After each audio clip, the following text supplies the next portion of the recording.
It's time for the 24 Hours of Favor annual fundraiser.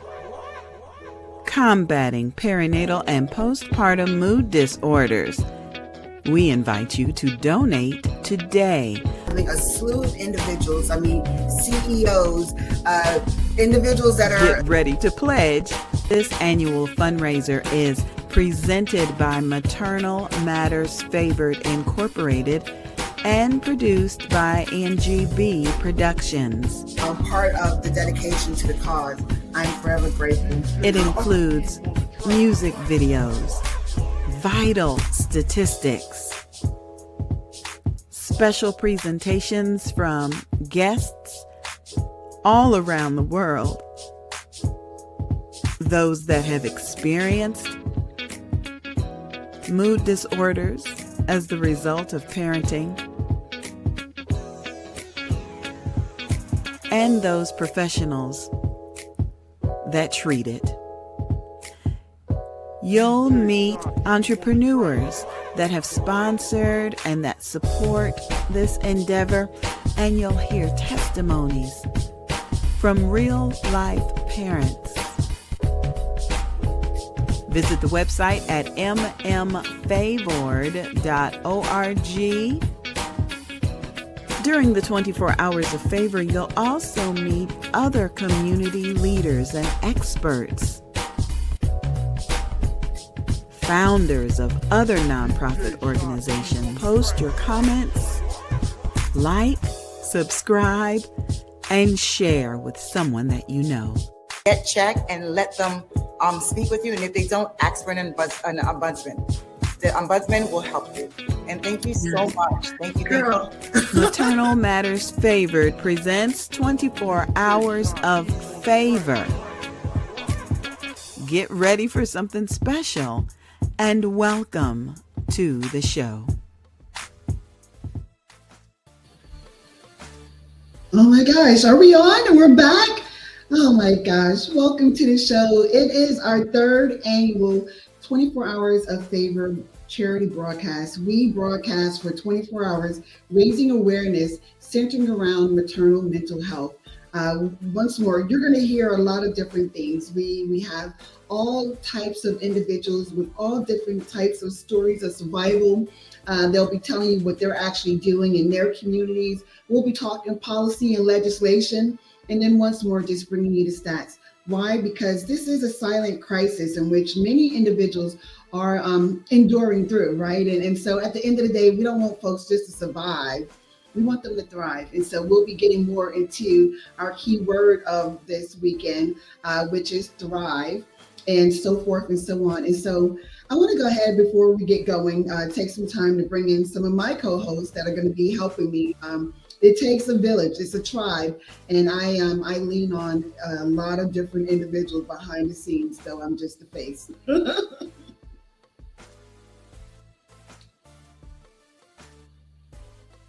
Hey, Sylvia. Good morning. Good morning, Dr. Fatisha as well. Good morning. Awesome. And so, ladies, we are getting ready to get into an exclusive next few hours representing for the moms and dads, non-birthing parents, just once more shedding awareness on this matter. What are your thoughts with regards to some of the things that are going to be taking flight? Well, Tam, I'm absolutely fantastically excited. I mean, this is so much information that's going to be given, provided.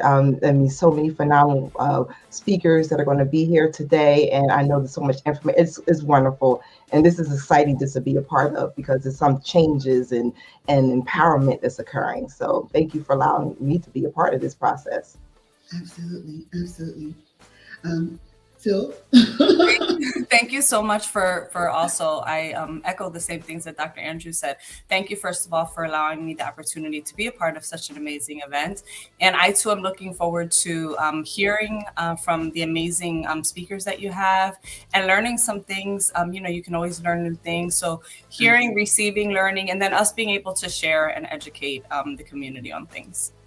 Absolutely, absolutely. And so I want to, take some time here and kind of get into some of our key words in which we'll be saying. So PMAD, everyone, for those who don't know, it stands for perinatal mood and anxiety disorders. And what is that? That is anxiety, depression, levels of psychosis, PTSD, and so forth and so on. It can actually look like OCD, where a mom may be going back and forth, like, is the baby breathing? Is the baby breathing? Some individuals may have PTSD in the form of, having gone through traumatic pregnancies. A lot of different situations take place. There's moms that go through stillbirths and things to that effect, right? And so a lot of these different disorders take place hormonally and psychologically, right? And then we have sometimes where we have co-occurring disorders, which is, the mental aspect along with a substance use disorder that may be taking place. And so these are just various different things in which we'll be talking about. What are ways in which this can happen in a person? And so there's symptoms, and so sometimes there's fear going on. There's guilt. There's anger. There's rage. Disturbances in their appetite. Maybe they're overeating, maybe undereating, not sleeping well. Right. A lot of different things. And so while this may not be your story, we want you to tune in and listen intently over the next couple of hours, because you may know someone that may actually be going through some of these different things. And once more, our slogan is that there's no manual to parenthood, but there's a tribe for every parent. And so you may actually be a part of that tribe for a person in which they actually need someone to just say, hey girl, hey, you know what I mean? Sure. You don't look well. Let me help you out. You know what I mean? And what does that actually look like? Sometimes people don't want to admit that they may be going through what they're going through. And so just chiming in to be that ear for a person to vet. You know what I mean? Sometimes moms after birth don't want to get out of bed, and so maybe it's coming through for an hour or two, whatever that looks like, and, helping with changing the baby and holding the baby and, or, even cooking or cleaning, whatever that looks like. We have to get back to that community centered type of approach to looking out for individuals. And I say that because, sometimes we think, well, everything is good in my area, my house, this and that. But I always like to give this analogy, right? And so a mom could be going through it at home, taking it out on the household and or dad, right? Or whatever that looks like, taking it out on the household. Then the child goes to school, the child cuts up in school. And then, next thing you know, later on down the line, you got a crisis unit at the end of the block. So now it just became your problem because it's a community problem. And so when we think about, the ecosystem in which we live in, we don't have to stick our neck out, right? But we do need to be more aware and seeing what it is that's going on with our family members, friends, loved ones, neighbors, and whatever it looks like with us being able to go ahead and help. Before we get too much further in, I want to ask, and not to put you on the spot, Dr. Fatisha, but can you open us up in prayer? Oh, okay, absolutely. Dear Heavenly Father, we thank you. We thank you so much, Lord, for waking us up this morning. It's such a pleasure to be able to wake up and see the sun rise and the sunshine. We thank you for brand new mercies, and we thank you for your grace as always abounding. We thank you, Lord God, for blessing each and every person that is impacted positively through maternal matters. We thank you, Lord God, for blessing the speakers of today. Bless them, Lord God, in so many different ways. And we thank you, Lord God, that the information will go forth and it will go and it will do all the things that you call it to do, Lord God, because we know when your word goes forth and it goes forth in love and just in the compassion that we express throughout our time and throughout our talks. And Lord God, we thank you that you will be glorified in all these things. So we thank you for blessing those that they're not a part of the program yet, but they will be soon, Lord God. And we calling them forth now. And we thank you, Lord God, for all these blessings. In the name of Jesus, we pray. Amen. Amen. Amen. Thank you for that. So once more, we'll be getting into a lot of different conversations. We have a slew of different speakers from Jersey, from Texas, you know what I mean, from North Florida, South Florida, Central Florida, and every which way in between. And at the end of the day, you know, we know that this this silent crisis, it doesn't discriminate. No matter what your bank account says, it don't matter how tall you are, it don't matter what color you are, you know what I mean, what race you are, and so forth and so on. Individuals are truly suffering, and anyone can be at risk, right? And so I do want us to make certain that we're educating individuals. And so some of the risk factors: a history of depression, anxiety, OCD, thyroid imbalances, diabetes, endocrine disorders, right?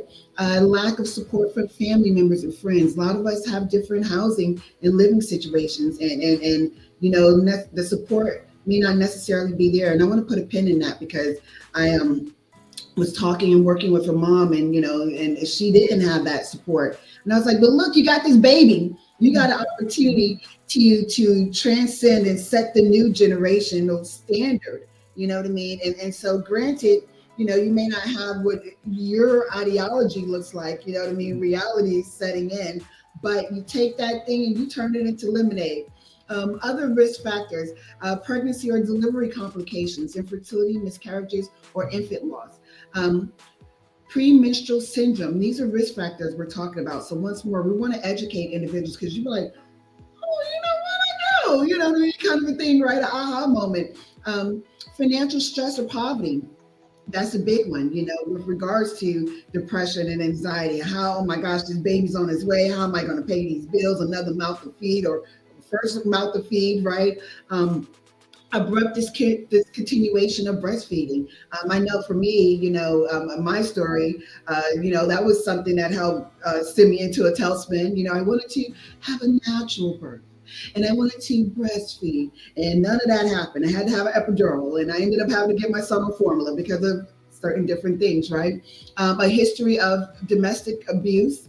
These are risk factors we're talking about here, along with unwanted or unplanned pregnancies, you know. And so the list can actually go on. This is not an exhaustive list. We do know that there are so many different varying factors in which the disorder is brought about into a person's life. And so at the end of the day, once more, where some of these things may not land and touch and hit home with you, we do want you to lock in, and you never know, you may actually see some of this taking place in someone else's life, and we want you to make certain that you do your due diligence. We'll be providing you with phone numbers, right, and websites where there's free resources available, and so we don't ever want financials to be a factor. And us here at Maternal Matters Favored, we provide all of our services free. You know, at the end of the day, we meet folks where they're at. We were counseling a doctor, and she, you know, found us through some kind of directory, and you know, services are free. And you know, because of her gratitude of the work that we were doing, she did slide us a little donation here and there. But once more, it is what it is. You know, we're locked in with Post-partum Support International, which is a conglomerate of a huge organization that provides resources to individuals all across the world. And so we'll be plugging in. Why? Because we've been doing one-on-one counseling for their substance use disorder population for close to 3 years now. And we're also facilitating your substance use disorder support group the first Mondays of every month from 6 p.m. to 7:30. So make certain, you know, you check in. The information is on our website to get registered. Once more, these are free opportunities for you to have that community, that tribe, to be able to start to work to enhance the well-being of your life. So we're talking to you, we're talking to your cousin, we're talking to everyone, and that's what we're all about. And you'll be hearing more from us as we continue on. I'll pass the baton on. Good morning, ladies. Good morning, Tam. Good morning, Angie. I hate to interrupt, but we have our first question that has come in. Someone texted the question. They want to know, how can they tell if they need help? How can they tell? Dr. Fatisha, do you want to take that? Oh, I'm sorry. How can they tell if they need help? Okay, so what I would say is telling where you need help is things are becoming overwhelming for you. Um, you maybe you might have not have experienced like anxiety and depression prior to pregnancy, and now it's more enhanced, or it's occurring. You're thinking like, okay, something is different with me. I'm feeling like I have low energy. I'm just anxious about things. I'm overwhelmed. Or you did experience it before, but it's now even amplified even more, and you're feeling like you're alone. You don't know what to do. You don't know how to handle things, and you just like you're not, just so you know, you're not alone, but you may feel alone, and you may not know that there are services. So you kind of go on like, I didn't feel like this before, and something is different, and I know that this is not good for me, or my baby or my family. And then from there, you seek services, and know that there are services that are there to help you, because we want you to feel more well-rounded and able to handle life and handle your baby and handle you, because you are very important in this whole aspect. Because I don't know about you, if mommy is not doing well, everybody's not doing well, right? And so we have to get it to where you feel like you know you're there, and to know that there are things that are out there to kind of help you, people that are there to serve you, people there to give you resources to go to here to there, because it takes a village. Like, it takes a village to do this. Like our maternal medicine takes a village to help you out, and to help them to raise your children as well. So we are here to help you. Well said. Yeah. Yep. Yep. Did you want to add on anything, Sylvia? Yes, thank you. I was just thinking about when in one of the interviews that I conducted through my intersectional echoes documentary, one of the mothers said that she didn't realize that she was experiencing any kind of postpartum depression until she realized little things that used to give her joy, like dancing, no longer gave her joy. She said she felt like she was like out of touch with her family. She didn't want to take a shower. And she said, I realized at the moment that I stopped wanting to dance, just little things like just dancing in the kitchen, because as moms, we know that maybe our little timeout that we can give ourselves, even if it's a little twirl around the living room. When she realized that those things no longer gave her joy, she realized that she had kind of she was about to hit rock bottom, and she needed to seek some support. So noticing just changes in everyday behavior that you may not necessarily relate to your baby, but it's something that was normally personal to you. Even changes in that could be a sign. Yeah. Yeah. Great points. There's treatment, you know what I mean? It's curable, and so, what does that look like? One, linking up with an organization, or that support group or whatever have you, to be able to talk through some things, get some coping skills, some resources on how to handle things. So maybe sometimes that's counseling. There's nothing wrong with it. I got a therapist, and I praise the Lord for her too. Sometimes folks need medication to help them balance some of those hormones and so forth. The support, sleeping. Sometimes if we're not sleeping well, we're not eating well, we're not getting enough sunlight, vitamin D. In these present days and times, we're on the grind and we're working to get things done, and we don't get out the door, out of our habitats, our caves too much. Those things do play effect on our mode, right? Our mood and so forth. You can do meditation, you can do all types of different things. I found this mindful meditation. It's just like about 5 minutes, and I'm like, you can give yourself 5 minutes, Tam. You know what I mean? Just zone out, take off your glasses, stop trying to see everything and pay attention to things. You know what I mean?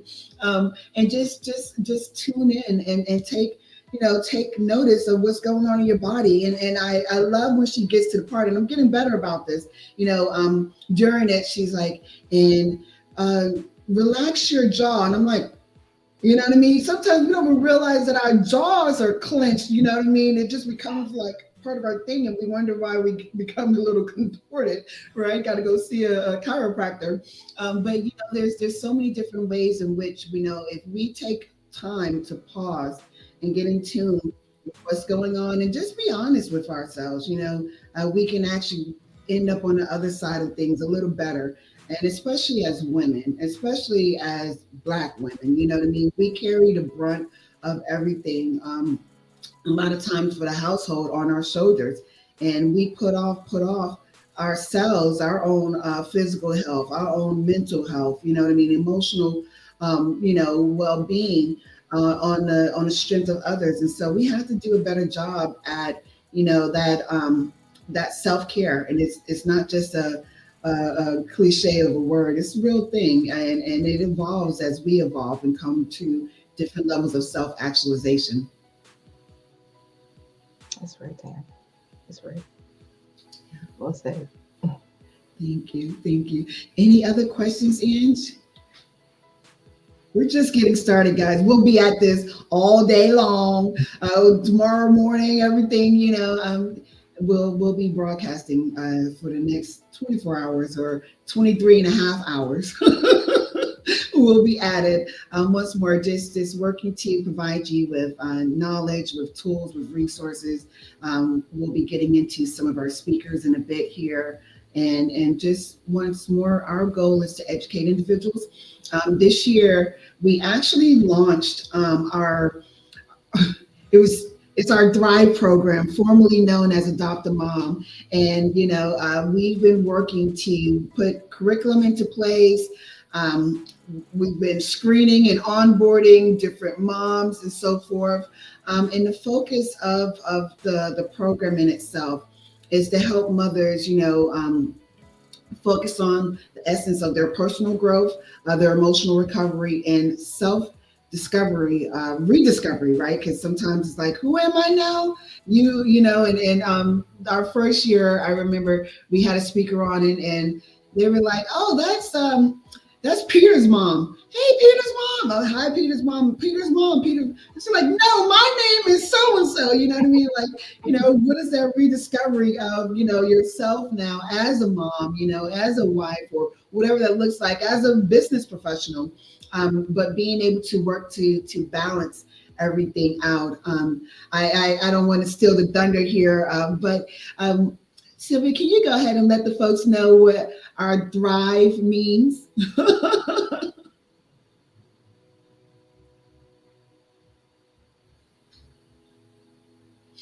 I'm sorry, I'm trying to get accustomed to the StreamYard. I'm not accustomed to StreamYard at all, in transparency. 1 second. Thank you.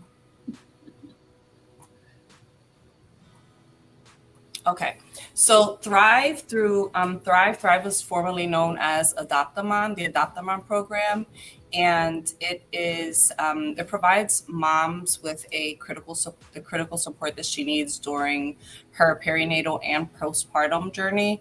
So it's for $260 for each mother. The donation helps to cover home visits and personalized support.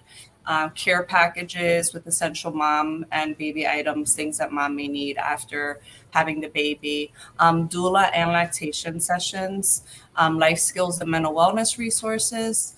And it's $260, and that would cover the mom.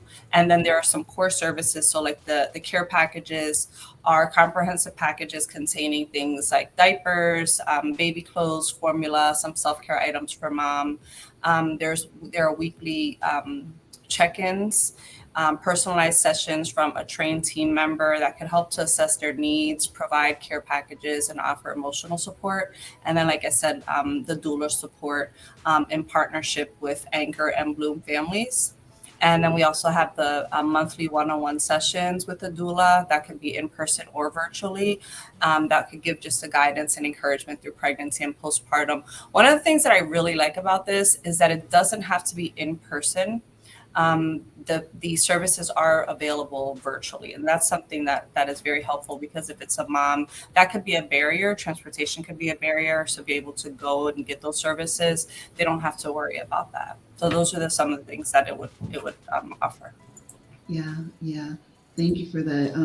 Yeah, we're agile in the methodology in which we carry out services, and so for the most part, our goal in 2025 is to raise $25,000, right? And so, as Sylvia mentioned, the program in itself, it's a 6-month program, 24 weeks. We're locked in, holding hands with a mom, meeting her where she's at. And so she can come into the program while she's pregnant, come into the program right after having a baby. As long as that baby, the child is in that postpartum, the period, right? We're here for them. And so we work to provide these different services. And not only do we provide them remotely and virtually, but and I can say this specifically, where we were working with a mom, and she wasn't always awake and she was sleeping and missing appointments. It was like, okay, let me get in my car and drive out there to the boonies, and you'll actually, we'll get into that a little later on, but just to make certain that she's able to actually get the services. And so with your help, we can expand our reach and impact. And so your support of funds, it truly means that we can provide these scholarships for therapy and mental health services. We can provide the basic needs for support for the mom and baby. We have a mother now who doesn't have actual transportation. And so it's like, Miss Tim, I have a doctor's appointment coming up. And it's like, no worry, we'll figure something out. You know what I mean? We have a board member who's retired, and she's like, maybe I can drive her. This is what we do. Of course, we also do the peer mentoring and different wellness sessions where we actually have a perinatal wellness navigator. We have several. And just doing those telephonic check-ins just to make certain, with regards to wraparound services, that we're actually meeting moms and being able to provide what's needed. And so there's a lot. We're a small team, but we do mighty, mighty things, right? And why? Yeah. Because we serve a mighty, mighty God. So I just want to just put that out there, right? What we do know is that when God gives you an assignment, you know what I mean, he'll make the provision for you to get it done. And so all we got to do is just lock in and be obedient and get it done. So that's what we're about. Amen. That part, that's what we're all about. So I want to do an inventory check. So I got my fan because I'm another year older, so I have my fan. I have my water, got my tissue, because I admit sometimes I get caught up in it. And I actually, in the cut over here, I have my diffuser going, just for, it helps. Got the tea tree in there this morning. And so these are some of the things we're getting ready to get into it with our first speaker coming up. And how are we making out? Well, the phone has been ringing. Good morning again. Good morning, everybody. Phone has been ringing, and I'm encouraging people to just watch the information that's scrolling at the bottom of the screen, because we've got the Thrive information up there, and we've got the Give Butter donation information. So I'm excited to say that we've got Ms. Taylor in the background waiting to come on. She's looking fabulous. And so you just don't know. Folks are excited about what you're talking about, and they're excited about learning. But we have been on for about 30 minutes. So I'd like to give you guys just a quick break. We've got a video that I'd like to play the video that you took, Tam, going out into the boonies. And so we're going to play that. And when we come back, we should be able to include Miss Taylor. The phone number, if you're interested in calling in and you have any questions, the phone number is 407-914-6519. So we're going to take a quick break, and we'll be back in just a few minutes with more of the 24 Hours of Favor. Tam here, out delivering Christmas gifts to moms here in Flagler County. I am in the thick of Bunnell. And so when we think about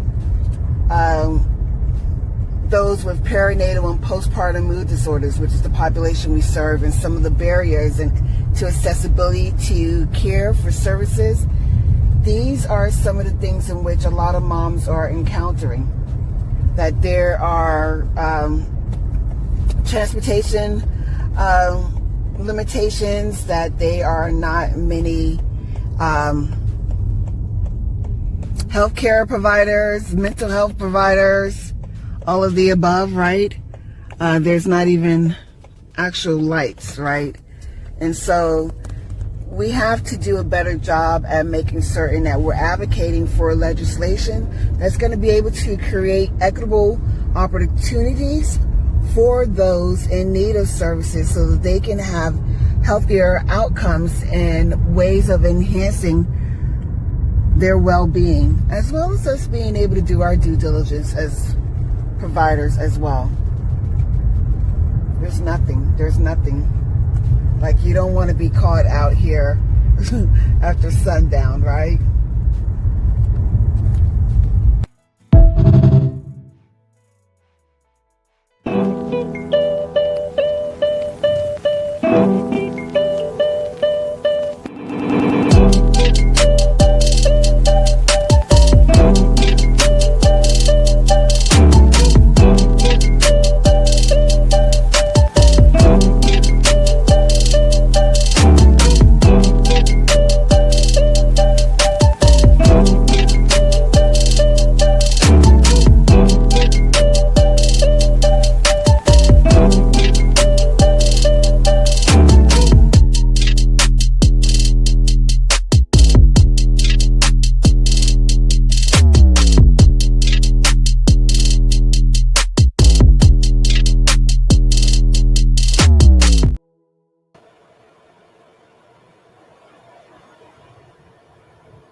We have our first challenge that has been put out there. We got our first challenge, and Tam, I'll tell you all about the challenges. If you are in the medical profession, if you are a nurse, we just had Nurses Week this week. We still could be in celebration of nurses. But if you are in the medical profession and you believe that Maternal Matters Favored is really doing good through the patients that maybe you see or you don't see, I think nurses are on the front lines with the diagnoses sometimes, but that's besides the point.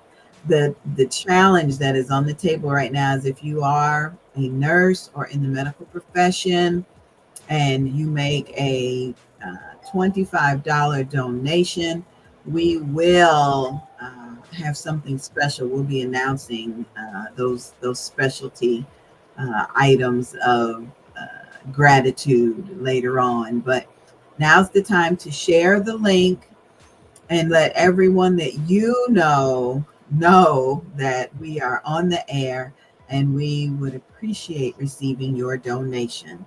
Now, let me put up here the copy of the website. We're looking for donations, sponsorship, and it's not too late to advertise. It's not too late. So share the link, share the information, and we will be most grateful. Okay, it's time for Tam to come back with a couple of her co-hosts. Thank you, Tam. I'll let you know if we got any more questions that came in. Awesome. Oh my gosh. Once more, we are just getting started with our third annual charity broadcast for Maternal Matters Favored. And who is Maternal Matters Favored? Well, we are a 501c3 that started in 2022. Why? Because I myself went through postpartum anxiety, depression, led me to a level of psychosis, a very dark time for about a year and a half. And it took me about a year and a half to get myself up out of it, right? And so, several years ago, just seeing the numbers steadily increasing in our communities, God was like, I'm gonna need you to do something about that. And so we did. We incorporated this organization. We work to provide counseling, support services to those that are going through it. And so where we started in Winter Park, the Seminole County side, several years ago, since then, we've been able to branch out and actually serve moms as far north as Flagler County, which is where I live now. But we still have a team that are carrying out services there in several different counties, and that's only by the grace of God. And so we're here. We have some guests that are going to be coming in once more, sharing their stories of survival and talking about the things in which they're doing to help combat this silent crisis and so forth and so on. So once more, get you some coffee, put your feet up, don't go nowhere. Or if you got errands to run, we're streaming on YouTube and several other social media platforms, Instagram and Facebook.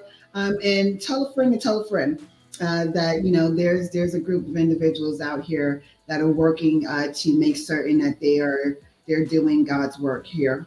All right, so I know we have our first guest speaker. I don't want to hog up any time, and so let's go ahead and get at it. Hi. Hey, how are you? I am incredible. Good morning, everybody. Oh my gosh, oh my gosh. So everyone, let me go ahead and introduce you. We have Micheletta Taylor, who is a speech language pathologist. She is the owner of Tailor Made Voices, LLC, a worship leader, radio talk show host, and the newly crowned Miss Black Florida, USA 2025. Her platform is Thrive After Baby, which is a powerful organization promoting emotional well-being and empowerment for mothers postpartum. Micheletta's aim is to inspire moms to feel strong, confident, and optimistic about their futures while forming an unbreakable bond with their children. Yeah. All the things, right? Yes. Oh my gosh. Thank you so much for being here. Oh, we're just getting started. Talk to me. It's an honor. It's incredible. When I wrote the platform title, Thrive After Baby, God has a way, right? of making sure that you know what you're confessing. And I tell you, my little three-nager, because she's a three-nager, okay, that's a 3-year-old who thinks they're a teenager, is making sure that I'm clear about thriving after baby. That part. And here we just did some rebranding with our Adopt a Mom program, and Holy Spirit led me to thrive, with those different acronyms. I remember reading, about you and everything, but now it's like thrive. So everyone, thrive is the word of this weekend. That we must lock on to. We have to continually thrive for so long. What we do know is that we're just surviving. Right, right. And we want to change that because a lot of times the word thrive kind of correlate or coincides with strive and survive. And I love to elevate and really illuminate the word thrive because we have been surviving a lot of things, but we've also been empowered and equipped to do more. And so it's my mission to just remind moms and women to know that you have more than what is necessary. You actually have enough to do all the things that God has commanded us to do and to have a beautiful life with your children. It's not easy, but it is possible. Yes, yes, I love this. Oh my gosh. So now your platform, Thrive After Baby, is so needed and is powerful. What inspired you to focus on emotional well-being and empowerment for mothers in the postpartum period? So at 42 years old, I had a baby. At 42. I'm one of those wild card moms, right? Not the wild card. In their 40s. And so she was unexpected, but the blessing. She was a miracle baby, and my pregnancy was wonderful up until right before delivery, where I was diagnosed with preeclampsia. Literally the day before I had her, they induced her because my blood pressure was high. And so I had to have an emergency C-section, which was a bit traumatic, but I had a great support system of women in the room with me who've been down that path before. And so that's kind of where it began. Having her 5 days later, finding myself back in the hospital because my blood pressure was high. So here I am, new mom, breastfeeding, no baby, alone in a hospital room, wondering why am I here? But thankfully, the care team wanted to make sure that I was safe and that my levels were in a way that would not put me in danger or risk of any type of stroke heart attack, things like that. So they knew it was a heartbreaking moment, but it was something that was literally saving my life. And so, in conjunction with the postpartum, Black maternal health is something that's really dear to me as well. But after having her, enjoying my time with her, I realized there was something emotionally not connecting with her the way Mm. I should, nor myself. It was almost like an out of body experience that I didn't know that I was going through a lot of crying, a lot of dark seasons and moments that were out of the ordinary. And so a couple of my friends were like, you need to go see your doctor. There's something that's not right. And so my doctor did acknowledge you have postpartum. You're dealing with postpartum depression. I didn't know really what it was, but I had all of the symptoms that really targeted what that diagnosis was. And so one thing that she said that really helped me to kind of turn a corner, she said, your daughter, Mila, is a part of your life. Your life is not her life. So you're bringing her along the ride with you, not negating her needs, not negating the training and the rearing that's necessary, but you have an opportunity in this white canvas to begin to draw a beautiful picture of what your life can be and her life together can be. And so whenever I kind of went through that mental change, it was like, you know what? She's right. And it took a lot of pressure off of my shoulders to perform and become this magical, perfect mom overnight that Yeah, a lot same. of people feel like we should just immediately become, and it's not possible. And so that in and of itself, recognizing that I had postpartum, recognizing that I was really normal, that was a very Yeah. common type of state that a new mom can go through, but it is something that you can work through and work out of. Yeah, yeah. I love that you stated magical mom. We're perfect, super mom, got this is that. And it's like, no. So And it's okay to wave the flag, you know what I mean? Call a timeout or I whatever know, that yes, flag on the play. Yeah, yeah. We need to do that more so as just as a cultural norm.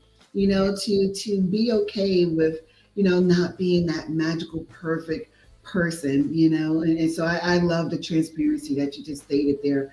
And so as a speech language pathologist, you work closely with families and children, and how has that shaped your understanding of how early parent-child connection is impacted by maternal mental health?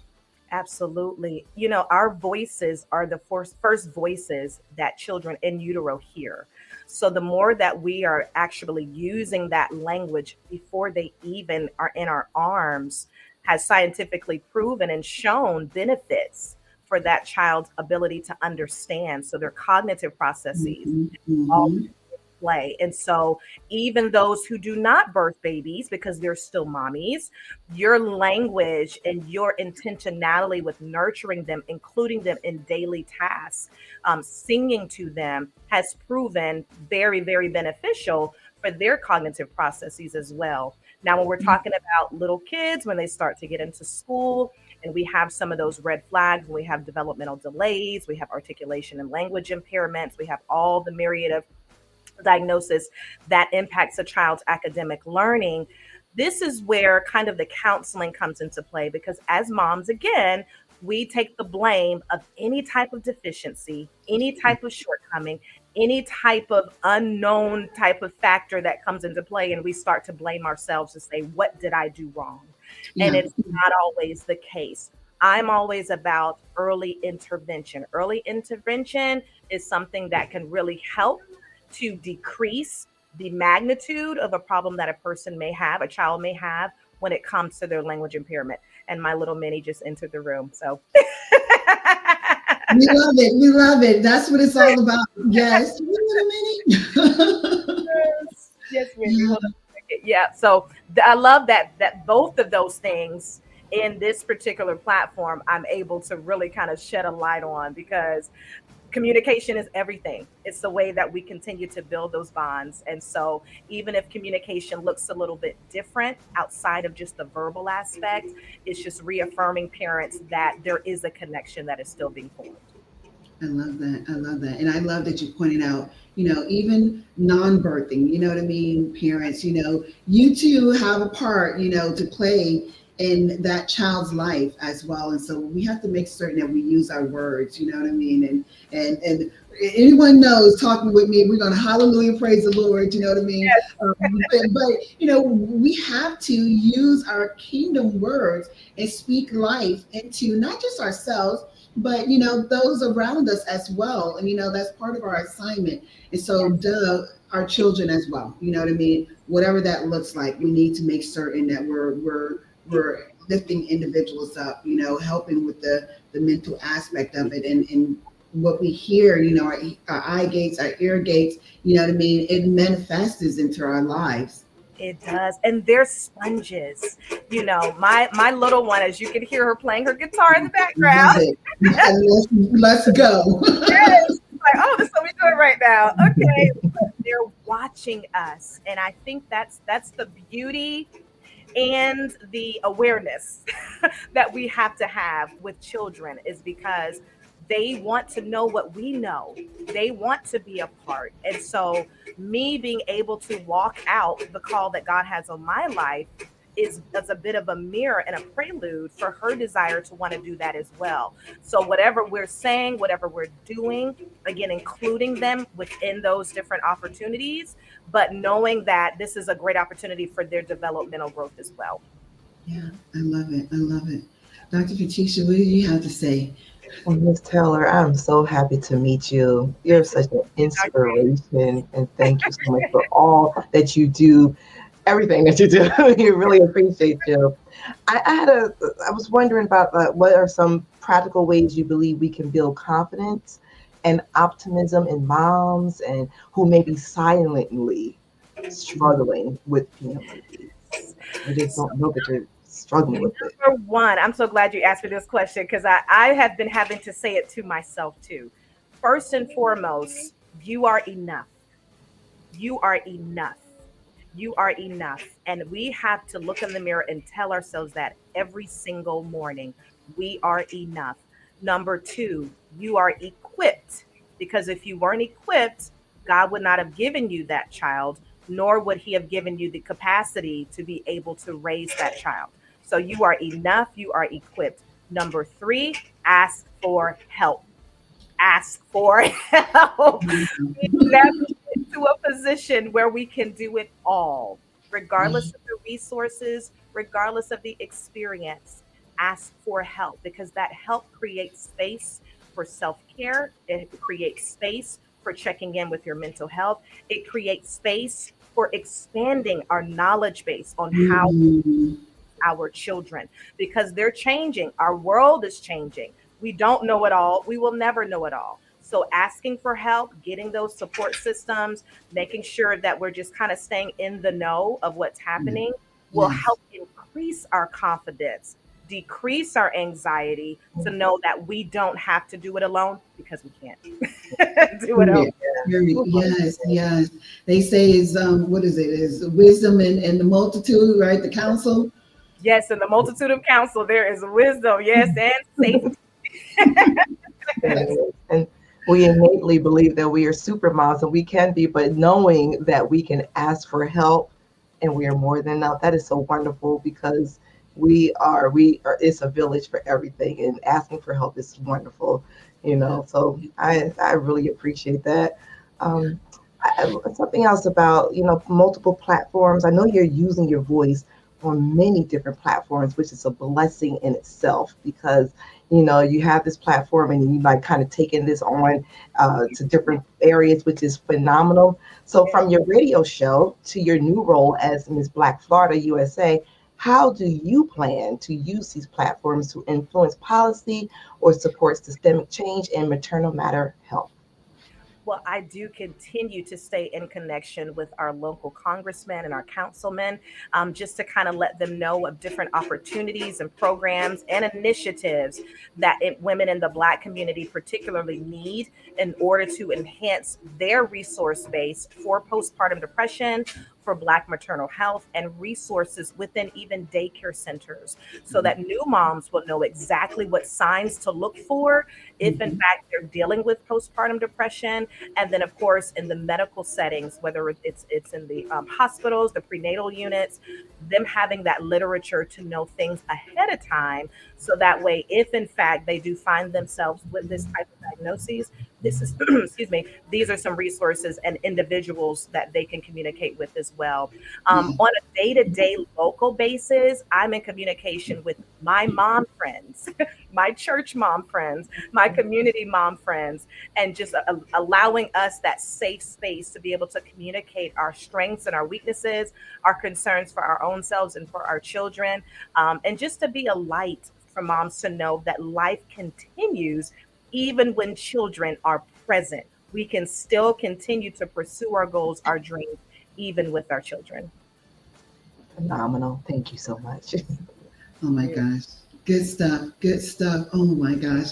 Um, we're just getting started, guys. You know what I mean? So there's just so much to unpack here. Just listening to you talk and the work that you're doing. We're just coming off the heels of the Maternal Mental Health Alliance Leadership Alliance. So we had Advocacy Day, and we were lobbying to some of our local congressional legislation.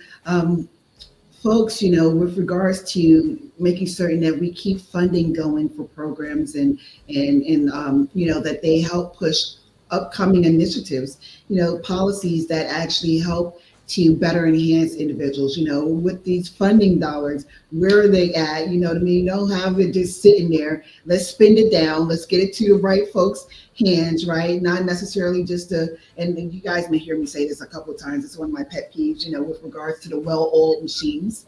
You know what I Right. mean? Yeah. There should be opportunities for some of the grassroots type of organization, mom and pop organizations that are boots, in the trenches, working in the community, that are better able to serve folks. And so, thank you for the work that you're actually doing there in that space, because it's so needed. Yeah. And we need individuals, to be able to um, continuously have those conversations, that it doesn't just become a one and done type of thing, and everyone's back to business as normal. Like, no, this is a real life call to action. Yeah. You know what I mean? What are we doing here? Let's figure it out. Let's work to get it done. So what message would you want to share with moms watching today who may feel like they've lost themselves after a baby, and they need a reminder that they can still thrive? Yeah. And I was that person, before having my daughter, I was pretty active, pretty busy doing a lot of things in the community. And when I had her, I lost myself. I wasn't the same person, which we do physically go through a change. Our bodies are different, our brains are different. Mhm. So I think whenever after a mom has a baby, it's to say this is normal. This is normal. Feeling lost, feeling like you're not the same person is normal because you're not. So I would say embrace the newness of you. Embrace Mhm. the newness of you. Start doing the work to find out what you like. I had to do that. I literally wrote a list of 46 things that I like. What's your favorite color? What's your favorite food? What's your favorite restaurant? I had to get to know who I was again so that I could make decisions for myself that would empower me. So making sure you're doing the work for you to get to know you better so that Mhm. raising your child, you have a confidence and just a resoluteness on who you are. And now you can model that for them as well as they're getting to know who they are. So do the work. That's why I did the pageant. I was a pageant girl. I did pageants in high school. And I just thought about it. I said, Lord, what is something I can do to kind of give me that boost again, to reconnect with who I am? And he reminded me of pageants. And I was like, okay, I'm in my 40s now, but okay. And so a friend of mine actually sent the information on the Miss Black USA, Miss Black Florida pageant. I was like, this is interesting. And so God was telling me, he's like, this is it. This is the vehicle that I am going to allow to be used for you to connect with you. It's not about the title. It's not about all the accolades. This is a Come on now. you to be whole for where I'm going to take you after this. And so I was so strategic on what kind of outfits I like. My body was different. Things just shifted. So my Mhm. body was different. I had to embrace shopping again. I hated shopping. I had to embrace the talent, music, and things that I like to do. So it was a full on experience for me connecting with me. And so I would encourage moms to do that. Allow yourself that space to connect with you. It is the least you can do to be a better human, not only for yourself, but your community, for your family, for your children, and for whatever passions you have moving forward. Normalizing the highs and the lows of motherhood. Come This is on. this is the journey. There is nothing wrong with that, but it's important to have that support system, that network base to be able to reach out to. So, moms, you got this. Really, tell them again for the people in the back. We need you, and there's so much more in you. So keep moving forward. You got this. Yes, yes, perfectly said. Oh my gosh, oh my gosh. So now I know that you're busy. You're super busy. What are some of the things you have coming down the pike? How can folks get in contact with you and all that fun stuff? So I am, as you said, stated, I have my own radio show. It's the In the Know radio show. It airs on the Victory Station, AM 1360 FM 94.7. You can download the app. It's every Saturday from 1 to 2 p.m. I actually go live as well on Facebook. So you can find me on Facebook. My name should be listed there, Michelita Taylor. And then you can also go to my website. That's tailormadevoices.com. That's where you can see the connection of some of my YouTube videos. In terms of events, oh my goodness, a lot of things here in Jacksonville that I'm doing. I'm going to be a celebrity server next week at the Clear White Mission. We had Miracle on 54th Street, so I'm super excited about that dinner. I'll be judging pageants, and I'll be walking in Miami Fashion Week, the Swim Week in Come on July. now. And then, of course, the Miss Black USA competition taking place August 2nd in Washington, D.C. We are claiming to bring the victory back home. I love this. I love this. Let me know because I will pull up. You know what I mean? Ain't nothing but a gas tank of gas. You know what I mean? I will Right. come and represent. I love this. Thank you so much for your time, for your gifts and talents. You know what I mean? Because what we do know is that sometimes as mom, we're a little uncertain. You know what I mean? We have self doubt. And all these different type of dysfunctions.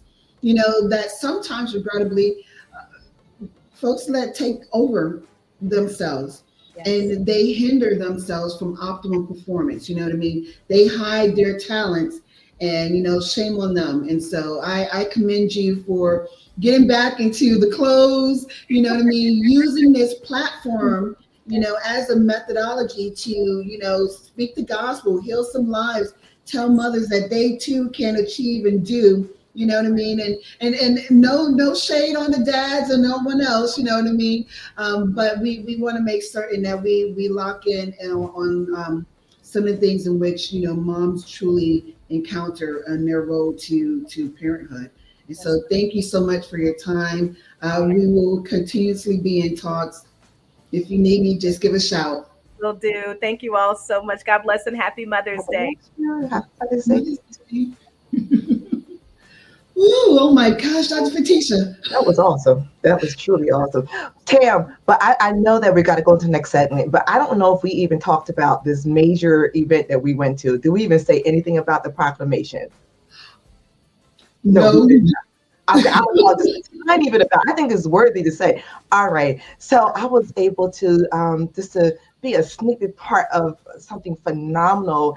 I think it was on last Tuesday that just occurred, and Palm Coast, Florida, dedicated, declared, proclaimed Maternal Matter Weekend. I'm like, yeah, whole weekend. It was phenomenal to be able to stand up there and be a part of what TAM is all a part, and it was just phenomenal. But Tam, I know you're gonna do it a little bit better than me, talk about it. But it was phenomenal. I thank you for letting me share in it. But you know what, guys, we have a weekend, not just a day, but a weekend. Yeah, Yeah, thank you for that. I'm like, oh yeah, that did happen. Yeah, we got a little something going on. Yeah, the city of Palm Coast recognized some Maternal Matters favored for the work that we're actually doing here in the county of Flagler County, right? Flagler County, Florida, is where we're headquartered at, and they gave us not one day, right, Dr. Fatisha? They gave us 2 days for Maternal Mental Health Awareness Weekend. And so it's going down. We are walking and living in it right now. Saturday, May 10th, 2025, through Sunday, May 11th, 2025, Mother's Day. And so, yeah, it is. It's Maternal Mental Health Awareness Weekend. We want folks to open their eyes, you know what I mean? Take the scale off your eyes. And I'm sorry, you may get tired of it. There's going to be a lot of biblical references. Take the scale off your eyes. Listen intently because we're raising awareness on maternal mental health. We're doing it not just this weekend. We do it every day in our normal walks. But it was truly amazing for us to receive that recognition. And Dr. Fatisha is a board member. She's one of the pillars in which we stand on to make certain that we're actually executing operations as need be. And so, as she mentioned, we were there before many constituents here in Flagler County, and they saw us. We represented, and the Lord was. You see me? I see you. You see me? I see you. Yes. Oh my gosh, Angie, how are we making out? We are doing wonderful. We have completed our first hour of the 24-hour broadcast. So we only got 23 more hours to go. And I'm still trying to look presentable every time I come on stage.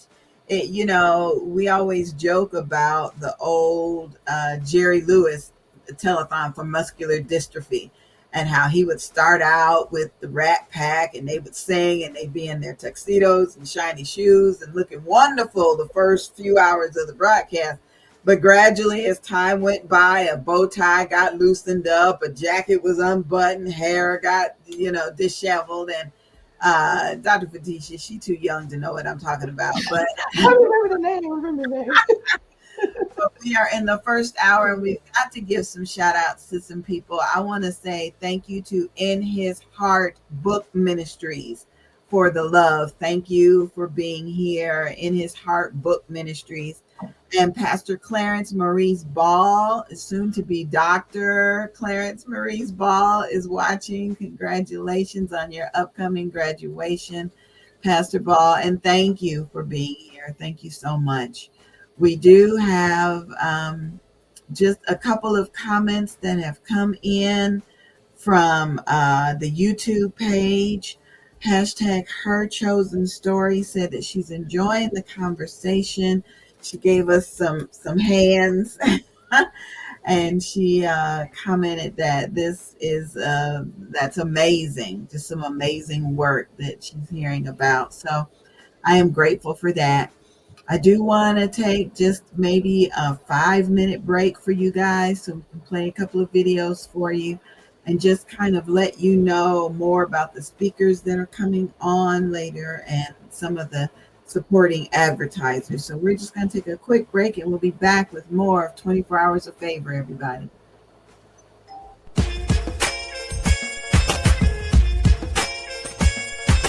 DJ Shaheem on the track.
Kenzie's Essentials is a woman-owned small business focused on making small batch, all-natural skincare and aromatherapy products. All of our products are handmade using only all-natural ingredients, so you can feel confident about what you're putting on your skin. We offer small batch skincare products such as body butters, sugar scrubs, and soaps, as well as aromatherapy products including inhalers, rollers, and rim sprays made with high-quality essential oils. Available at kenziesessentials.com.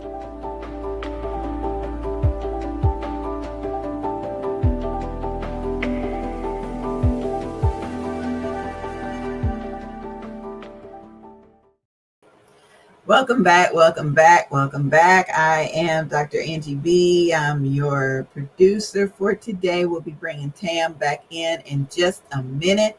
Somebody wanted to know all that she could know about the organization. And so I just want to remind you that the website is mmfavored.org, mmfavored.org. And one of the ways you can give is now on the bottom of the screen. If you're listening, I will read it to you. It is givebutter.com, givebutter.com, and then search for Favor 2025. You can also log on to live.givebutter.com and search for Favor 2025. Our sponsorship fuels hope, healing, and whole family wellness. And so we do invite you to join us. Earlier in the broadcast, Tam talked to us about the Thrive program. And Tam, somebody wanted to know more about the Thrive program. So I'm going to bring you back in and ask you if you could please tell us more about Thrive, what it does. And I want to know how you came up with that acronym. That was powerful. That part of God, only God. But yeah, and so our Thrive program is a 24-week program. We focus on a foundation and awareness for several weeks. We get into physical and emotional wellness. We start to dive into recovery and readiness. We provide moms with coping skills centering around bonding and being resilient, right? We focus in on emotional growth and adjustment, and then we finalize the last several weeks centering on identity, vision, and transition. And I'm just going to pull up some of our curriculum, right? Nice. So this is here our actual program manual. It's over 100 pages. And each week we expect them to do something, right? With regards to having these tools that center around enhancing their well-being, we provide them with wellness plans, and so what does it mean to have everything in a centralized document for phone numbers, what do you need to know about who's on your team supporting you and so forth? What does it mean to understand that different phases of a baby, right? And so 0 to 3 months on average, a baby may do this, and what does it mean? And all these type of tools is truly a manual, because yesteryear we weren't really provided this, right? And it was like, okay, here you got the baby, all right, now take care now, you know what I mean? Go get the checkup, get the shots, and you're done. But we're locking arms with a mom for 6 months. and we're walking with them week by week for 24 weeks in their prenatal and postpartum journey. Additionally, we have a journal for the mom, right? We want them to take time and reflect on what it is that they're actually going through and write down some of their coping skills. Write down what triggers you, right? What made me want to crash out on this person, you know what I mean? What made me want to have that food binge, you know what I mean? What made me want to relapse? You know, let's be real. You know, some moms, you know, are working their way through recovery, right, and so forth. You know, so being able to have those recognize what triggers you and how you are able to persevere over it. These are the type of tactics we have. And so this is our curriculum. It's once more, it's a program in which we're working to save lives. And in fact, you know, it's a involvement that takes place in a mom's life. And so that kind of goes to what we have when thinking about Thrive, right? And so it was like, okay, how are moms transforming themselves? You know what I mean? With regards to their ways of thinking. How are they healing with some of the pains and hurts, you know what I mean, of maybe their early childhood, you know, different trauma, it will, you know, show up in different ways, you know, and then the R is like, how are they reimagining themselves? You know, because some folks become like, oh, this is the way it always been, and that's the way my mom was, and this, you know what I mean? No, they reimagine, you know, that you can break that generational cycle of dysfunction. And, you know, with the I, with identifying, you know, it's once more, what was it that made me do or say, you know what I mean? What is it that I want to do or have, you know what I mean? How do we value ourselves? How are we showing up for ourselves? You know, and that leads into a level of self-worth that a lot of times, regrettably, we don't feel that we're worthy of, right? And so we want to change that thinking. And with the E, it's all about evolving. You know, I'm very big on self-actualization. How are we moving from one plateau to the next to be able to live out in who God intended us to be? And so once more, this is all about personal growth, emotional recovery, and aspects of self-rediscovery that really does align with perinatal and postpartum support tactics. And so we're here, you know what I mean? We are that tribe, you know, there's no true parenting manual, but I think we may have done a little something, you know, a little close. You know, I try to pour my heart into this thing to provide some kind of a manual, some kind of a tool for moms to utilize. And it's not just mom, dad can get in on some of this action. You know, we do have a whole scholarship program and screening that we do to make certain that, you know, we're onboarding the right folks. And there's accountability, you know what I mean? Participant agreement. And I'm gonna hold your feet to the fire too, because I promise you, Miss Tam is about this life, you know what I mean? I want to see you come out on the other side of this as a winner. And so this is what it's all about. You know, a lot of times there's different tactics that are deployed here to leave us, you know, in the murk, in the mud. And we will win. We will thrive. So let's do it. Let's do it.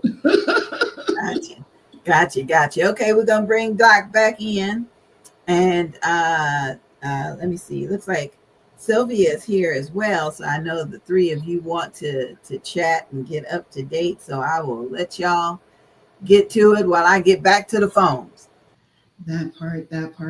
Good stuff.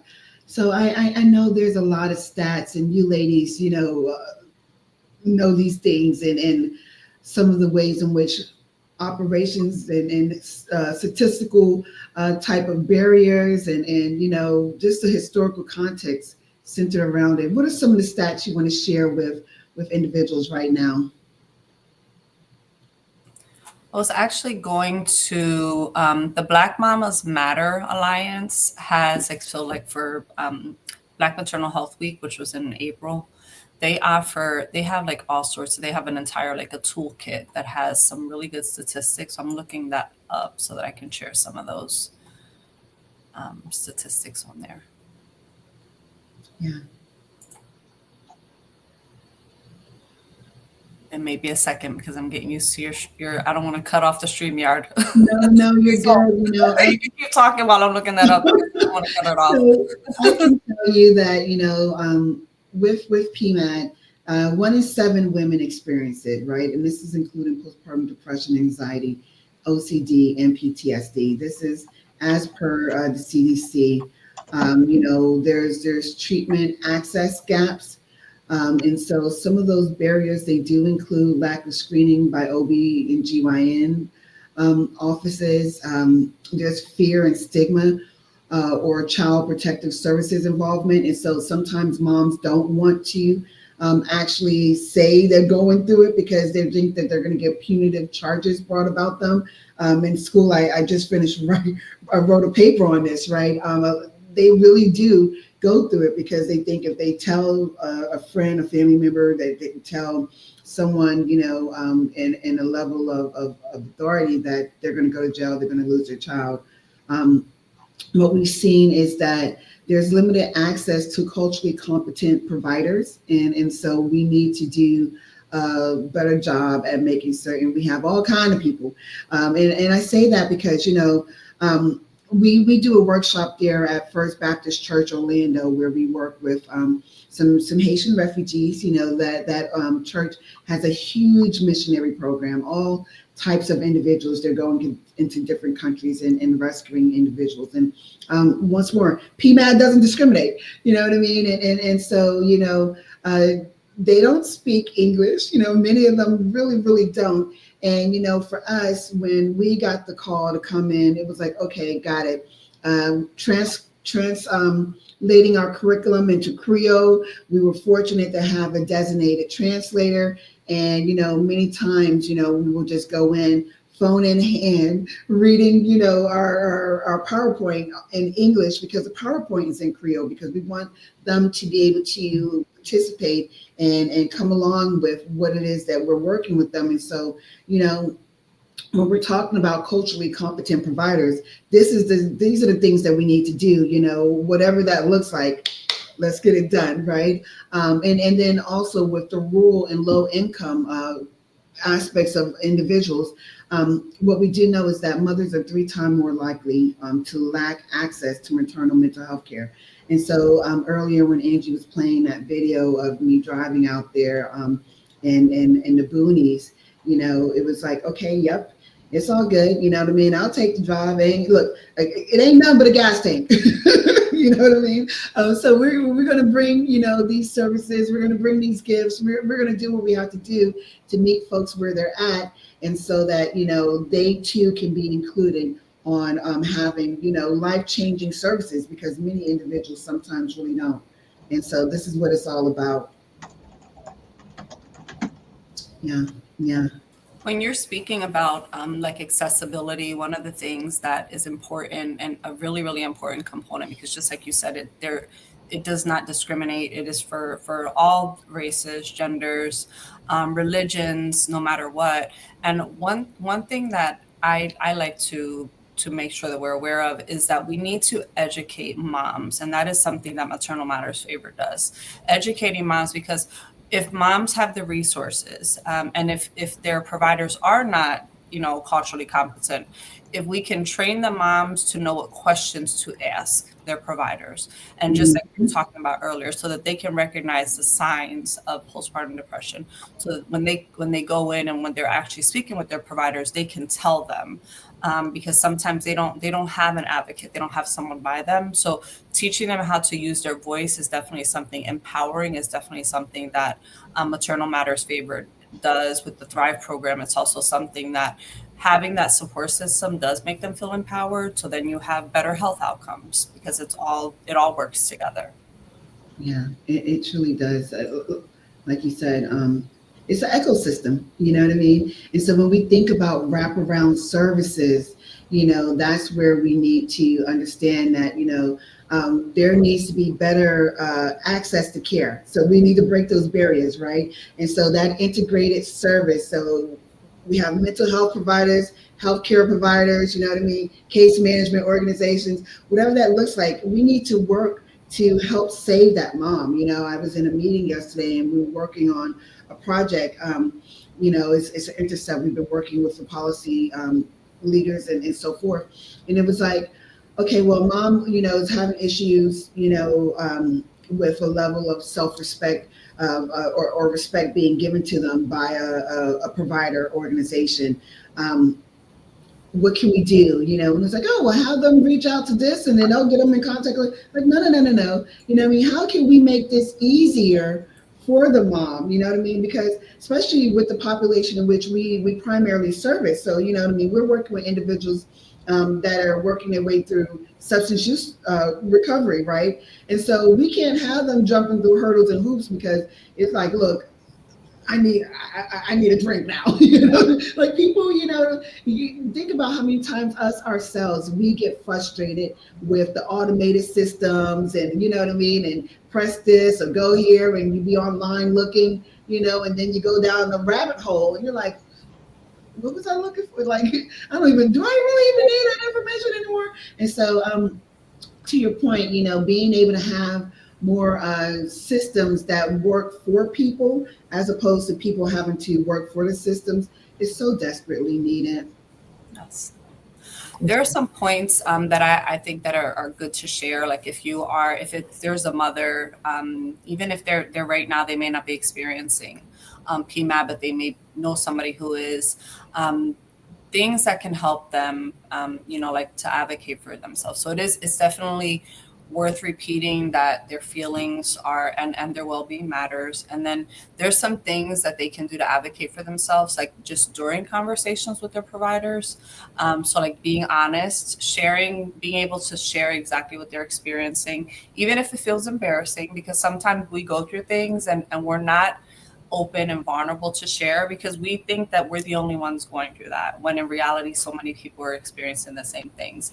And then asking for clarity. So if you don't understand a response, if they're using terms that you don't understand, it's okay to stop and say, that's something that may be useful to me. Can you maybe put that in, different words for me? And then keeping track of symptoms. Keeping a journal, I don't know about you all, but journaling for me isn't like something that I'm really, really big on, but I do know that it is very easy to go in and open up, whether it's in your notes in your phone or on a Post-it note, just jot down if you're feeling something weird. Maybe sleep patterns that are changing. And then having somebody with you that you can trust. Sometimes it could be your partner, sometimes it can just be a friend.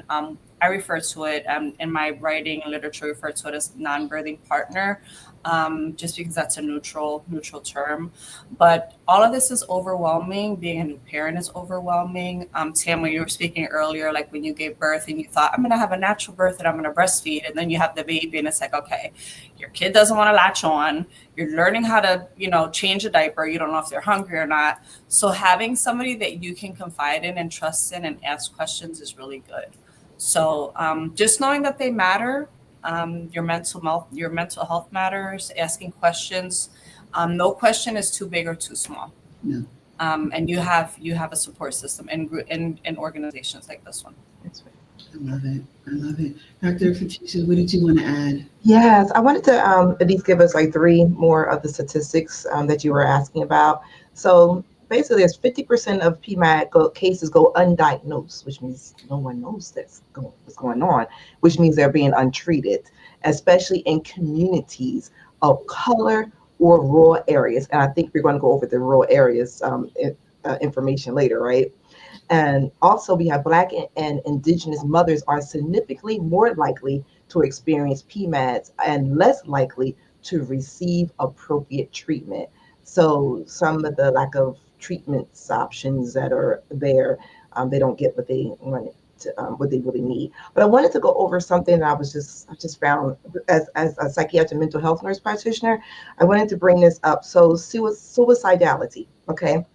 There is a 5% suicide rate and a 4% infanticide rate, which is babies being killed, associated with postpartum psychosis, emphasizing the importance of immediate treatment. And I remember hearing postpartum psychosis a little earlier.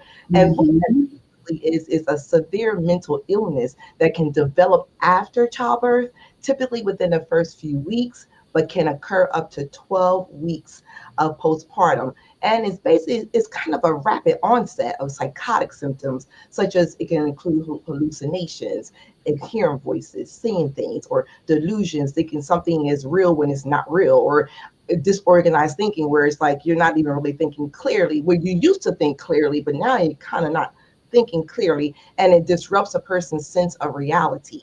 Okay.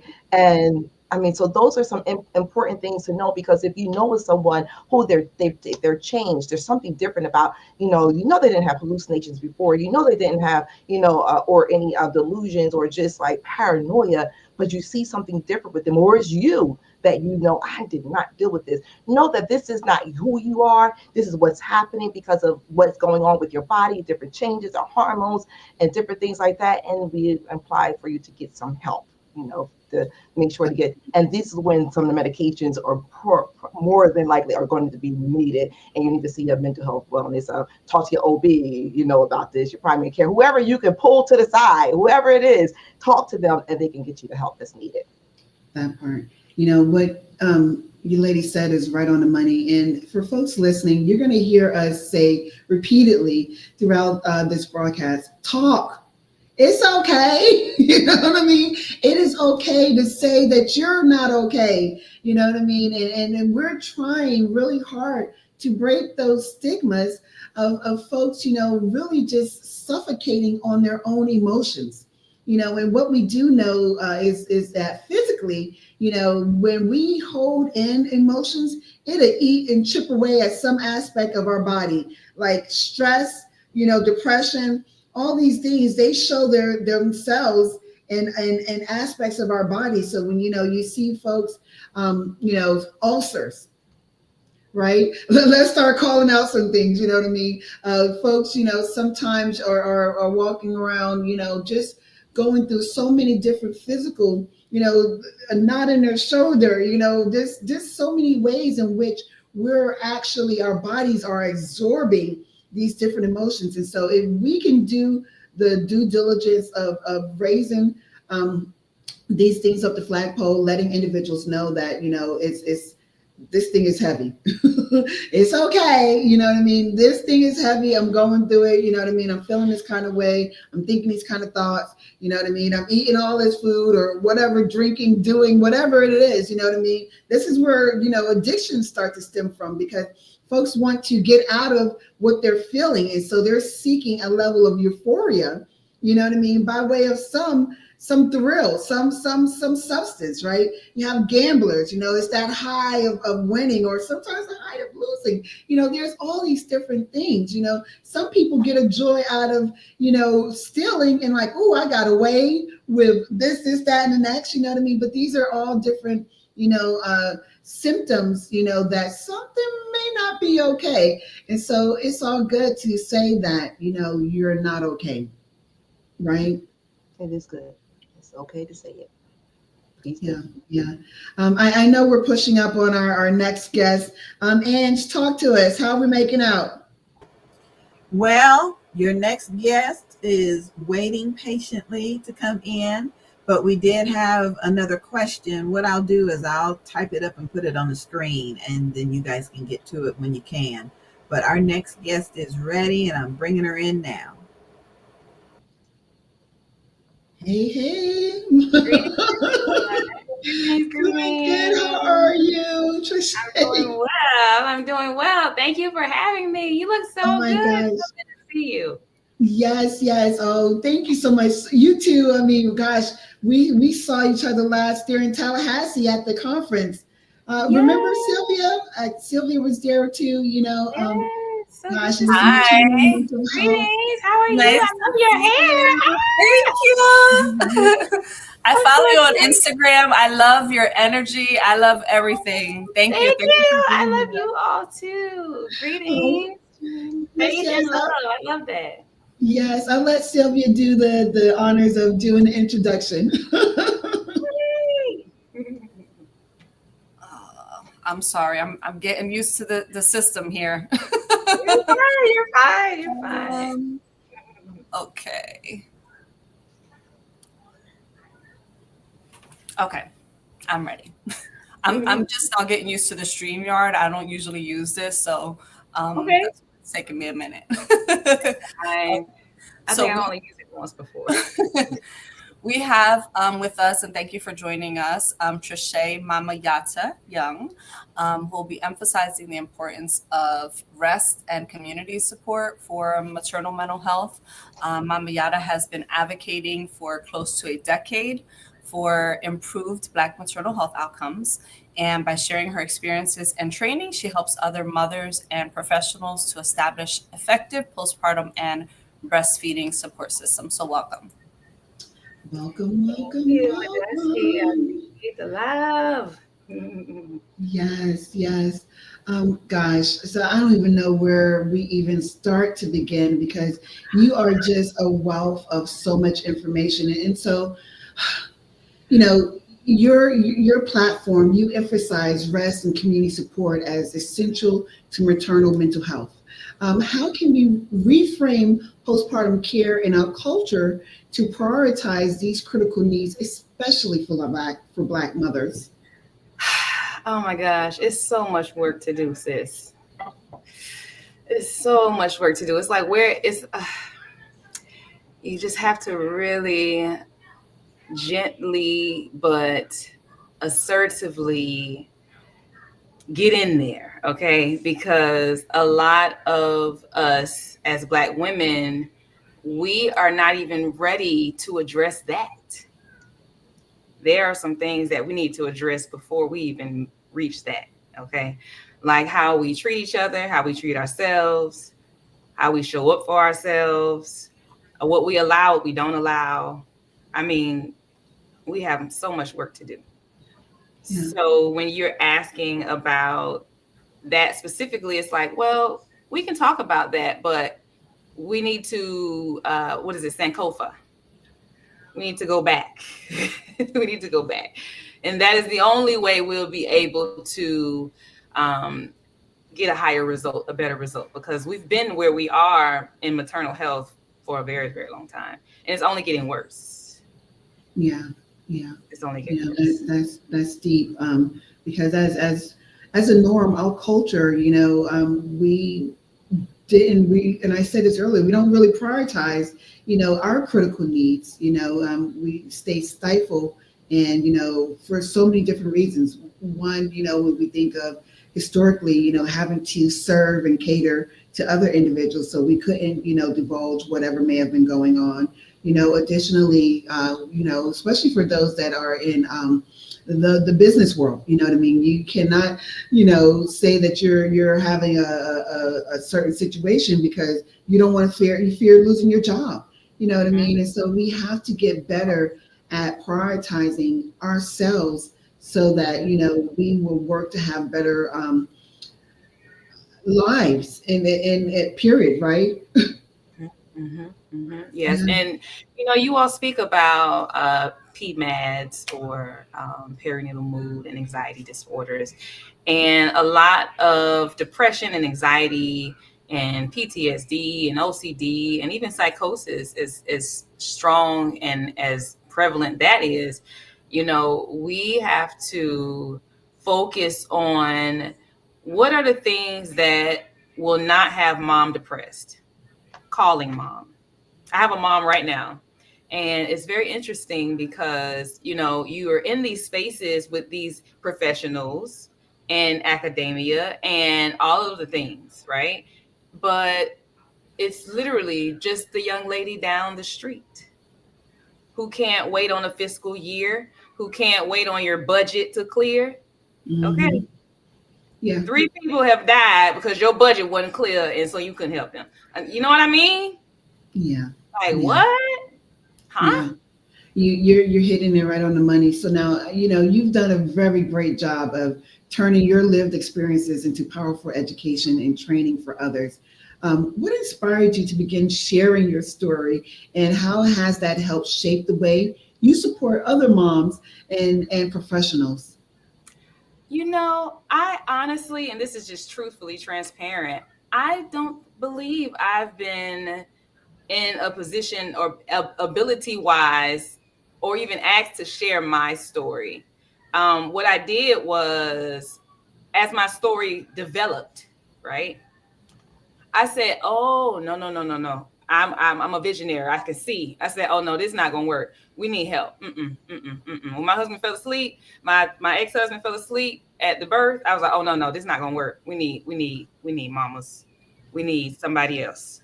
Thank you. We need y'all too, but we need our sisterhood, our sister circle, our girlfriends, our aunties, our grandmamas. Yeah. Okay, we need them, and the elder and the gap, and that's the gap. The youth don't want to listen to the elders, and the elders not listening to the youth. All right, so now what's next? Maternal mortality. But we don't. Thank you for this platform. Yes. Yeah. When you're naming off the who we need, that they do that very well in other cultures. You know what I mean?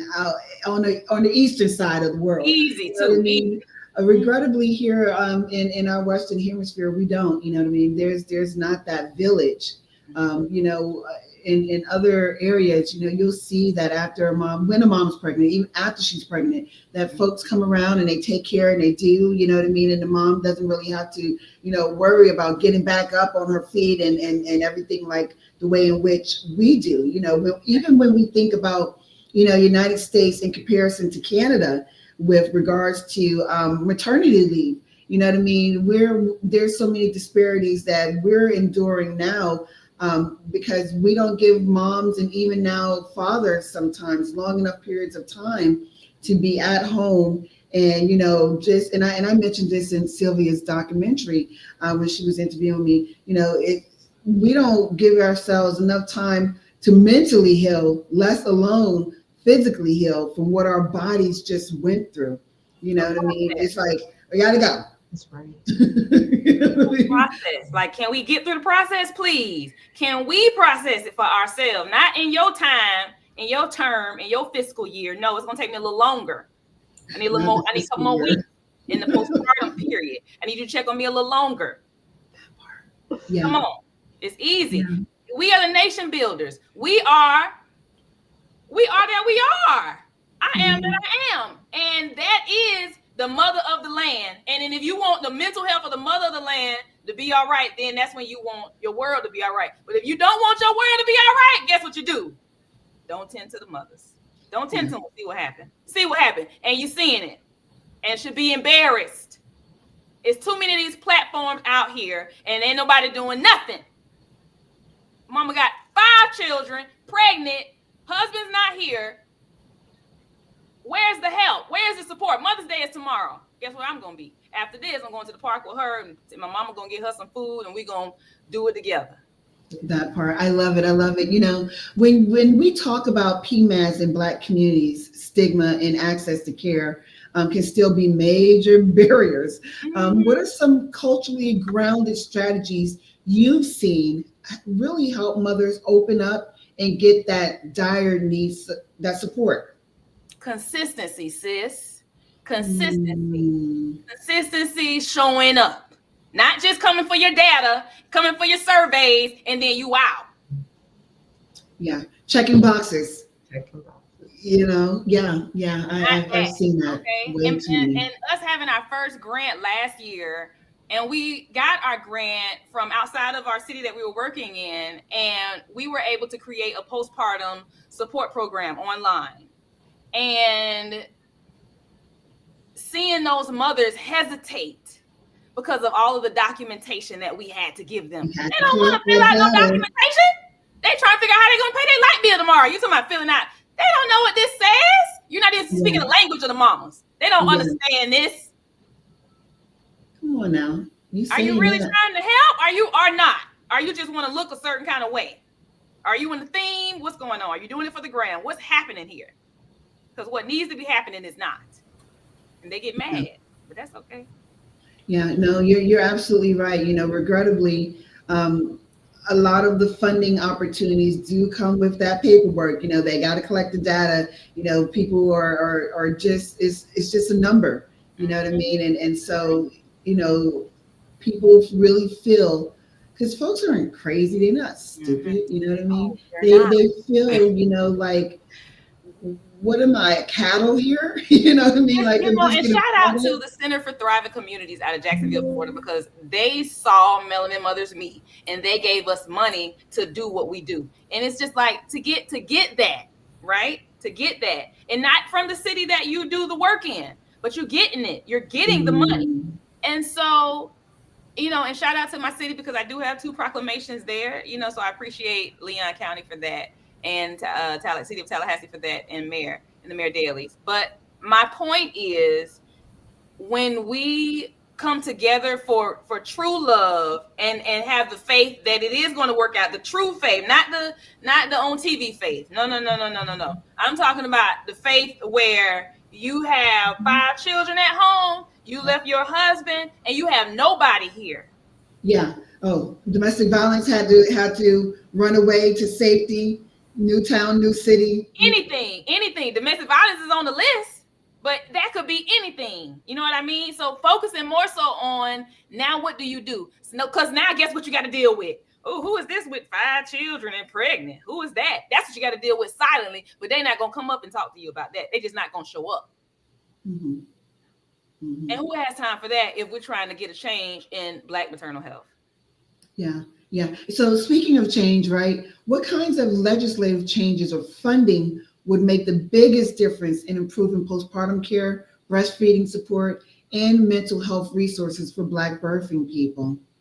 We need to give more funding to spaces like the one that you're providing us. We need to have more funding so that it can expand. Conversation is very, very vital for Black women. That's part of our tradition. We talk. We have sister girl talk. We have girl talk. We have chats, okay? Group chats. We need that. We need spaces where we can sit and we can rest and we can heal.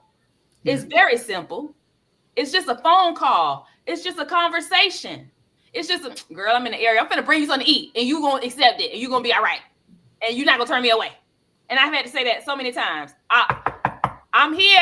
I know you told me not to come, but I'm gonna leave the food on the door. I love you. I love that. Like, what you want me to do? Because traditionally, Black women, we are strong, we are assertive, we don't take no mess. And all we've been getting is mess recently. And it's time to wake it up and get it out. Wake it up and get it out. Wake it up and get it out. I love that. I love that you just stated, look, I know you're strong. I look, but I'm going to bring you this food. You know what I mean? I just want you to know that you have love, you have support, someone that's actually looking out for your well-being. And so many individuals, I hope you're listening. You know what I mean? There's those mama yadas out here that are truly about that life and will meet you where you at to make certain her and her tribe, right? Maternal Matters favor, us and our tribe, right? We're going to meet you where you're at to make certain that you have what's needed for you to continually to thrive. Mama Yada, right? To say, you often speak about the strength of collective care. We're talking about that tribe. We're talking about that community. What does an ideal support system look like for a mother in the 4th trimester? And how can we as a community help build that village? I'm glad you asked. So I just wanted to first shout out to Mrs. Jacqueline E. Rozier here and the questions that she's asking. And I've asked moms these questions before. And you know what they tell me? How can I help you? I'm okay right now. I got it. Thank you so much. I appreciate it. What do you need right now? Nothing. I'm good. So then you have to get creative because that's a lie. That's not the truth. So I just wanted to acknowledge that. But how we do it, I spent a lot of time with it was the Hebrew Israelites, and they had a vegan restaurant in our community, and then they also had a salon as well. And I worked in the salon for about 8 years under the care and the advisory of an elder. And so what I saw when those moms were pregnant and then they weren't, and the baby's home, it was just they just got information. They just got information like the Beyonce say, the information. They got there just without a hesitation. Nobody had to ask anybody, what do I need to do? Like everybody just took the initiative to do exactly what it's like it's in our DNA to do.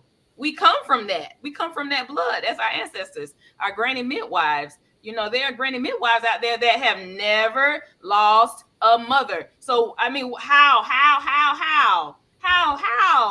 This was years ago, before technology and before all of the brain and smartness and knowledge and all this kind of stuff even existed. You know what I mean? Or anybody had tapped into it. And now that we have that, we losing more moms. How? Yeah. So being able to see and share with them about them showing up for mom, food, okay? Mom, somebody's going to bring over a meal every day, okay? You have other children. You might have 4 other children. We're going to take these 4 children with us so you can bond with the new baby. Okay. And it's not just one person that's doing it. It's a whole mutual thing. I'm a postpartum empowerment strategist. You call me, we put together a postpartum support plan, and we do it before the baby shower. Because guess what? At the baby shower, y'all want to take the selfies? Y'all want to put Instagram on there? Well, good. Sign up to come give me a postpartum support care. And bring me some food from 3 to 5. Make sure, check on me from 3 to 5. Okay. On Saturday, August 29th. Okay. That's what you need to do. When I had that baby, you need to catch a flight. You need to start saving your money now. Save your money now so you can commit, because it's that important for you to save your money now and take a weekend and go sit with your sister who's about to have a baby in 6 weeks. Figure it out. Yeah. Come on now. Dr. Fatisha, I feel like I'm having all the fun. Get in here. I'm sitting here saying Mama Yada is so on point. I can feel the passion. I can hear the passion. I mean, we need so more like you, Mama Yada, just caring for people, loving on people. And even if they say no, you like, I know you need help. So I'm going to still help you. And you're going to know, you're going to feel that I've helped you, Yes. So, yeah, no, this is wonderful. Yeah, Pam, I was sitting here back and saying, wow, this is phenomenal. Yeah. Mama Yada don't play. Mama Yada don't play. I teach students. I homeschool my children, and I teach homeschool students. A few of the platforms that I've taught for the Kamali Academy, Sankofa Homeschool Collective, Homeschool University. And so with these platforms, I'm able to teach K through 12, right? So right now I have some high school students, and we're putting together a Black maternal health panel, youth panel. And they're going to, share their insight about Black maternal health and what we're doing. And a part in there, I have a disruptor. So I have a disruptor, a child coming in and saying, hey, you all need to share Black maternal health with us. We need to be a part of this conversation too. Stop hiding this from us. Stop not including us. We need to be included, because one day we're going to be the adults. We're going to be one having the babies. Yeah. Come on. And the adults at this point not listening to no more. So we have to talk to the children, because guess what? They're not listening. So we got to go to the other generation and make sure they get brought up with the knowledge and information that they need to have successful pregnancies and successful. I mean, all of my pregnancies were successful. Okay. All the ones, they were successful. So I want to share that with the mom to inspire and give her that hope that she needs. And even if it's not, even if it doesn't look just like mine, it's still a successful pregnancy. It's how she wanted it set up. It's hers. It belongs to her. It's her story. It doesn't have to be the sadness all the time. It's too much sadness, y'all, in maternal health. It's supposed to be celebration. Celebration should not just be the baby shower, and now I'm done with the baby shower, and the gender reveal, it's a boy, it's a girl. Okay, well, where's the boy and the girl that was at the baby shower so they can come bring me something to eat, fold up a towel? It don't take a degree for that. Knock on the door. Get the baby some Pampers. Come on now.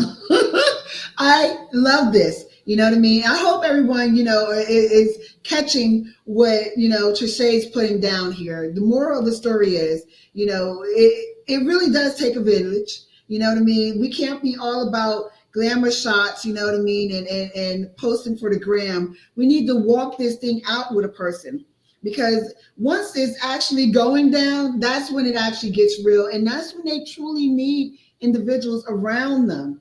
You know what I mean? And so let's make certain that we are doing our due diligence and we're stepping in to be that support, you know what I mean, for a person. It truly bogs my mind how individuals don't realize that we are to be each other's keepers. Yes. You know what I mean? And so whatever that looks like, taking some water out to a person, you know what I mean? Let us get outside of ourselves. You know what I mean? And also another thing, alert here, biblical reference, you know what I mean? It's okay that we do things for folks that can't necessarily repay us back. We're not supposed to be looking for that. You know what I mean? Let's go ahead and get to our Father's business, you know what I mean? Be the hands and feet, because you don't know how your act of kindness can make a world of a difference in someone's life. You know what I mean? We have individuals that are truly on the edge. You know what I mean? And where, we think back where that mom drove her vehicle into the ocean, car full of children. You know what I mean? You don't know how close to the edge a person is, and where you come in can really change their whole perspective of life. You know what I mean? Someone maybe on, thinking about, well, I'm just going to take these children out, you know what I mean? Or I'm just going to take myself out the game or whatever have you, or, and you come in and you provide that support. And now their faith is restored in Jesus and God. You know what I mean? Look, you know what I mean? Because people are going through it. We're all going through it. You know what I mean? And so we really do need to think outside the box on how we can be better people to one another. Trisha, you got a lot going on. You are another busy person in the play. Yes. Talk to us. What's coming down the pike for you? How can folks get in contact with you and the service that you provide? Yes, I just wanted to touch point to the one who posted that we do offer services for families with children who need to learn how to care for their mom when she comes home with a baby, like how not to get on her nerves, how not to give her the stress, like understanding, okay, we know you was the baby yesterday. Today, you're not. So now we need to help you, get you some big boy or some big girl things to do, little things around the house, or, okay, well, don't be so loud because you don't want to disturb mommy and the new baby, just different things like that. And they need to be taught this because you're literally, I've seen moms have children and then the other babies, now their behavior has shifted, at home, at school, wherever they are. And it can be young and older children. I was like, well, goodness, a 16-year-old, okay. And some of them don't. And so you have to be able to address all avenues, all things. It's holistic. It's very holistic. And we can't focus on one thing. So even though we have to get ourselves outside of ourselves, we also need to get a step outside of our jobs. Okay. The careers are 9 to 5 that we go to, and just look at ourselves as a human being. Okay. Just a human being. That's it. That part. I know you're on Instagram. What is your handle? Oh, I'm sorry. I apologize. So Instagram is Melanin. I can do this all day. Melanin Mothers Meet _M3. Melanin Mothers Meet _M3. Where am I? On Facebook, I'm Melanin Mothers Meet M3. And then also I am on what is that? Email melaninmothersmeetm3@gmail.com. melaninmothersmeetm3@gmail.com. So I appreciate the space and the opportunity to be here with you all. Yes. I love the fire that you brought. It's so needed. Represent for Duval. So I will see you around. If not another conference, there'll definitely be another event. Continue doing the good work that you're doing. Thank you so much for your time, Mama Yada. Thank you. Thank you. Oh my gosh. That was on fire. Yes, so very much. Very passionate and just wonderful to see the type of work that she does for people in general, like the children, extended family, children, and not just the mother, but the children too, taking them through their steps. So it was really good. Yeah. Oh my gosh. Yeah. I'm still like digesting some of the things, because like she said, we need to do a better job at being there for individuals, and so when we think about some of the work that we do at Maternal Matters Favored, centering around the Wellness Navigator, doing those weekly check-ins and we have team members that are really trained up to pretty much assess the needs, provide the care, and offer the emotional support for moms to be able to, kind of recollect, regroup, reestablish themselves, in their parenting journey. And, when we think about doulas, and I know we're going to have Alicia, who's one of our community partners. She's in the space of being a doula. That's kind of like what, Touche was talking about. You know what I mean? We got to go out and, love on and care for the mom. And if she has multiple children, you know what I mean? Help that child understand, like, hey, okay, you know what I mean? Don't worry, mom is just new baby, you know what I mean? Because children, they go through different emotions as well, with a new baby coming into the home and so forth and so on. And so she just really hit on a lot of great things. One of the things that we're really big on is having community partners that can actually help be the boots and feet in the community. And once more, we serve several different counties: Seminole, Orange, Volusia, and Flagler County, with us being headquartered here in Flagler County. But at the end of the day, we're a small group, you know what I mean? But we have a big reach, and that's because of, once more, community, a tribe, making certain that we have, the different, SMEs that are able to carry out services as needed. And mind you, we operate on a part-time schedule, right, by the grace of God, but we're still able to actually get what's needed done and provide the services. And so for anyone, that may be wondering, for the most part, our services take place in the evenings. Most moms are working during the day and so forth. Me, myself, I work during the day, right? And so we have these evening workshops and counseling sessions and support groups that we do, and then of course on the weekends we're out and about, providing services just as well.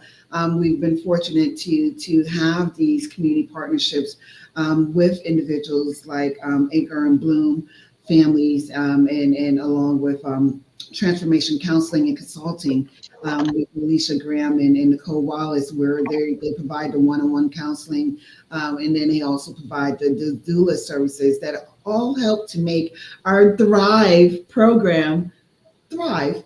And so for anyone who may be wondering, how can they too start to get some of these services either for themselves or a loved one, please go to our website, mmfavorite.org, and go to services.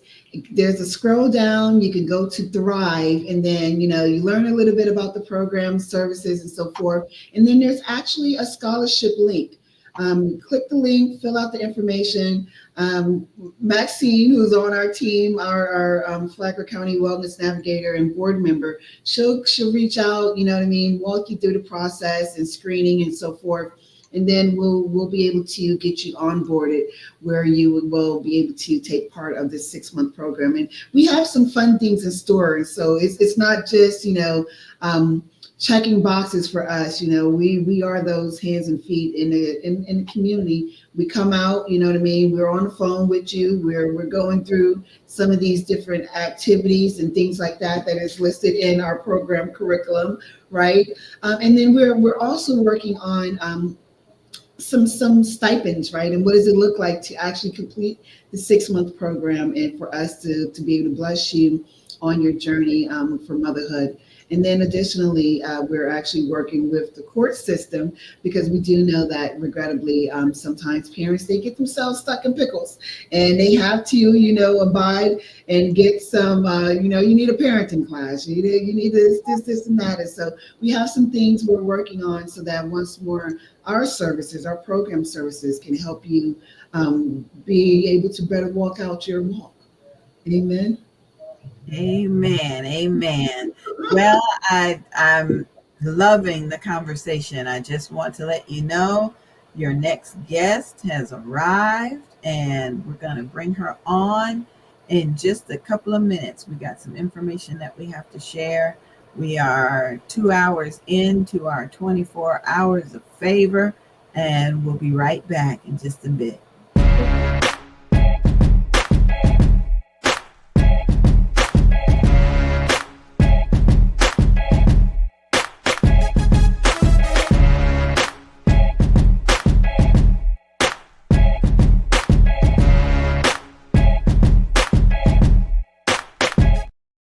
Living with anxiety and depression can feel like you're drowning.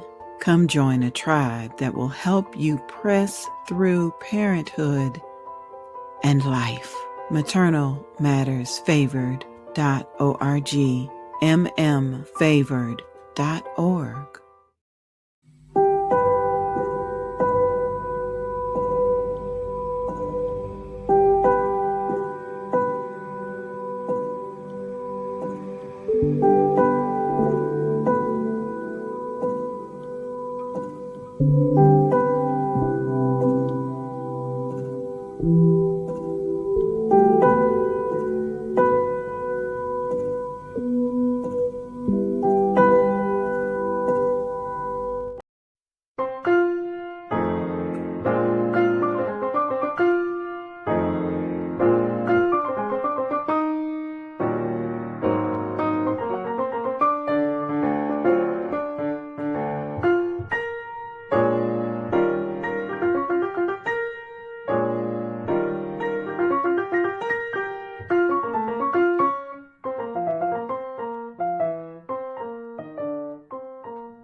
Wow.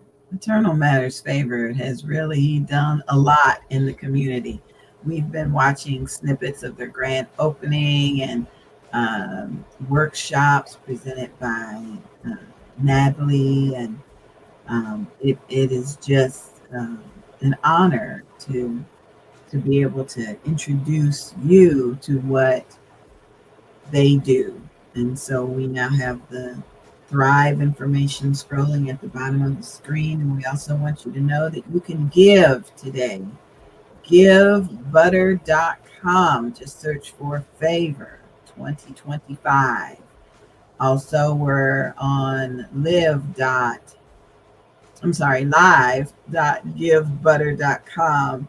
And again, you can search for Favor 2025. Okay, got to give a shout out to Jacqueline Rosier. Thank you so much for being here and contributing your thoughts and questions. Thank you so much. In His Heart Book Ministries has been watching. Thank you so much to Pastor Clarence Maurice Ball, who was here. And thank you to everyone. You're watching on the Favored YouTube page. And I'd like to let you know how you can check out the viewing, the broadcast. If today is not May 10th for you, then that means you're probably watching the replay. So please put in the comment section #replay and put your city and state or your country so that we know that we're reaching people. Right now, we are live on Facebook. Just search for Maternal Matters Favored. I'm streaming live on the Dads on Duty Facebook page and the Moms in Ministry Facebook page. That's Moms, the letter N, like Nancy, in Ministry page on Facebook. You can search for Live with Evangelist NGB on YouTube. And the second page is Evangelist NGB on YouTube. We're also live on the Volusia Businesswoman page on YouTube and several other Facebook and YouTube destinations. We're grateful for that. So please share. Okay, we're going to bring Tam back in so we can get ready to learn more about Casey, who is here. So welcome to the show, Casey. Thank you so much. Oh my gosh, yes. Oh, and Dr. Fatisha, she wanted to be in on this conversation because of the great work that you're doing. I just thank you all the way from Texas. Yes. Yes. And oh my gosh, thank you so much for being here. I'm going to go ahead and do the introduction while Dr. Fatisha is coming back on. And so, Casey Polite is the Chief Operating Officer for Viola's House. In this key leadership position, she works closely with the CEO, who will be on a little bit later, to ensure that the organization's operations remain strategically aligned to its mission to offer safe housing and comprehensive wraparound services. So we're talking about nutrition, education, job training, transportation, and more, right, to pregnant and parenting individuals in underserved zip codes across the Dallas and Brownsville areas. Casey brings more than 20 years of expertise in strategic planning, operational management, and community advocacy to Viola's House. In her day-to-day responsibilities, Casey focuses on implementing policies, improving workflows, and enhancing operational efficiency to ensure that the whole of the organization is optimized to sustain vital programs and services that empowers Viola's House clients to thrive in the communities where they live, work, and are raising their families. Oh my gosh, phenomenal. Thank Thank you you. again. Right? Oh my gosh. You ladies are doing such amazing work. I really am blessed and fortunate to have stumbled upon Dana. She was doing an interview and then, was able to get the introduction and the connection. And now here we are having our own conversation. Dr. Yes. Fatisha, can you lead us off with some of the things in which Casey, you have a wealth of knowledge, expertise in the work that you all are doing here in the community. Casey, I want to say thank you so much for all the awesome work that you're Yes. doing. You're like a Absolutely. powerhouse. I was reading through, I was like, wow, this is amazing. Thank you so much. And thank you for the opportunity to be here. This 24 hours of favor is such an incredible concept. So thank you. You are so welcome. As we know, Viola's House provides more than housing, right? It offers wraparound care that addresses many social determinants of health. So, how does this holistic model support the prevention and treatment of the perinatal mood and anxiety disorders in your clients?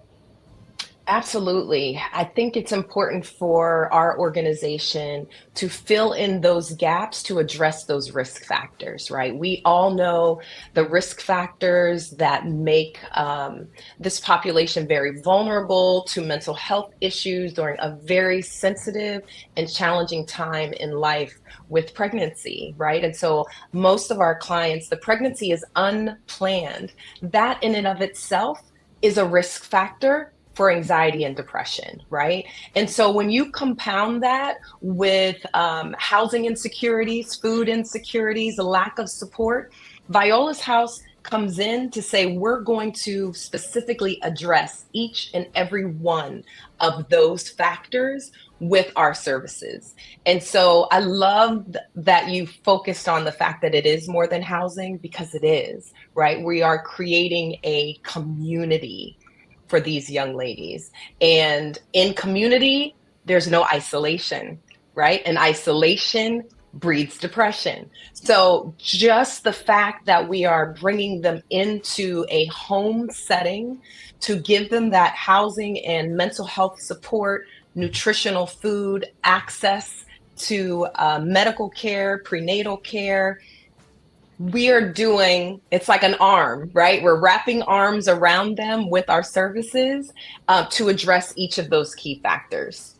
That is amazing. And I love how you said that unexpected. A lot of people, pregnancy for many people is definitely unexpected, and that's a risk factor. And some of us never really considered that being a risk factor, but it truly is. And you bringing them in to, as a community, as a village, and caring for them. That's the extra level of care that that there's less chances of the depression, going. And if you happen to become depressed, you could kind of see it right then and there, right? You kind of can see them at that moment and get them the help that they need. I'm supposing, right?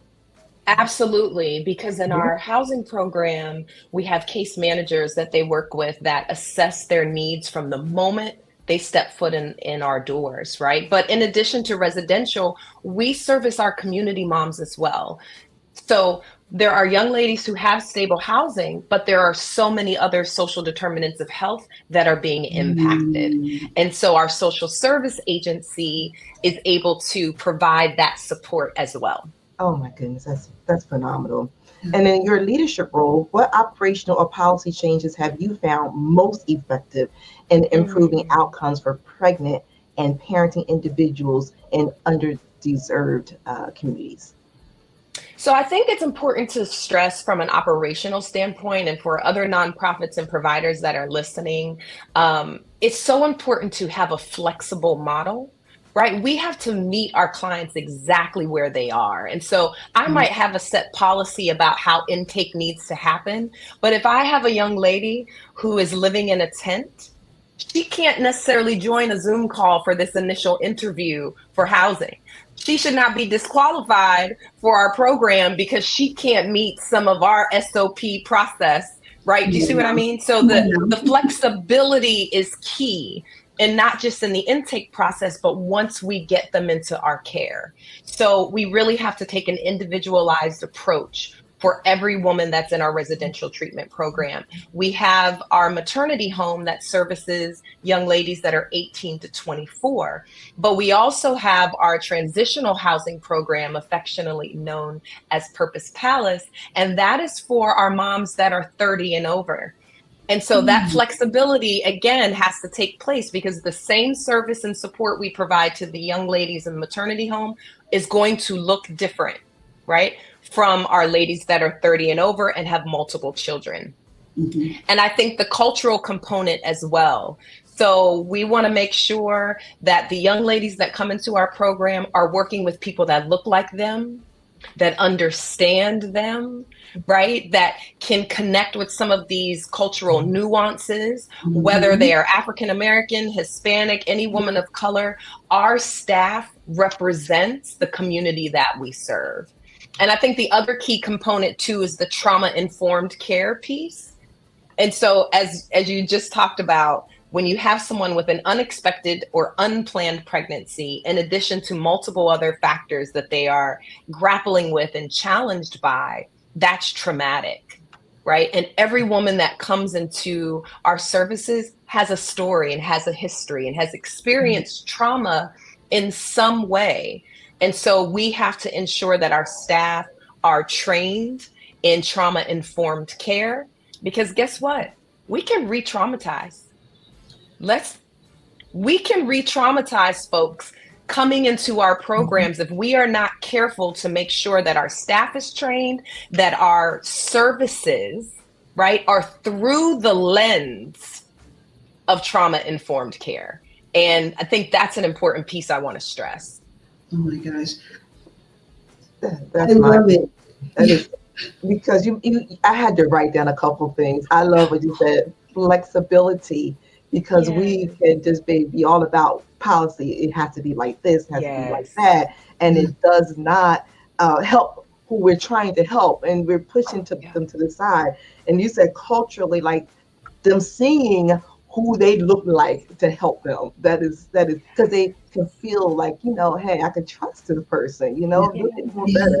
And there's many different ages. So you're taking the young ones and you're taking care of their needs, and then the older ones, you're taking care of their needs and making sure that you're, this, I don't know, it's just like everybody's just like, it seems so systemized to the point where you're taking care of young and old and middle and all kind of things. And then like the re-traumatization. Yeah, we can re-traumatize people. We don't want to do that. And that is so beautiful that you took all these different aspects in Viola House and have put it together to help so many people.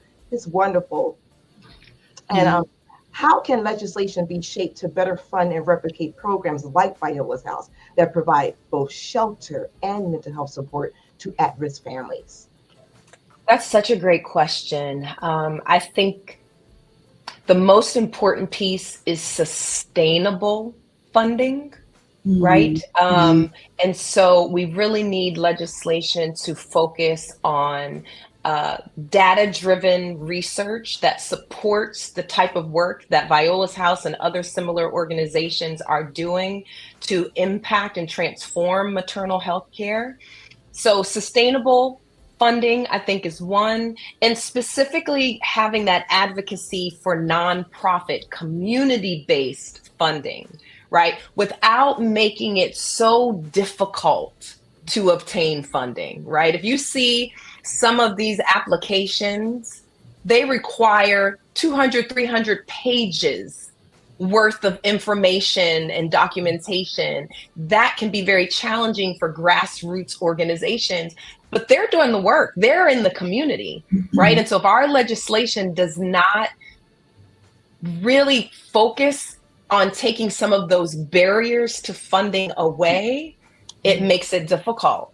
It really does. And I think also it's important to think about the type of model of care that funding is supporting, right? So with an organization like Viola's House, we're focused on the social determinants of health, but we're looking at physical, mental health, spiritual health, right? Their education, their future. When a woman comes into our program, regardless if it's in the residential program or in the community, we're already thinking ahead and helping her see where she wants to go, right? And so we need funding to match that continuum. It's not just what we're doing today, it's how can you help us sustain that and continue that support after their child is 2 and 3 years old.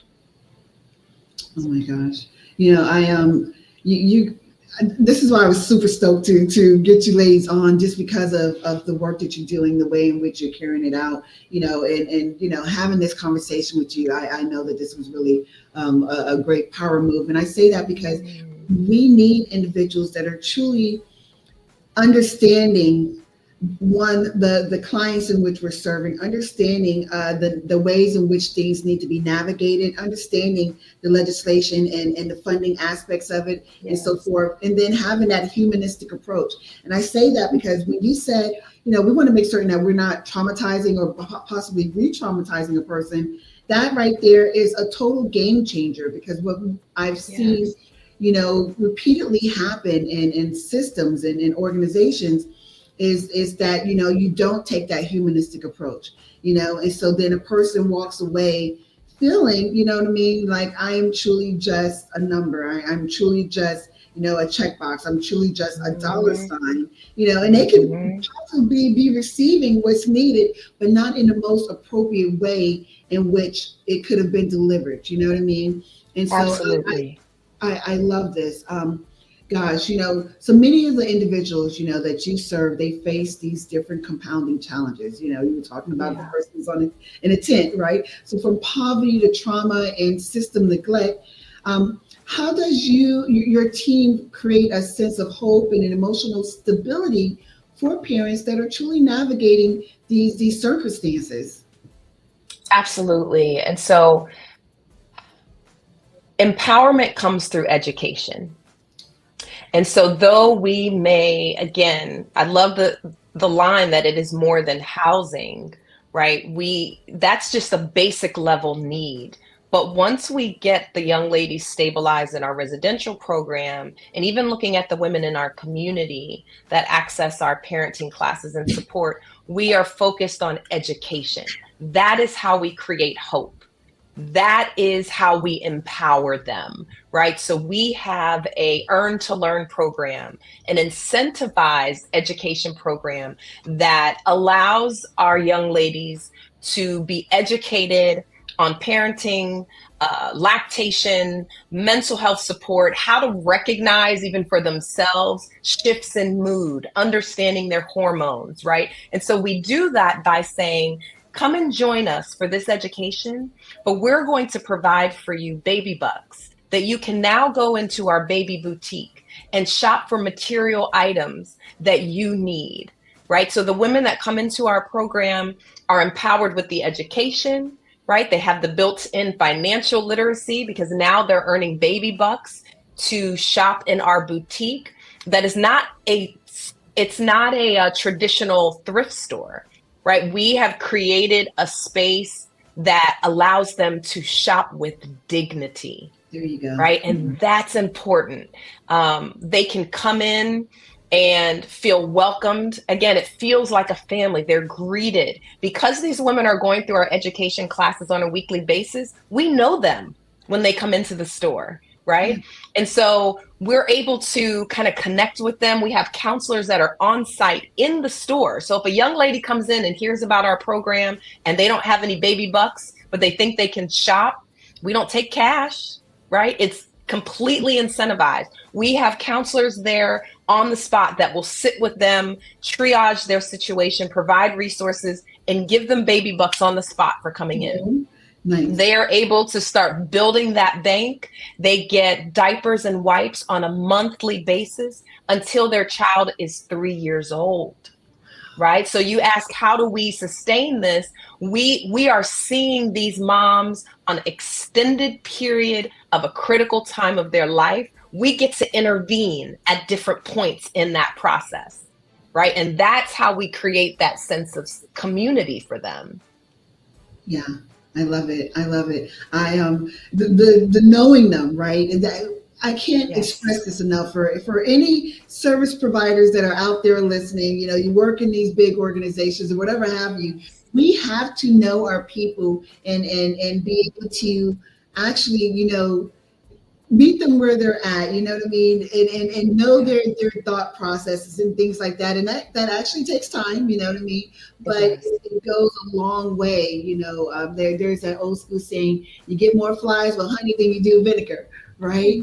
And so when we think about long-term community impact, what does that look like for you guys there when a parent leaves Viola House, right? And how do you measure or define success beyond their time in the program? And you know, I'll add to that, you know, and I say this because we do know that data is king, right? And what are some of those other metrics, you know, that really do make the true difference in the work that's being done? Absolutely. So we want to look at the retention of housing, particularly for our young ladies that are in our residential program, once we launch them into independent housing when they complete our program. So that's a huge factor that we are contributing to that success, right? And so we have case managers that will reach out to them. Here's the thing to remember. We are seeing our women through their child's third birthday. Right? So even when they exit our program, we still have touch points with them. Those young ladies are still engaged in our parenting classes. They're still receiving support with the diapers and wipes, right? So being able to measure that success, again, is going to be individualized, as I mentioned earlier, because success for one woman is going to look different for the success of another. But what I can say in the history of our housing program for 10 years, we've never had a maternal death. That is success, right? That is success. We have seen women come into our program who did not have a high school education that left with not only a high school education, but stable living wage that they can now provide housing and support, still with the support of their village, but they can now live independently, right? So we are addressing those risk factors. Our organization last year gave over 6 million diapers to our village, right? We are taking that choice away from them that says, can I feed my children today? Or do I have to buy diapers?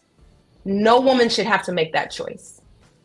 And so success looks like some of our clients that have been involved in our program coming back and being a peer support for other clients and moms, or even employed. That's right. We have a lot of staff that have gone through our programming, and they are now, you know, coming from a different place of inspiration because of how they moved through Viola's house and felt empowered and connected. They're showing up in a way that really provides that legacy that we want Viola's house to stand for. Oh my gosh. Okay, tissue alert, you know, you know, and I say that because, you know, I know the ways from which I've come, you know what I mean? And you know, I'm very fortunate to have made the strides that I did, coming through similar type of programs, you know what I mean? And so when we look at from where I was 20 years ago to current state, I know that with the right personnel, the right program model, you know what I mean? And the person themselves having the right mindset in wanting to actually make, continuous strides and working to actually elevate themselves, it can happen. It can happen. And so just, hearing, the work that you all are doing and the whole concept of, them coming back in and being that peer support and being able to kind of pay it forward, give it back, is truly what it's all about. We're not to just say, okay, I'm good, thanks, you know what I mean? Yes. We don't do that. And so you guys having that opening, that mechanism for that to take place is truly phenomenal. Thank you. Thank you so much. This is such an important conversation. Again, I really appreciate the invitation to be here, and you'll get to hear from our founder and CEO, who will just, continue to shed light on the important work that we're doing here at Viola's House. Yes, thank you so much, Casey. So I want to save it for her, but I want to have you just say, how are some ways that folks can contact you? I know some of your information has been scrolling, but just for those that may have not caught it. Absolutely. I think the best first stop is our website. So violashouse.org. On that page, you're able to volunteer your time, your talents, your presence. You can donate to our organization as well financially to support our vision from that perspective, learn more about the work that we're doing, access to our impact report to really understand the impact that we've made and know where we're going. So I think our website would be a great place to start. Thank you so much. Casey, enjoy your weekend. Happy Mother's Day. Thank you. Same to you. Bye-bye. Bye. Oh my gosh. Yep. I still need a little more tissue. Oh my gosh. Yeah. Yeah. That was wonderful. Good stuff. Great help. Great services and just social determinants. That's great. Ooh, tissue moment, huh? Tissue. Up to the age of 3 years old. That was impressive. That was very impressive. Very impressive. There are many organizations that really do provide those services past 2 years old. So 3 years old is definitely a blessing. Yeah. Got a couple of comments that came through. Wow, good stuff. One amazing example of what it takes a village, what that really looks like. That really looks like.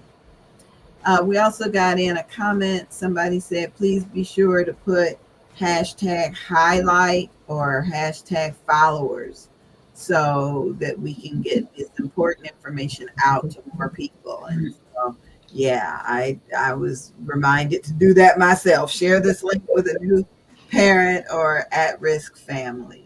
So, Awesome. got just a couple of quick things we need to talk about. One, we have to thank Marie McKenzie for joining us today. She is watching. Donna Gray Banks is watching and has given us a thumbs up. Thank you, Donna. We appreciate you. And like we said earlier, In His Heart Book Ministries. So that reminds us that this hour, it's just about time for another challenge. Here's the challenge video.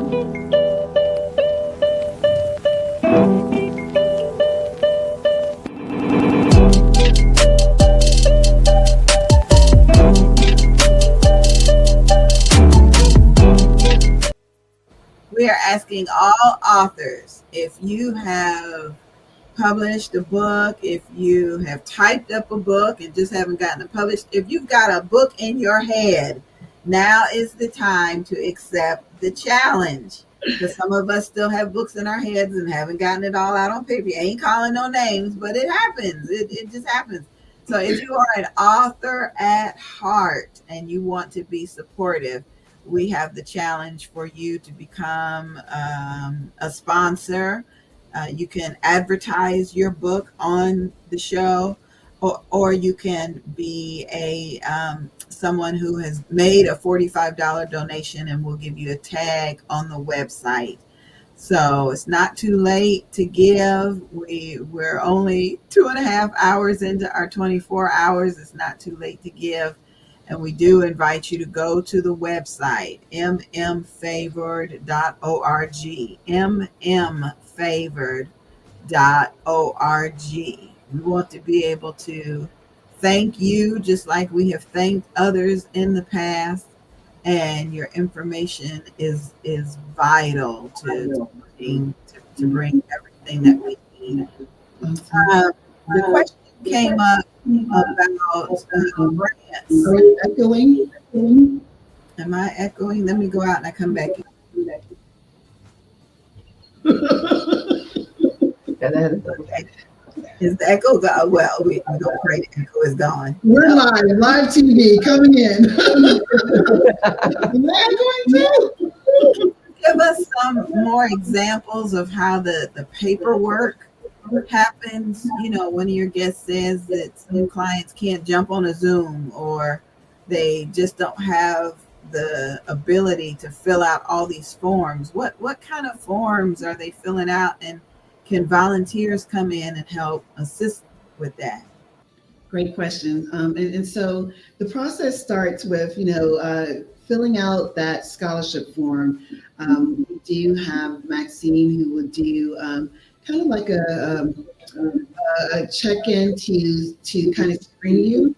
From there, we look at the results and so forth, and then we do the outreach to have you sign the participant agreement, right? And so what does that look like? It's like, okay, you're agreeing that you're going to go through this 6-month program. You're going to go ahead and make certain that you get the one-on-one counselings that are taking place, that you're going to attend the workshops, you know what I mean, that you're going to do the work. We don't mind going to the moon for you.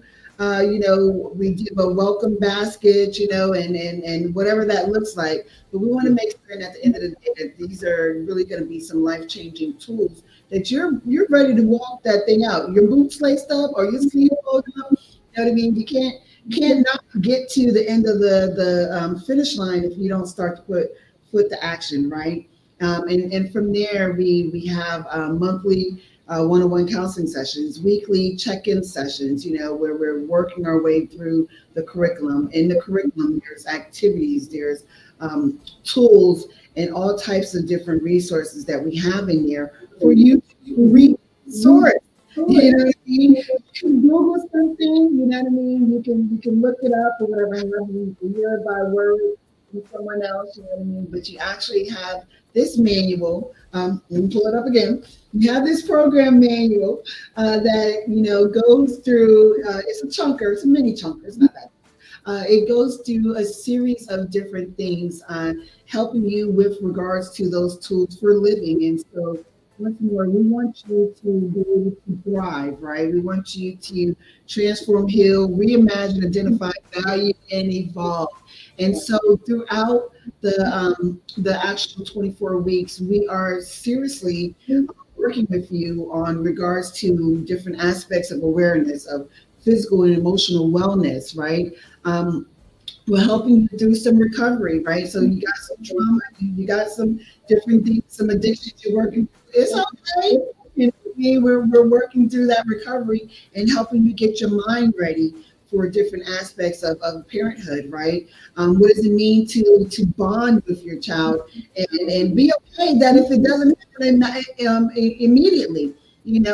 I along with other moms, will tell our stories that we didn't have that immediate emotional, it was like, oh, okay. You know what I mean? And for me, I tell the story that it took some years, you know what I mean? And I had to be, honest with my son, like I grew up in a household, we didn't hug, we didn't say I love you, you know what I mean? It's all brand new, and I remember, he would be coming running and, to my waist, hugging me, and I'm like, I love you too, and then it was a level of anxiety, and I used to stand there and now I'm at a point where I'm just like, oh my God, you know what I mean? But, what you need to and have a level of resilience that despite what your environment looks like, despite what you're going through, you know what I mean, that you're going to persevere. You're not going to succumb to the situations taking place. And so that's where we work to help you with that level of emotional growth and adjusting. This is an adjustment, and it doesn't happen overnight. We have to learn to give ourselves some grace. Seriously, we have to. And I know for me, and every aspect of my life, my biggest critic. And I'm like, oh, I could have said that different, could have did this different, I would have did this. No, give ourselves some grace. Did you do it? Did you try? You know what I mean? Okay, tomorrow's another day. And then additionally, we're working on helping you identify how you are current state and what does it look like? What are your visions for yourself in the future? You know what I mean? And how can we get you into a healthy space of transitioning and walking that thing through? So all of that is in this program manual. I love when Casey was talking about SOPs, right? It's not just a standard operating procedure. You know what I mean? We need that thing chunked out into a manual that is going to provide you with a whole bunch of different tools. One of the other things that I really find that is truly is of dire importance is journaling. And so, taking time to pause and reflect. You don't got to do it every day. You know what I mean? I did not grow up with a journal, but making time to actually jot down some things. And so that's where our other piece of curriculum comes in, where we have a reflections journal, for you to notate different things, with regards to coping skills and with regards to our emotions on certain different things, with regards to triggers and so forth. And how did we make out today, right? And so this is a 24-week program in which we're working to once more break generational cycles of dysfunction that are taking place in our lives. No more. It stops now. Oh, man, I know we're getting ready to gear up for our next speaker. I do want to take some time and shout out some of our advertisers. And so I know you guys have seen the advertisement come on from Mother of Earth. I am a true believer of her products. She's a dear friend, Moshe. She actually has this shea butter. And, for me, whatever I can do to keep this melanin popping, I'm all for it, right? And that includes my head. And so since I've been using this product at the beginning of this year, I've not had razor bumps. You know what I mean? So that's something magical for any of my fellow alopecians. The commercial will come up again. Just holla at your girl. I do want to go ahead and read the ingredients because it's all natural. So we have shea butter, mango butter, raw cocoa, coconut oil, almond oil, and tapioca starch, along with vitamin E. Good stuff, right? And so I do want to go ahead and shout her out. And then we had another advertiser, Mackenzie. And so I want to. She has, is this showing? Can you guys see? This is, too close. Am I too far? Say the words. Too close, too far. She does our signature lip balm, which is also all natural, plant-based. We put these in our maternal mental health kits. She did. She's another advertiser of ours, and I swear by this. I keep them at my desk. I do have one of our mental health kits where we do actually put it in. But once more, her product is all natural. It really helps with maintaining moisture on her, especially if you talk a lot like me sometimes. But yeah, she's been a great ally in regards to products which we distribute to mothers, not just with our mental health kits, but a part of our actual self-care packs as well. And so you'll continually see her advertisement throughout the broadcast. I love it. I love it. Small businesses that are supporting. That's great. Okay, it's time to bring in our new guest. Miss Hickman is waiting, and I can't wait to hear from her. Yes, yes. Hey, Dana. Mute my mic. We have to figure out Hi, that. ladies. Can you all hear me okay? Yes. I hear Oh, you. good. I'm Oh so my happy to God. be here. Yes, I'm so grateful for your time because you are a very busy woman. I came across my leader came across your presentation, your conversation that was taking place on the Breakfast Club. Uh-huh. So I got to Yeah. tune in. I was like, yeah, get ready to have Yeah. her on the show. Oh my gosh, Coach Patricia, I'll let you go ahead and do the introduction here. Okay. Pleasure. Thank you, Miss Hickman. It's a pleasure to Thank meet you. you.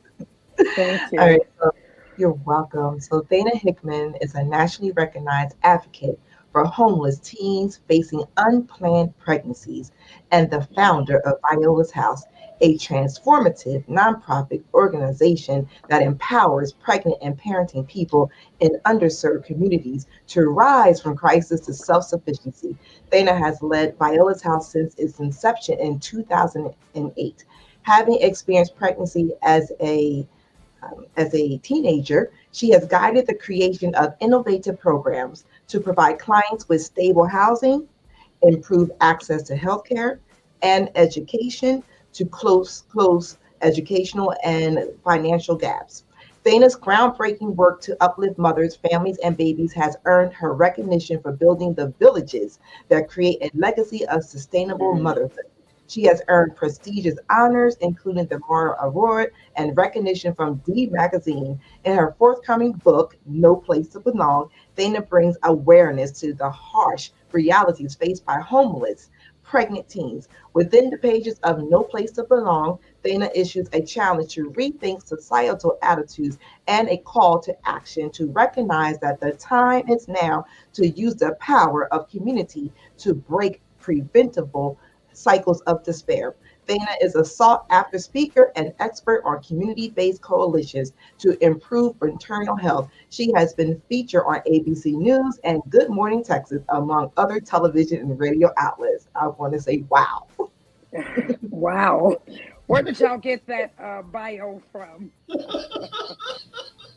A Wow. little birdie told us some things about you, and so we wanted to make certain that we highlighted just a smidget of some of your excellence because you ladies certainly do have some excellent work going on there. Just talking with Casey and getting to learn more, and I say that because our websites tell a story. But being able to have these kind of conversations, you get to Yeah. really learn and know which that are really taking place, especially Yeah.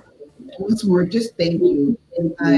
I know that you've turned your personal story, your journey into a national mission. But how has your own experience as a teen mother shaped how Viola's House addresses PMAS young?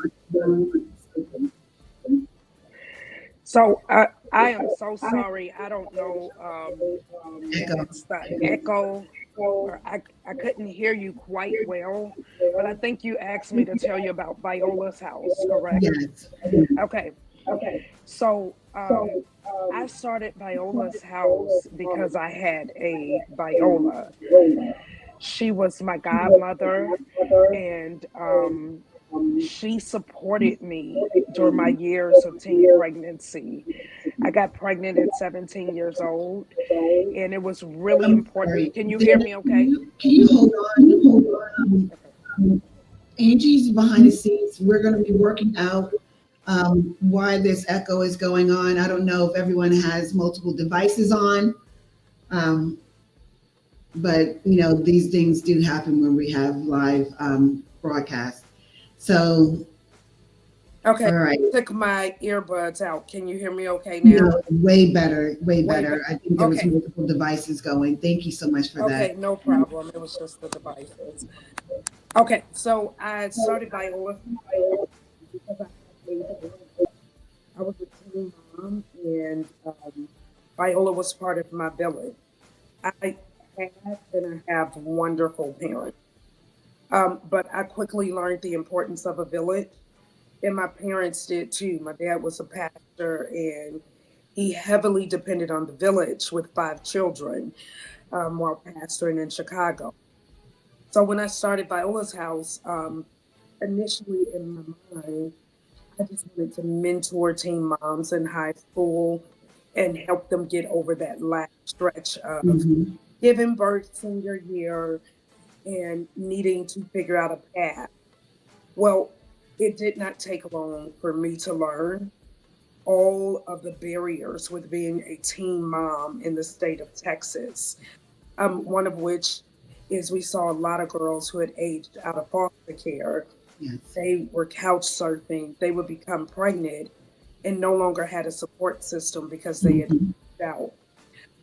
And, I told myself, you need to house these mothers. And I clearly saw a vision of a house um, many, many years before we opened the first bed. And I say that to say so many people have visions and they have passions where they want to do things, but time is a barrier for them. Time stops them. And I clearly remember seeing the vision of this home late 2008, 2009. I didn't open my first bed until 2015, Come but on I now. kept working. Come on I now. kept advocating. I kept going through process after process because I knew this was a massive need. When I first opened my first 2 beds, it was in an apartment on the campus of Cornerstone, and I received 10 applicants that first week.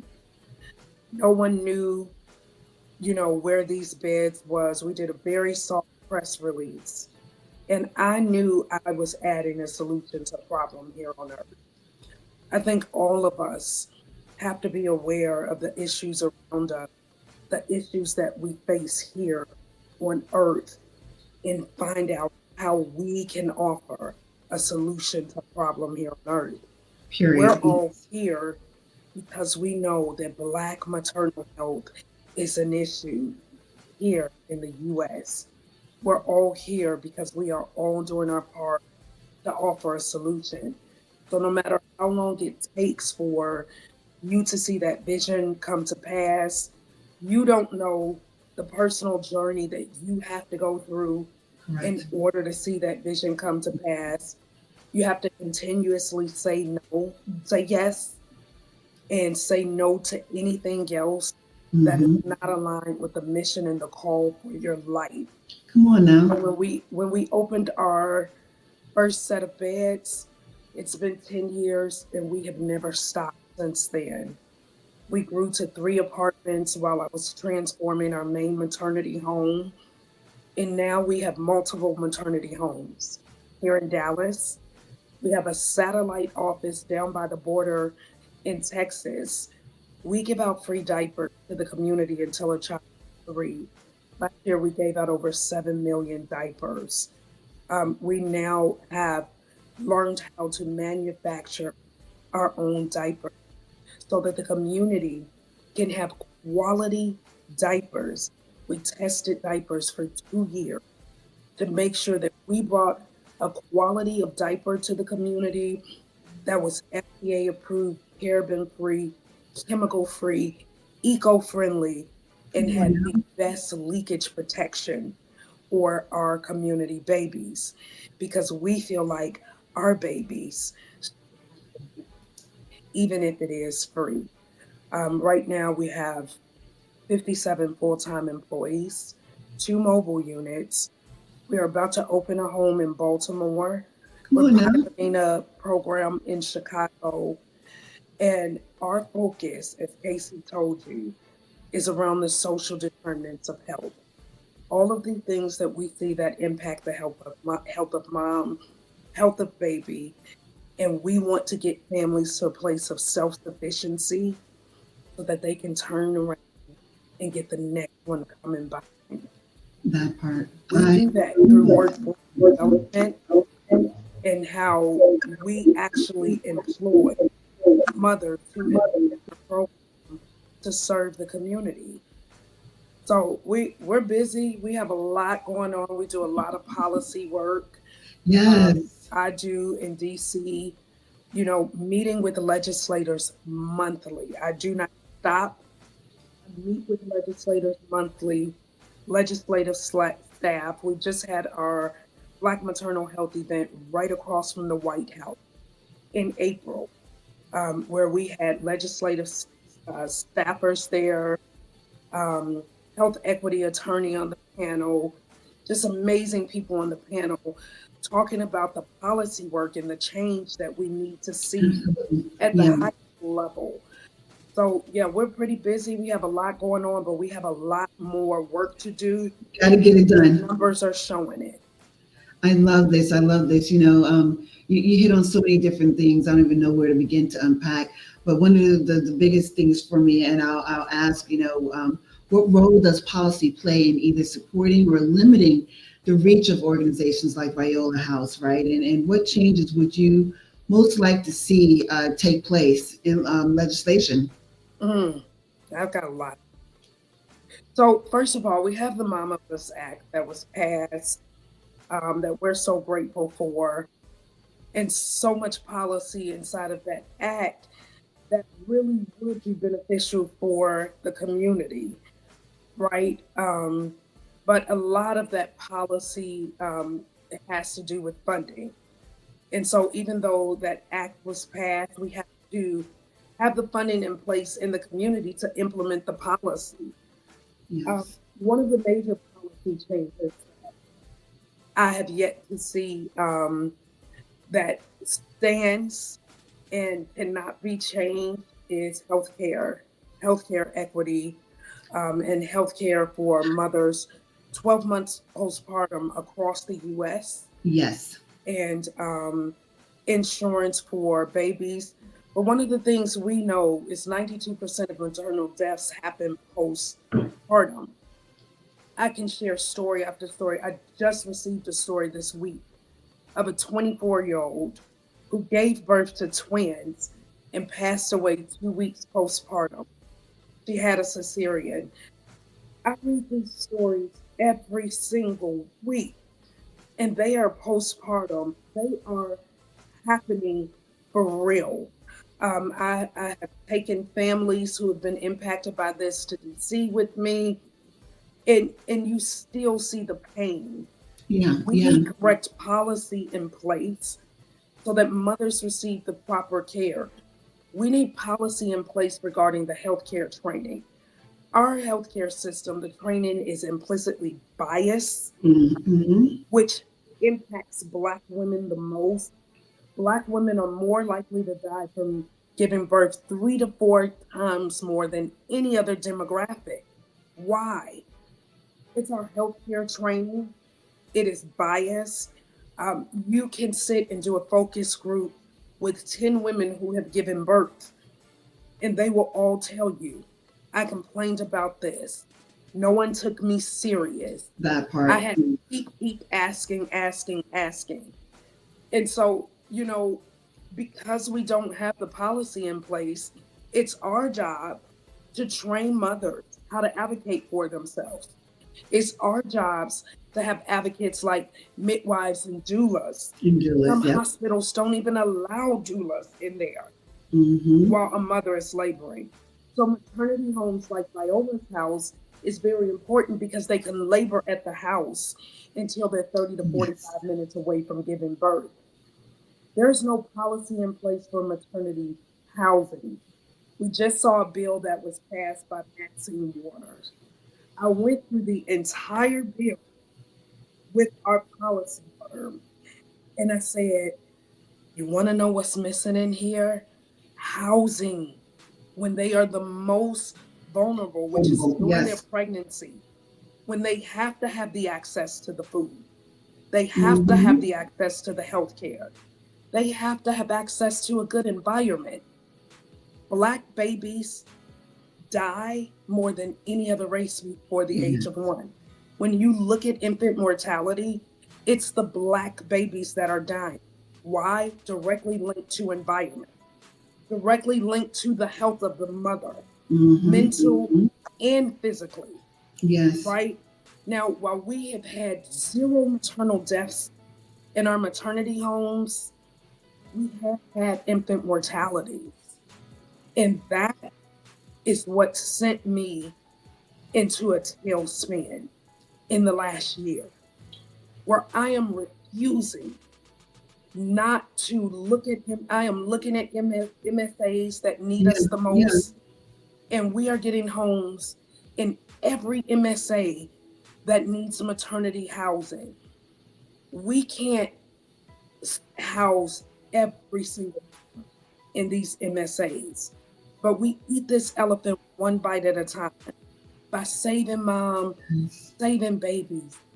I told someone I had enough in the last year of seeing a little bitty white box with a baby lying in it at a funeral. It's traumatizing for mom, it's traumatizing for staff, Yeah. traumatizing for the community that The showed up community. to support, Hmm. right? And we've got to do better. We've got to link arms around the country and say, we are not going to allow another Black mother, another Black baby to To die. die Yes. because they're being born to this healthcare system Yes. that is rooted in racism. We've got to do our Mhm. part. Tam, nobody is coming to save us. And I Nope. need everybody to get that in their heads. If they don't take away anything else from the action that they need to take from this broadcast, it's us that we have been waiting for. We are the solution. We Yeah. are the voices. Yeah. Nobody's coming to save us. We've got to get together like we're doing right now and say, what's your part you can do? What What exactly? can you do? We have to mobilize more so in conjunction. We cannot continuously work in silos, you know what I mean, and think that we're going to be effective, Yeah. period.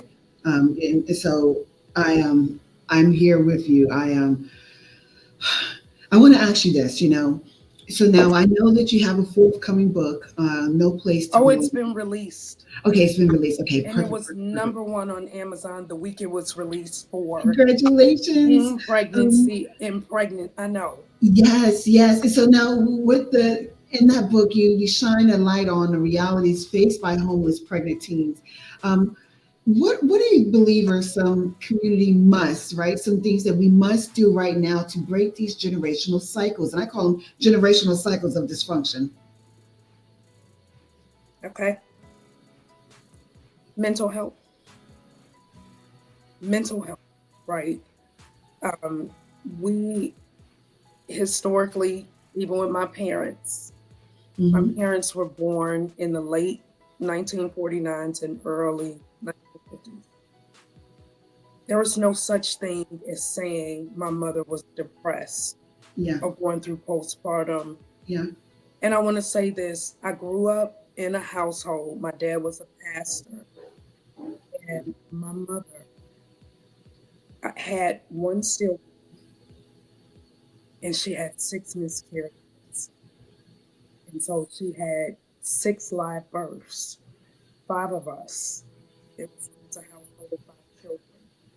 But after my youngest brother, we watched my mother go through miscarriage after miscarriage.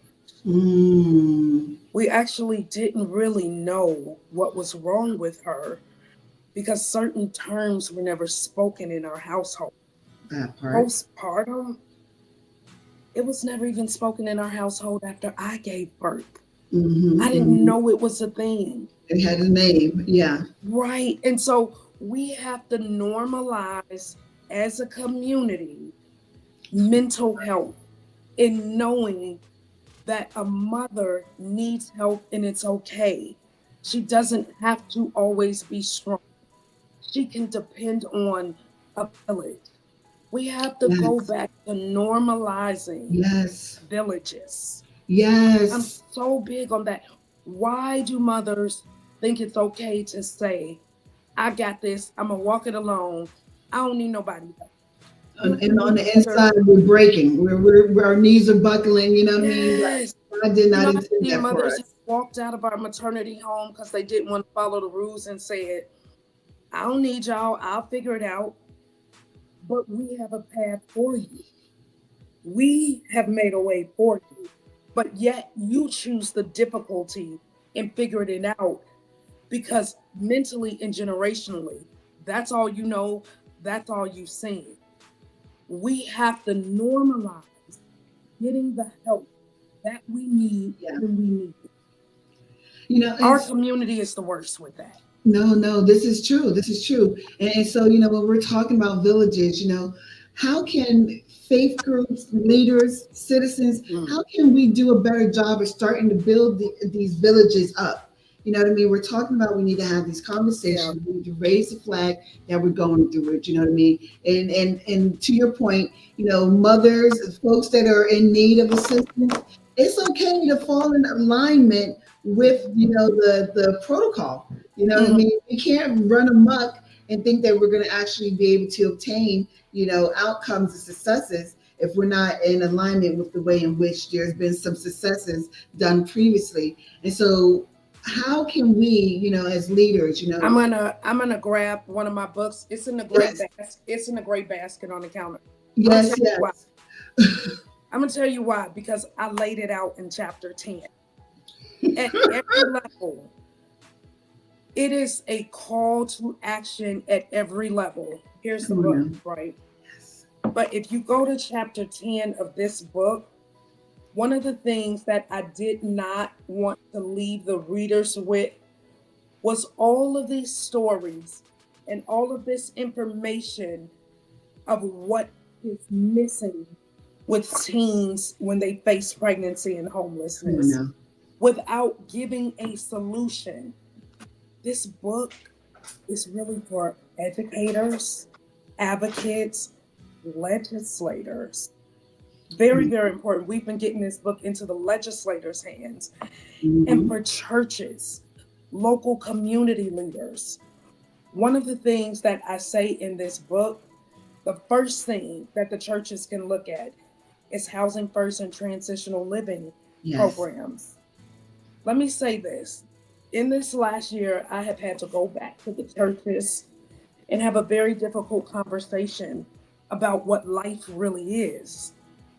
We love the churches for advocating for life, but life is just not in the womb. Life is womb to the tomb. So if the churches have prayed for 50 years for Roe v. Wade to be overturned, you prayed for it. It's here now. But Texas used to see 50,000 abortions a year. So I have told legislators, hey, the babies are here now. I've told the churches, you prayed for it, thank you. But these babies are here now. And we need to know what you're going to do now that your prayers have been answered. Because you cannot stop at this point. Now there's more work to do because there's more babies. So as churches, I had a difficult conversation this year with a church and said, we need respite homes. There are medical situations in hospitals. We were dealing with a heavy medical situation for 4 months. And we could not bring this baby back to the maternity home because the level of care the baby needed, we didn't have the infrastructure. And so I talked to the churches. I said, think about talking to your members about temporary homes and rooms for mothers and babies. The shelters are overran. They are completely overran. Think about partnering with housing programs that can help do the programming. And back in the day, if something happened to a young girl in the church, somebody in that church took that girl in. Somebody got on the right path. We don't have the villages anymore. And the church is supposed to be the main village. I'm trying to figure out why nonprofits have had to step in because the churches only want to open their doors on Wednesdays and Sundays. Well, well, you know, some of these conversations, regrettably, are still taboo. You know what I mean? And they're leaving us in a really dark space of ignorance. And it says in the Bible that the people will lack, right? They will perish if they don't have the knowledge. And so we can't remain Exactly. ignorant. We cannot And you remain know ignorant what? to what's As going on. community leaders, as advocates for this demographic, we've got to open our mouths and tell the churches what the church is really supposed to look like. Yeah. It's uncomfortable. Every conversation will happen right now. It Mm-hmm. feels uncomfortable, right? And before I do any interview or anything, I'm prepping. I had to do an interview with Roland Martin, right? I knew that conversation was going to get difficult, Yes. but I stuck to the information at hand and what America needs. We don't need a stipend to keep giving out $5,000 for mothers to give birth. That's not what we need. We Mm-hmm. need every mother and child to be thriving in America. Come on now, In thriving. services, healthcare, housing, transportation, education. That's what we need right now. Nobody is focusing on the issue at hand and the babies that are here and the Yeah. babies that are on the way. And so it starts with the churches because churches are based in the community. Yeah. Yeah. That You is know, community. we're hitting on so many different things, and I know we have to get ready to go. But with regards to the overturning, I can tell you when that took place, our request for services it elevated. Why? Because moms were at a point like, oh my gosh, okay, it just hit the fan, hit the floor. You know what I mean? Mhm. I need to seek assistance. I need some emotional, some mental help to help me be able to press through because I have to come to full term. You know what I mean? I don't have preparation. This wasn't planned. You know what I mean? And all these different types of factors that go into it. And that's to your point. We as a people, we have to do a better job at working to serve those that are in the community. And so where we have so many churches that are the staple and then, there's these leaders and we love our pastors and mothers and elders and so forth. And we need to make certain as people that are there in the church that we're doing the due diligence with those that are needed in the community. You know what I mean? That we're utilizing the platform. I give the analogy. It's called a pulpit because you pull people up. You know what I mean? So if God gave you that platform, pull them up. You know what I mean? That's right. Don't just And the stand. greatest example was Jesus. He was never in the synagogues. People need to pay attention. He went out and he compelled them to come because he went out and met them where they were, right at the center of their need. Mm-hmm. He didn't say, you must come and find me in order to receive it. We got to get out there and be boots on the ground. That part. And that is why everybody doing the dance. I've been saying for years, you need to be boots on the ground in the community. Y'all need to dance on right on over to the community and be boots on the ground with service. Churches can open up for food pantries for fresh food, diaper banks. If you don't know how to set up a diaper pantry, contact us. Because let me tell you something. This simple, Tam. When I put a pack of diapers into a family's hand that will last them 2 weeks, that is money that can go towards food. That is money right back into the household towards a utility, towards their rent. When you tell a mother for 3 years, you do not have to worry about diapers because you're in programming. You know how much money that puts back into a household? Come on now. Churches can do something just that simple. The point is, we need them to do something. Yes. We need everybody to do something. Yes. If the legislators are on the Hill, and I'm going to tell you right now, the city in the U.S. with the most maternal deaths is D.C., right in the legislators' backyard. Right in the backyard. Legislators are on the Hill. They can use their influence and their power.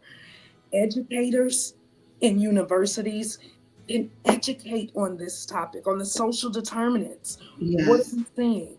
Because that education flows down into community. There is so much we all can do, and you've got to link up. This is a good transition to talk about giving, right? Because we need to be intentional with our resources, and we need to all learn to sow into something bigger than ourselves. Yes. When Yes. you only sow into yourself, your harvest is so limited. But when you learn to sow into something bigger than yourself and say, I can't be client facing, I can't have this conversation, but I have the financial resources. And even if you don't, I have so many people who stop believing in tithe in the churches, and they tithe to us monthly. Because they see where their dollars is going. You know what I mean? That's right. I've had this conversation several times. Yeah. Yeah. Yeah. And so teaching people to live a life that's selfless doesn't mean you got to show up every day and hand out diapers, but help us do that.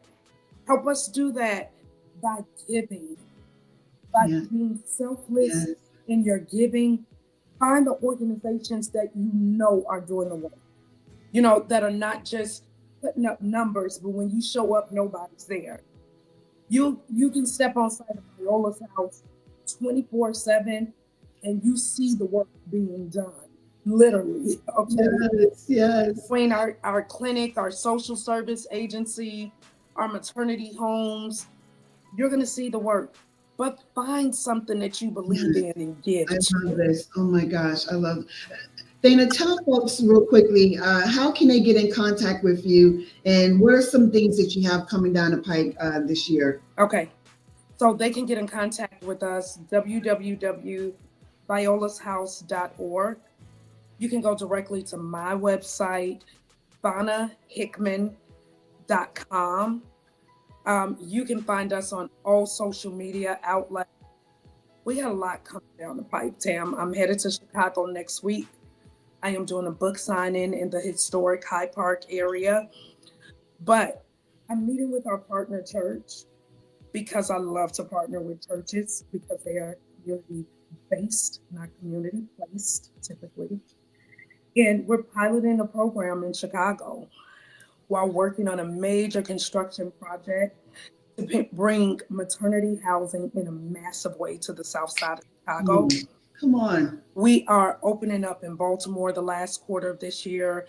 I will be touring the House all summer with legislators, Maryland leaders, so that they can understand it is the inaugural maternity housing program for Baltimore. Did you hear me?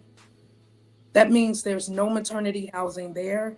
There's not historically been any maternity housing there. We will be the inaugural program. Here in Dallas, we've got so much going on. We're expanding our reach down in Brownsville. We are expanding our reach into another county here in Dallas.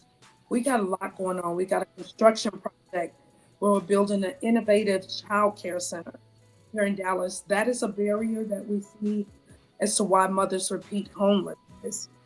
There's a lack of access to child care. So I've got a lot going on, and I would just love if people, if not even Viola's house, right? Any organization that is serving this demographic, if people will find a way to get involved. On top of all of that, we're doing a 12-week campaign with iHeart right now on Black maternal health. That's why you heard us on the Breakfast Club. Yes. Because the Black Information Network through iHeart has decided to shine a light on this issue that's overlooked. And so we're doing a 12-week campaign. On Sundays, you will be able to log into Ben Network at 9:30 a.m. and 9:30 p.m. and hear about this campaign. It is national. So all over the country, millions are now hearing about Black maternal health. They're hearing the stories. Yes. They're hearing interviews directly from someone who is boots on the ground. My office is still in the maternity home. I often tell people I feel like I could deliver a baby. But we have so much going on, so many ways to get involved. Yes, yes. And this is not an exhaustive list, everyone. This is not. And also, my book is on Amazon. People can go on Amazon It's really an educational book. While the stories may sound alarming, it's important to educate the community on We what's have real. to. It's our responsibility. Yep. Yeah, yeah. Thank you so much. Oh my gosh, I appreciate you carving out this time with us today. Everyone, we'll have replays, right? But make certain you go to the website, you get educated about some of the things that are taking place in the multiple locations that Viola House has, and the works that are able to take place in your community just as well. Um, thank you again. We'll be playing catch up. I will be in talks because I do want to continually lock in with you on some of the amazing things that you're doing throughout this country. Thank you. Oh my gosh, good stuff, good stuff. Ooh, I know. Good my No, face. I know, I know. Good stuff, good stuff. Oh my God. Teary-eyed over here myself, teary-eyed. We So have so many amazing individuals that are doing good work throughout our communities. I know we have Clavia coming up, and um, her story is phenomenal. And how are we making out? we're doing good. We got to give a couple of shout outs, and then I'll bring Sister Allen in. Sean Adams is watching and gave us a heart. So thank you so much, Sean. And Sunshine Franklin, I think Sunshine is in Volusia County, Florida, but she chimed in and is really it's really these backstage viewers that are really keeping me encouraged. And then Sister Rosier said she has a friend who has a special ability child, and one of her biggest expenses are diapers. Diapers are very expensive. Now, Sister Rosier says she had twins, so she know where she's coming from. But a little bit goes a long way when you have a need and great information. So I tell you, diapers, yeah, that's an expense. So I'm gonna bring Sister Allen in for you now, and we're gonna keep this third hour going. We're in hour 3 of our 24-hour fundraiser, and we do ask that you share this link with others. So, Sister Allen, welcome to the broadcast. Welcome. Hello, hello. I haven't been called Sister Allen in so long. I'm honored. Oh, good stuff. Oh my God. Well, let me go ahead and introduce Sister Allen here. Claudia is a multifaceted individual, right? And she has a rich background and diverse experiences all throughout our nation because though she's here in Florida, she comes from New York, has so many different things, right? And so she is an accomplished author, publisher, certified women's business enterprise owner, and a servant leader. Yes, you are, Sister Allen. Her passion for seeing people win has provided a platform for their voices to be heard, and she understands her assignment, right? Allowing her gifts to make room for her. Her leadership style is inclusive, empathetic, and inspiring, earning her the respect and admiration of her peers and colleagues. And this is so very much so. And I say that because I was, introduced to you by a fellow friend, Takia, who actually will be on later on, and was able to come on to your show and talk with you and engage with you and learn just so much of what you're doing. And I was like, oh, I got a broadcast coming up. I got a show to you. You need to be on. You know what I mean? I need individuals to know more about, your kingdom assignment because you're carrying it out with a level of excellence. And I appreciate that. Welcome. Thank you so much. I mean, it's really a pleasure to be on your platform and such an important conversation that we're having. I mean, I woke up very tired, but I'm like 10 a.m. Got to tune in. And from the start to, even up to now, just a blessing and all the nuggets that I wish the world, would understand the importance of maternal care and just caring as a village. And I'm actually working on building a circle called Chosen 31 Circle, where we will come together to break that cycle of, being isolated, healing through these things that we go through. So my work right now is through publication, through media, and even through dance movements, because that's how healing comes. But we have to do it as a village. Because for me, I mean, hearing all these powerful women speak, even the programs from age, from birth to age 3, I'm like, mine's a 10 and 13. I still need the help. I still need the village, you know? Oh my gosh. Yeah, yeah. I love that you talked about, being a published author and, as a business owner, I know that you use these platforms to amplify the voices that sometimes truly go unheard. Yeah. How do you see storytelling playing a role in breaking the silence around PMAD and maternal mental health?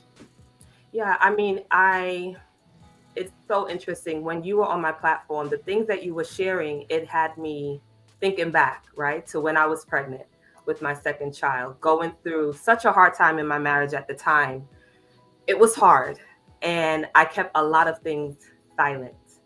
The marriage ended. By the time my daughter was 3, the marriage lasted 7 years. People didn't know my story, and I suffered in silence.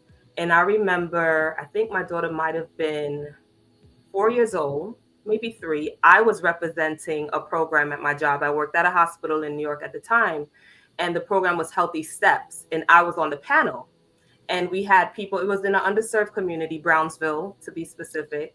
And me being on the panel, I'm there to educate, to share my knowledge. And there I was being the student, because I thought I blamed myself, right, for the things my daughter was going through health wise. And then somebody on the panel was like, no, Queen, do not blame yourself.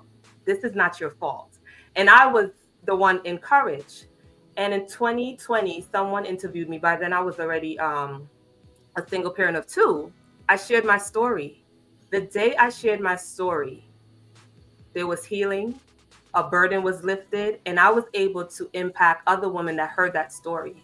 So our voice, I call it our superpower, right? If we keep silent, no one would understand they're not alone, because we're not alone. And the same grace we give to people, we need to give to ourselves. And for me as a believer, although I find myself content in every situation I'm in, I know I cannot do life alone. I know it takes a village, but it also takes my story being told. Yeah, Yeah. so that's really important to me, because I experienced that healing. I love that. And, I think that is so important. It's a testimony, you know what I mean? Despite how gritty it may be, we have to share it because we Yeah, don't know how that helps the next person yeah, heal, get set free, delivered, you know what I mean? And begin to walk their walk out, you know what I mean?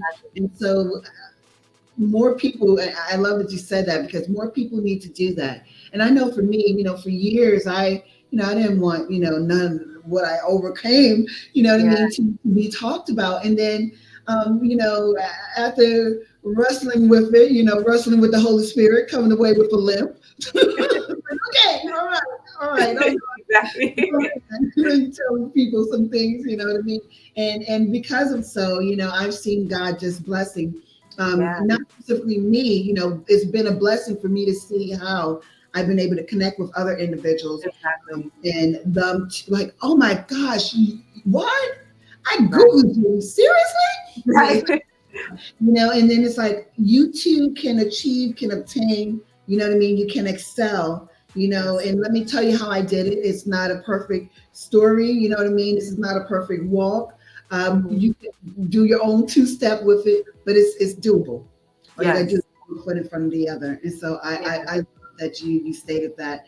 Um, you're a true leader, and being able to just kind of be in your presence, that real quickly when we were at the pool party, I was Mhm. like, yeah, bosses attract bosses, right? And so your leadership style is rooted in empathy and inclusion.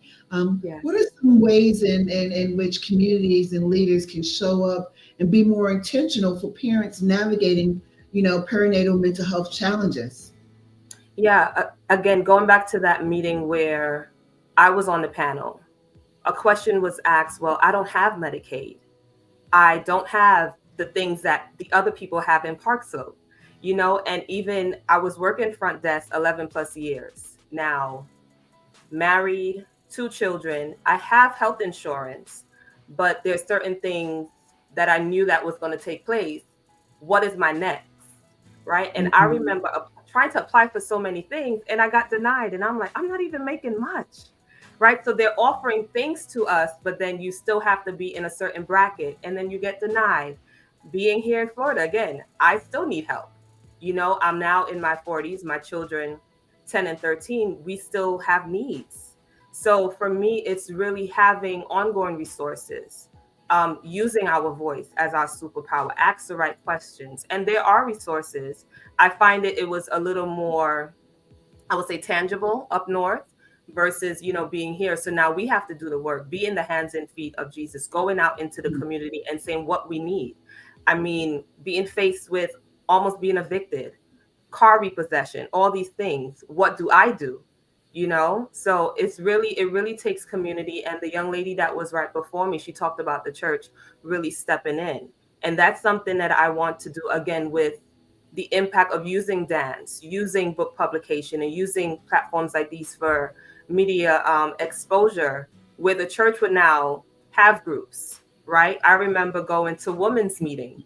Well, my mom used to go women's meeting, and I was over the youths. So we had these different communities in the church, and we would go out. We would have outdoor service. So what can we do is really have the resources, and we have people that have experience. I remember, and you said it in my bio, our gifts will make room for us, right? So if you have a gift of whatever that gift is, now you can tap into that gift and use it to bless others. Who would have thought? And I say it all the time. Who would have thought I was always the person in the background. You would never see me unless I was worshiping on a Sunday or teaching Sunday school. After that, I'm in the back.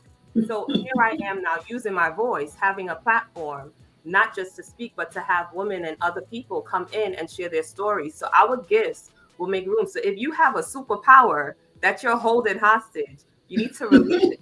You need it. Come on You know, now. a lot of people don't share information. They want to keep it to themselves. Me, if I'm having a conversation or maybe something comes up online or whatever it is, you would see me share it real quick. And that's how we support, right? Some people think it's just about Yeah. money. Yeah, some people are like this, you know what I mean? It costs you nothing to share, Yeah, information or even promote someone else. It's not going to, I promise you, the blessings that God has stored up for you is not going to take from it. exactly. There's room at the table. I'm telling you. And that's me. I'm so big on sharing information. And it's things that I might not even have a clue, but I'm like, this sounds good. Somebody might know what this is. So I think we Yes. definitely need to tap into our gifts and allow it to help those in need. Yeah. Period. Period. Mhm. Your experience supporting women in business and life has been really, really major. How do you see maternal mental health intersecting with economic empowerment and access to opportunities? Yeah, I think for sure, actually took some notes. When a woman's mental and emotional wellness is cared for, she's more equipped to pursue her dreams. And Mhm. I have to use myself as an example. There were times when my pay was late, right? And my children we have a very good relationship. There was a day, and I'm very transparent. My daughter's like, Mom, we broke. And I'm like, no. No, she said, are we poor? And I said, no, we're between blessings. You know, There you go. exactly. And I wasn't able to function with the thought that, okay, my children are now seeing certain things, my pay is late, just different things were happening. I felt that and I never verbally said it, maybe I was depressed. Maybe I was going through some type of postpartum, because postpartum don't end when the child turns 3 or 5. We go through this because it's a journey. We Mhm. still have these Mhm. children to take care of. So I really believe that if we are healed internally, and if our emotional and mental wellness is cared for, we'll be able to do so much more. And that's, again, something that I'm working on, where we would no longer be silent. I suffered in silence, and I don't want to see other women, and even men too. They suffer in silence, the husbands, the partners, and sometimes they feel they have to do it all because my wife is there, or that person is there. But definitely we need to find that inner child, that inner person that can tap into who we really are. And then that would definitely make the difference. So supporting Mother to listen, I had a doula on a few weeks ago, and just the things that she shared, and it all boils down to having a village. It boils down to having. We have to, yes. I don't know. Better. Yeah, I'm sorry, but yeah, there's a trend here. You know what I mean? There's a theme. Village, thrive. You know what I mean? Being more mindful with the gifts that we have. This, we're just getting started. We're a couple hours in, but this is being said repeatedly, and I think this is a cry, right? This is a yearning that we have to better unite us as individuals, you know what I mean, as people, as mothers, as parents, you know what I mean, because we're not excluding you gentlemen either, you know what I mean, and non-birthing parents, because we know, folks adopt because they, may choose to not have a child. They may not be able to conceive. We know sometimes their aunties and grandmas have to pick up the slack and start to raise up a child, and they're like, oh my gosh, you know what I mean, what am I doing here? So there's that level of PMAD, right? But we have to come together more to be able to thrive, right? To be able to live, to be able to elevate in life. And what I see is that regrettably society, culture, it's not clicking like it needs to. Right. Yeah. Well, what are your thoughts on, legislation being able to play a role in protecting maternal mental health and the community, and support policies that truly uplift and protect families? Yeah, I again took some notes. Legislation should prioritize access to the quality, affordable maternal mental health as human right, not just a privilege. I remember breastfeeding both children, right? And again, I was married during that time, and having to go back to work. I think I went back to work when my son was 3 months, in the back locker room, pumping milk. And then with my daughter, I went back after 6 weeks. She was in the daycare at 6 weeks. Now you think of a 6-week-old now separated from their mom, not having that breast milk or whatever it is. So the maternity leave, I think what it was, I had a certain plan on the insurance and it ran out, and I could not afford not to work. So it should be prioritized that, what, this mom, the baby needs the child needs the mother, and vice versa. And just having that type of bond, because again, a 6-week-old not being with their mom, now they're with a stranger, with other children, they're exposed to so many different things. So I think definitely making it a priority. Counseling, right? Again, we have our sisterhood, but sometimes we don't talk about it. I remember in 2020 during the pandemic, I decided, and it's so funny, again, I woke up this morning like just eager to join the conversation, but I remember doing an ebook in 2020 called #Her Story, where it was 7 women that I knew personally shared their pregnancy story. Because again, somebody shared it. We celebrate the baby shower, we give these gifts, but where's that child now? What experience did the mother go through? What happened after? Did you even survive the birth? We personally pass while giving birth. So really having again, community counseling, policies, by staying informed, using our voices to advocate, voting for leaders who prioritize family wellness, and partnering with organizations like this. And for me, again, it's so important that we have the internet. We can search, we can research who's in our community, who can we partner with, who can we support, right? But it has to be prioritized on those levels. And of course, it starts in our local community, and then it will see it with yeah. No. You're absolutely right. We gotta, I love, with this, just trying to unpack it all. So good. It starts with us in our community. And I say that because, when we were talking about legislation and policy and having the right folks in office, a lot of times, people like, oh, I got to pick a president. I got to pick a president. You want to make certain that you're paying attention to those city commissioners, you know what I mean? Yes. The mayor, people on the local level that really hit home to your community, and then it trickles up to, your state representatives and so forth, because those are where you're really going to get the outcomes that actually, truly make or break a person, with regards to program services and so forth and so on. And I say that, because what we do know is that, our policymakers, our congressional type of leaders, they have our voice. And if we don't pay attention and make certain that we're getting the right folks in place, our voice won't be heard. Exactly. Right? Oh my gosh. So it always, blows my mind when people don't put that together. Like, oh yeah, the presidency, I'm like, listen, Community. Early voting. I was getting a manicure and there was a community leader getting her pedicure done. These folks are right in our backyard. I remember the Takia, we went to NAACP meeting some time ago, right before we were voting. And the people that were in the room, and you're talking even young people, and I bring my children everywhere I go, and they learned how powerful our voices are, right? And things may not sometimes go the way we plan, but if we plant that seed, God will do the watering. He will do the increase. But we have to also do the work. We have to do the work. We have to do the work. You've helped so many people find their voice and walk in their purpose. What encouragement would you offer to parents who feel unseen, unheard, and overwhelmed right now? Breathe. I love to say this.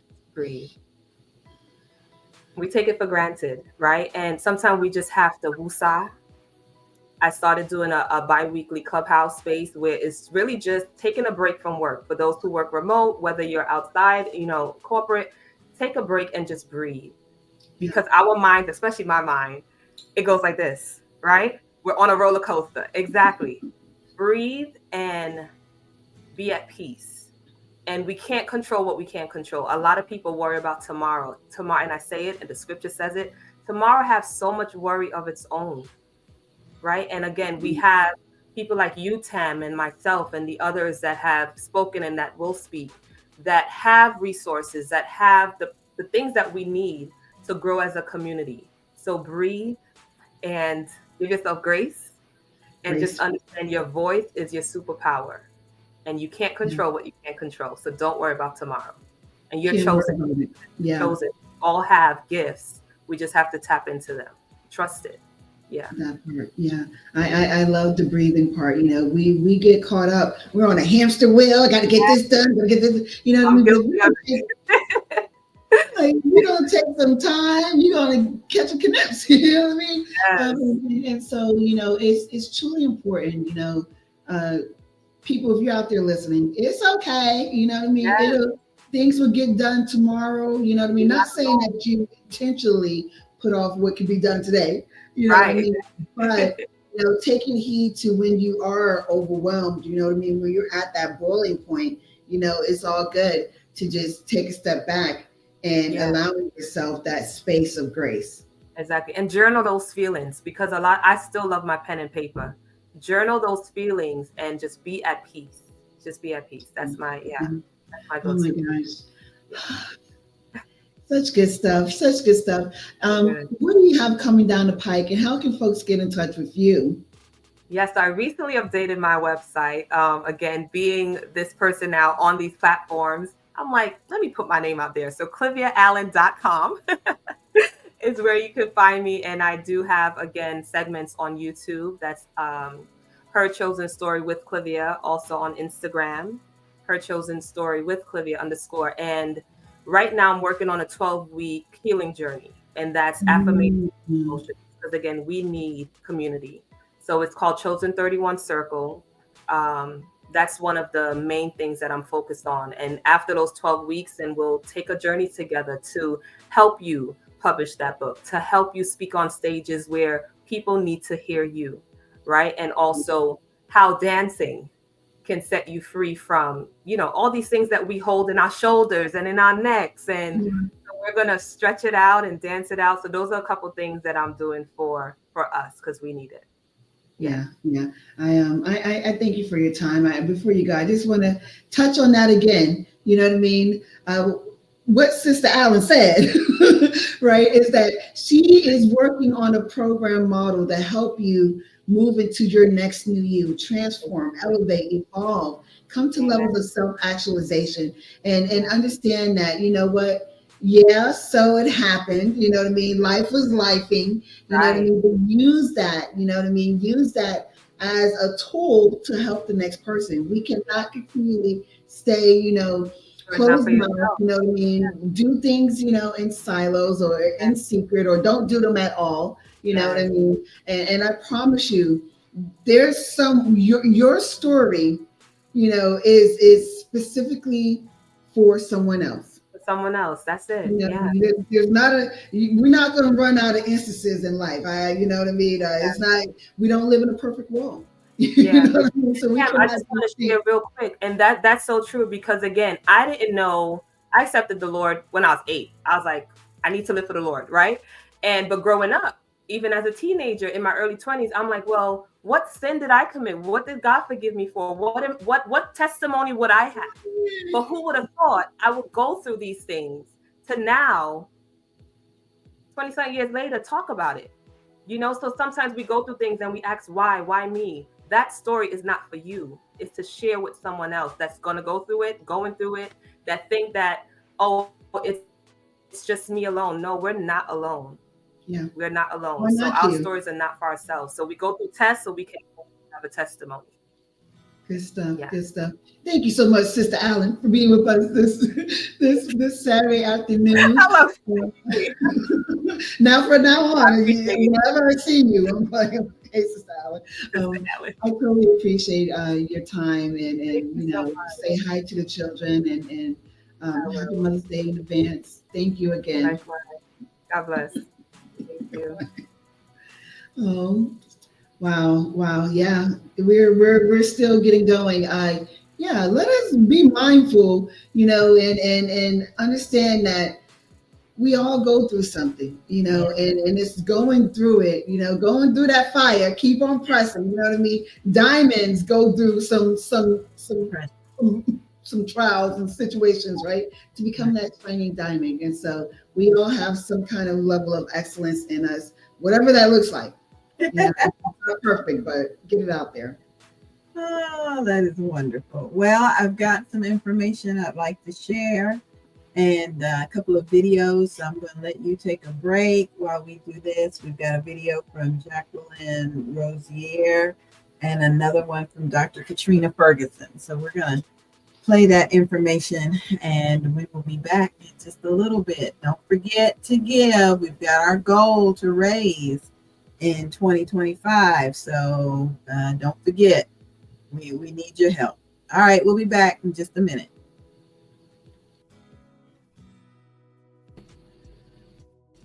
Ooh, we are just moving right along.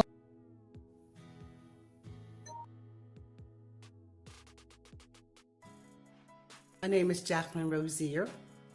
I live in Coolidge, Arizona, and I am here to talk about my family and postpartum depression. Something I've never talked about before, especially out loud or to a crowd of people publicly. However, I thought it was very important for me to come and talk about this and share my family's experience. It's kind of been generational. My mother, my sister, nieces, other family members, myself. And I know that that's what it was. At the time, we didn't call it that. We didn't know what to call it. It just was like this strange, quiet energy that just kind of hovered over people. And I recall my mother, as I grew up as a teenager and in my 20s and 30s, and I'm almost 70 now, watched my mother experience this postpartum problem, depression. And I will say all her life, she had given birth to children as a teenager. And by the time she was 21, she had 4 children. She was married, and she was an amazing woman. She was very smart. She was intelligent. She went to college. She even counseled people. She had a degree in psychology and counseling. She was a mentor. She was an amazing woman, full of life. But whenever she wasn't on the public stage or whenever she wasn't around a crowd of people, there was this strange darkness, this strange quietness that kind of covered her face that you can see in her eyes. And I know that it is a part of the postpartum depression that she struggled with. And it's really strange because there are a lot of postpartum depressions that most people don't even recognize. You don't even recognize it yourself. And people most of the time would not even recognize that they're walking in depression. I thought about it because I'm thinking, I probably went through the same thing, this strange sadness, this strange loneliness, this strange fear that you experience. That covers you, that's in your mind. And you kind of just push through life like we do many things. We just move on, we just go on. We don't deal with it. At that time, there were no counselors, no anybody you could talk to. So I wanted to share this because I know that there are women and men and whole families that are experiencing this postpartum depression. It's kind of something that almost gets on everybody that's around. You don't know what to say. You don't know what to do. You don't know how to comfort because it's a internal thing. It's not only just chemical, and it's in the brain. It's in the heart. It's not necessarily a feeling, as in you're feeling something and touching something like hot and cold, but it's a deep down feeling that you can't shake. It's this strange emotion that seems to just lock onto your soul, onto your heart, to your spirit, and you don't know what to do, and you find yourself crying for nothing. You don't know what to do. You go to pick up this beautiful baby and you just stare at it. You're not quite sure what to do with this brand new baby being in this position as a mother. And I know that one of the things that I would do, I would always just talk to my mom. I talked to my sister who went through the same thing. We would have conversations. We would work our way through getting through those dark days, those foreboding days of despair, not knowing even what we were going through. We didn't know if there was a pill you needed to take. We didn't know there was therapy that was offered to us at the time, like I said earlier. And so how did we deal with it 30, 40, 50 years ago? We just sat around quietly hoping that the person would feel better, hoping to make them laugh, tell a joke, hang out with them. We kept our eye on them to make sure that they were not going to go into a place that was going to be harmful. And so I'm just want to talk to the women or talk to those who are quietly experiencing this. And you don't know what to say because it feels like you just don't know what to do with it. You don't know what to do with your emotions. You don't know what to do with your feelings. You don't even know how to explain it to people. You just don't feel right. You're just going through a whole lot of gamut of emotions. You're sad, you're angry, you're fearful, you have questions, and you're just troubled. First of all, I suggest that you truly talk to someone. Tell them how you feel. Let them know how you feel. It doesn't matter how it sounds, okay? Somebody's going to understand. So we need to let people know. We need to speak out. We need to say something. And for those who are around people who suddenly go into this quietness, this aloneness, they don't want to go out. They don't want to do anything. I just want to be left alone. I'm not sure how I feel. Give them a little space, but continue to love on them, care for them. Sometimes you might have to write little notes of, I love you, I'm thinking of you. Send them a little card in the mail, send them a little note. Give them something special to make them feel that they're noticed and that you're paying attention and that you can tell that they're experiencing something. As far as being in my community, I did quite a few things when I was on the East Coast. I've now been on the West Coast for about 25 years. But when I was on the East Coast, I would start women's programs, gather women together, talk about parenting, talk to young women who were becoming parents and let them express their emotions and express how they were feeling and their frustration, especially single women. And so I started a program called Woman the Nurturing Spirit and helped them realize that they were these special souls and that they had been given these special souls in their lives and how to walk through life knowing themselves and loving themselves. Also, what I used to do was have them, one of the things we talk about all the time is journaling and writing things down. Sometimes all you have is a word. You might not want to write a whole sentence. You might not want to write a whole page. Sometimes every day you might just have to sit and think of a word that you're feeling. How do I feel right now? And sometimes you might have to Google it and see, emotion, words that make you express emotions, and pick a word to express how you feel. Be with that, and share it. And as a woman of faith, I like to talk to God about the things that I go through. And I know that God is listening. I believe in a higher power, a creator, and I know that God is there listening to me, and that I can gain direction and instruction and support as I experience those moments where I'm not feeling quite right, where I'm feeling not so good as a young parent, as a young mother, what to do. And they say there's no real books that you can buy to really teach you or show you how to be a mother. So what did I do? I went to God. I really did. I would lay these babies down at night in the bed, in the cribs, and I would say, okay, God, you sent these little babies to me. You sent this soul to me. What do I need to do with this baby? How do I care for this baby? And I'm telling you, when I tell you what I tell you, God will speak to your heart, speak to your soul, give you instructions, give you directions, or he'll lead you to someone who can support you and show you and talk to you about. It takes a whole village, yes, to raise a child. It takes a whole village to help you be a mother too.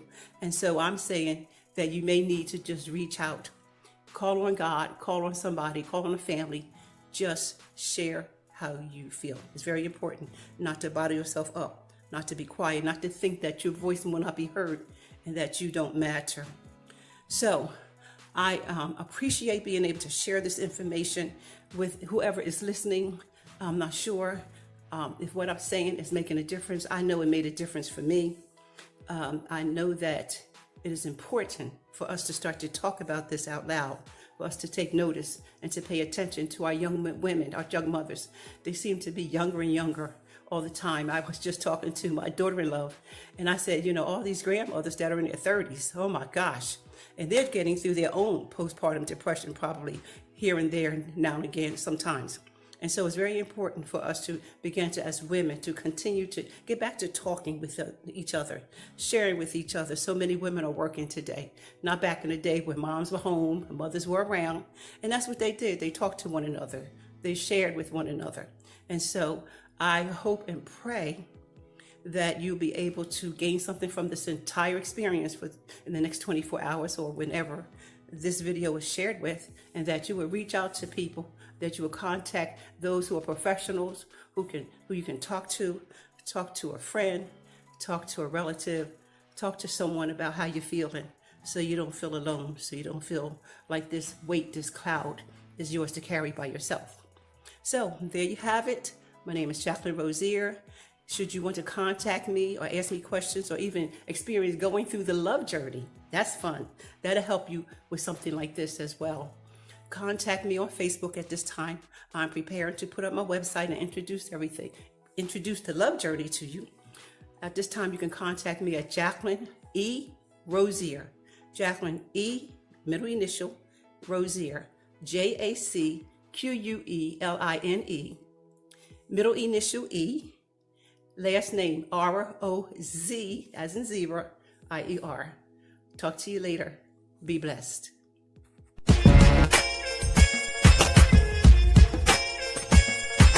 DJ Shaheem on the track.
Kenzie's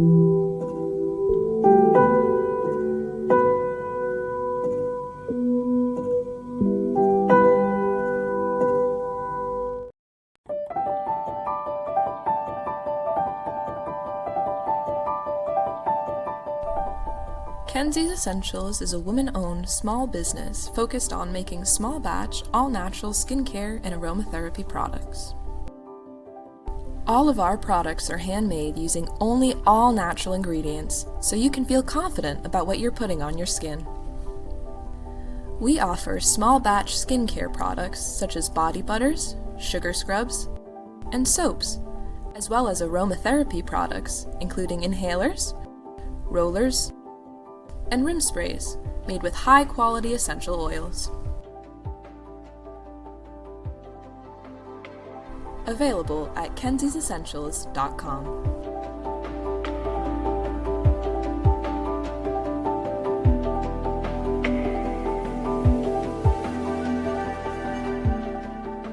Living with anxiety and depression can feel like you're drowning. Come join a tribe that will help you press through parenthood and life. maternalmattersfavored.org, mmfavored.org.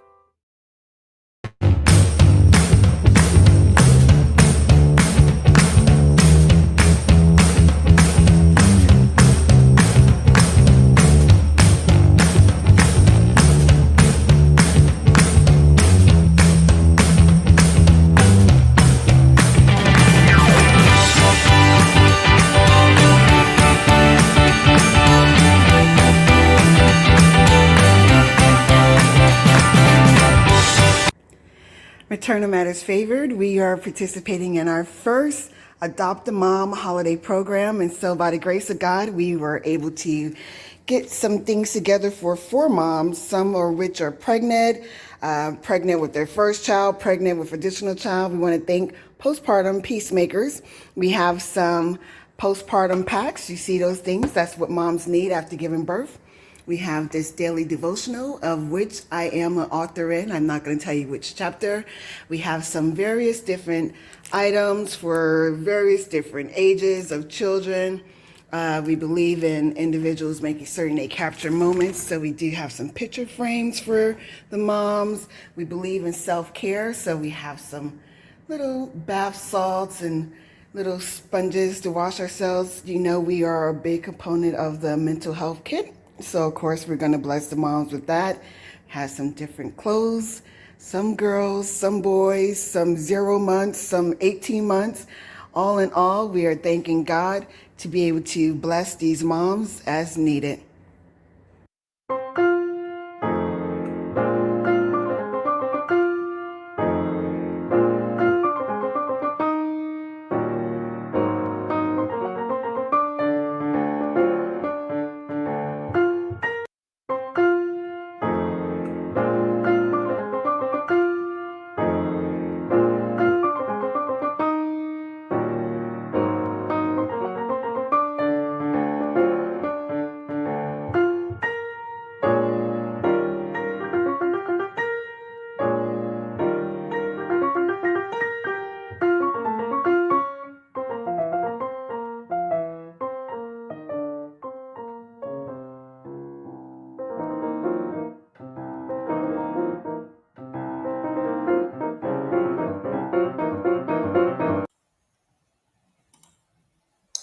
We are an accounting firm offering bookkeeping, accounting, and tax services to small and medium-sized nonprofit organizations.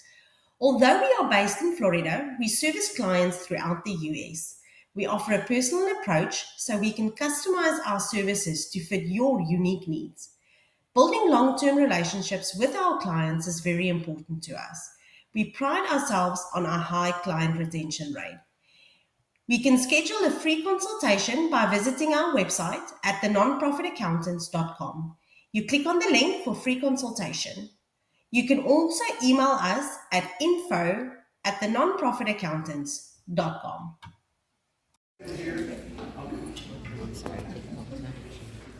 Proclamation, Maternal Mental Health Awareness Weekend. Whereas maternal mental health is a critical public health issue that affects the well-being of mothers, children's families, and communities, with up to 1 in 5 women experiencing prenatal mood and anxiety disorders, including postpartum depression during pregnancy or the first year following childbirth. And whereas early identification, timely intervention, and community support are essential for preventing and treating PMAD, ensuring the health of both members and their mothers.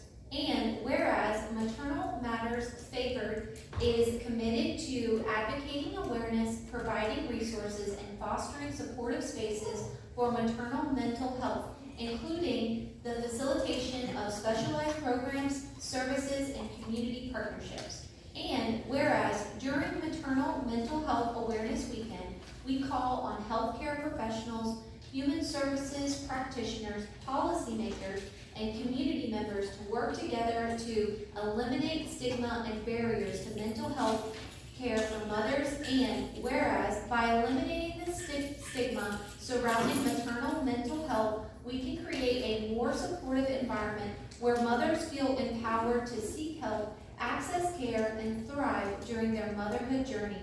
And whereas Maternal Matters Favored actively promotes awareness of maternal mental health by offering accessible education initiatives, facilitating meaningful dialogues, and creating safe spaces where mothers can find the help they need without fear of stigma or judgment. Now, therefore, be it proclaimed by the Mayor and City Council of the City of Palm Coast, Florida, that May 10th and May 11th, 2025 be officially designated as Maternal Mental Health Awareness Weekend, and recognize the invaluable efforts of Maternal Matters Favored in advancing maternal mental health and supporting mothers through education, advocacy, and collaboration. Let us stand united in breaking down barriers and building a community where every mother is supported, heard, and valued. Signed the 6th day of May, 2025, attest Kaylee Cook, City Clerk, City of Palm Coast, Florida, Mayor Michael Morris.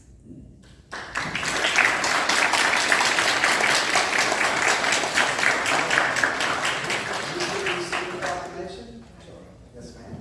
And they're going to want to get some pictures, so let the council close in, and you guys close in, and we'll get a nice picture.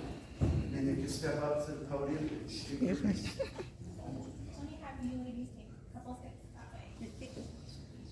Perfect. Ready?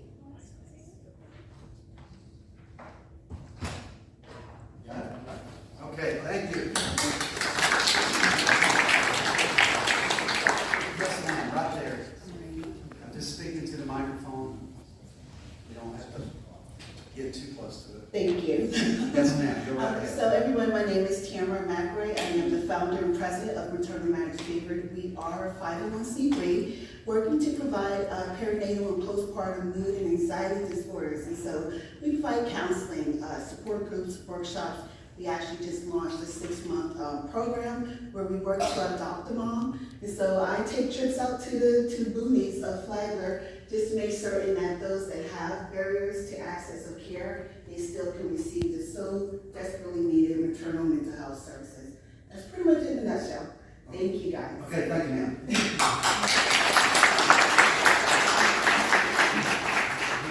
We have a recent mother on the council, Ms. Pontier. Would you like to say anything? I would. Thank you, Mayor, for taking that up. So I actually had the absolute honor and pleasure of meeting Cam and her lovely ladies and her son, who's awesome as well. And they really do have a heart for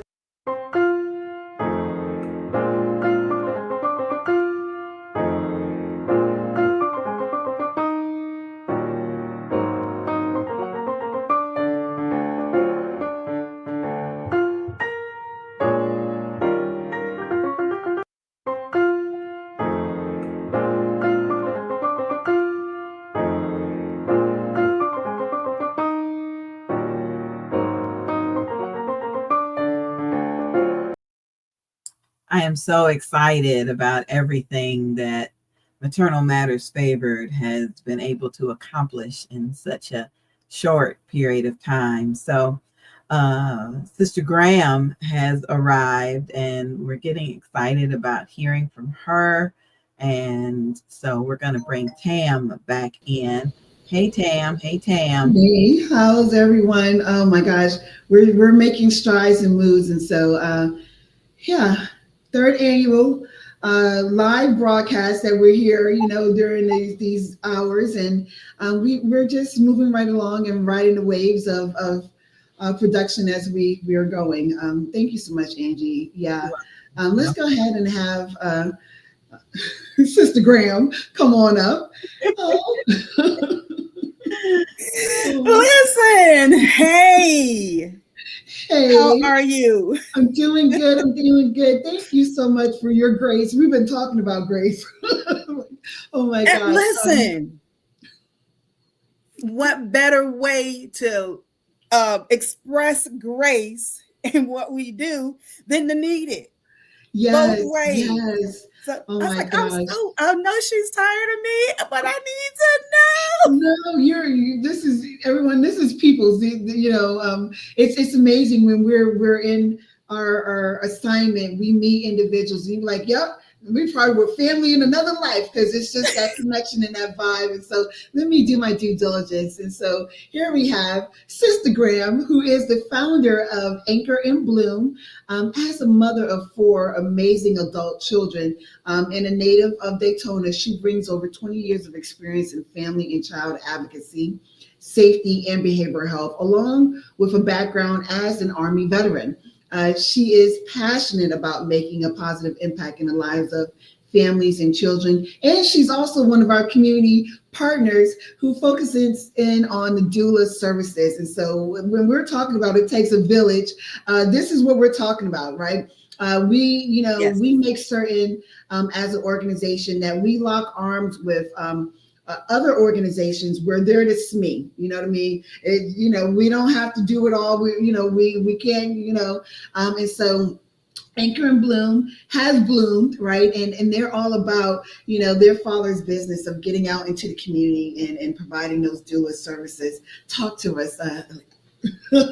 Well, thank you. Thank you so much for the invitation. It is definitely a pleasure to be a part of this. When I started the concept of Anchor and Bloom, I did not know this whole tribe of people who cared about moms really existed. You know, because of the area that we're in, the need is so great, but the opportunity and the resources are so sparse. And that is definitely what Anchor and Bloom definitely wants to bring to the Volusia County area. We want to get in there and support these families and show them, listen, nobody wants to take your kids. Nobody wants to tell you that you're not doing an amazing job, because you are. We just want to get in and and undergird you so that you can go further and you can do more without losing yourself. And that's really it. Yeah, yeah. I love that you mentioned that, because that a lot of moms, a lot of parents, they fear, being at risk of having their children taken if they let someone know I am not okay. You know what I mean? I am not feeling like myself, whatever that is, and so forth. And so having the service in which you guys provide and the mentality, the approach is truly crucial for the well-being of individuals. Why? Is because it's a connectivity, you know what I mean? If they know that they have a safe haven, you know what I mean? And then they're going to be more Right. willing to be more forthcoming with some of the things that are taking place, and therefore they're breaking those cycles, right? Their children are not having to endure, some deep rooted levels of trauma and so forth and so on. And Absolutely. so this is what it's all about. With your deep roots in family and child advocacy, how do you see perinatal postpartum mood and anxiety disorders affecting not just mothers, but once more, right? We're talking about the entire family unit. And what community-based solutions do you believe that are going to be most effective to us being able to support and provide that help? Well, we know that moms, you can't give birth to a baby if you're not a mom, or you're even if you're adopted or fostering, you're a mom, a parent in some sort. You're the backbone. You're the one that's providing the nurture, the care. Most women are the ones doing the feeding, they're doing the changing, they're doing the staying up at night. If you're breastfeeding, Mm-hmm. well, even though dad, the partner may or may not want to be a part of that, you still have to do it. You still have to do it. So with what happens is these moms need that support. They need to know that there is no stigma with anxiety. There are things that come along with just being pregnant, the chemicals that are released, that pregnancy, Mm-hmm. those Yeah. hormones that are released even after birth. These are Mm-hmm. things that are normal, but when they're increased, when trauma is increased and lack of support is decreased, then we have more, we have anticipated, we have more, we have just the increase of trauma and people and children, child harm, and people falling through the cracks. So, and I personally think that a community based approach, getting these services in, is number one. Building that tribe. Somebody said earlier, and I wholeheartedly believe this, the government is not going to come and save us. They are not sending out a rescue boat. They are not writing new laws and saying, this, we're going to, issue this out. That whole concept, and I know firsthand, has changed.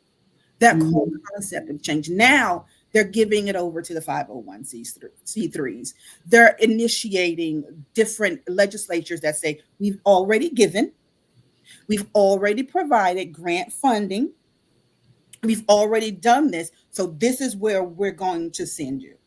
And so I think one of the biggest things is getting that model of care, the integrated model of care, culturally appropriate peer support that are that is getting boots on the ground. That's a thing. This telethon, Mm-hmm.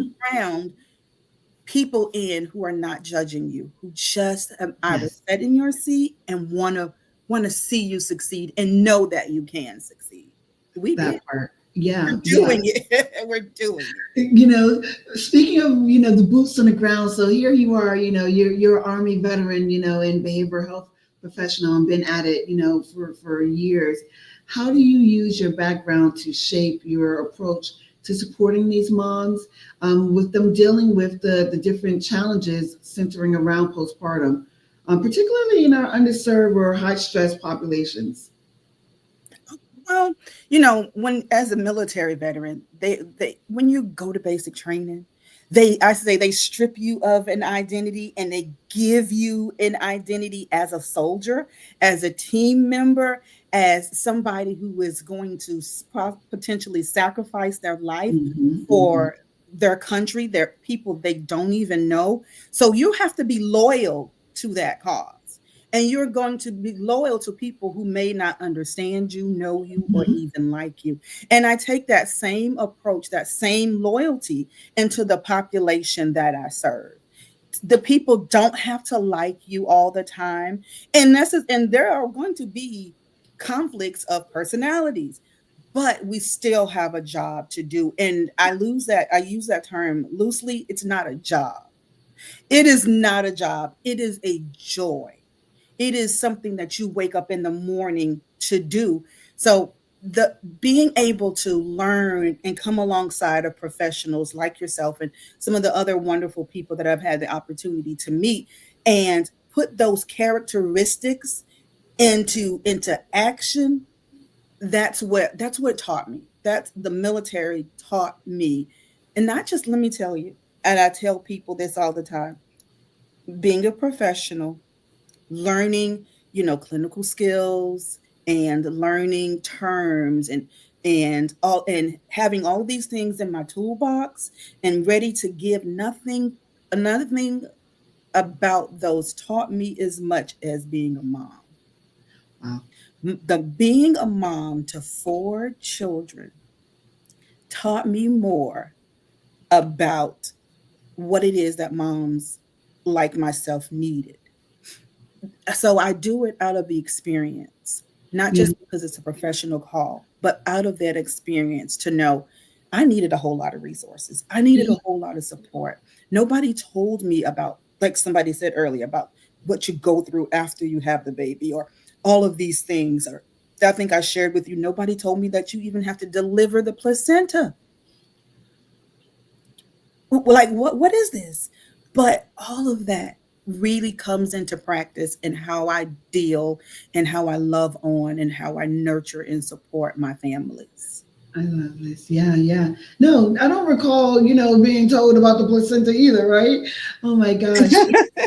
We encounter and we go through so much, and what I really love, about you all there at Anchor and Bloom is that you're working to address these barriers to care for mothers that are experiencing PMAS, right? And so it's weird but funny. I see the disparities, and so living in Central Florida, there were disparities in so many different ways. It was heavily populated, and and wait lists and so forth and so on. But being out here in Flagler County, where there's so many pockets of rural areas, you know what I mean, and so there's those disparities, with regards to barriers and access to care and so forth. And so, you know, when we think about partnerships and legislative changes,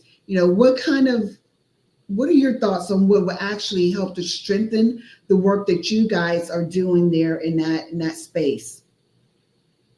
Aside from the community-based support programs and building those partnerships with those entities that are already here, and knowing about them, I think the Medicaid expansion, having having doula services incorporated and taken in, paid for by Medicaid, not only would it financially help the state or the federal government, it'll provide services from it'll remove some of the people that are overworked, Mhm. who don't trust hospitals. I'm going to say this. Um, One of the reason that I got into doula services, now I am not a blood person. I'm just going to say this. And doula is non-medical, but it is advocacy.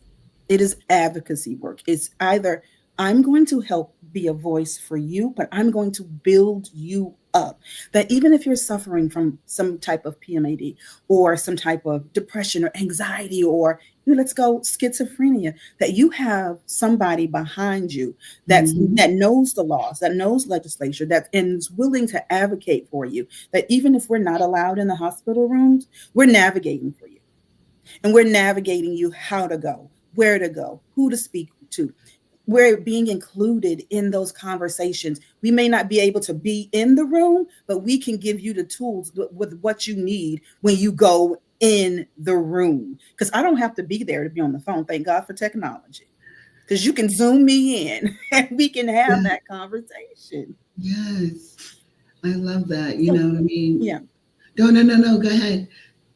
No, so I think that's one of the best things, like making the legislature making room in Medicaid. And I'm even working with the VA. The VA has a doula program now. So I'm Mhm. trying to find out like how do we get in to work with military veterans because they give birth, you Mhm. know, they give birth and I want to be able to help my fellow veterans. I want to be able to help women of color. The mortality rate for women of color and giving birth, our pain is not the same as everybody else's pain. We don't feel pain like everybody else. That's the stigma. So imagine being a woman of color, a woman of a certain socioeconomic background There you go. with a mental health condition, and you're giving birth. You need somebody in there. This is what when I was in one of my training classes, and they gave me this scenario. They said, two people are intimate, they conceive, or however you adopt, whatever, you conceive, and then you go with the doctor, you go with the nurse, Mhm. every so often you have your appointments. It's a very intimate 1-to-1, maybe 2-to-1 ratio. You go into the hospital to deliver, There's a room full of people that you don't know. You may or may not have a partner. You may not have never met the nurse or sometimes it's not your physician that comes in to deliver your child. You may be vulnerable. You may be in the middle of psychosis. You may be in the middle of whatever it is. And you're at your most vulnerable and you have no choice but to put all of that on the back burner. And never mind in your what is the term when they the spay cock, the chicken, you're wide open for the world. Yeah. Yeah. You're wide open for the world and you're most vulnerable. And people come and people go and people come and people go. And then you deliver the baby. A lactation specialist comes in, returns to most intimate, and then what do they tell you? Where's your car seat? What? Yeah, yeah, yeah. I need to Can't see get your the car hospital seat. without a car seat. Where's your car seat? And then you take that baby home. Now you have all the anxiety, all the stress, all the pressure, all the trauma on top of your mental health condition. You know, and you're in pain, and sometimes there's a co-occurring diagnosis where it may be mental health and substance abuse. Now that's exacerbated by all of the sometimes births are traumatic. We It is imperative that our system, the government, the area, the community recognize that moms need support. Not just here you go, car seat, and take your baby and have a good life. See you at your WIC appointment. That part. Yeah.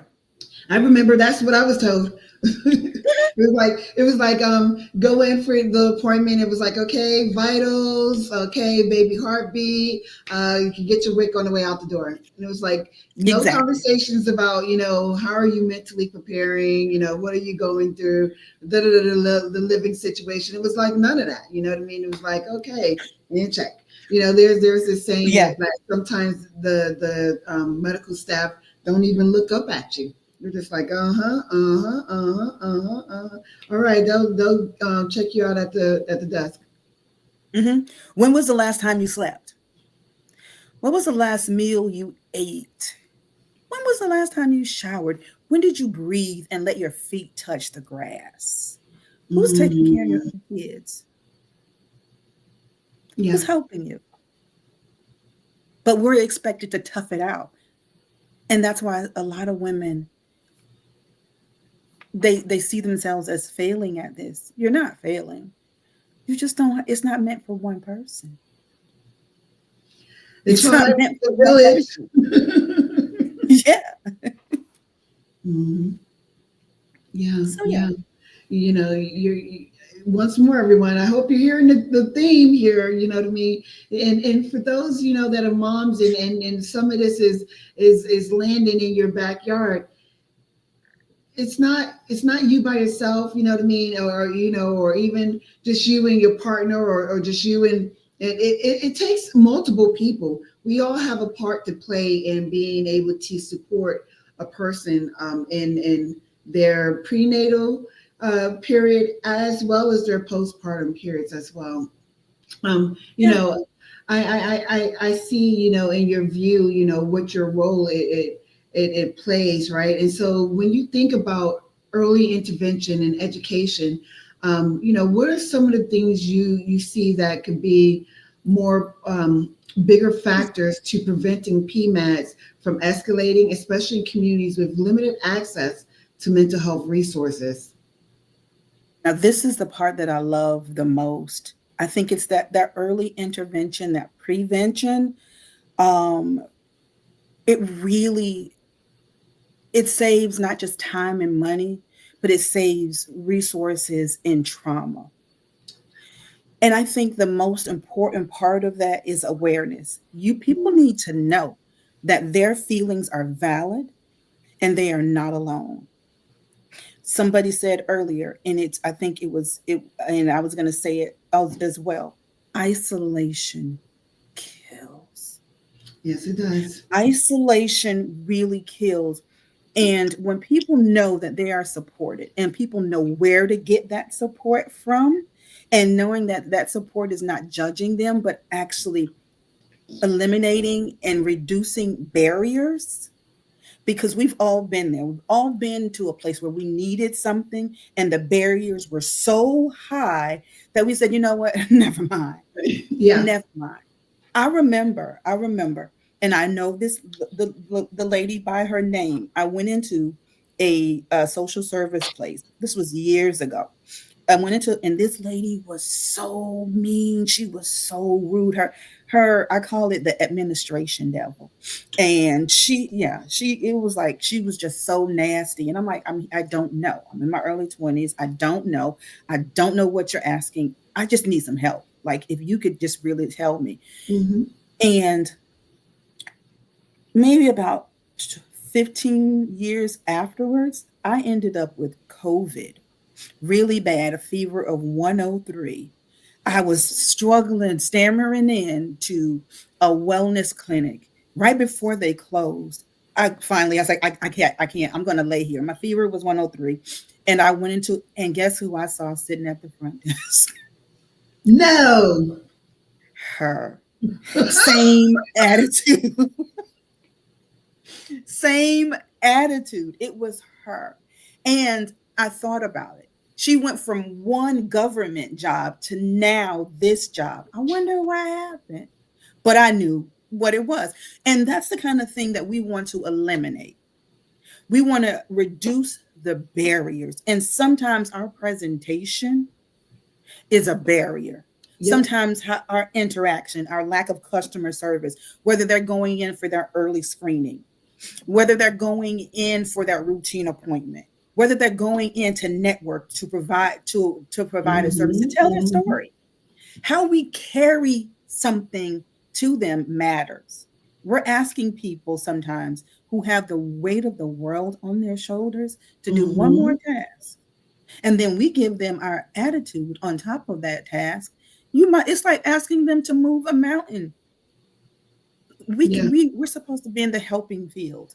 Yep. We need Yep. to have helping attitudes. So I think That. bridging those resource gaps and making sure that we check ourselves is one of the biggest things. Yeah. And bringing awareness. Nobody wants to receive information from somebody who's judgmental, because you've already Mm-hmm. told me I don't deserve it. Mm-hmm. Yeah. So I'm giving you the paper, and I'm giving you the paper. All right, sure. Yes, here's the paper. Let me help you out. That's a difference. Yeah. And I Yeah. think that's one of the things that our population Oh my definitely gosh. needs. You know, a little earlier, I don't know if you were talking about Casey from Viola's house. She was saying, you know, as providers, we need to make certain that we're not further traumatizing, you know what I mean, a person. And Oh yeah. that's like what you're saying here, you know what I mean? Especially when we deal with folks that may be in the underserved, you know what I mean, underrepresented, you know, population. You know, they're going through all type of, you know, stereotypes and different stigmas and, you know, inner battles, you know what I mean? And Yeah. to your point, we can be that light or we can be that darkness, you know what I mean? And Yeah. sometimes depending on which route we take, it can lean them left or right with regards to what they're in need of getting accomplished. Yeah. And if they have a mental health or substance abuse issue, they're already battling darkness. Why do I need to give you mine? Why am I even in the helping field if my view is jaded by darkness? Mm-hmm.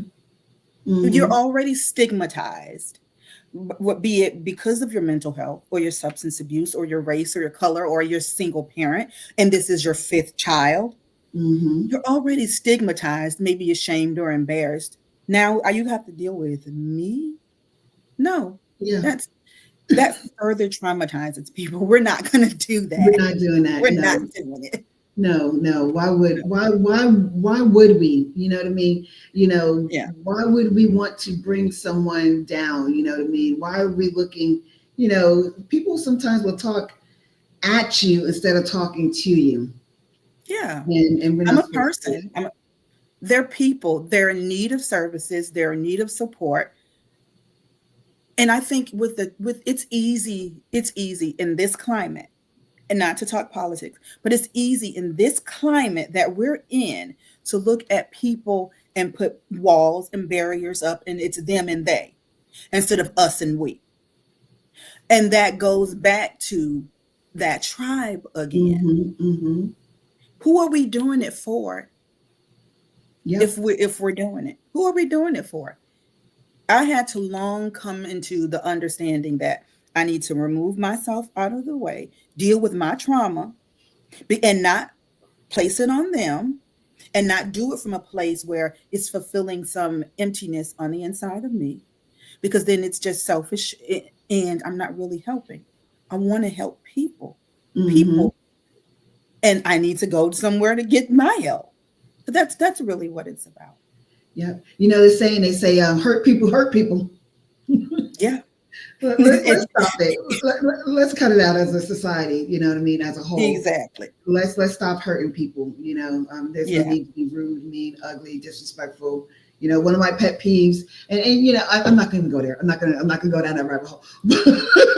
You know what I mean? But yeah, we need to do a better job at loving on one another, no matter who we are, what our status is. You know what I mean? What our color is, or whatever have you. Let's not look down on people. You know, I know that you, from your work on the ground, you know, on the ground floor, you know, you're in the trenches. What message do you believe lawmakers most need to hear to prioritize maternal mental health in policy and funding decisions? And I know that you made some mention about, you know, the expansion of Medicaid, which the state of Florida, you know what I mean? Come on now, we need to get in alignment, you know what I mean? Which though, you know, and you know, with this administration, because we don't have the Florida Medicaid expansion, you know, we're not kind of like, you know, hemmed up against the wall as some other states are. But in the long run, it really would do us benefit. It would. You know, would. in funding decisions, what are your thoughts on that? Well, you know, a lot of people depend on insurance to get the services that they need, be it working from work or be it Medicaid. Even dental care is very expensive. And I think my I want to say it's really frustrating to know that we as people, as a society, don't understand that when you support a mom and when you Mm-hmm. support a family, you're stabilizing a community. You're building a community. Moms, health, and I always say this, healthy moms and healthy dads produce healthy children. Yeah. Healthy children produce healthy communities. Yeah. Healthy communities build a healthier world. It's not that hard. It's not that hard of a concept. Mm-hmm. Mm-hmm. So, and I think that's one thing, one of the messages I would like lawmakers to understand. Some things are not innate. Some things you don't get by just giving birth. You're not born and you get these, you don't give birth and now you have mom goggles. You don't. Oh, everything doesn't disappear. You don't know what to do. Sometimes it gets worse. And if we start treating our moms, women of color, with respect as humans, Mm-hmm. and stop expecting them to be strong and tough it out. No, we hurt, we cry, we suffer. Treat us and treat moms as humans. And I think what happens, Mm-hmm. we see so many people toughen it out and just pushing through and bouncing back and bouncing back and bouncing back and bouncing back. How many times are you going to bounce back from the same thing before you break? You may not bounce back, but you know what I You mean? and I think we exacerbate the problem because people smile and we think they've bounced back. No, Mhm. they just patched up some glue because now they have work to do. they have something to do. So I don't have time to deal with me. So they go into Mhm. families broken. And so they're not whole anymore. So now there's a discipline issue. Now there's a family structure issue. Now there's all these exacerbated issues because moms are not given the care, the support, and the nurture that they Mhm. need. Why should a mom have to fight an insurance company to get pain medicine or Mhm. health meds Yeah. when an insurance company is telling the doctor, no, she can't get it until then, or no, Yeah. justify, oh, this is that bewilders me. But that's the world, that's the climate that we live in. So again, I think that's where that tribe and that support and those Yes. community-based services come into play. I know you can't get your medication right now, or you don't even want to take your meds, but here, let's walk through this anxiety. Let's talk about why you're not sleeping. Let's get some supportive services in. Hey, I know about a resource. Mhm. It's right there. That's what you need. Mhm. And that's one of the things that I really would like legislature to understand. This problem is not going away, and the way that it's being handled, it's making the problem bigger. Yeah. Let's stabilize moms so we can I stabilize love these. that. I love that you mentioned the stabilization because what we do see is that some of these program services aren't really doing a good job at it. And so we have that revolving door, right? And so whatever that looks like, and that's where, we're collecting all this data, you know what I mean? Yeah, Checking boxes pretty much. But what are those actual program outcomes? You know what I mean? Are there lesser numbers with recidivism, with folks relapsing? You know what I mean? When we look at right. our crime rates or whatever it looks like, you know what I mean? Because data will help inform other data, right? Right. And bring in the resources that are definitely needed. It's one thing to have it in theory, and it's one thing to have it in practice. Yes. And it's another thing to have it this actually works. And I think what people need now is genuineness, and what they want now is less talk and from people who wear suits and ties and who are Mhm. so disconnected, and they sit on boards, but they've never been in the trenches. I think they Mhm. respect us and can receive from people who have been and sat where they've sat, because it's genuine, it's transparent. I could tell you stories that could blow your mind, and you could do the same. So there is no judgment here. If somebody stabilized me, if somebody helped build my resilience, if somebody was there Mhm. for me, then let me be there for you. Exactly. I love that. I love that. I know there's so much we can, well, we're already locked in, you know what I mean? Yeah. What are some words of wisdom that you would give to a mom that's out there going through it? You are enough. That's it. You are enough. And not only are you not enough, you're enough for yourself. If you're enough for God, you're enough for people. You're not asking too much. You deserve the world. How you get it, when you get it, it's up to you. And you really do have the power to Yes, go and get it. yes, So yes. that's it. Thank you so much for your time, for being on. How can folks Oh, get in thank you. contact with you? Well, I am on Facebook at Anchor Bloom. Also, they can provide they can email me to complete an assessment. And I have two email addresses, and it's anchorandbloom@proton.me. Also at Florida Mom APG76 @yahoo.com. And we have a website, and it's anchorfamilies.com. Awesome. Thank you so much, Sister Graham. We will be Alicia, we will be in talks. Thank you for your time and happy Mother's Day in advance. thank you. Thank you so much. And the same to you. Yes, yes. Oh my gosh. Good stuff. Good stuff. Oh man. Yeah, this, stabilization. It's one word, but it can do so much. It's so powerful. Thank you so much, Angie. How are we making out? I know that we're like a semi uh, interstate backup. Rolling down the highway, yeah. We're keeping it moving. We're keeping it moving. Such great conversations. Everyone, if you're just now tuning in, it's all good. We got you covered. We got some more good conversations coming up. You know, everything is maternal mental health centered. And so we are dropping some stats. We're hearing from providers such as Sister Graham, you know, Alicia. We're hearing from a slew of individuals all over the country that are doing the same work in which we're doing, Matters Favored, here in the Central Florida region with regards to providing maternal mental health services. And so for us, we focus in on workshops, support groups. We do what else? One-on-one counseling. Alicia is our doula, our partner in providing doula services.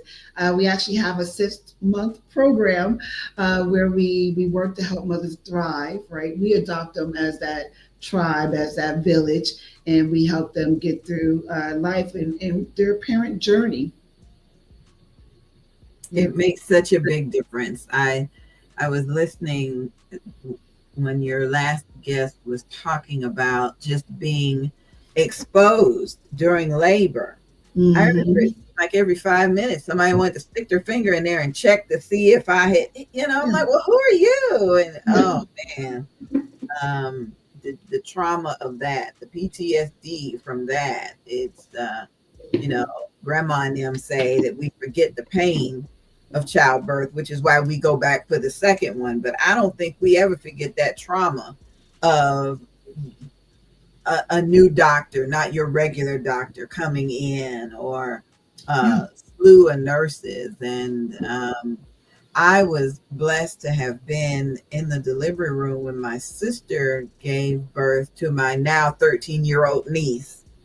And I just remember they came into the room with trays and trays of instruments. It was the doctor, maybe 4 or 5 nurses, and one was holding a leg, the other was, I mean, it was surreal, you know. And I was not giving birth. I was just there. So I can only imagine what new mothers need. I was born in 65, and my mother told me back then you could stay in the hospital for 10 days. So they could teach you how to breastfeed, teach you how to change diapers with cloth diapers, teach you how to take care of yourself, you know, with that little circular pillow you had to sit on while you know. And it still amazes me. Women will give birth to a child and be back home the same day. Yeah, they want you up right after you pretty much give birth. Like, okay, let's get you to walking, Mom. I don't even got my land legs. Hold on. That part. Oh my gosh. So I know we have Dr. Malaska that, you know, talk about us being backed up like an interstate. She's been traveling, but she made time to pull over, plug in, and talk to us about some different aspects of our mind. Doctor, are you there? Yes, I am. Nice to see you all. Nice to see you too. Yes. Oh my gosh. Here we are, 3rd year. I know, right? I'm excited. So I did complete my drive, but about 10 minutes before I got here, there was torrential rains. So I got caught in it. So sorry about the hair. The hair was looking much better than this. I'm in my aunt's house right now. She made me a quick cup of coffee. I told her what I had to do.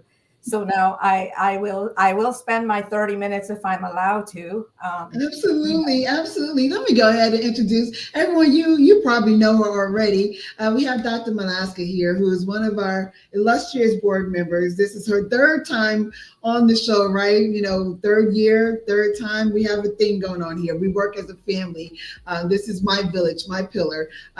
She's an RN, 39 years, doctoral degree. Yes, she has that. Her specialty for 31 years has been in trauma critical care, working in open heart ICU, medical ICUs, surgical trauma ICUs, you name it, right? Dr. Malaska is also a nursing professor, a critical care educator, an author, a mentor, and a coach, as well as a presenter, right? She presents at healthcare conferences around the world, as a presenter, as a moderator. And the list can really go on. I was so blessed when you came into my life all those years ago, and you've just been really phenomenal with regards to the aspect of operations for us here at Maternal Matters Favorite. Your hair looks okay, not too bad. Well, the one thing I did do is I made sure I got dressed and dressed up just in case I got caught and I had to stop over, on the highway somewhere and log in. But here I am. May I take this moment to thank you for that wonderful introduction? You look absolutely beautiful. Beautiful today. And may I also say, Miss Angie B, she blew me away when she showed up in that little thing there just now. She looks absolutely gorgeous. Love the hat, Miss Angie B. Yes, yes, yes. Oh my gosh. Good stuff. Oh man. So now, if you can do a little introduction about this article that you have. So my talk today, I was thinking about what do I speak about today, because I've been on the show twice before, 2 years in a row, and I kept coming back to mental health. Many years ago, I struggled with mental health issues myself. Went through a very bad divorce and had just graduated with a doctoral degree in nursing on the dean's honor roll, right? And then suddenly my world came crashing down. And not long after that, I lost a good friend's 24-year-old son. We lost him to suicide. So it with my own struggles and basically having lost him, I was inspired to write this article. And I have to say that I really do think that God inspired me, because every time I read this article, I think, how did I come up with the right words? I mean, how did I even come up with the title of the article? And so I wrote this article. I got the message. I was on a retreat to the Middle East, and I was on my 4th flight back to where I was working in California. And I got the news when I was waiting to board my flight that we lost my childhood friend's son to suicide. And I was absolutely devastated.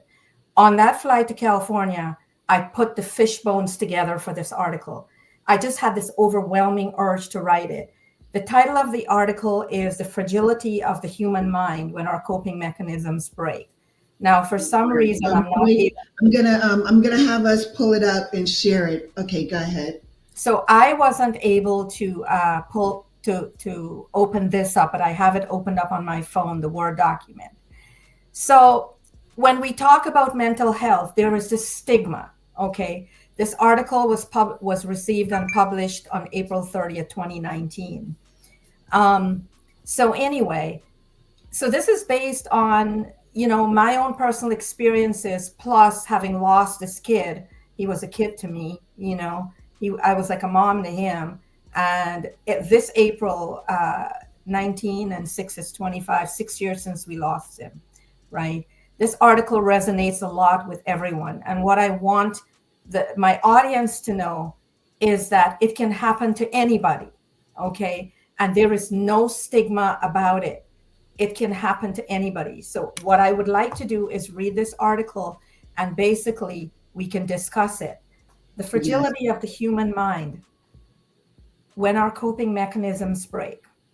Thank you, Angie, for turning the slides for us. This month, a personal tragedy inspired me to address the elephant in the room.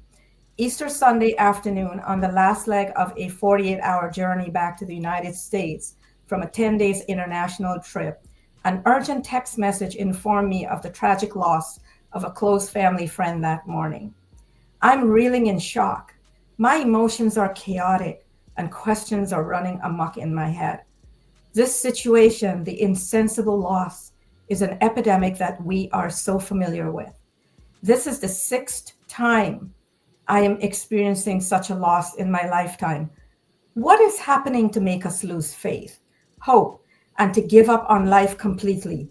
What makes us so desperate that we want to end our lives? So many questions, no clear answers. Understanding it is a deeper issue. I could never understand why our brain lets us down. A diagnostic test cannot diagnose the problem, what we are feeling, or the depth of it. The brain is a mysterious, complex organ responsible for many functions, including our thoughts, emotions, and feelings. The brain, like the rest of our body, is regulated by hormones and neurochemicals. Yes. An imbalance in hormones, plus the stresses of life, combined with feeling at our worst and inadequate coping mechanisms, makes for a critical situation. It is similar to the Swiss cheese effect. When all the holes line up, all it takes is one moment of feeling hopeless, being alone, and then acting upon it. When I'm done reading this article, I will describe what the Swiss cheese effect is in healthcare for us. This emotional pain is like no other. The sheer force of the emotional hurt, the pain, takes your breath away when you least expect it and can be crippling. Every day is a challenge because we suffer sleepless nights, restless nights, and are exhausted by morning. Waking up to start the day is torture. Getting out of bed and getting and ready for work. We go through the motions, arrive at work, and pretend all is well in the presence of others. We may present ourselves as outgoing, cheerful, positive, helping others, and perceived as the social butterfly. But it is all a ruse to mask the true feelings, in essence, our broken minds. We try to keep busy to dull the pain. Oftentimes, we do a great job appearing to be fine, well balanced, exhibiting no signs or symptoms of anything untoward in the presence of loved ones. But make no mistake, behind this carefully crafted facade, we are hurting inside really badly. One has to experience it to fully understand the magnitude of the broken mind, the broken spirit. We are living in a complex, fast-paced, high-technology world with many stresses and high societal expectations, personally, professionally, and some cases, self-inflicted. The human-to-human interaction, the human caring touch is not enough, or it's missing. Verbal communication is a lost art. The in-person conversation, the human spirit connection is lacking. Our coping mechanisms are inadequate, and talking about it is taboo. We are steeped in a culture where our feelings and emotions are repressed, especially males, fearing it will be perceived as a sign of weakness. So how do we fix this? How can we reverse this growing trend? How can we as parents, family, friends, healthcare providers, community leaders support those in their fragile state of mind? Prevent this from happening. Can we do more? Of course we can. We must go back to the basics, relearn how to communicate and connect on a human being level. Disconnect from technology and indulge in activities that will foster human caring connections. Spend time connecting to others on a human caring level, whether in groups or fun outings. Let the discourse begin and continue the conversation. It is not too late to start. It is not too late to change. Sharing is caring. Give yourselves permission to have me time. Take time to nurture your body, your mind, body, and soul. Do the things that you like to do that will stimulate the happy centers in your brain.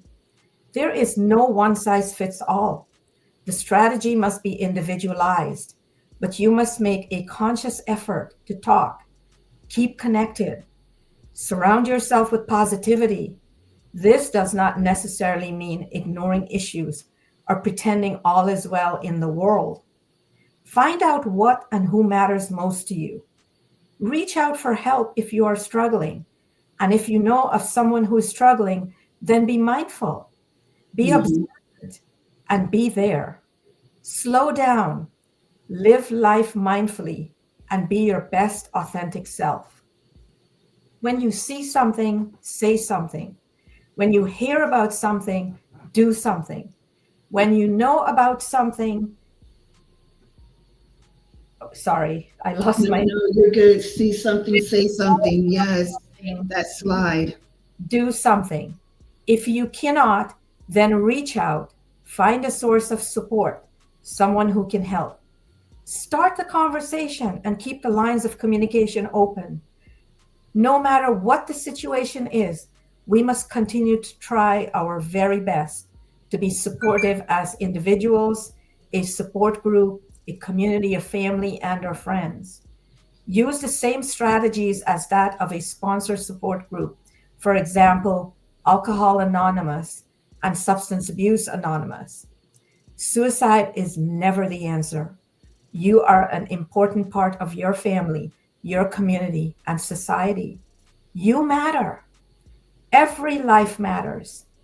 There is help for all of us. Each one of us can make a difference, one person at a time, one day at a time.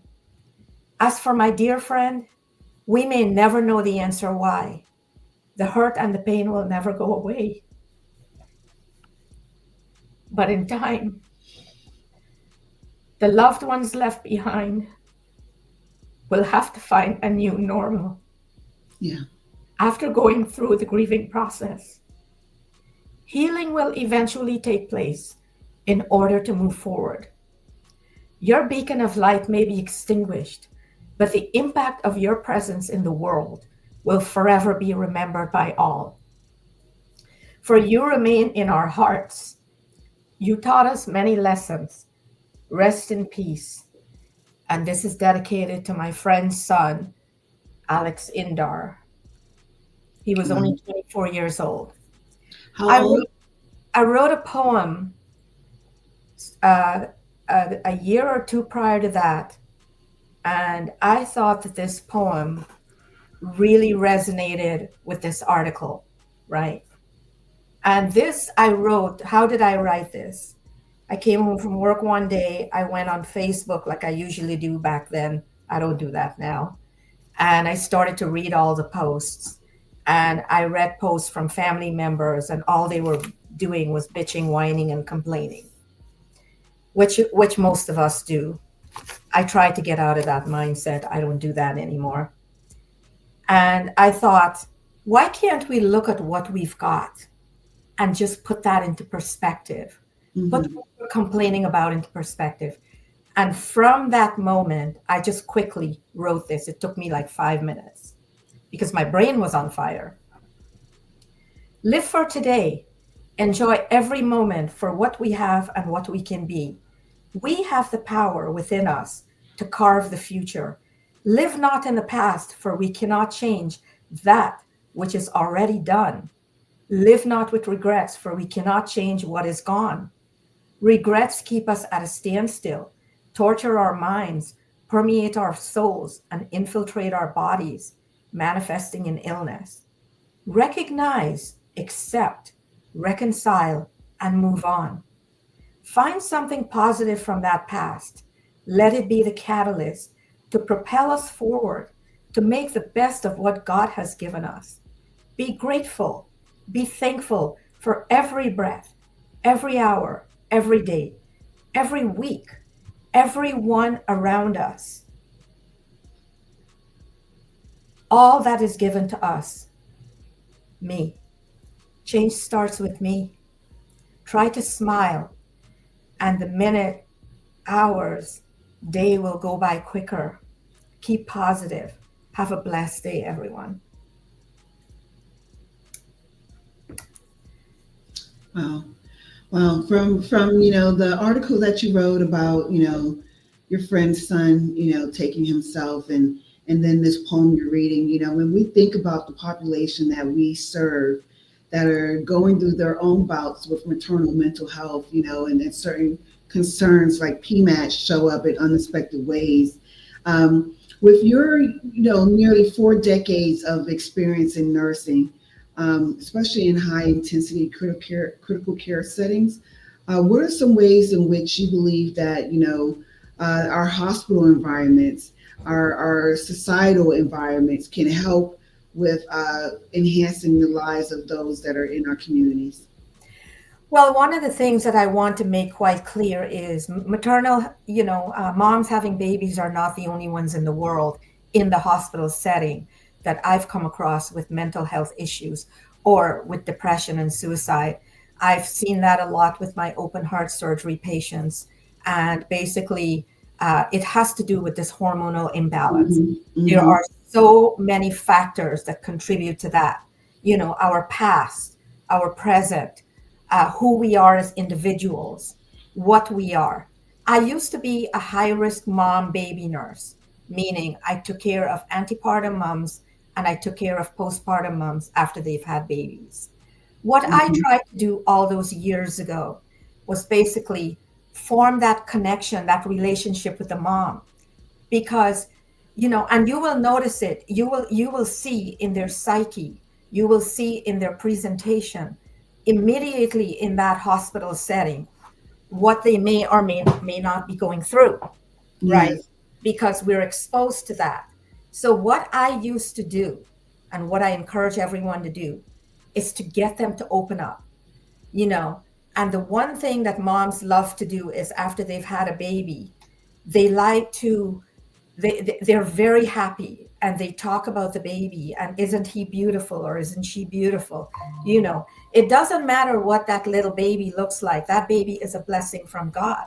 Okay. And that baby in our eyes is a beautiful human being. It's a miracle. Okay. Mhm. Now there are times during that day when I'm taking care of this mom, you will notice the behavior has changed a little bit. Okay. Be cognizant of what's going on. Be focused. Be there in the moment because you can pick up. And what I used to do is I used to get them to talk. When you form that rapport, we as nurses have to form that rapport very quickly. We have to Mhm. let them know we care. Because if we don't show genuine, authentic caring, they will not trust us to open up, right? And then Yes. with the voice of experience, experience behind me, I learned how to do it, how to get even the most difficult of moms. And I've seen moms from 12 years old having a baby all the way up to in their late 40s having their first baby, right? And you get them to open up and then you start the conversation going. Okay. For those that are having they're of low socioeconomic status, or they may be from, a home that is, there's some, violence going on, or there may be, things not right, or whatever. You pick up on it right away, and Mhm. you try to be there for them. And like I said, if you see something, say something. If you Yeah. know something, do something. If you as the nurse don't know, or the family member or the community like you, Tam, if you don't know what's going on or you don't pick up on it, how can we help? Right? Yeah. So Yeah. try to tune in. You try to tune in to how they are. Why is it that they're not so happy? And you see periods of maybe quietness, right? The postpartum depression doesn't happen right away, and No. a lot of people have the wrong idea about it. What you have is the postpartum blues, okay? And there's a reason for that. Remember, for 9 months, you're carrying a little tiny human being in you, and as that human being grows, you've got all of their hormones, Mhm. your hormones, right? So your hair is looking thicker, your skin is looking wonderfully well because you've got the baby's hormones with yours. When you birth that baby, what do you think happens? You crash. That hormone, you go through that hormonal crash. And then you have all these other issues that's going on, and then it becomes overwhelming. Now, Yes. there are some moms, and I'm sure that my audience and you, Tam, have seen this happen, where moms are dissociated from the baby. Yes. Can you tell me some of what you've experienced or seen? Well, for me, myself personally, I didn't have that emotional attachment right away. And so, even earlier I was talking about, wanting to breastfeed and have a natural childbirth and not doing so.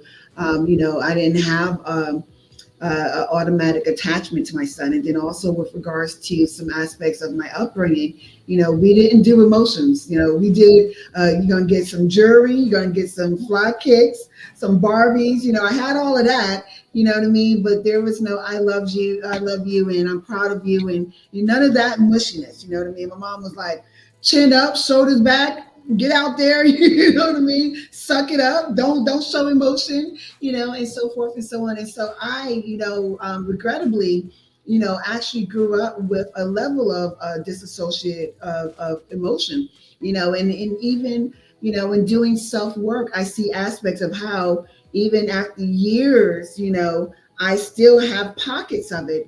And so forth. And so for anyone listening, you're not alone, and it doesn't happen overnight, you know what I mean? Especially when you have trauma on top of trauma, compounded trauma, psychologically, you can go through levels of disassociate dementia, you know what I mean?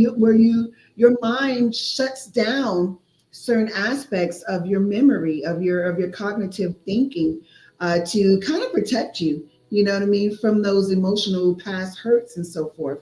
Right. I just went completely left. But go ahead. Yes, Dr. Yes. So there's something else that I would like to point out, and I'm coming from my perspective as a healthcare provider. Okay. So after we have our babies, we should all be like happy and wonderful and everything. And we've got all these things going on, And nowadays, like back in the day, I heard Miss Angie B says back in the day, you'd have a baby by natural birth, and they would keep you 10 days in the hospital. So you had the time to go through all the emotions and the feelings, and every day it's a different thing. And so you had the nurses there, and you may have the the people who are specialized in different things. You may have the social worker, you may have the breastfeeding consultant, the lactation consultant to help you breastfeed. Well, I had to learn from the lactation consultant the breastfeeding techniques, even though I have 3 children myself and went through it, in order to lighten her load. So now we have, getting back to the brain thing, I'm sure that my audience and you, Tam, have heard the terminology baby brain. What does baby brain mean?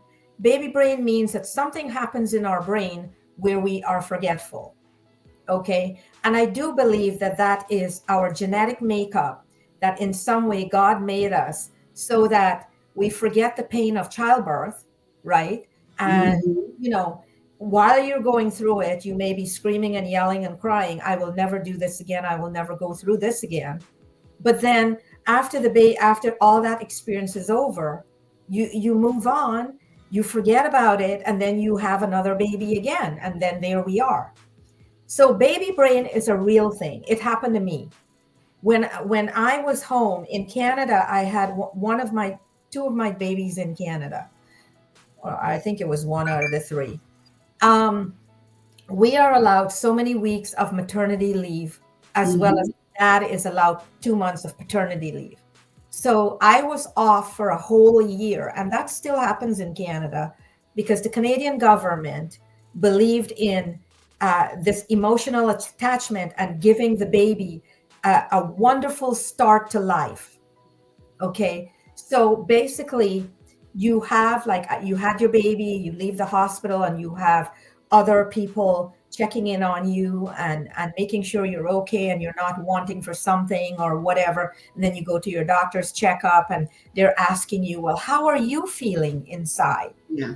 Right. So what Tam is trying to do and what we're trying to do with our organization, and I'll bring that back in because I can talk forever and a day about everything, is we are trying to bridge that gap, that gap of support that our most vulnerable population do not have access to.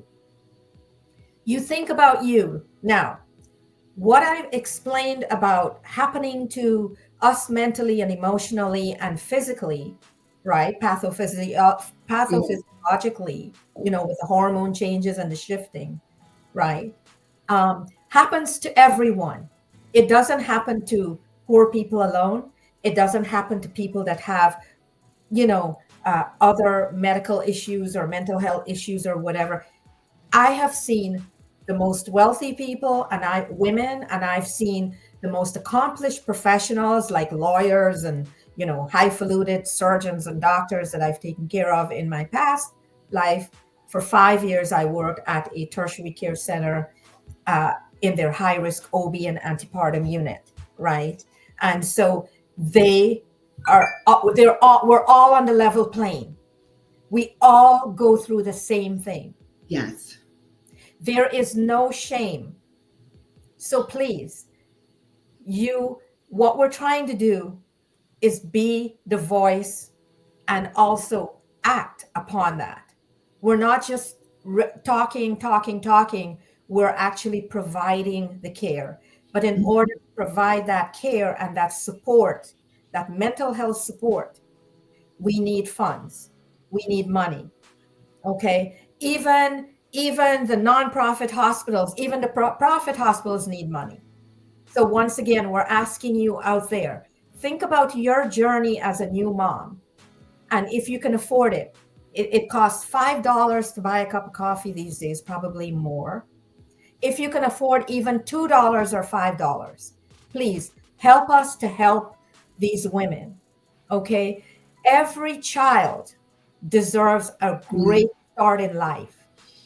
Every mom deserves to have that support. Tam, how did you get over your disassociation? What helped you that you can share with us? Counseling, and so this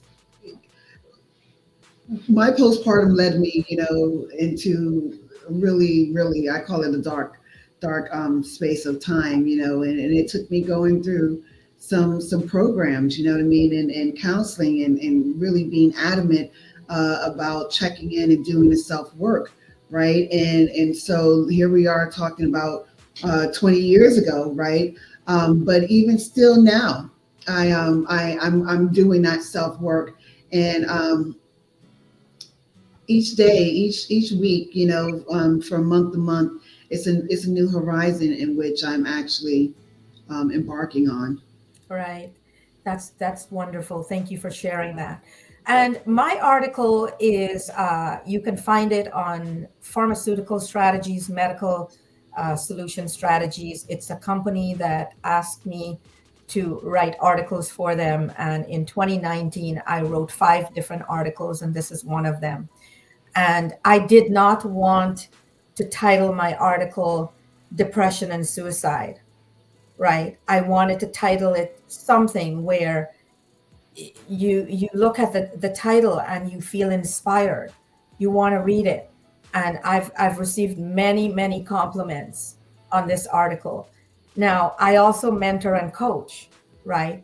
When we think about all the things that we go through life, we're in school, we just had a baby, or you want to go to school, but you got pregnant and then you had to divert, so we have all kinds of different things happening. There is not one single human being in the world that is whole, mentally, physically, medically, socially, psychologically. Yeah, we're not perfect. I want you all to know that. Okay. I teach my people, anybody that I come across who looks like they need help, because you can't just go out there and spout things off. Not everybody wants to help. Okay. But to those that trust me and open up to me, and this happens to be colleagues as well. I've worked all across this country, and I know many people. I know many people around the world as well. And I teach Maslow's hierarchy of needs. Okay. And to those of you that don't know what Maslow's hierarchy of need, and I apologize for not sending this to Tam and Miss Angie B so that they could put it on the slide. But you can get a hold of me on LinkedIn.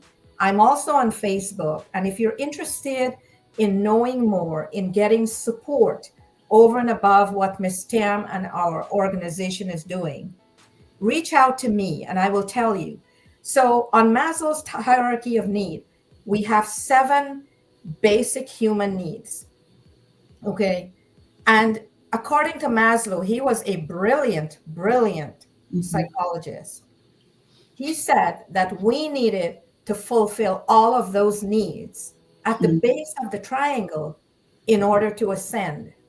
Well, Rosina did not fulfill everything on the base of that triangle because of, I guess you could say, some of us deal with more things in life that comes our way, unfortunate circumstances, I will call it, that can be devastating. I've lived about 10 lifetimes, I can tell you, right?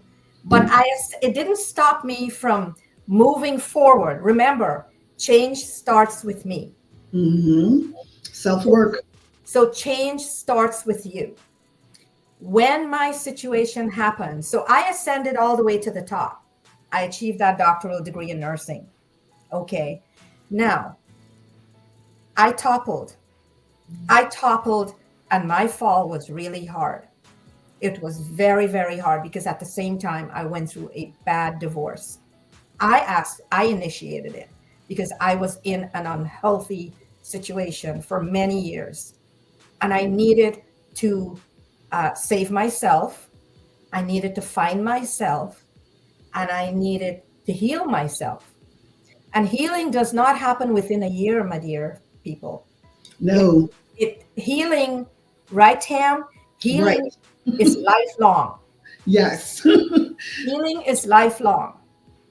And what it does is through education, support, mentorship, and everything else, right? You learn how to tackle these unexpected challenges and do better. So I'm still learning, and I'm sure Tam is still learning. I'm sure Miss Angie is still evolving. Yep. Learning for me is lifelong. Just because I have a doctoral degree in nursing doesn't mean that that's the end of my learning. Oh, no. Let me circle back to the Swiss cheese effect. In nursing, patient care, quality of care, and positive patient outcomes is another mantra of mine. It's another strategy. It's another thing. It's another platform that I've worked on for over 30 years in nursing. Just like I've been working on bullying, incivility, lateral violence in the workplace. Okay. And let me come back to that.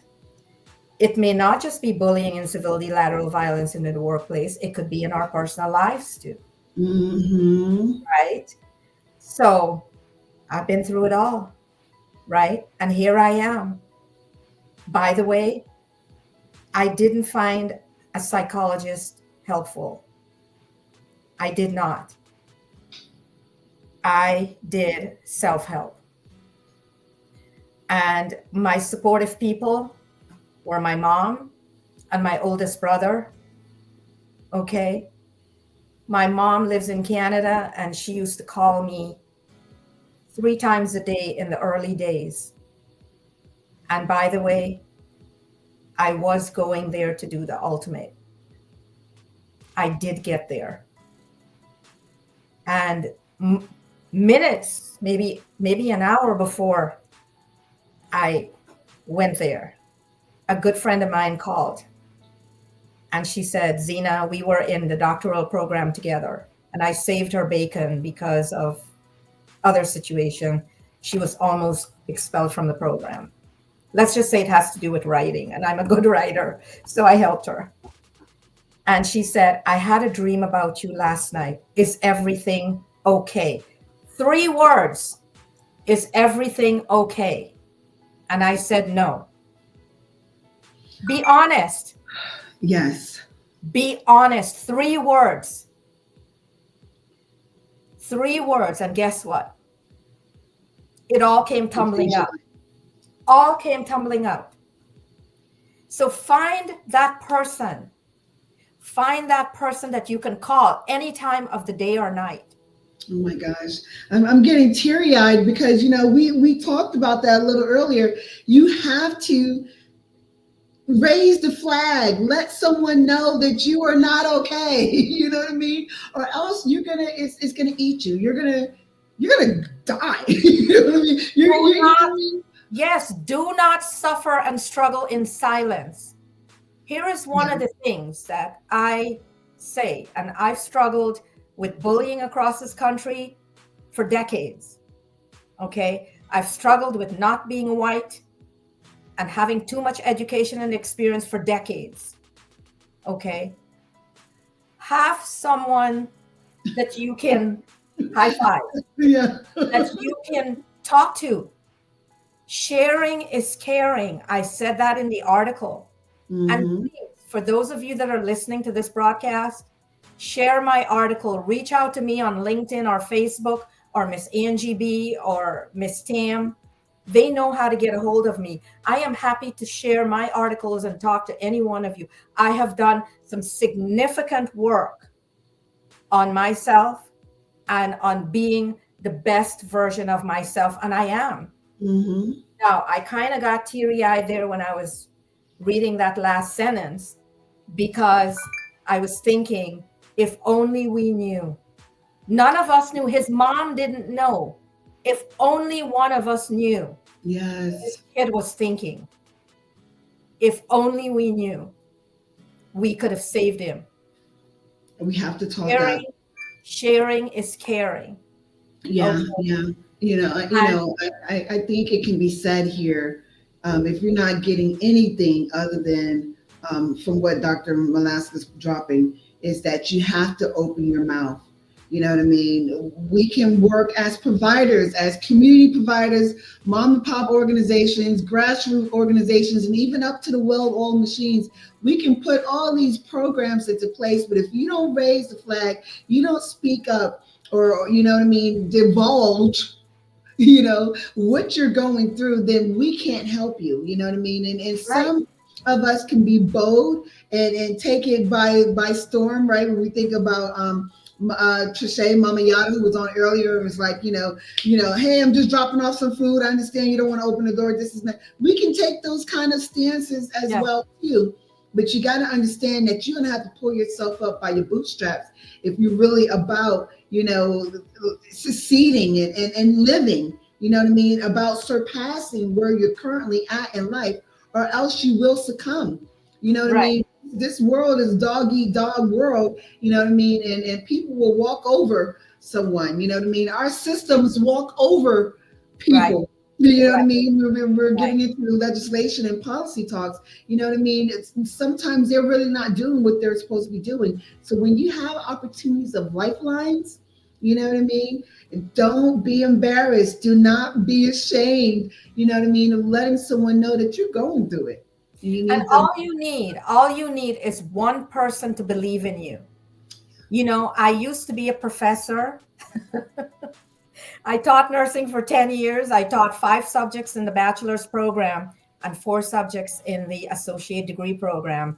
And I taught online for 1 doctoral class for 11 months for a university. And I used to tell my students, right? I believe in you. I believe in you. And that's all they needed, is one person to believe in them. Here's another thing that I'd like to encourage you to do. You worked so hard to do all the right things to bring this beautiful, wonderful human being into the world. Even if you don't want to do it for yourself, do it for that child. That child deserves a good start in life. Yeah. And we want to help you to help that child. Help us to help you. Yeah. If that makes sense. And let me circle back to the Swiss cheese effect. Sorry. In healthcare, we talk about patient care, patient safety, quality of care. We have all these policies and procedures in place, but every so often, all the holes line up. If you look at a Swiss cheese and you've got layers and layers of Swiss cheese, the holes really don't line up. But every so often, you can make it line up by not doing the right thing.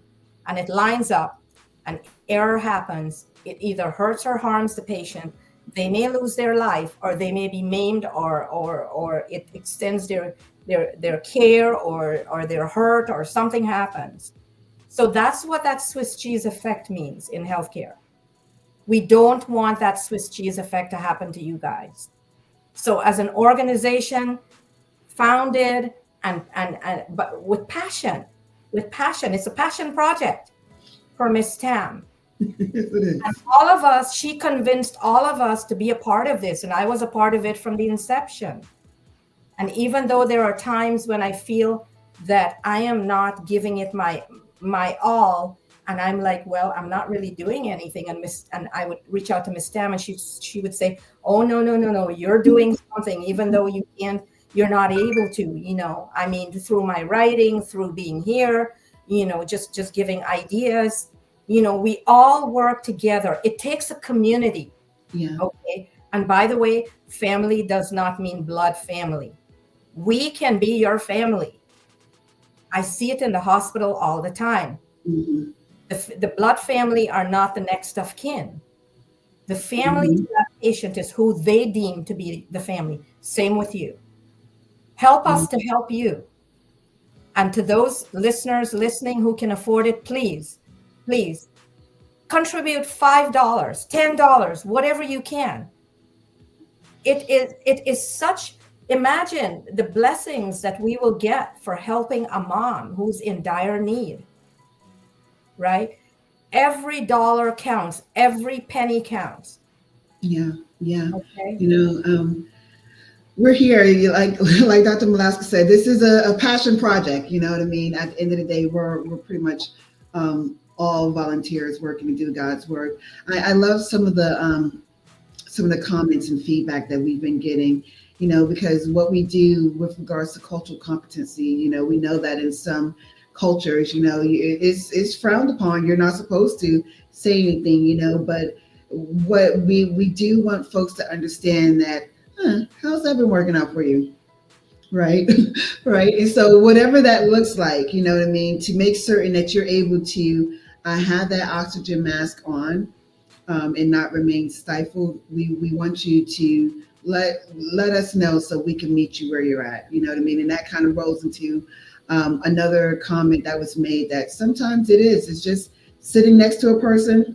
You're not saying nothing. They're not saying nothing, but it's working. You know what I mean? And so there's all type of methodologies and tactics in which, we can deploy to make certain that we're helping to help a person help themselves. I love this discussion. I know that we're really getting ready to get into the thick of it all. Dr. Malaska, are you back on the road? Can you sit in for a minute or get a breather, get some more coffee, some food in your stomach? Yes, I can sit in for about 20 minutes more. Okay, we'll see you around the rotation. And I am back. I will be taking a flight out to California tomorrow, Mother's Day. And by the way, happy Mother's Day to everyone out there. And mothers doesn't mean just human children. I know there are many people that have felines and, dog children, and, whatever you're a mom of, you're a mom. Okay. So happy Mother's Day. Yes, I'm flying to California. My 7 years of bad luck has changed. I believe the universe has opened up, and I have to share it with you how happy I am. You see? Yes, I am so stoked too. My mind was broken, and I did get there. 7 years of hardships and bad luck. Mind you, I had I had life-altering hardships before that. But and now it's all coming together. It's all coming together. I'm so happy. I'm heading to California to be a critical care educator on contract to help fix things. And that's what I love to do. I love to fix, I love to educate, and I love to inspire, influence, and be positive. Okay. Yes, yes. We're Thank all you. remaining positive in all our walks and trials and tribulations and all that kind of good stuff. What we do know is, as long as we keep the right mindset, like you're saying, the right posture, you know what I mean? We're just trudging along, that it's all going to come forth in the end. And so, yeah. Oh my gosh. And how are we making out? We make it out good because Hi, Miss Dixie. Angie. Hi, Doc. Thanks for your compliment on my hat. I Oh, appreciate Miss Angie, it's not just the hat. It's the clothes and the jewelry and the makeup and the lipstick. You and Miss Tam, that lipstick. I'm sorry, mine kind of rubbed off. So You're good. You're good. You're good. Wait till you guys see Miss Dixie. She's coming up next. She looks adorable. Miss Dixie. Hey, hello. Dixie. Hi, can everyone hear me? Yes. Yes, we can. We can. Oh my gosh. And I know Sylvia is coming in as well. Thank you so much, Dr. Malaska. We're rotating and rotating and rotating. You're welcome. My pleasure. Hi, Sylvia. Hi, Sylvia. I'm muted. Okay, there we go. Hello. Hi. Hi, Dixie. Hi, Dr. Malaska. Hi. Nice to see you. Nice to see you as well. Dixie, bring your camera down a little so we can see more of your face. Thank you. Why you ladies look so gorgeous today? You look gorgeous too. I love the red. That's nice. Been traveling for 3 days, my friend, from Indiana. Oh, wow. Oh, have you arrived to your destination? No. I'm hopping on a flight tomorrow to California. Okay. After 7 years of dry spell, I had someone believe in me again, and I'm going to go back to do what I used to do very successfully, which is be a critical care educator to fix systems, re-educate the nurses, old nurses, new nurses, and to change things for the positive for this hospital system in California. And it's contract work. So one person, that's all we need, is one person to believe in us. And we can fly so high, so high. Yeah. Oh Well, my at gosh. least you're going to a state that has a governor with a spine. We're getting started. Everyone, this is Dixie. I'll let Sylvia, you do the introduction. Thank you again, Dr. Malaska. We'll have a conversation about that later. Thank you for being here, Dr. Malaska. Thank you. Thank you so much.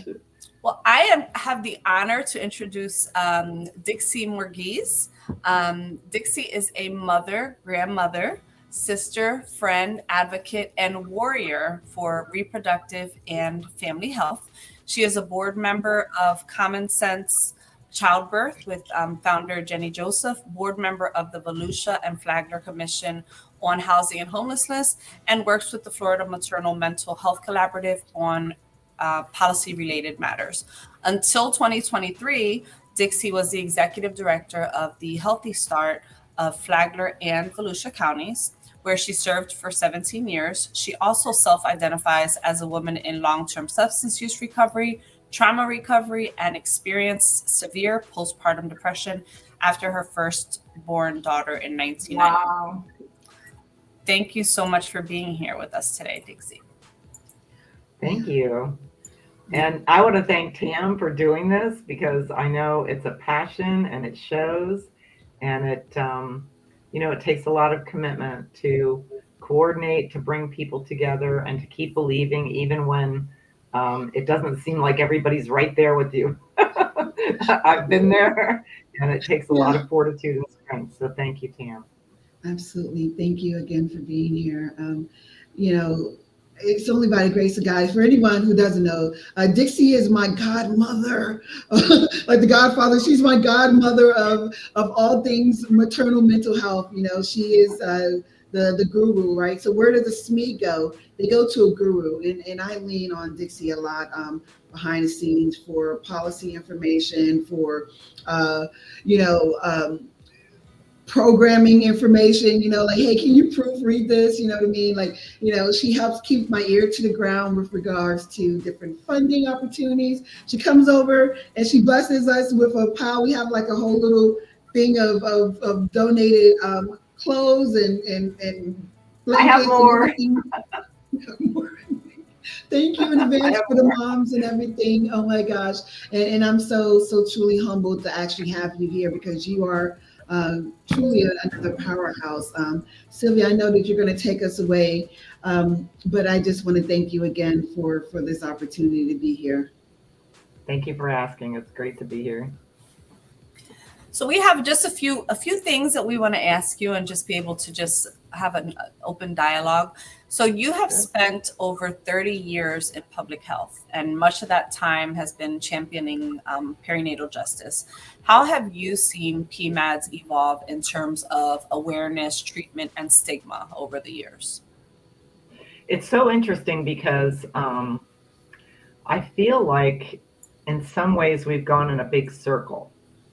When I was very young, my family is from Denmark, and so I've had the wonderful opportunity to travel in Europe and see how just how reproductive health is handled there, and see how it's kind of evolved here. And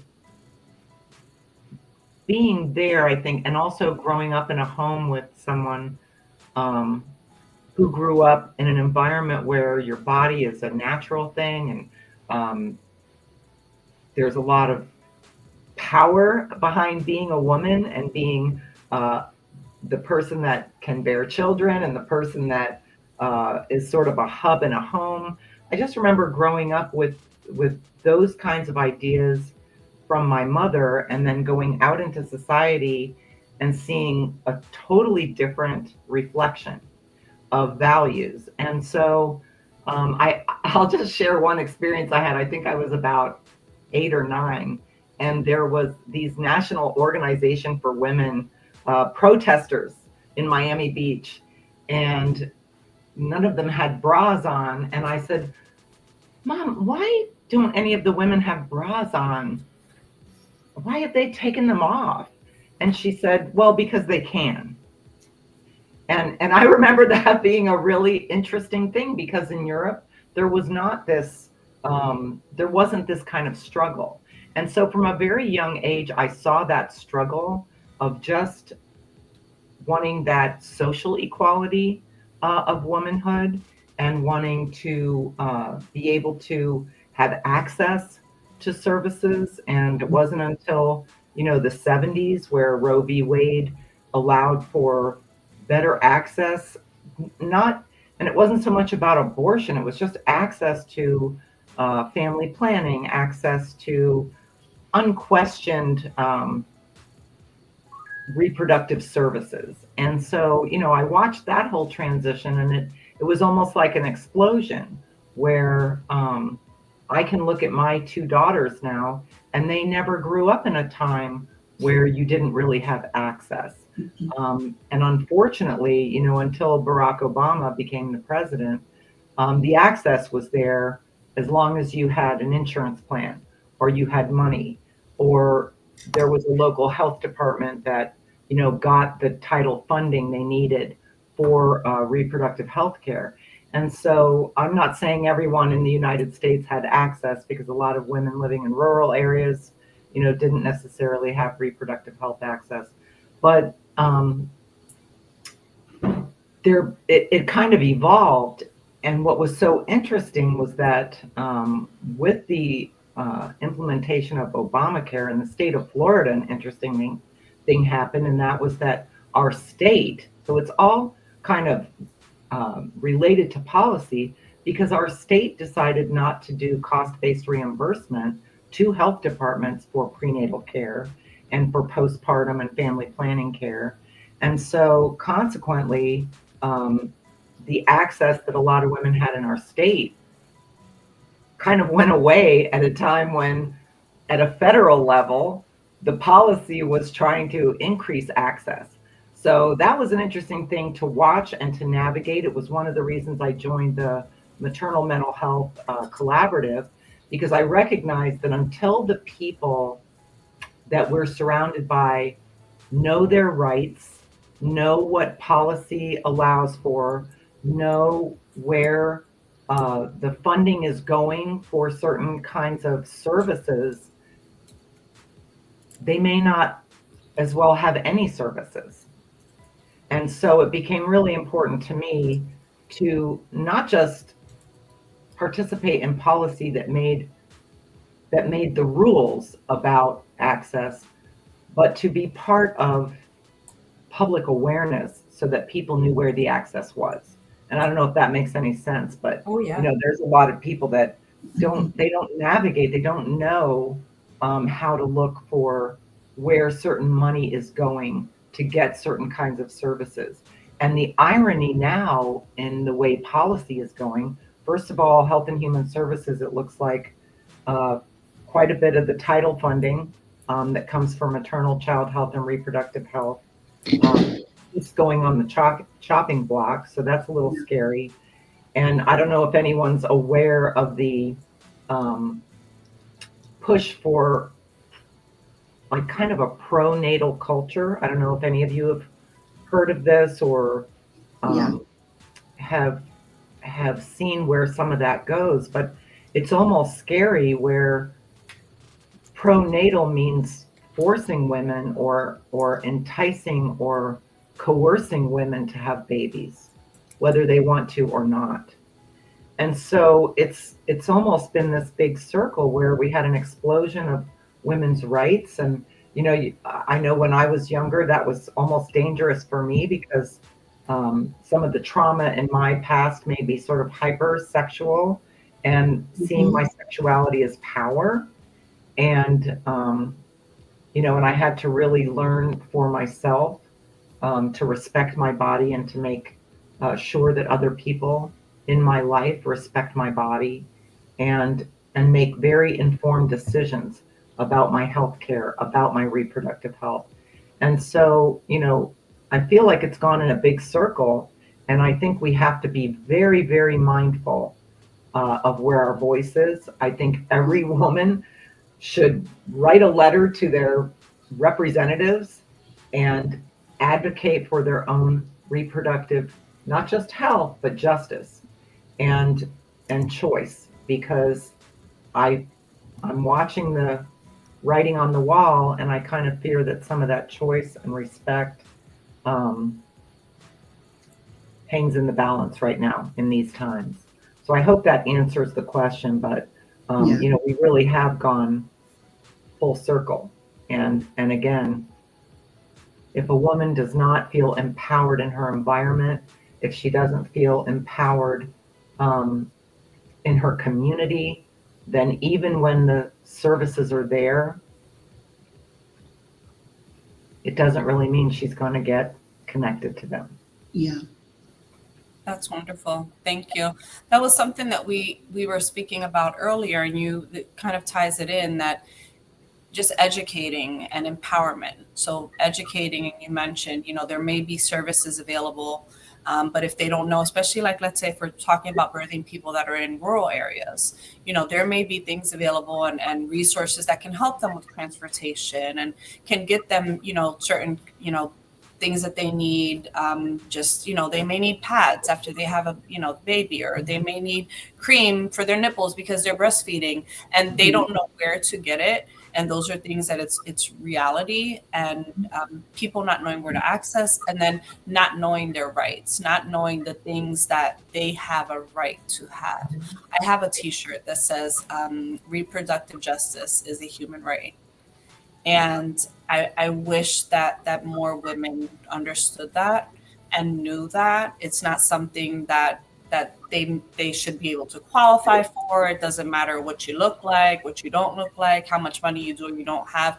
It is a right that you should have, that you do have, and knowing how to come forward and advocate and use their voice is something that hopefully with programs like this, hopefully with organizations like Maternal Matters Favored, people will, you know, there will be some kind of a change, because yeah, legislation right now is not in the favor of reproductive justice.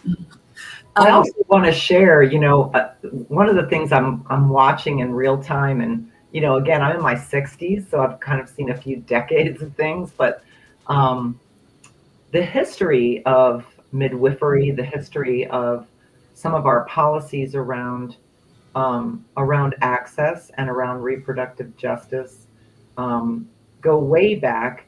But I had I was very intrigued by the plague in the Middle Ages, especially in Northern Europe. And, I don't know if people are aware, but in most communities, the Catholic Church before Henry VIII really ran most of the villages, right? So the priests were the sort of mayor, or they were really the ones setting, the rules and making decisions, legal decisions in their communities.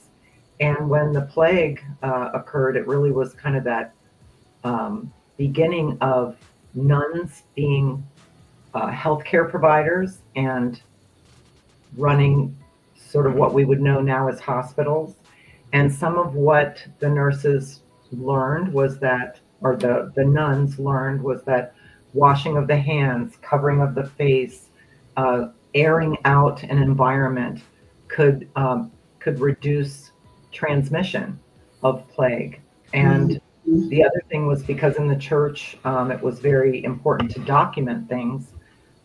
These women documented so much, and you had a lot of other practices that were not effective, like leeches and bloodletting and things like that, which the nuns did not subscribe to.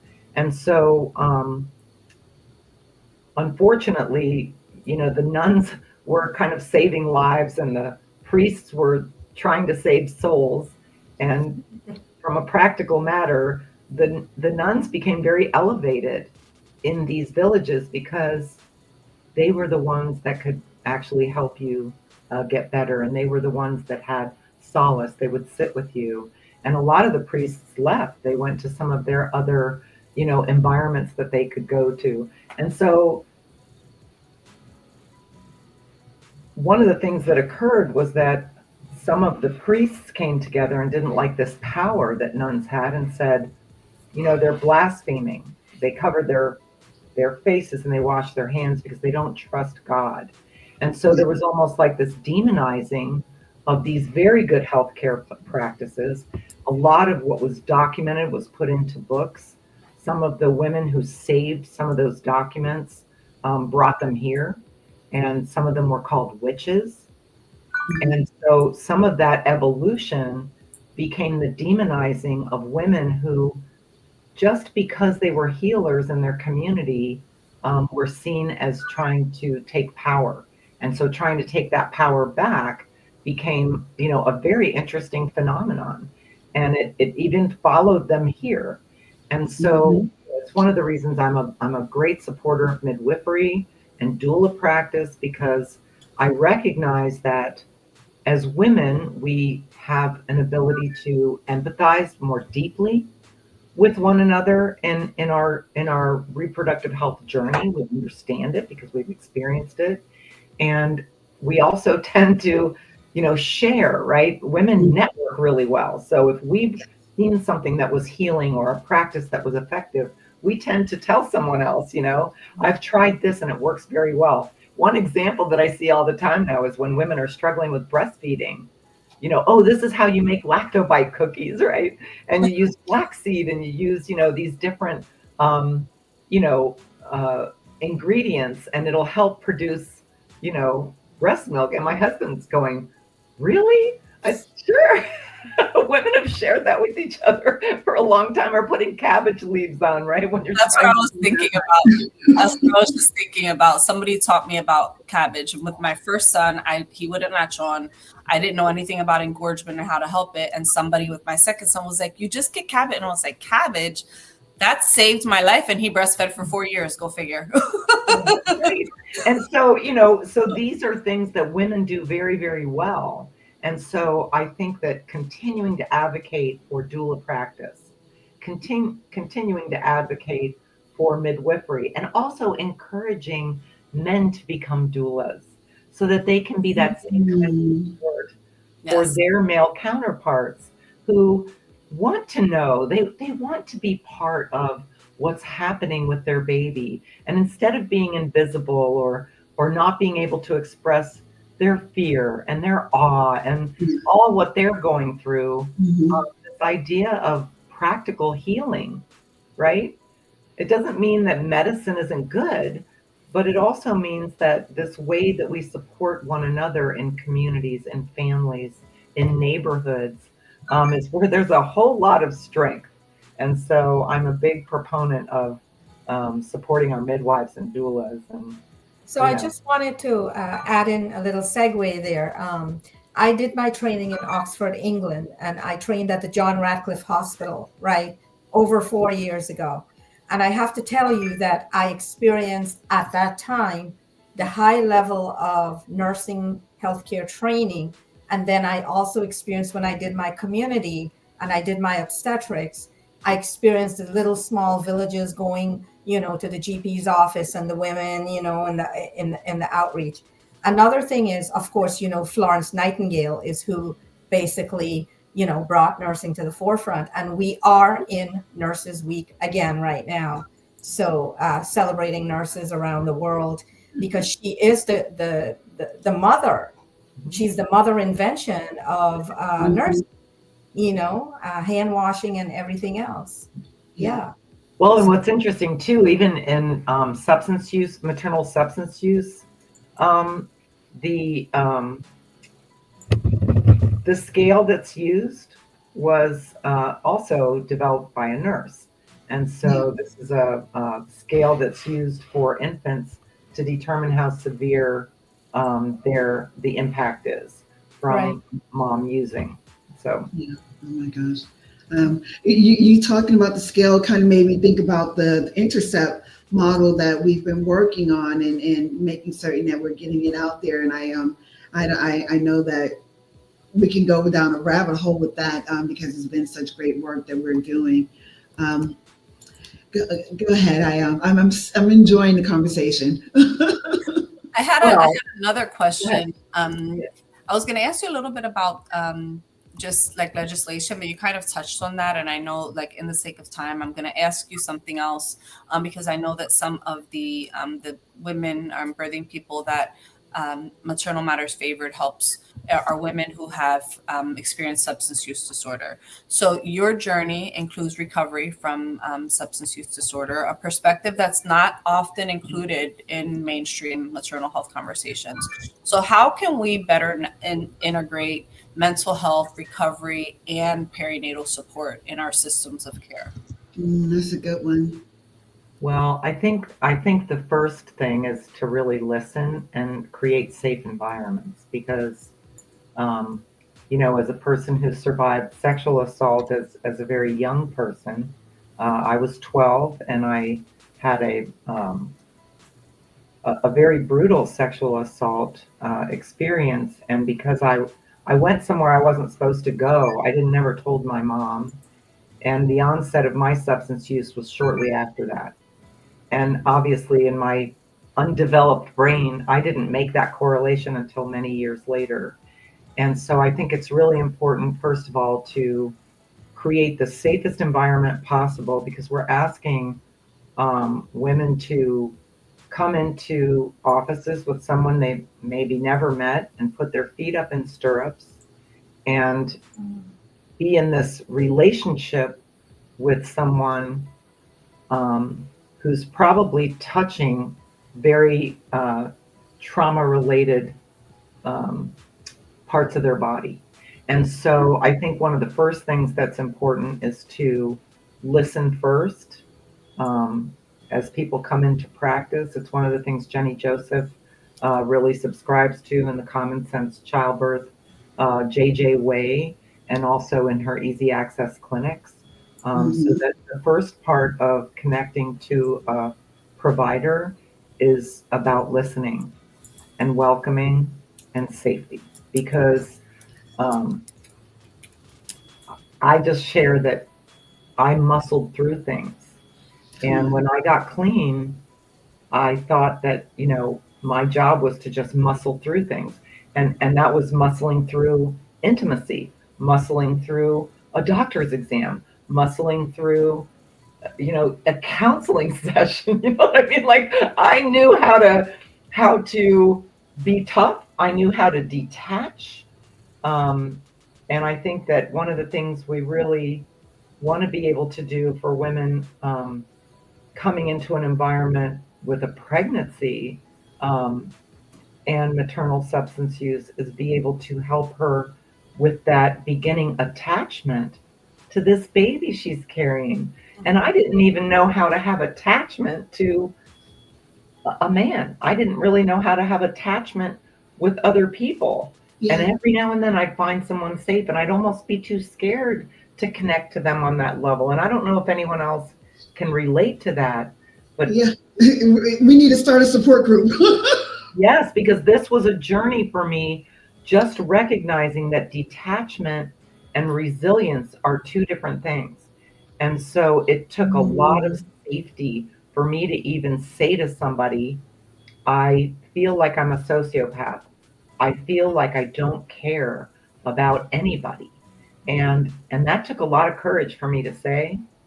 And I remember the the therapist that I said it to chuckled and said, "Well, I'm not really worried about you being a sociopath." She said, "I think that your history has taught you how not to feel." And she said, "I'm a little more concerned about what happens when you start feeling everything, because you will." She Oh was my right. gosh. Once I kind of opened that door, it was like I didn't know how to put the lid on it, and I felt like I was melting, and nobody was ever going to be able to put me back together. And so I think a lot of, first of all, creating the safety. Second of all, telling people what mental health services really look like. And so, what is talk therapy? What is EMDR? What is peer services and coaching, right? What Yeah. is reflection? Because when we go into a 12-step Yeah. environment, what we're doing is reflecting, right? We're in an environment where we can share and we're relating and we reflect on our own experience. And then we're kind of taking this journey through the steps. And earlier, when that discussion was being held about bullying, in 12-step environments, I've seen bullying Oh yeah. where the sponsor says you need to shut up for the first 30 days and blah blah blah, and I'm thinking, wow, that doesn't feel safe, right? So so bullying happens in treatment centers. Bullying Yeah. happens in medical practices. You were late, it puts everyone behind it, I mean, we've seen those things happen. So I think first of all is safety, second of all is discussing what what does it look like if I'm going to refer for mental health services. What does that really look like? And what does it entail? And are you ready? It took me a long time to be ready to Yeah. tell Yeah. anybody these deep places in me that I had worked very hard to keep there so I wouldn't fall apart, right? Yeah. Oh my gosh. This is why you're my godmom. I'm like just like, So yes. that was really a big part of it. And I think the other one is, culturally, because I have, it has to be culturally safe. I've seen a lot of instances where someone gets referred to someone that cannot relate to their experiences by any stretch of the imagination. And so some very, kind of white middle class values get entered into the therapeutic relationship. And if it's not connected at all to what my experience has been, you just lost me, Yeah. right? And if it's a The referral biases. and I'm doing it because they said I should and this and that, then that's what I'm going to do. I'm going to sit there and muscle through it. I'm going to walk out and go, I didn't get anything out of that. Yeah. you Yeah. know, Oh so my so gosh. I think that it's really, looking at many different factors in someone's world and finding out what they want. What do you want? Because in the beginning, to be perfectly honest, all I wanted was to be able to get through a shopping experience without having a panic attack. Mm. You know, I wanted to be able to lay down in my bed at night and actually go to sleep. Mm. I wanted to um, be able to understand why certain smells and certain situations made me feel so frightened, um, and why others made me feel so angry. And and that was a lot to unpack. And so when I got pregnant, probably my most supportive relationships were other women in recovery. Yeah. Yeah. And that's also why I'm happy to see the law, the CARA Act, the Comprehensive Addiction Recovery Act, implemented recovering community support, because, and I hope we don't lose that, because that was implemented during the Obama administration. And unfortunately, it rolled out in 2016, which was a change in administration, and it was kept real low key because we had an administration trying to undo everything a previous administration had done. It's also why I am a fierce advocate for doula services, Yeah, because yeah, very doula important. is there to just listen and support and ask, Yeah. what is it that you need? The You know, other thing see, to say, which I think I'm is sorry. Gosh, we need to expand this longer. We need 48 hours of favor. Oh my gosh, I wanted to kind of like chime in and nip away at some of the things that you were saying, because I was getting emotional and teary eyed, because I so very much could relate, can relate with so much that you were saying. Dixie, what would you say to someone watching right now who feels invisible in the system?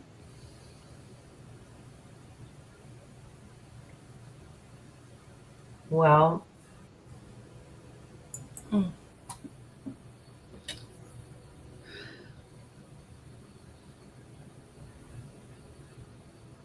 Oh, There's no volume.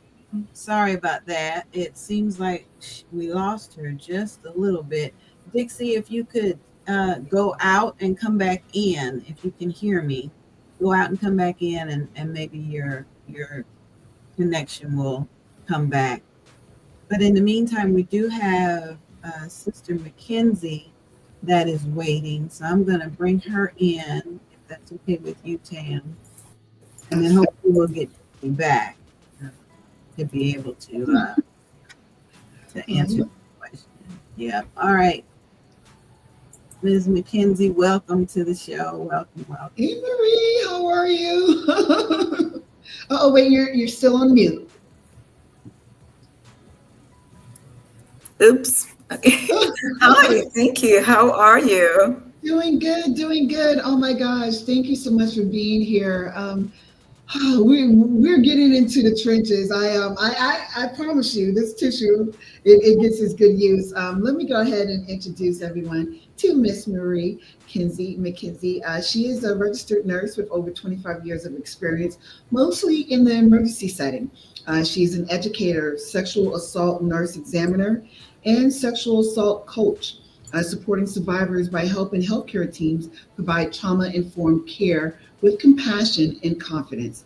Marie is a board member of the Florida Council Against Sexual Violence and a former board member of the Inner Truth Project, which is a nonprofit organization that works with survivors of sexual violence to help them regain their voices, heal, thrive, and survive. We've been talking about thriving all day. And Yes, this yes. is the thing. Oh my gosh, welcome so much to the show. Thank you again Thank you for so much for inviting me. And this is an amazing. I've been listening since you started at 10, and the speakers have been so amazing. I've learned so much since 10 a.m. about PMADs. Yes, yes. Oh my gosh. Yeah, just God, that we were like, oh, we're gonna do this. We're gonna have some conversations, and we're gonna do this thing for 24 hours, and we're gonna figure out how to do it and fly the plane while we're building it. And so here we are, third year. The first year, Veronica was on, and she was a guest, and then just we've been she's a good business associate, partner, sister, friend, and I am just so happy to have more of that KISS representation here with us on the show today. We have a new name now. It's the Esther Alliance, TEA. It's the Esther Alliance. We just recently changed our name.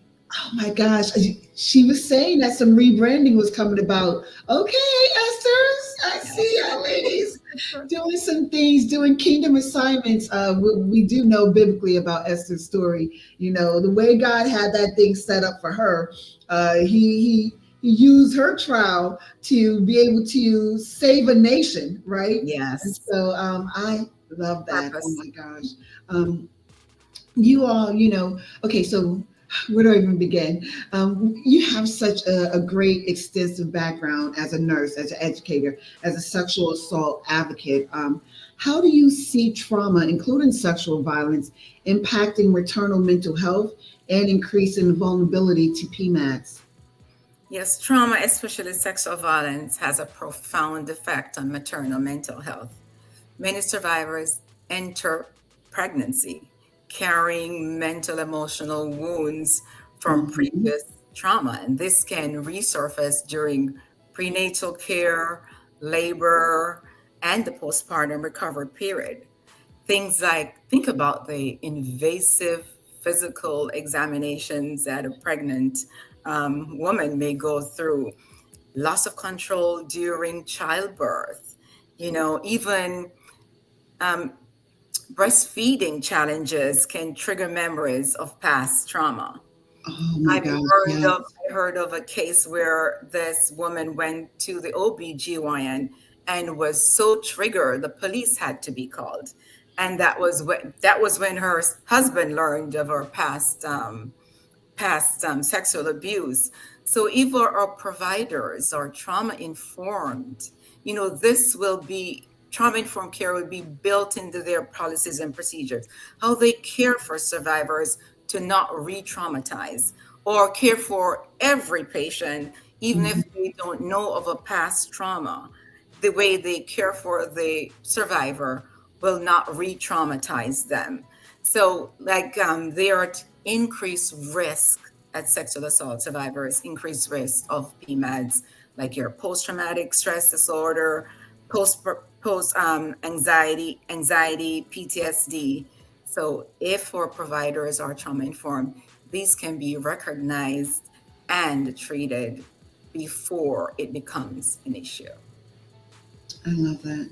That is so important. And once more, there's such a strong theme, where we're saying, as providers, we need to be educated how to best work to help someone in their situations. And so, you train healthcare teams on providing trauma informed care.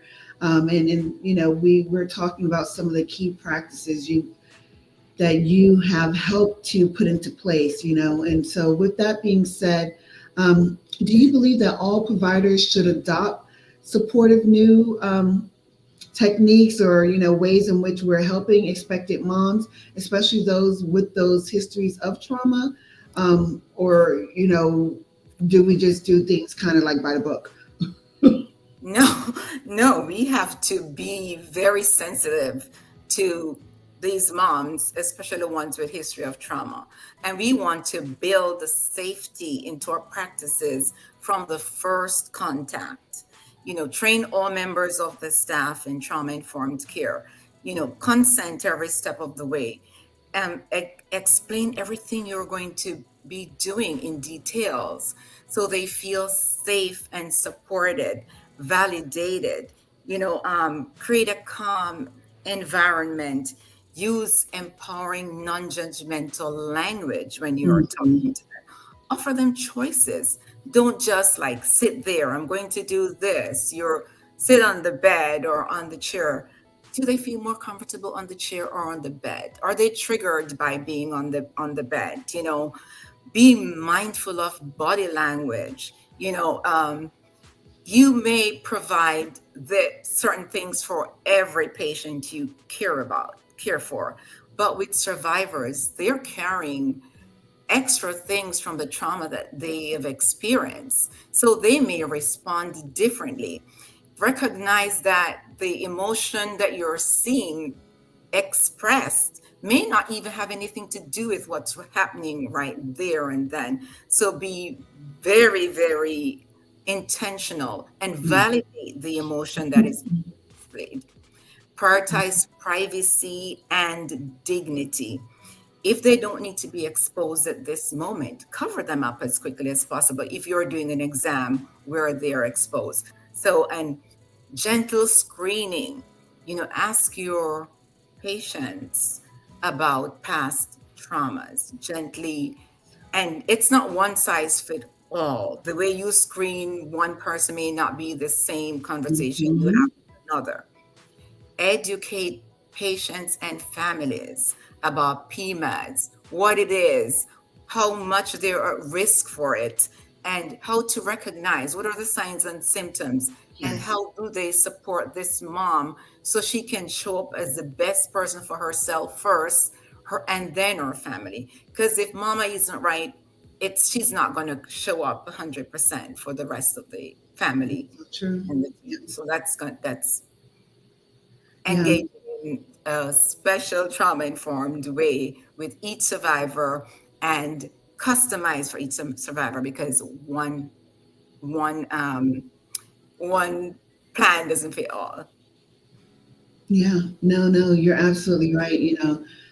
We have to be more sensitive to the folks in which we're actually providing services to. A little earlier, we were talking about taking a humanistic approach, you know what I mean?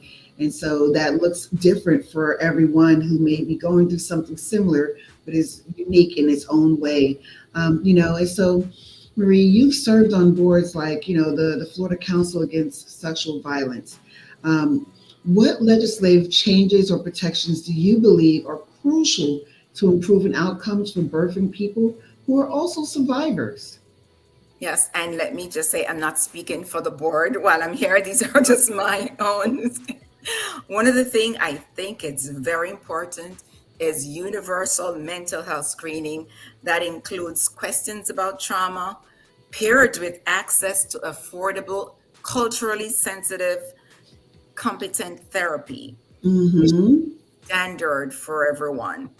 And providers not only just to say, oh, here's the list of names, call this person and see which one will accept you. Make the connection, set up the appointment. So going forward and include, and we need insurance companies to cover this. We need insurance companies to cover this. We Yes. need funding for survivor-centered postpartum care. This doesn't just end 6 weeks after delivery. Come on Real now. investment is needed in this area. Mothers need long-term, compassionate support to thrive first as a parent, first as a mother, as a person, and then as a parent, and to show up for their families.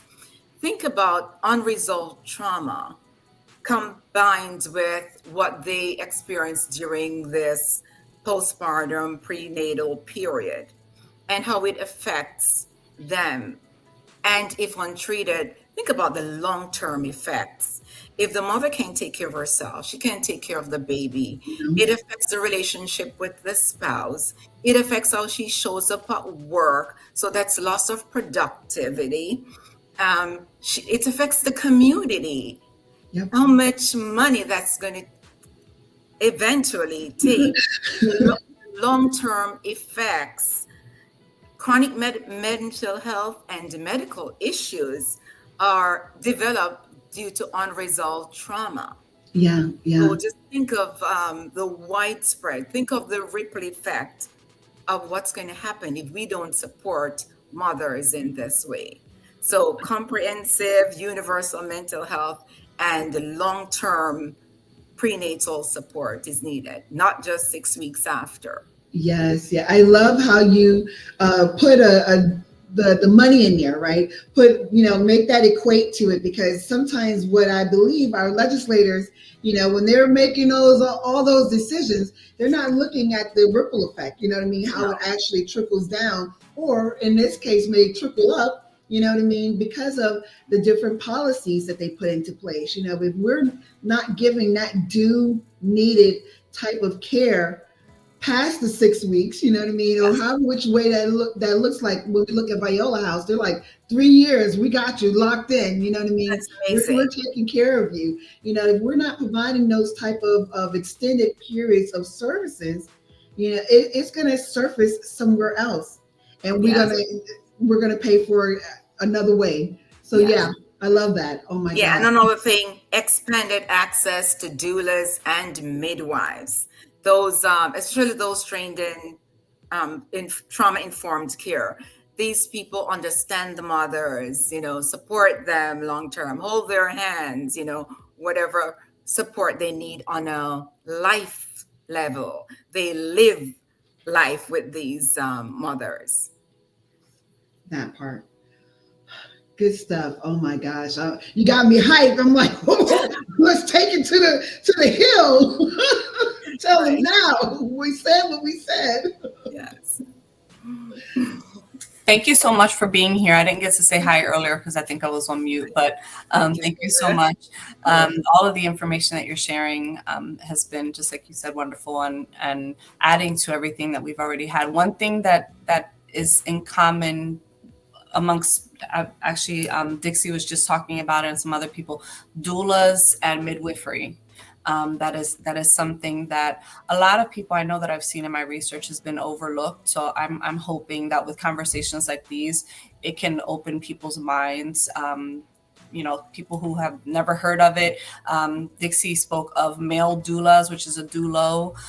There are never heard of the male one. So there's organizations out there that are doing that. So bringing light to those things. So I wanted to go in and ask you a question. The connection between sexual trauma and perinatal mental health is often under discussed. It's something that we're not talking about that. So how can we as a community create safer, more validating spaces for survivors that are navigating pregnancy, birth, and postpartum? Oh, wow. We need to normalize the conversation around maternal mental health. This shouldn't be like this mother is having these feelings and she doesn't know what to do and she thinks she's alone. So these conversations need to be normalized. We need to train professionals how to care for survivors. As I mentioned before, trauma-informed care. Your OBs, the whole team should be trained. I was listening to a broadcast, and this lady was talking about how it was her child's pediatrician who realized that something was not going right with her and started to ask questions, and he connected her with a service. Didn't just hand her a name with paper to call. He called and made the connection, set up the appointment for her. So, things like those we need. Peer support groups that, mothers who support each other, the community healthcare providers, organizations like Maternal Matters, who's like doing incredible work, Viola House, working. I would like to see teams, and I'm sure it exists, but not widespread, where the doctors, the community organizations, and officials, public officials working together to provide this environment where parents can thrive and survive, not just lip service and make services so hard to access. I listen to people talking about all these forms that they have to fill out, and most of these parents can't read. They don't have access to, and they don't want to be bothered with 10 pages of forms to be filled out. Why can't it be simple? Why can't the community organizations have simple grant forms? We know you need accountability, but why does it have to be so complex that they're denied the funding that we need to provide care for? We need to also amplify survivors' voices, give them space to share, to feel safe enough to share, listen to, and provide education. So these are some of the things I would love to see happening in our communities. Just a little something, not nothing much, Not a lot. So many things that, and when you think about it, you think just one of those things happening, right? Just one of those things, and one birthing person being able to share something that they've learned or are able to do or have been empowered, how it could, the domino effect, that it would be in a positive way instead of negative. So I pray that, like, programs like this, Maternal Matters Favored, and organizations and just people, just good humans who have the best interests out for other people can learn more about it and know the impact that they have. And then people that are experiencing the trauma to know and to be reminded constantly that they matter, their feelings are valid, and that there's help. There's help, and there's so many people that. Yes, you're not alone. Yes, they are not alone at all. So I have one more question for you. In your experience, what has been the most meaningful community response that you've seen when survivors are supported holistically through both like their physical and emotional healing? That they can show up for their families themselves, and they're support their themselves and their family and the community. When I look at organizations like Maternal Matters, Favors, and they mentioned Viola House.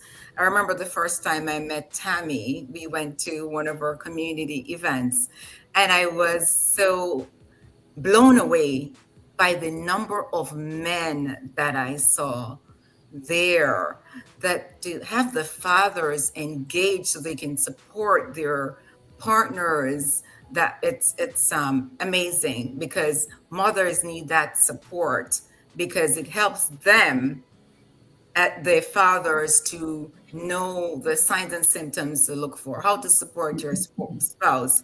And I love that Maternal Matters. Ooh, I'm having a stroke this morning.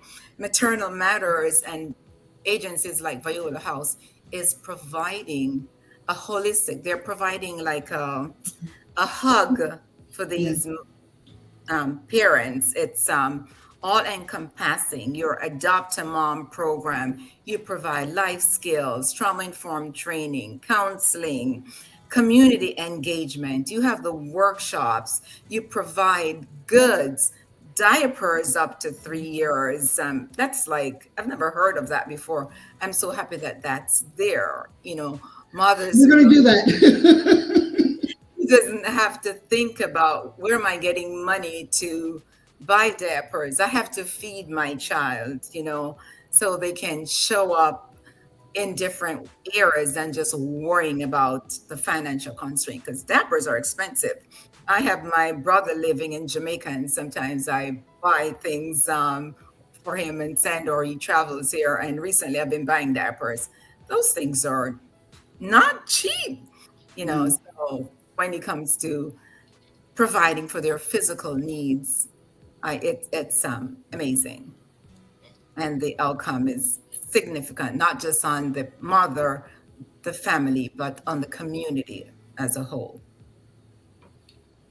Well said. Well said. Guys, what would you say to someone who's, a survivor of sexual assault? You know what I mean? That they need to say to themselves, like, hey, don't beat yourself up. What does that look like? You are not alone. What you're feeling is you're not alone, and there is help. Help is available. I want people to know you don't have to do this alone. There are individuals and organizations just waiting for you to reach out. Share your story in your own time and in your own way, but reach out for support, because support is available. A lot of people think they're alone and help is not available. So reach out, you're not alone. And if you ask one person or organization and you're met with a no, keep going. Don't be discouraged. Don't be discouraged. You're not alone. What else do you have, Syl? I didn't have anything else. I just wanted to thank you. I think that the feeling is, my dad always says, you may feel lonely, but you're never alone. And there's a difference. And I think that it's important for birthing people to recognize that, yeah, they may feel some things and they may go through things, and it's normal to process their emotions. However, there is a team of people. There is a village, because a village is what we need. We need that in all areas of our lives, at different points in our lives. You may need that village more. You may need to lean on them more. So knowing that they may be lonely, they may feel hurt, they may feel sad, they may be confused, but they are not alone. Yes. Definitely. And Never alone. Maternal Matters Favor, just like you said, all of the things. It's like one-stop shopping. Yes, I love that. Yes. Well, just a little something, but and it's all possible because we recognize that there's a holistic, approach to being able to help a person live, right? And so, what does that look like? That looks like we need to lock arms with other partners in the community, and be able to have this integrated system of care, so that we can do what's needed to do in a person's life. And I think more organizations are starting to realize that. You know what I mean? You cannot just try to do it all by yourself and think that you're going to be effective and efficient in the program services that are really intended to change lives. Yes. I love this wraparound care that's being provided. I love the term wraparound. It's like a hug. Yeah, yeah. All righty, good stuff. Oh my gosh. Thank you so much, Marie, for taking the time out in your Saturday to join us in our third annual broadcast. Thank you, and gosh, I don't even know where to even. We'll be in talks because we have some work to do. I know that collectively we can help save more lives. Yes, you're welcome. Thank you for having me. Thank you for being here. Thank you. Bye. Oh my gosh, we are still here and at it. Oh, and whoa. So what are we doing? We are talking all things maternal mental health. And so as you've been hearing, there's providers all throughout the country that have their boots laced up, their sleeves are rolled up, and they're out there doing the work of Jesus, doing the hands and the feet, you know what I mean, working to save lives. And so for us here at Maternal Matters Favored, this charity broadcast is a forum, you know what I mean, in which we have so that we can actually shed light. What we see is that a lot of individuals remain stifled. A lot of organizations work in silos, right, and so forth and so on. And at the end of the day, we truly, we can't do what's needed. Our focus this year, in the past has been on our life skills program and so forth and so on. We got a little weight underneath our belt, right? And so we built out a 6-month program, and it's a little something. We initially launched this program in the holiday season of last year. And we were like, we want to adopt a mom. We're going to help her, and we're going to provide some Christmas things for her and the baby, and and so forth and so on. And then as we were working to further develop the curriculum that we had, we were like, this isn't just about, it seeming like it's a welfare case. You know what I mean? We want parents to grab hold of this thing, right? We want them to thrive, right? And so what does that look like? Let me go ahead and give you the acronym for it. It means that we're transforming lives. They're healing. They're reimagining themselves, right? You don't have to stay stuck. Well, this is the way it's been. It's the way it's going to be. Not on our watch.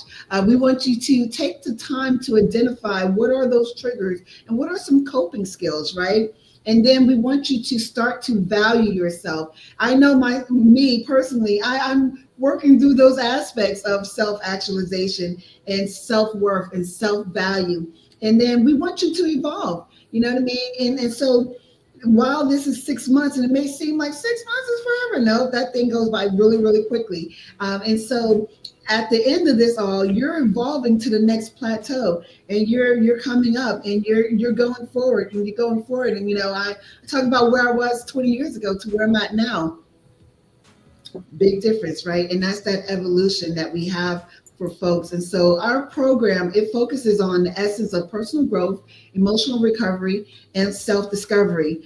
We've packed it all into this handy dandy program manual, and we're working on changing our slogan. Why? Because, we were like, there's no manual to parenthood. There's a tribe for every parent. Well, we got together, us and Holy Spirit, you know what I mean? And we put together this manual, over 130 pages of parenting. And what does it look like when you're in a prenatal phase? And what does it look like postpartum? And things that we didn't know, You know what I mean? We're not being quiet about some of these things. We're telling the good, bad, and the ugly. So just go ahead and put your ideologies to the side, put your grand ideas of how it's going to be.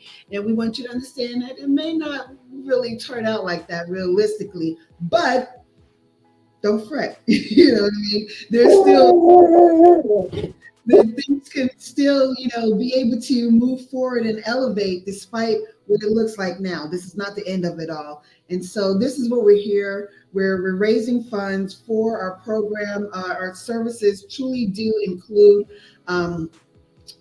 we have care packages, right? And so we've partnered with Post-partum Peace of Mind, which is down there in South Florida. And they've actually been on our program before to get these postpartum packs. What does that look like for specialized undies and soaking stuff for moms postpartum?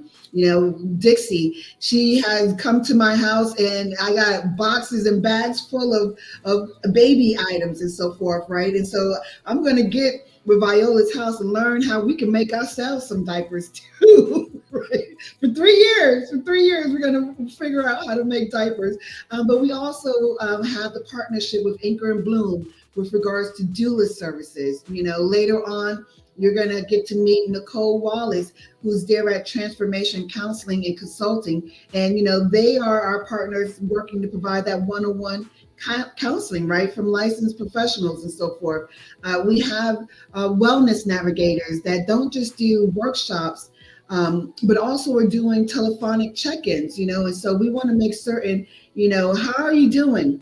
Oh, this week is on. Okay, hold on. You know what I mean? We're receiving your bat signal. Someone's going to be out there to meet you where you're at, see what's going on. Oh, you need this type of community resource. Hold on. You know what I mean? Like old school phone operators, plug it into the next thing. Okay, we got a person over here in Daytona Beach that is in need of this, that, and the next. And this is how we're doing this thing. You know what I mean?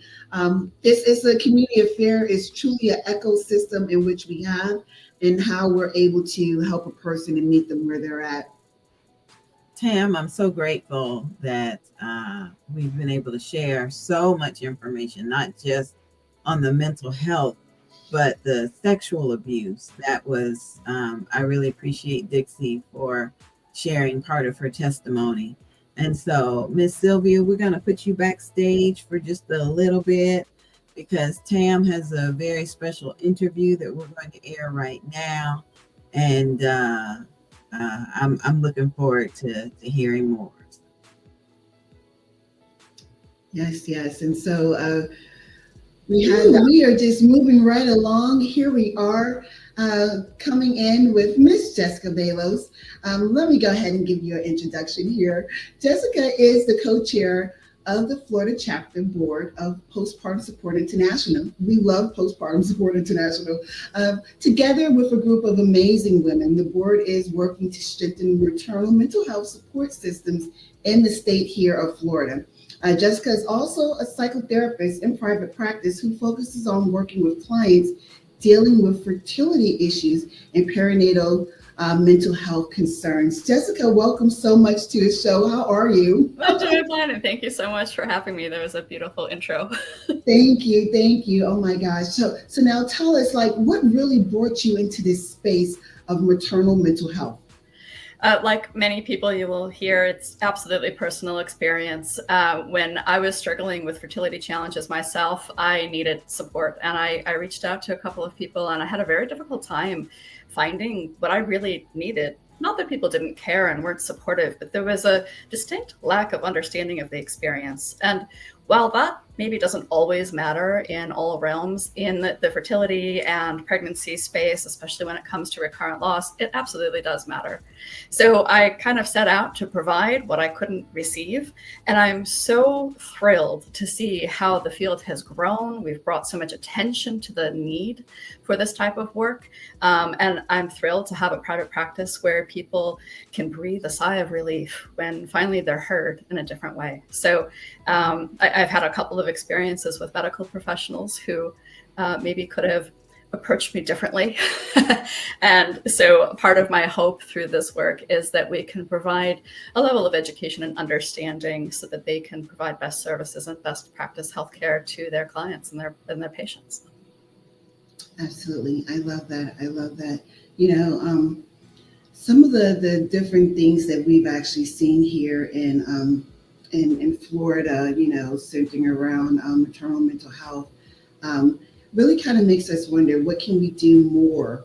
And so with that being said, being there at PSI, and when I say we love PSI, why? Because you guys know, Maternal Matters Favor, we're locked in with them. We've been providing one-on-one peer counseling with their substance use disorder population for about 2.5 years, and we actually do their support group every first Monday of the month. Little plug. Awesome services for PSI, absolutely. Business, right? With PSI and the board for our Florida chapter here, what are some of the different initiatives, that are taking flight to better, expand capacity of services and providers, and actually meeting folks where they're at with those needs? Absolutely. So we are kind of a newly reformed board. We've only been working again with a new board since October or so of last year. But in that time, we've done, I think, a pretty good job of really assessing that there's a ton of need in Florida. Unfortunately, the maternal mental health report card by the Policy Center for Maternal Mental Health has us at a pretty low grade of D, I'm embarrassed to say. So there is a ton of opportunity for some positive impact here. We've been trying to collect some data on the current status of the situation, anywhere from a provider experience to patient experience to what is a community experience in terms of dealing with any needs that might happen when somebody is pregnant or about to give birth or has just recently given birth. With those pieces in mind, we really want to focus first and foremost on community. And you will hear me preach until the sun goes down about the importance of village. We don't have villages anymore. We all live in our little silos. We're all so disconnected. Even though we have all this technology to connect us, we're not utilizing it in a way that really has a positive impact on the people who need community. So anything we can do to bring people together, as you know, I mean, you're working with the Alliance and with Tasha, and there's so much grassroots work to be done. And there are so many individuals and organizations in the state of Florida who are trying to have a positive impact on the perinatal health population, perinatal mental health population. We need to bring them all together so that we can work collaboratively as a community. We need to show up as a community for those who need community most, right? Yeah. So that's kind of our first and foremost goal. As part of that, obviously, fundraising, we're always looking for people to kind of pour in. We're always looking for volunteers to help with that mission, to get the word out about what is out there. And then we also want to lean into training. As I mentioned, I encountered a couple of healthcare providers myself who, with the best intentions, didn't understand what it was they were missing in me. When I had a massive panic attack in the hallway as I'm trying to take my son home, hey, are you okay? Okay, and walk away. As opposed to, hey, let's maybe screen this person and provide her some resources and referrals, because wow, even though she's literally in the field, she doesn't even understand what's happening because her mind is in a different space. Yeah. And so providing that training to healthcare providers, doulas, nurses, doctors, hospitals, to help them understand, one, this is an issue. Two, it's an easy screening that you can do. And three, most importantly, back to the collaborative nature, here's what you do when you get a positive screening. We have resources in our community that you can direct people to. You're not going to be left holding the bag. You don't have to take that much time to, follow up care. You can literally hand them over to Post-partum Support International. There's a ton of services at the national level. You can hand them off to all of our grassroots initiatives in the state of Florida, and they will be then cradled by the community that is present. So that's kind of the overall mission in maybe not a big nutshell. This is a little something, the chapter is hard at work, to sum it up. Oh my gosh, so many good things to unpack there with what you stated. First, I just want to highlight the transparency, right? Because, what we do know is that this disorder, it doesn't discriminate. You know what I mean? Don't matter what your social economic status is, your race, what's in your bank account. No matter what. You know what I mean? We do tend to go through these different types of hormonal changes and outcomes that take place. And so, from your experience as being a psychotherapist, what are some of the most common misconceptions people have about PMAD, and how can we begin to start to break down those stigmas surrounding perinatal mental health? I mean, you pretty much hit the nail on the head right there, right? We have to break down the stigma and really normalize. We have to normalize this. This doesn't have to be something, that word crazy. Oh, she went crazy after she had a baby. There are some significant mental health challenges that women can face in the postpartum period, but there are also a huge range of maybe not typical experiences that women can have in the postpartum period that need to be addressed. Postpartum anxiety, postpartum depression are talked about a lot. It is far more common than people might realize, and is very, very treatable. So if you have the ability to reach out for support is there, and it doesn't take much to kind of help you get to a better space. And if we can educate people to understand what the risk signs are, and I should throw in there, postpartum OCD is also a big thing that we see a lot of, and people don't even realize that that's a thing. So just to educate people about what is possible in the postpartum period, I can say that myself, with my son, I was so checked out. I missed the entire first year, and I had no idea, maybe I should get some help, get some support, reach out to somebody. I just thought I can do it. And I wasn't even in a place to recognize that I was so checked out, and the people around me didn't realize that I was checked out. So bringing that education, bringing that awareness can help people understand what's happening, to normalize what's happening, and then to normalize the process of reaching out for support. And in my practice, I'm 100% virtual, which is great. It works for me. But if people call and they want something different than what I can provide, I'm happy to point them in the direction of resources. The Postpartum Support International hotline can connect people with local coordinators who can connect them with people in the area if they want in-person services.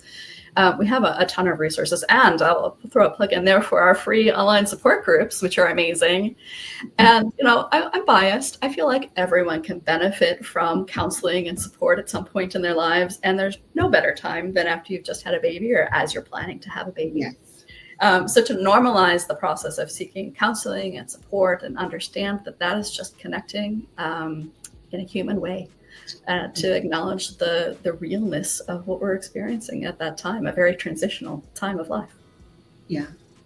I love this, and for listeners out there, I just kind of want to reiterate what Jess is saying, and so with Postpartum Support International, it's this huge, international organization, right? And resources, tools, and tips are free to the public. And so when we're talking about some of these support groups, it doesn't take nothing, but maybe a good solid hour and a half of your time, to get in with a support group when they meet, and be able to have that level of community, or as I call it, a tribe, right? That you can connect with and receive some of those coping skills. You know what I mean? Here's some stories of successes and challenges, and know that you are not alone. A lot of individuals sometimes, we kind of stifle, some of the things that we're feeling, because we don't think, that there are people understand, you know what I mean? We would think that there would be punitive charges brought about,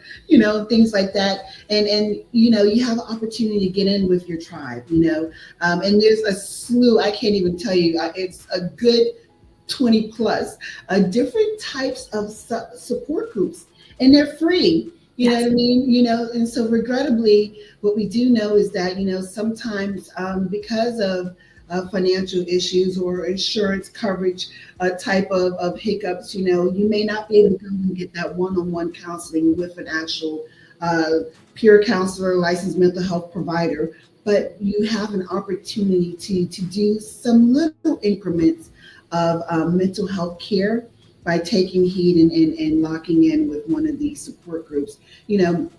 So, Jess, there is growing momentum around maternal mental health legislation here in Florida and across the country, right? What are changes or policies, do you believe could make the most immediate and lasting impact for families? And I say that as we're coming out of um, Advocacy Day. We had that in April. It was through the Maternal Mental Health Leadership Alliance.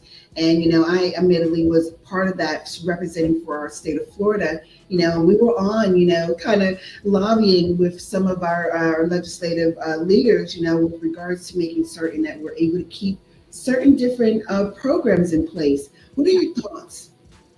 Absolutely. And I think it really does have to kind of start at the national level and trickle down. And we're about to, as a board, sign on to a letter to Congress to try to get them to preserve some of the funding for these essential services in conjunction with the Maternal Mental Health Leadership Alliance. They're doing some very important work, as you know. So, yeah. As you also know, there is a tremendous amount of concern over some of the funding that we have both in the state and nationally for a variety of programs, not just maternal mental health. But if we are to build a strong community and if we are to build a stronger world, we must support the people who are bringing in the next generation. I don't think this is a bipartisan issue. I don't think it's something that we need to argue about. We have to support strong families so that they can raise strong children, so that we can improve the world as a whole. And I'd say that that's kind of a personal mission of mine. Each time I help a mother be her best self, I'm also helping her be her best self for her child. And right, absolutely. And it's like a little, you throw a rock into a river and there's a ripple effect. Hopefully, God willing, that's the intention, right? And none of us can do all of this work. There's so much work to do. But if each of us does a little part, I think that that's going to benefit the world as a whole.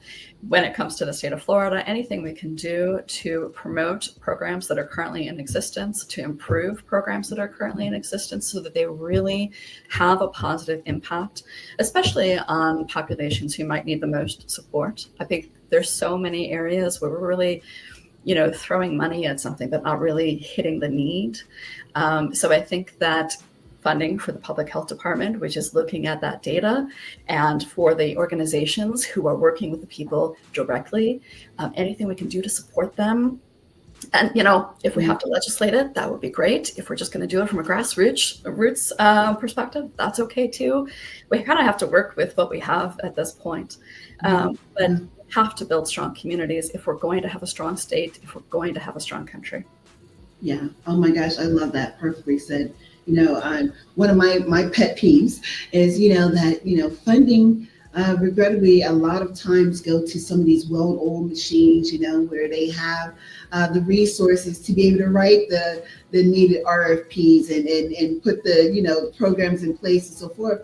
But, sometimes what I've seen historically is that they're bogged down or backlogged, you know what I mean? And so folks aren't able to get in as quickly as some of your mom and pop, kind of grassroots organizations that don't have the big pockets, you know what I mean, aren't as, spadazzled up, but they have more readily availability and they can actually relate, you know what I mean, that level of competency is there to be able to meet a person where they're at and help them get across the needed threshold to enhancing their well-being, So when you said that, I was like, yep, that, kind of it hit home because I see that regrettably more times than it should be.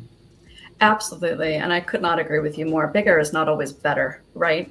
We need communities to be down at the person-to-person level. When I call my doctor, I like it when they say, "Hi, Jessica, how are you today?" Because my name popped up on their caller ID and they have an invested interest in me, right? Mm-hmm. Same thing with any community support.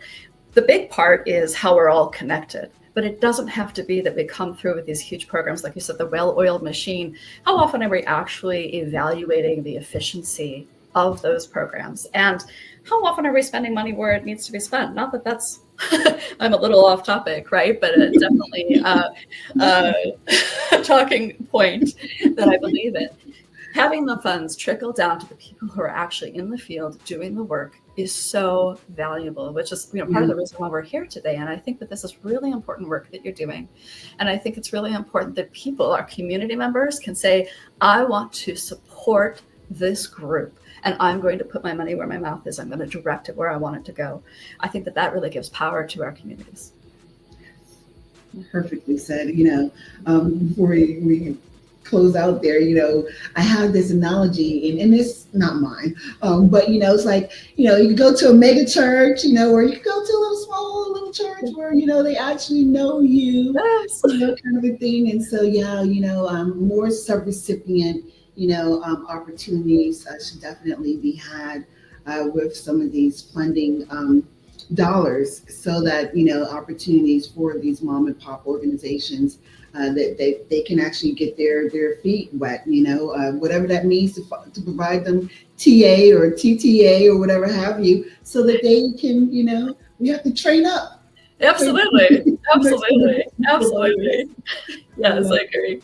Oh my gosh. Okay, so here we are. We're talking about community-based support, and what are your thoughts, whether clinical, peer-led, or even grassroots, with regards to pretty much playing that healing and preventative role with PMATs, but how can we do a better job, with everyday people getting involved, and so when we think about, the well-oiled and the grassroots mom and pops, and some of the things in which we just spoke about, what do you think that is maybe needed from the mom and pops to actually get themselves a little more out there and visible, or whatever have you? I think outreach is really the name of the game. And I know that, that's tough. Sometimes it's a lot of work. And we have an outreach team on our board, and they are slammed with work. There is so much to be done.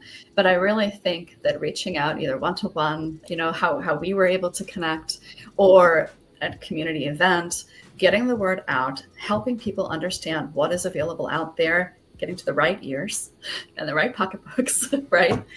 That matters a ton. And I think that that's really where we come in as a board in terms of connecting people. We'd like to be kind of an umbrella along with some other organizations. We're trying to work closely with some other big organizations with similar goals and values to kind of bring everybody together. So all of the people who are working within this community doing this good work understand who does what best, who maybe needs a little support. If a group in Tallahassee realizes that there's a grant available and somebody in Miami is not available, aware of it, they can let them know, just because we've made those connections, right? So the connections and the outreach, I think, is the way forward. We really need to maybe step back from the bigger state level stuff and look at the communities and how we can connect them. I feel like I'm maybe beating a dead horse, but I really believe that that's the way forward. Yeah. That state directory, in a sense, and would definitely help us with being able to lock in and kind of better connect with each other as needed, and let folks know, hey, this opportunity came up. Oh, this opportunity came up. And, I know some of those type of initiatives are starting to take place in the state by way of the Florida Maternal Mental Health Collaborative. Yes. Right? Yes. I believe that they're working to try to get a directory for years, throughout the state. And so I feel like we're on the horizon of some really great things. And they're doing amazing work over there. Yes. The Behavioral Health Impact Project, and Heather Flynn, Dr. Flynn, Dr. B, lots of fantastic people over there doing great work. And we love to work with organizations like them who are doing this work to really, lift up. Like you said, we have to lift up. And I mean, it's wonderful to have national support. It's wonderful to have state support. But we also know, I know I could call you. I can rely on you. I can say, hey, I have a client who is in need of services. Can you help? And those interpersonal connections are so valuable. I don't think we should overlook those or lose those. Yeah. We love the Florida Maternal Mental Health Collaborative. Shout out to Dr. Flynn. Absolutely. And we have Mimi and Ida and Adam and just so many other individuals, that are there. Dixie, who's actually the policy chair Florida Maternal Mental Health Collaborative. She'll actually be on a little later on. Oh, that's wonderful. That's great. Yeah. I call her, she's like my godmother of PMAD, like she's my wise owl. I'm like, Dixie, and I'll be texting her, hey, what do you think of, or did you hear about this and this and that? She's really she's a great ally I have, and for anyone to have. That's wonderful. Oh my gosh, yeah. Yeah. But yeah, so this has been such a great conversation, and I love having you here. Just really representing at the state level on behalf of PSI. Every year we've been fortunate, and this is the third one, right, to have some level of PSI leadership on, just kind of, leading the charge with things that are taking place. And so what I do know, Jess, from you balancing legislative work, clinical practice, community advocacy, all of that is no small task that you do. So what keeps you continuously motivated in this space, and what is your hope for the future with maternal mental health here in Florida? Oof. Well, to answer the last question first, I really want to raise that grade. We do not need a D. We can do so much better. We really, really can. I've been involved with public health for 25 years. Let's not go ahead and say it. Yeah. Let's date ourselves. Yeah, right. That's just a couple of years. But I know that we have the people in place whose hearts are in this work. I know that we can do better as a whole. We just need to connect some of those dots, right? So that's kind of part of why I'm in this role and my hope for being in this role. It is a lot of work, but again, it's community. I'm not doing this alone. I have a wonderful board. I have such engaged and active people, and they all have a heart for this work. And as we connect with other people, such as yourself, such as the Florida Maternal Mental Health Collaboration, Central Florida has a collaboration as well. There's so many people who really want to see Florida do better, and who want to, on an individual case-by-case basis, see better outcomes for moms. And I think that heart, that passion, that personal drive is really what's going to move us forward. And like I said, just kind of checking off the goals as we move forward. Sometimes it's very slow work, and it's hard to see that we're having an overall impact. But each connection does matter, and each person who shows up does matter. And if I can throw a plug in, we are always looking for volunteers. So if anyone out there is interested in volunteering with the Post-partum Support International Florida Board, please email us and we will connect you with the right people, and hopefully have some things for you to tap into in terms of helping us get the word out about what we offer, and helping us to connect to people who want to hear that message. Thank you for this. Thank you. I love this.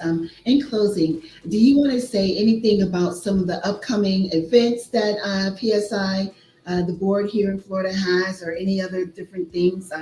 We have your information and other aspects of just plugging you guys away.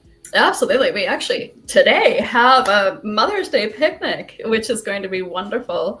And that is a local community event that one of our board members is hosting, which is very, very exciting. But we do have something called the climb. I don't know if you've heard of the climb, but the climb is not a literal climb. The idea is that you're climbing to the mountaintop of these issues. Anyone in the state of Florida can host a climb, and that can look like anything from, a park play date to a meeting at somebody's house to a larger event. And we certainly would support anyone who is interested in hosting a climb. There's a bit of a training process, but if you are interested in getting more involved with Post-partum Support International, if you're interested in raising awareness in your community or raising funding for PSI, we would greatly appreciate that. And we would fully support you in the process of hosting a climb. And again, it could be a couple of people, it could be 100 people, it could be 1,000 people. We're pretty open in terms of how that looks. It really has to be community specific and you specific. Yeah. But yeah, that's the biggest thing we'd like to promote. We do have a climb coming up in June, which is listed on our website. And anybody who wants to join that can. But again, anybody who wants to host a climb, we would love to have a number of climbs in the state of Florida. I think last year we had only one, and this year we're certainly hoping to have more than one. So yes. Central Florida, I know of climb by way of Central Florida when I used to live down in Winter Park. Big to do.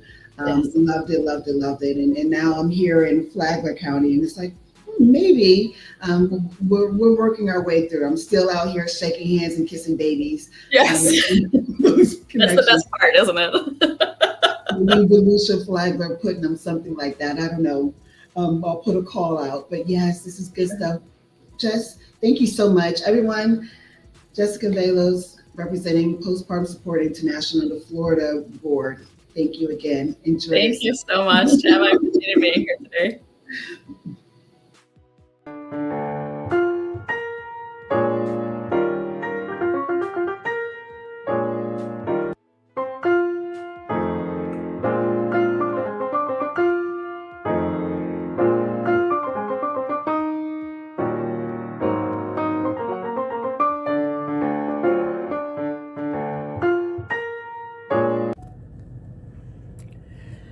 I am leaving from delivering the last Christmas gift for this 2024 year for our Adopt a Mom program. And this is, once more, when we think about some of the conditions that individuals live in, she's out here in the boonies. And I mean, I had to go down a dirt road to get here. So we definitely need to make certain that we have more funding, more equitable opportunities for parents to receive PMAD services so they can have better lives.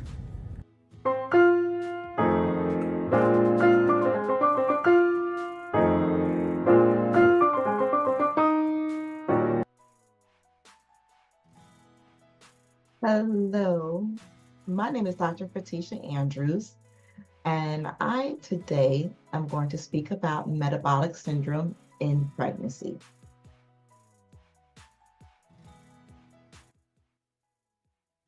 So metabolic syndrome, what is that? So metabolic syndrome during pregnancy is a cluster of conditions like obesity,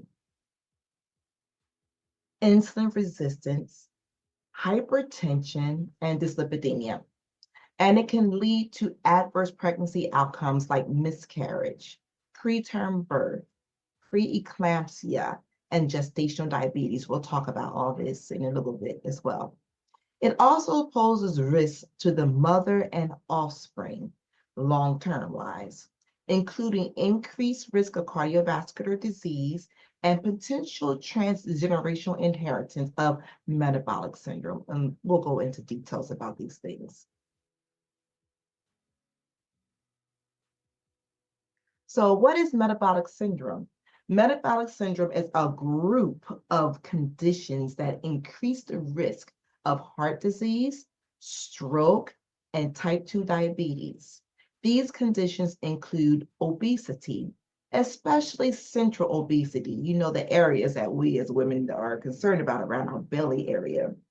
High blood pressure, hypertension, abnormal cholesterol and triglycerides, which is dyslipidemia, and high blood sugar levels, including insulin resistance and diabetes. So metabolic syndrome in pregnancy, pregnancy is a time of significant metabolic changes with hormonal shifts, increased weight gain, and potential insulin resistance. These changes can make pregnant women more susceptible to developing metabolic syndrome in pregnancy. So the National Institutes of Health, which is NIH, most of us knows that metabolic syndrome during pregnancy is associated with various complications, including miscarriages, preterm birth, that's those babies that are born before 37 weeks of gestation, preeclampsia, which is high blood pressure and protein in the urine, gestational diabetes, which is diabetes that develops during pregnancy, and stillbirth.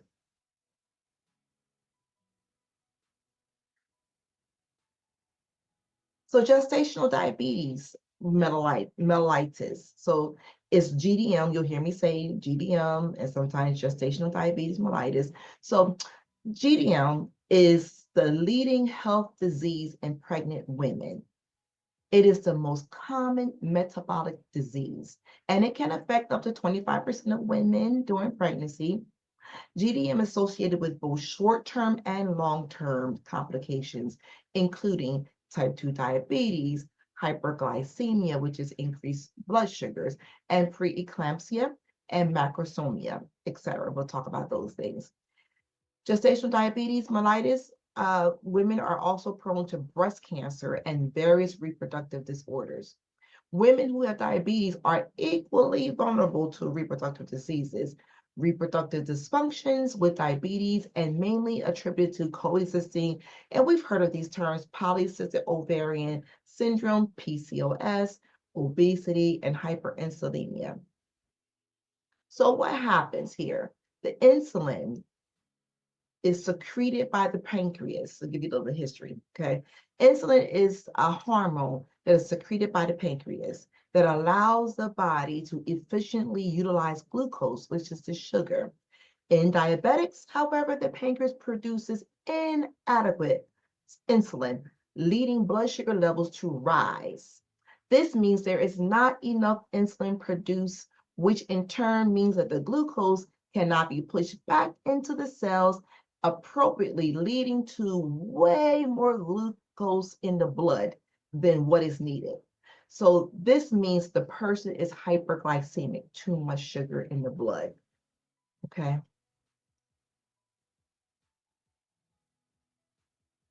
So gestational diabetes mellitus risk factors. So as we talked about it, polycystic ovarian syndrome, maternal obesity or maternal overweight, a familial history of type 2 diabetes, pre-diabetes, a previous history of fetal death, previous large gestational deliveries, and higher maternal age are the key risk factors for gestational diabetes. So maternal obesity is one of the most significant risk factors of GDM.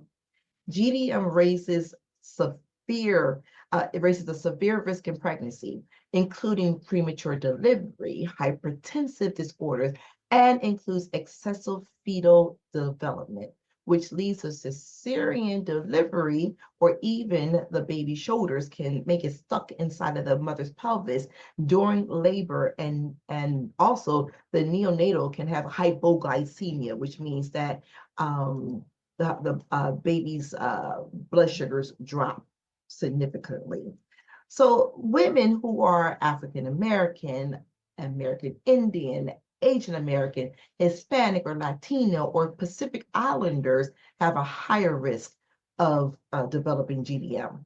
Moreover, GDM is also responsible for long-term complications of diabetes and cardiovascular diseases for both the mother and their offspring. Overweight and obesity are also closely connected later in life to gestational diabetes as well as type 2 diabetes. And get this, diabetes has become the world's third silent killer after cancer and cardiovascular disease due to its increasing morbidity and fatality rates among the human race. So it is no longer treated as a single disease as it was before, but is treated as a disease that has a variety of different diseases encompassed all into one. And so in the United States of America, around 1 in every 10 pregnant women are affected, and nearly 90% of diabetes occurrences during pregnancies are in relation to someone having gestational diabetes. So when you look at this picture here, you see the woman is pregnant, right? And so there's a lot of different things that's going on that can affect the pregnancy, okay? So these are the different processes that gestational diabetes mellitus can negatively impact. So you see here, you see the theme of reproductive disorders, breast cancers, maternal depression, neonatal jaundice, ovarian dysfunction, type 2 diabetes, hyperglycemia in pregnancy, preeclampsia, macrosomia, and cesarean deliveries. So these are the different processes that gestational diabetes mellitus can negatively impact. Diabetes during pregnancy causes recurrent interference in both maternal health as well as fetal growth. And then we have diabetic mothers are more prone to abortions and miscarriage. It is a leading cause of premature births or even infant mortality. Diabetes is life-threatening, mainly due to vascular complications, so caused by type 2 diabetes. So type 2 diabetes in general can affect a lot of different organs within our body. For instance, such as neuropathy. So diabetes can cause nerve damage. Nephropathy, it can cause kidney damage. Retinopathy, it can cause damage in our eyes and the retinas. Cardiac diseases, peripheral arterial diseases, and stroke. Obesity, hypertension, hyperlipidemia, which is increased lipids, cardiovascular disease, and chronic renal disease are common comorbidities, which means they occur quite frequently along with type 2 diabetes. And type 2 diabetes has been associated with several risk factors, including genetics, which means that it can be in your family. For instance, I'll give you a personal example from myself.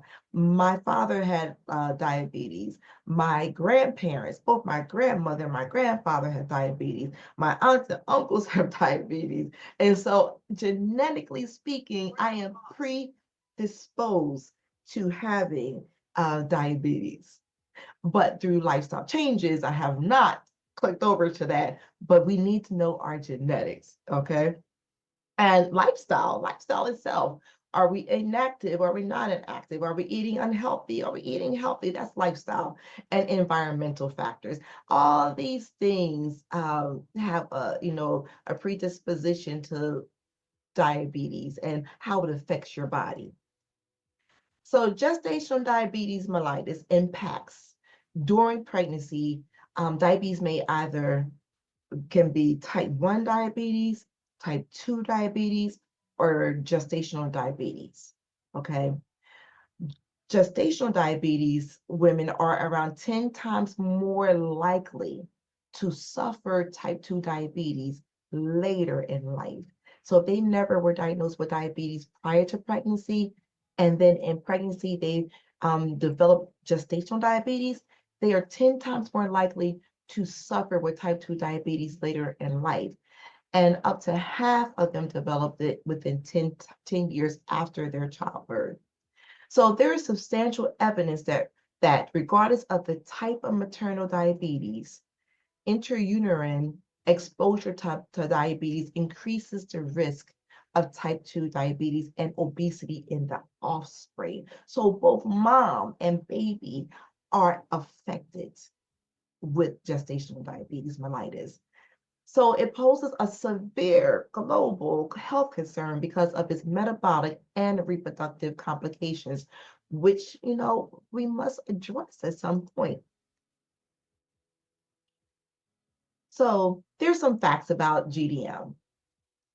GDM is defined as intolerance of glucose, which starts or first appears or becomes detectable during pregnancy. It is the most common metabolic disease, and it can affect up to 25% of women during their pregnancy. And the World Health Organization, which we know as WHO, defines GDM as any level of the early or first detection of glucose intolerance in pregnancy.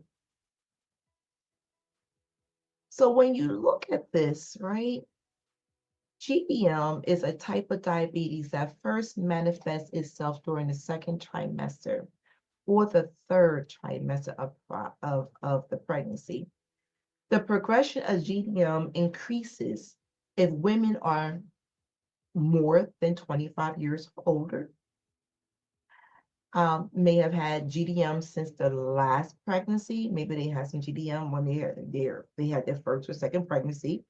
May have a history of type 2 diabetes and PCOS, or they are obese, increased maternal age, as we talked, more than 25 years, or they're older, like in the later 30s or 40s or something like that. And women of ethnic groups were found to be at higher risk. So there's different things that women go through in reference to this. So this is a definite sensitive period during pregnancy. Wouldn't you agree, right? It impacts both the pregnant woman and their unborn children dealing with long-term health. The first trimester is very important phase. As we all know, the baby is developing and all the organs and all the nerves and everything is going on. So it's very, very important to the first trimester. The fetus relies on the mother's womb environment for nourishment. GDM develops as a result of hormonal changes during pregnancy. So the placenta secretes hormones that makes the cells less responsive to the effects of insulin, the insulin that we talked about that's produced by the pancreas. So it becomes less sensitive. So therefore, GDM is defined as the first detected glucose intolerance during pregnancy. It is a type of insulin resistance which first occurs in the second or third trimester, as I've already stated. However, GDM may develop in any part of the pregnancy, stage of pregnancy, I should say. GDM is linked to insulin resistance as well as decreased insulin production. So you may be resistant to the insulin, or it just may produce less insulin in our bodies. And it shares the same risk factors as type 2 diabetes. So there's a lot of moving parts that kind of go along with this. So when we talk about long-term possible outcomes, it's important because we want to know what's happening during the pregnancy and also during long-term. So I kind of, throughout this whole time that we're together, I'm going to kind of go over, making sure I reiterate some things over and over so we kind of get it down packed here. Many patients with GDM develop impaired glucose intolerance or type 2 diabetes after giving birth. GDM during pregnancy considerably raises the chances of postpartum diabetes development. And both mothers and infants are more likely to develop type 2 diabetes, have increased short-term fetal outcomes, or there's long-term obesity. For both of them, actually. It's quite interesting when I found that out, right? So what are some of the negative consequences on children? They have an increased risk of type 2 diabetes and obesity for children. More and more children throughout these years are becoming more obese and developing type 2 diabetes at an earlier age. Hyperglycemia, that's the increased blood sugar levels during pregnancies, could produce macrosomia, which is where the fetus grows excessively. They're like 8.8 pounds, greater than 8.8 pounds during birth. Their fetal abdominal obesity, aka macrosomia, occurs predominantly during late pregnancy. And so if fetal abdominal obesity is a condition where the fetus's abdominal circumference, around the belly area, is larger than what is expected for its gestational age. And then you may develop delayed lung growth as well as fetal hypoxia. And hypoxia is this, it refers to insufficient oxygen at the tissue level. So the fetus can develop, have a delayed lung growth during GDM, gestational diabetes of the mother. And then you have increased risk of obesity for the child. So when we talk about long-term consequences on the women, pregnancy itself causes a long-term implication, wouldn't you all agree, on the development of breast cancer. These are some of the things that we have found out through research. And so thus it is considered that pregnancy can temporarily increase the risk of breast cancer. Breast cancer risk is increased during pregnancy with diabetes. So not only does not only does pregnancy increase the risk of breast cancer, but now you put diabetes, the gestational diabetes along with pregnancy, now there's an even more increased risk of breast cancer. And women with in general, just women in general are at higher risk of developing breast cancer. So there are some short-term side effects of gestational diabetes that we can discuss. during the pregnancy. You have hypertension, increased blood pressure, preeclampsia. We talked about high blood pressure and protein in the urine, cesarean birth, amniotic fluid excess, too much amniotic fluid developing within that belly area and within the sac. Preterm membrane rupture, and we'll go over that as well, and ketoacidosis, which increase ketones, which are produced by a lot of blood sugar levels of glucose sugar in the blood. Furthermore, the long-term detrimental effects of gestational diabetes on the mother includes cardiovascular disease. You see, a lot of this is diabetes, cardiovascular disease on our heart, and metabolic syndrome, in addition to just getting overall type 2 diabetes. Moreover, gestational diabetes raises the danger of neonatal complications such as birth injuries. So you're talking about, like, just maybe being too big to get through that narrow birth canal, getting stuck, shoulders getting stuck, stuff like that. Respiratory distress that we already talked about. Hyperbilirubinemia, which is increased bilirubin, and hypoglycemia, which is like the low blood sugar that the fetus can actually develop. So now let's talk about some maternal depression. Maternal depression is a risk factor for several adverse effects of pregnancy and is associated with GDM. So depression itself has an adverse health effect on pregnant women having GDM. So those with gestational diabetes, they may have also even more of a risk factor for depression.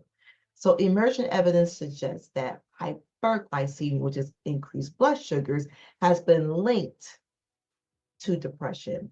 And the findings underscore the involvement of both psychosocial and biological factors in the development of gestational diabetes. So diabetes and depression are likely to have a two-way link, both physiologically, which is your body, and psychologically, which is our mind, mental health. Okay. So pregnancy-induced hypertension, you hear a lot about women having hypertension. Remember, we're talking about metabolic syndrome here within the female during pregnancy. Pregnancy-induced hypertension is classified as a pregnant woman having a systolic blood pressure, that top number that we always see. So that one will be greater than 140. And then a diastolic blood pressure, which is that bottom number, is greater than 90. So this is developed after 20 weeks of pregnancy. So the increased risk of pregnancy-induced hypertension has been connected with gestational diabetes mellitus. But you can have one without the other. Just because you have GDM doesn't mean that you're going to have hypertension. And just because you have the pregnancy-induced hypertension doesn't mean that you're going to have GDM. Okay, so gestational hypertension is a metabolic disease caused by hormonal changes during pregnancy. And it's said here that gestational hypertension is one of the most prevalent pregnancy problems, which is most likely to occur in the middle to the late stages of pregnancy. And during pregnancy, blood pressure exceeds the normal maximum level, which causes more damage to different organs of pregnant women. So now we get some further damage here. And gestational hypertension can cause some things. It can cause liver damage, it can cause kidney damage, as well as preeclampsia that we already talked about, fetal macrosomia, which is that baby that's too bigger than what is needed, and other pregnancy complications that may necessitate a cesarean delivery. And it can result in several different negative pregnancy outcomes, as well as substantial damage to the health of mothers and their children. And women with GDM, they are 3 times more likely to develop pregnancy-induced hypertension. So as you can see, there is a correlation between all this that's going on. So now let's move on to pregnancy-induced blood lipids. A little bit about this.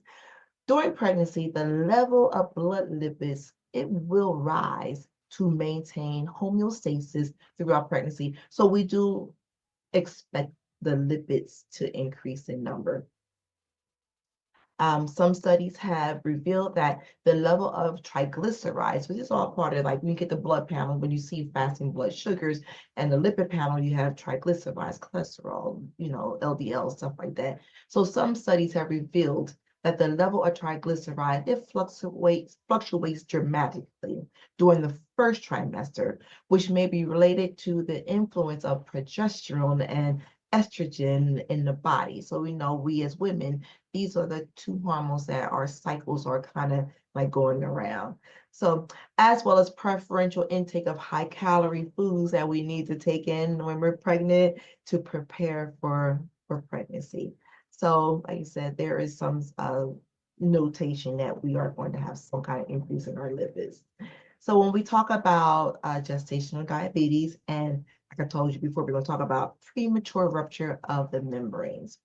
So research also revealed that mothers with GDM, gestational diabetes, had a higher incidence of premature rupture of membranes than women without gestational diabetes. So those who had gestational diabetes, they have maybe a more higher incidence of having a premature rupture of membranes. This can be related to the secondary complications of polyhydramnios and macrosemic infants induced by GDM. So polyhydramnios is a pregnancy condition characterized by an excessive amount of amniotic fluid surrounding the fetus. And this is relatively common in 1 to 2% of pregnancies, but it can lead to complications. Macrosomic infants are already, as stated, they weigh more than like 8 pounds, 13 ounces, a little bit bigger than normal. And these two conditions causes the fetus's head to be blocked at the pelvic inlet, and the full force exerted by the uterus to be directed to the area of membranes in touch with the internal eyes. So what this all just means, just basically in summary, as a result, is that the membrane ruptures is more likely to occur because of that pressure of the head and the pelvic inlet, and the membrane ruptures earlier, and we don't want it to rupture at all. Okay. So that's one of the things with the membranes being ruptured. So early detection, we should be looking at some of these things prior to pregnancy. So before pregnancy, it is key to control blood glucose levels, no matter what, in order to provide a healthy lifestyle. So we want to intervene to detect hyperglycemia, which is too much sugar in the blood. Intervene with maternal obesity to prevent adverse effects, maybe get our weight down to a little bit more appropriate level. Unfortunately, the majority of pregnant women are unaware that they have gestational diabetes until it is detected during regular prenatal screening. So they can be walking around for a little bit without knowing that we have gestational diabetes during pregnancy. So implying that the fetus has already been exposed to the harmful intrauterine environment. So they've already been exposed to blood sugar levels before it probably is already detected. So it's also known fact that Asians have a high frequency of diabetes in general and a genetic susceptibility to metabolic syndrome, which puts them at a higher risk of developing gestational diabetes and associated complications. So maybe they might want to be screened a lot more appropriately. We really do appreciate Doctor's presentation. I'm sorry to interrupt her, but we'll bring her back in just a little bit this evening. Right now, it's time for Sylvia to join us. And Sylvia, I'm going to bring you in right now. Did you have something that you wanted to share on the screen? Oh, you're on mute, I think. Yeah. You're on mute, Sylvia. Turn your microphone back on. Hi. Hi. Thank you. Yeah. Do you have something to share on your screen? Yes. Am I able to like control it on my side the same way we do with Zoom? Well, put it up on the screen, and then we'll take a look at it together. So, because I don't know how they do it on Zoom, so I don't want to say yes or no. Okay. All I know is that we're gonna get it done together. We can do this. I'm excited. I have dual monitors, so that's why I just want to make sure that the right screen is going to come up. But okay. It's on my screen. Okay, do you see something that says share your screen? Yeah, that's what I was saying. Do I have permission to share the screen? Go ahead. Okay. And then I have to activate it so that it'll pop up here. So let me see. Share screen. 1 second.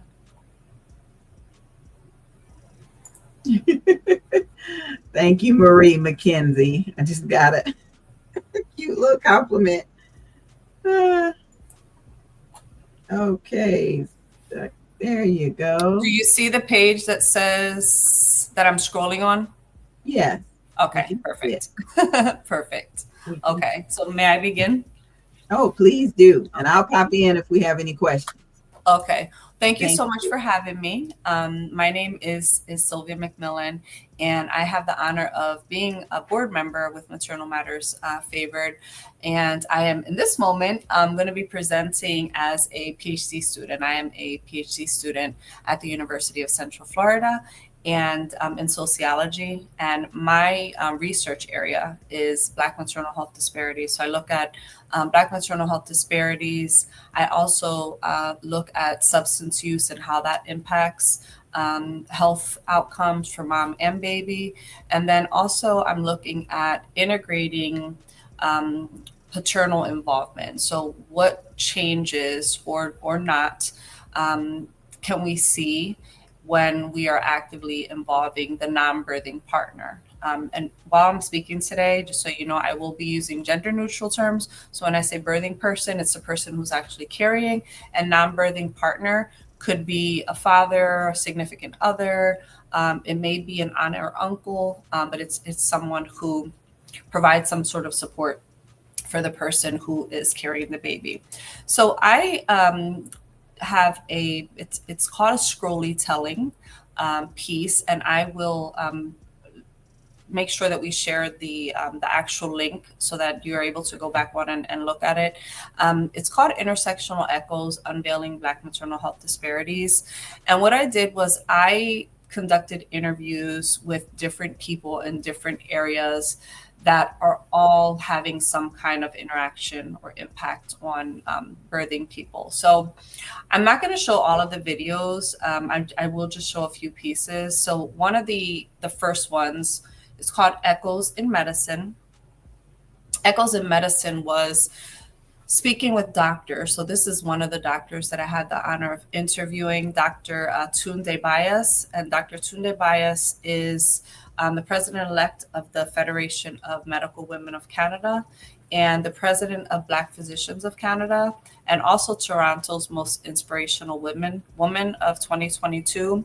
And in her interview, when you are able to come back and leisurely watch it, one of the things that she spoke about that stood out to me, she said, even when the patients get to the hospital, if they don't feel welcome, maybe they're in a space and there's nothing or nobody that looks like them there, they may not feel welcome. And she speaks a lot about cultural competency. She speaks about training that medical providers should have even after they become doctors. Things just like CEUs, ongoing training to remind them of what they should and should not be doing when they're interacting with birthing people.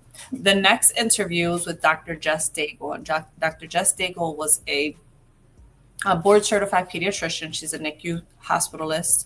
And excuse me, she's also the founder of an organization called Mom and Me MD, which is an in-home virtual care service designed for moms and their babies as they transition home from the hospital. And she uses the 3 E's, and she says one of the most important things for mothers or our birthing people is exposure, education, and experience. So you can learn more about that in the interview. Then I went into echoes in sociology. So echoes in sociology, as a sociologist, we are talking about intersectionality. Intersectionality means that when birthing people are experiencing disparities, it is not because of one factor. It is because more than one factor. So intersectionality is when you're combining things like gender, race, class, religion, and all of those things, a combination of those things is what is impacting systemically and causing people to have negative birth outcomes and health outcomes. So this interview is with Dr. Maya Brantley, and Dr. Maya Brantley is going to speak about that. One of the things that she focused on in her advice, when I asked her what advice she would give families, she said, families need to center joy. So remembering that no matter what is going on around you, remember that there's always joy, that their joy can be found. Centering that. This is another interview with a sociologist. You're able to, like I said, you can go on and you can look at these. Then I go into echoes in birth work. Now, echoes in birth work is I had the honor of interviewing Joel Austin. Joel Austin is a doulo, which was a term that I was not familiar with until I met him. A doulo is a male doula, and he is actually the president and CEO of Daddy University and Doulas for Dads. And his focus is getting fathers involved and educating them so that they can be a part of the entire process. I'm going to play just a really short clip from Mr. Austin about the importance of that. I am the best person to take the test right now. I know what she ate. I know when she slept. I know the pain in her side, and I know what she complaining about. I even know that there was blood in my toilet, and I don't know why. And for you not to engage with your secret agent, the spy, the inside detective, it doesn't make sense. Yeah, the person who spends the most time with them. That's just a little clip on there. So he actually said that he didn't know what a cesarean was until he was actually in the room with his wife, and she was going to have an emergency C-section. And he looked around and he's like, what is there? Like, we're taking her away for a C-section. And he's like, what is that? What is a cesarean? So this interview is amazing. He's very, very transparent, and he talks about that. And one of the things that he said, imagine a world where mothers are only focused on their pregnancy. He speaks on like little things like diet and what birthing people are eating, putting into their bodies, putting into their minds, and the importance of a support system. So be it a husband or, whatever the person is, but that non-birthing partner, the importance and how it impacts them. We go next into Echoes in Birthing People. The Echoes in Birthing People is going to be an interviews with people who have actually experienced some kind of disparity during their pregnancy or after their pregnancy, and the interview is there available. We have Echoes in Postpartum, where Tam is one of the people that I interviewed. If you have an opportunity to come and watch this, I would definitely recommend it. Tam is very, very transparent, and I think that that's one of the things that's important. And we're speaking here, and there's a lot of people that are highlighting the importance of Maternal Matters Favored. But I know for myself, knowing that the founder and president of an organization is so transparent and actually can feel what people are feeling and what the actual struggle is and have that lived experience, I think that is something that is very special. And something that she highlighted was that the work that she does today is definitely her kingdom assignment. So if you have an opportunity to check that out, you'll definitely want to. And then one last one to Jonda Bradley. To Jonda Bradley. I'm sorry, that's my dog. Tajanda Bradley is a registered nurse and actually the founder of an organization called Mommy to Postpartum and Beyond. And she speaks about perinatal mental health. She offers services that support women. And I am going to play a small clip of her interview. Being a mom and laying next to your child to see if they're breathing because you're a new mom and you don't want to leave that child's side. Yes. That's a symptom. Yes, that is actually a symptom of anxiety, postpartum anxiety. Yeah. I had postpartum anxiety to the point where naturally before I had kids, I was an anxious person. And it essentially in your postpartum or your perinatal journey, it will follow you unless you are on top of it, unless you are aware of it. And if you fast forward to that postpartum journey, it will just be magnified to the point where you cannot hide it. Yeah. You cannot function. And I essentially would have these thoughts of me driving and just a flash of a vision of something just terrible happening to us on this bridge would just flash. And every time I crossed this bridge, the same image would happen to the point where I felt like I needed to invest in a floaty because, and it was real. Wow. It was so real. And at that time, I didn't have a space to go to. I didn't have anyone that I can talk to about it. I felt shame surrounding it. I felt like something was wrong with me. But the more that we have developed these spaces and these women have come into this space, it's almost like healing for me too, because I get to hear what they have to say with them dealing with intrusive thoughts, and also educating myself and educating them that it's okay. This is a common thing. It's okay. Now, if you notice that these, like, you're hearing things and, like if it's something different, we just kind of pull them to the side and get them support. But just to know that you're in a space with women who look like you and that they are dealing with the same things that you're dealing with, and that it doesn't matter your how much money you make or what position you're in. Just to know that someone else is experiencing that just gives you some type of peace to say, oh, okay, I'm not the only one. But then the next step is, what do we do about that? So that is just a piece of Tajanda's interview. Again, very, very transparent, someone who has lived experience. And then I have Echoes in Advocacy. The Echoes in Advocacy is also Toshira Maldonado. She is a community doula, and she speaks on the importance of people that are actually doing this work, calling ourselves advocates and not activists. So there's not a lot of time for this video, but I definitely would encourage you to come back and watch that when you have an opportunity. So I believe Dr. Angie will share the link to that.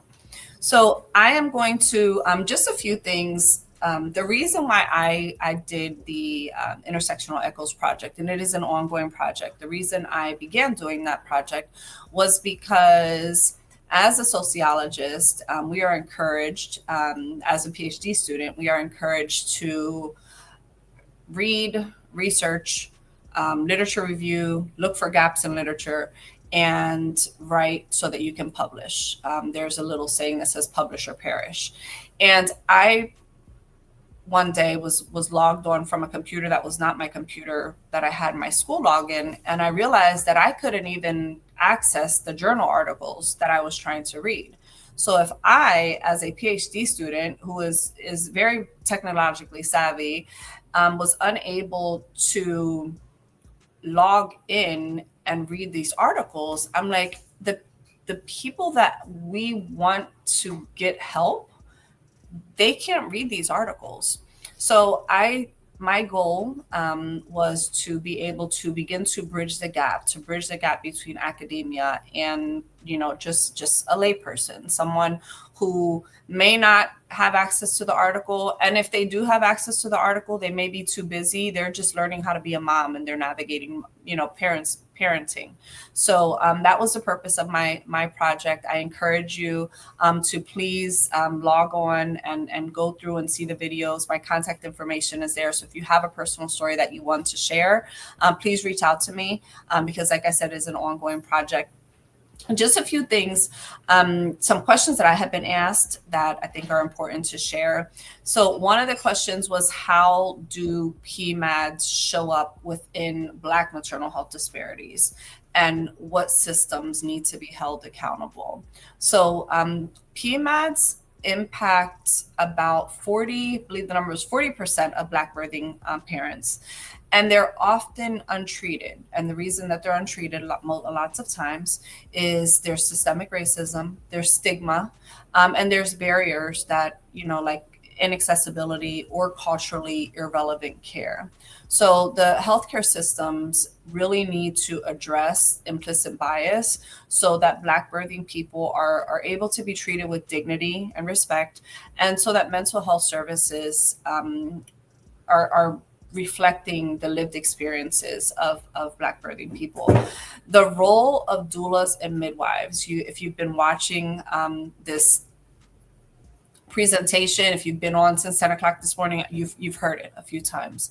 And I'm going to continue and I'm going to repeat it again because the role of doulas and midwives is critical here because they often are able to, well, they do provide culturally competent and consistent care that traditional systems may lack. So they're able to, doulas are able to advocate for birthing people, for their mental and their physical health, all while creating a safer and more supportive birth environment. One of the interviews, the last one that was on there to Shira Maldonado, she speaks about just being able to be a person that she can answer a phone call at 2 o'clock in the morning when the birthing person is nervous because they're going to be going into labor soon and they just need someone to listen to them. We also cannot overlook the importance of involving non-birthing partners in these spaces. I briefly mentioned that when I was showing you the video, when I discussed Joel Austin, but we need to be educating. We need to be educating fathers. We need to be educating partners and providing them with the right tools and support because they are integral allies in advocating for maternal health. There is research. There's research on it, and I'm actually looking at what changes in the health outcomes when we have an active partner from pregnancy that's going to visits, prenatal visits, and then who is actually there afterwards. So that's something that we just cannot ignore. And this issue and Black maternal health disparities, it's not something that's personal, it's systemic. So systemic racism, and systemic is getting to the root. So we really need every layer of maternal health systems to step up and take ownership for what is happening and what is not happening. My next question was, what gaps exist between current mental health legislation and actual lived experiences of Black birthing people who are navigating PMADs?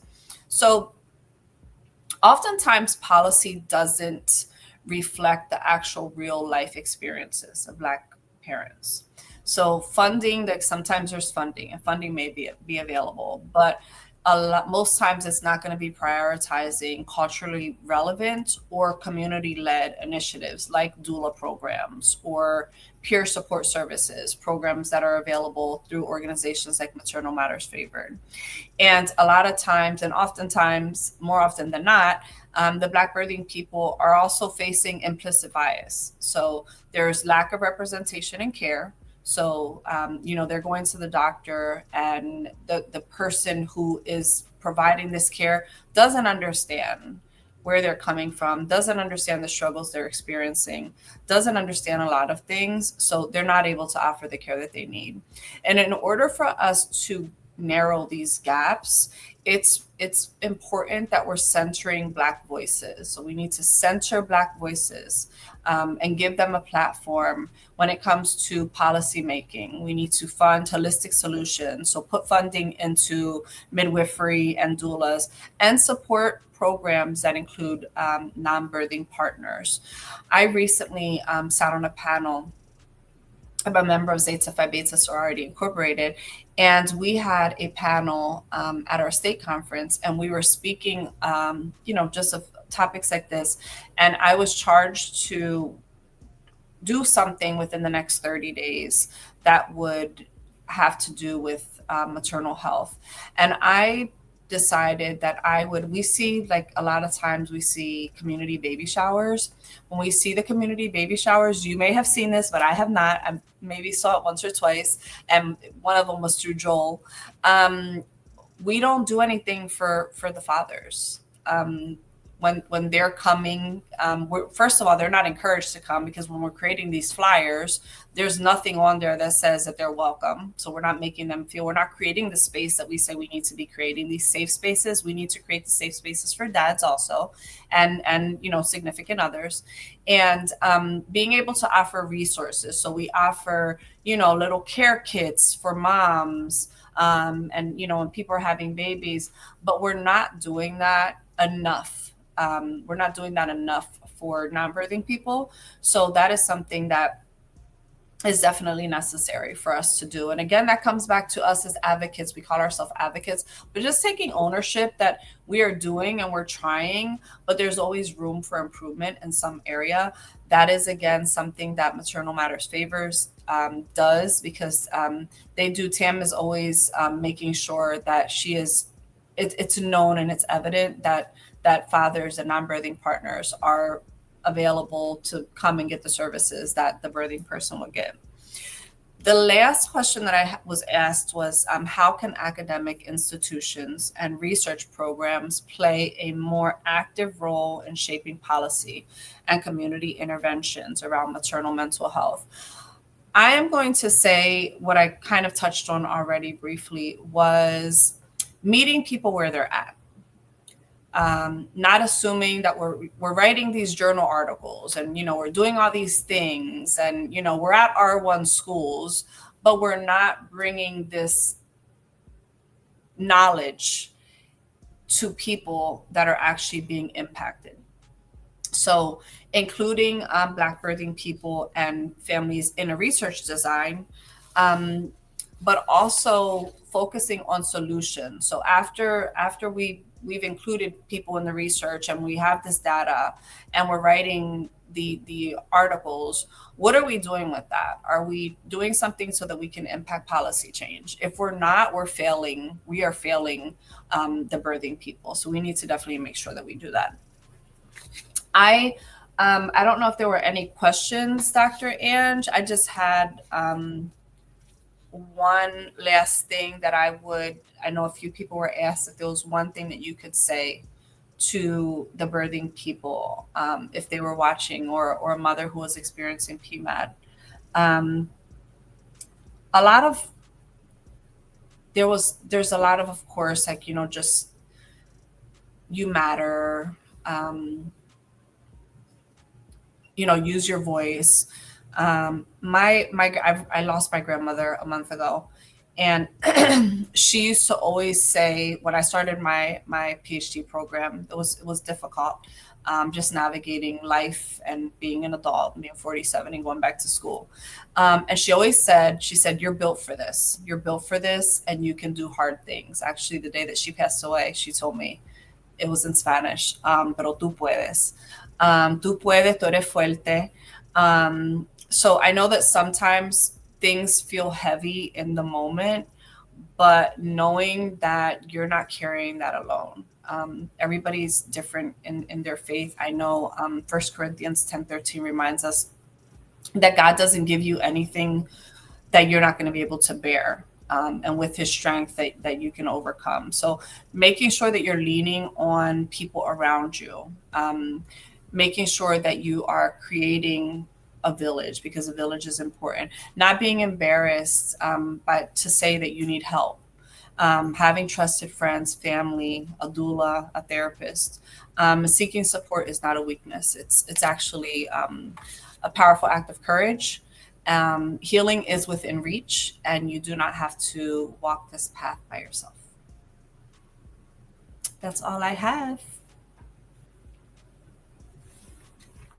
Amen, amen, amen. That was impressive. I never even thought about including the men.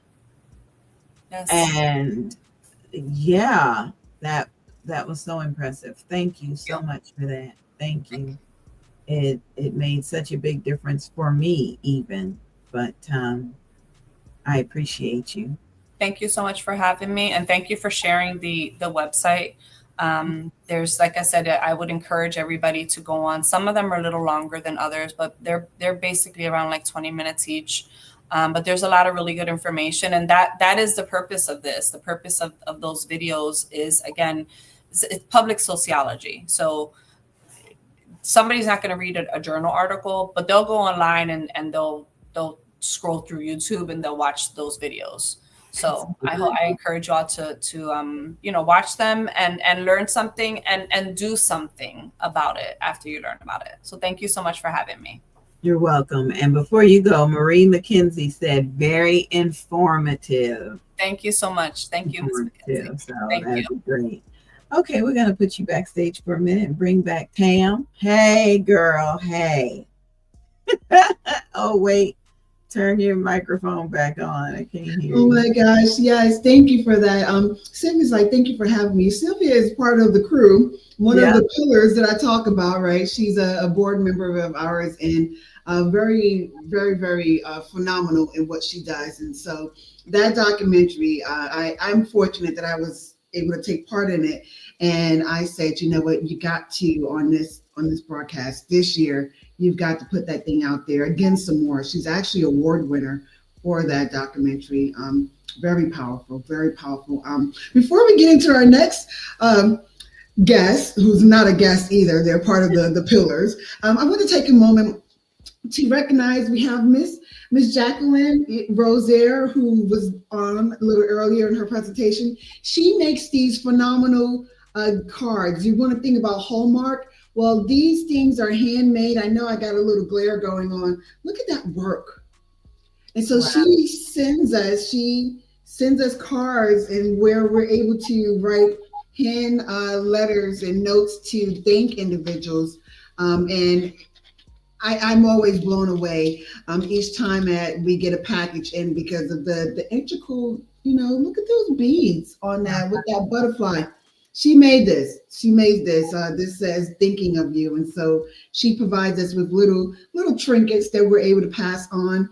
I do want to take some time to give a shout out to our Flagler partners, which is OARS, is Open Arms Recovery Services.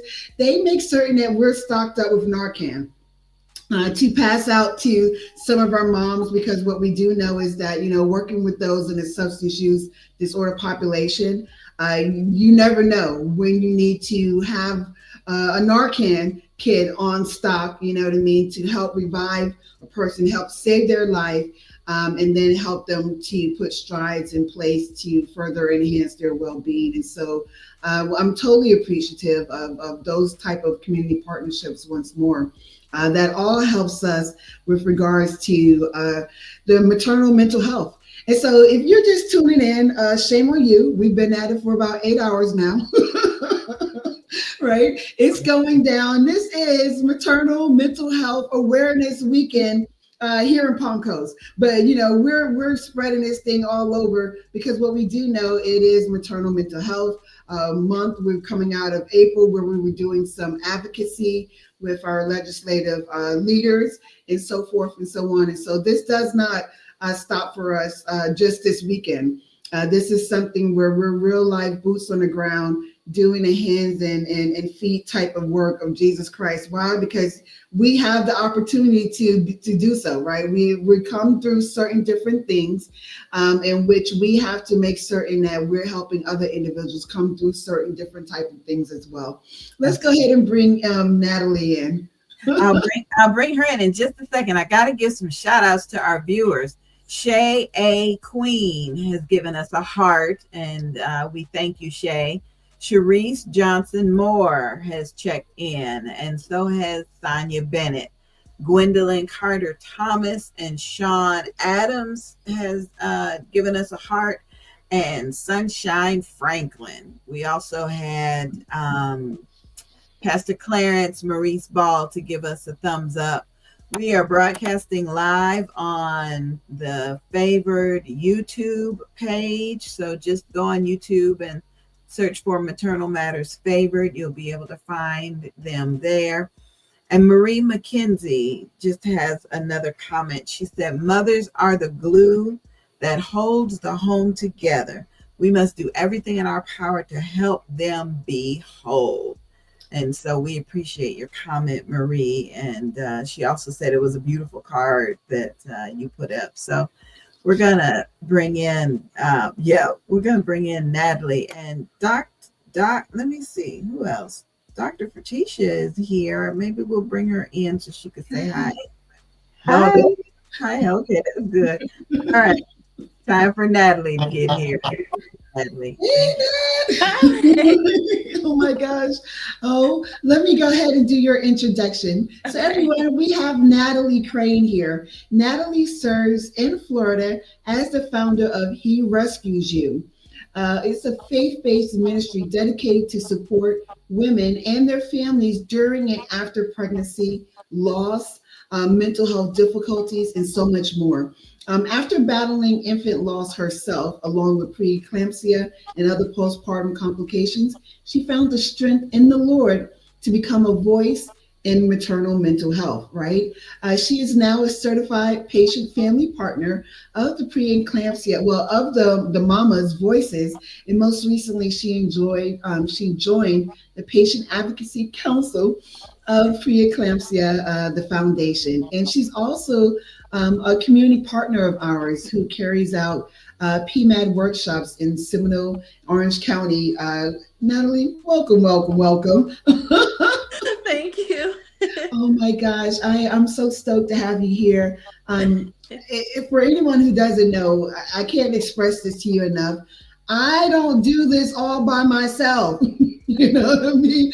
Like, God really blessed with the individuals. You see them on the website where it says team. People are here, there, and a little bit of everywhere. And once more, when I say that Natalie, she spearheads and carries out the workshops there in Seminole County, Orange County area, that is an hour and a half away from where I live, right? And so it's just such a blessing to have you here. How are you? Oh, Tam, it's so good to see you. I'm doing well. What an honor it is that you've asked me to come on here too. What you're doing too is just, I can't be any more excited for just where we're headed with that. So that part, we're speaking that thing into existence, we're manifesting it, and so forth and so on. It takes, there's this theme we've been having that it takes a village, you know what I mean? It takes a tribe, and this is what it's all about, and I'm very, I can't harp on you being a blessing in my life because, when we think about the workshops that are done there at the Winter Park Library, that was a seed that I planted back in like 2022. But, moving to Palm Coast in 2023, and connecting with you, you've been able to take that baton and grow it and mature it with that business relationship that we have there. I mean, I get the reports and they're like, it's amazing. The mom's a lover. And I'm like, yeah, let's go. You know what I love most about those workshops is just that it reminds you are not alone. And we can't stress that enough. There's so many times we feel alone and that we're the only one going through it. But the workshop really bring forth the glory of God, just reminding us we're not alone. And we've got each other, we've got support, we've got the resources. It's just getting more of the word out there that we exist, that you exist, that workshops exist. All of these individuals, we exist. We have a purpose given to us. So we're here, So I can't stress how awesome the workshops are. And I even love it. I love it. I love getting to meet them and hearing their stories too. That part. Your journey through infant loss and postpartum complications is deeply personal. How did those experiences shape your passion for maternal mental health and the founding of He Rescues You? So it really just finding He Rescues You stems off of the verse Psalms in Psalms 34, 17, 18, where he just comes in and rescues you when you're broken, when you're crushed in spirit. And that's exactly what God did in my life. And it wasn't just because he showed up on his own. He brought an army behind him that I was not expecting to show up with me.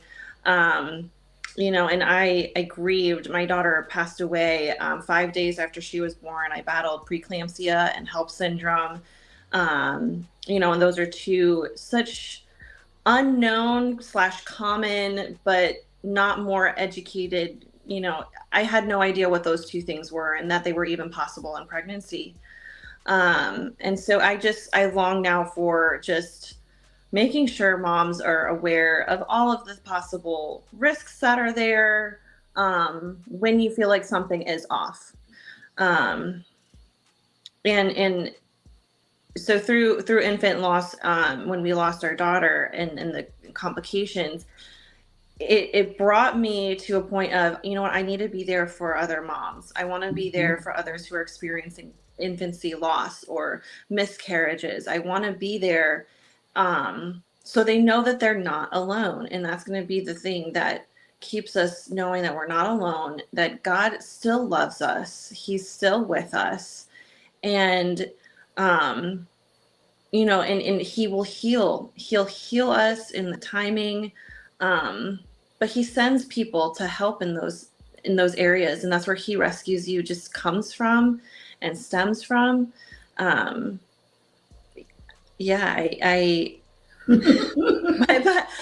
passion just exploded when I had people show up at my door, bringing food, helping me just clean, where they were there to drive me places, or just come and watch the kids. And He Rescues You. That's what the end goal is for us, is to, if you just need someone to just watch your kids so a mom can take a shower, we'll do it. We'll come in, no charge. We just want to watch your kids so you can take a shower.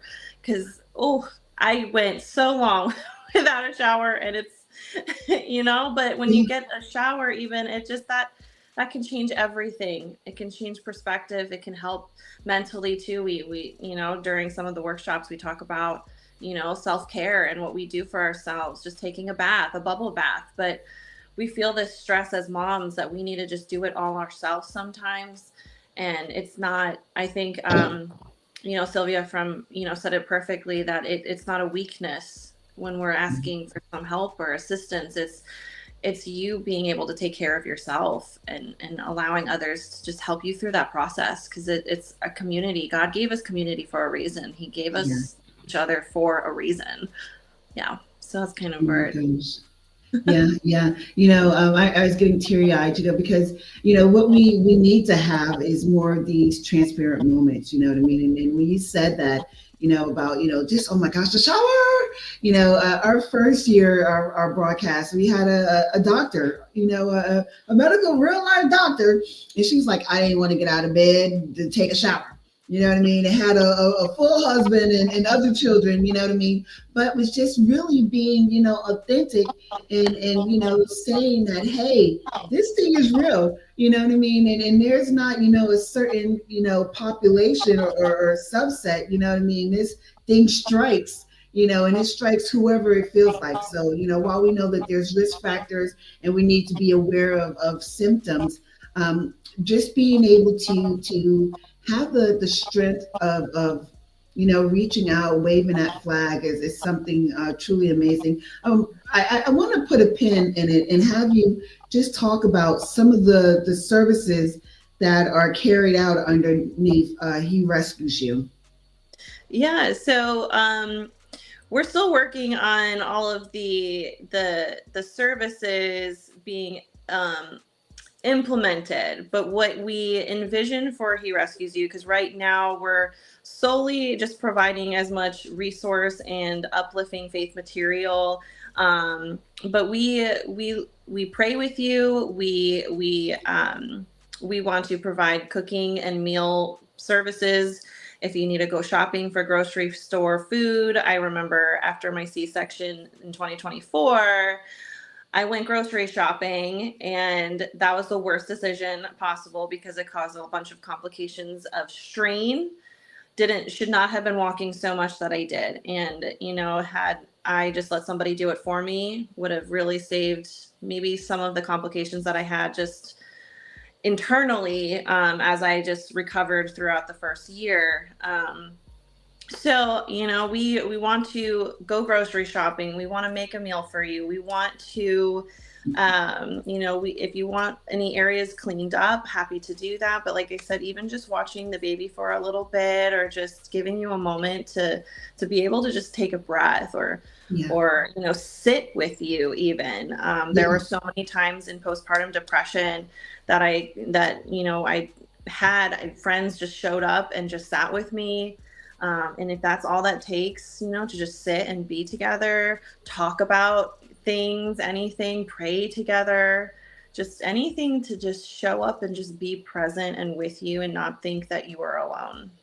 That part. And the reason why I wanted to have you, articulate that is because, we've been talking about the community and the tribe, and, you're like, look, put me in, coach. You know what I mean? Like, I'm coming strapped with the Bible. I got, some fabuloso. I got you. You know what I mean? You are doing what we are talking about, and so here, just going back to the conglomerate, in which God has blessed Maternal Matters Favored, you know what I mean? We have, Anchor and Bloom with Alicia Graham with the doula services. And we have Natalie here saying, hey, what do you need? Cooking, cleaning, shopping. We will take that off of you. Play with your child and help do some other things, pick up the baby. These are the type of services in which, there's a net of providers that are working, because why? We get it. You know what I mean? Like, we've been where anyone that may be tuning in and listening, we've been where you are. You know what I mean? Like, Dixie was talking about, her substance use, and I have, God bless, 20 years, being clean. Like, we get it, you know what I mean? And so when we're saying that we're coming together as a tribe, as a village, as a community, we are really here doing that work. We're about that life. And so I can't express enough how fortunate we are to have, services like just He Rescues You, and so Natalie, as a certified patient family partner with Mamas, right, Voices, and as a member of the Preeclampsia Foundation's Advocacy Council, what legislative gaps do you see when it comes to maternal mental health, especially in the faith-based and underserved communities? Yeah, well, I'm not an expert or politician in those areas, must say, but I do know what I didn't have, and I can't stress enough how much more funds are just needed to cover the resources that I didn't have. I wrote down a little cheat sheet here so I'm looking at it while we're talking, but like more funding to help in certain situations, more resources, and even those communities just being able to be offered a blood pressure cuff or just in general and all moms who just end up pregnant just have a blood pressure machine, having those resources available, because I had to fight to get my own blood pressure machine. I had to already have really severe symptoms in order to get a blood pressure machine. It wasn't an easy process for me to get one. So we need to find ways to get the funding available, to get the resources to all of those who can't necessarily afford, who can't necessarily always get the assisted help right away. Like, we want to be able to walk into a place and just have the accessible, the tests ready, getting everything done. And I know being on the Preeclampsia Advocacy Council, we're getting ready to launch, like, sharing about tests that are going to be possible to see if preeclampsia exists. Because for my story, I showed up at a 22-week ER triage visit, and I was like, I am feeling awful. Look, I was swollen everywhere, so clear as day that something was wrong. I knew something was wrong. My mom remembers this visit because I forced her to come with me. And she's also, she would also say this too. The doctor came in and told me I was too early on to have preeclampsia. I was 22 weeks pregnant. Told too early, no, you don't have it, you're too early. Come to find, I had severe preeclampsia, and only to find out a week later, HELLP syndrome, where my organs began to fail, took place.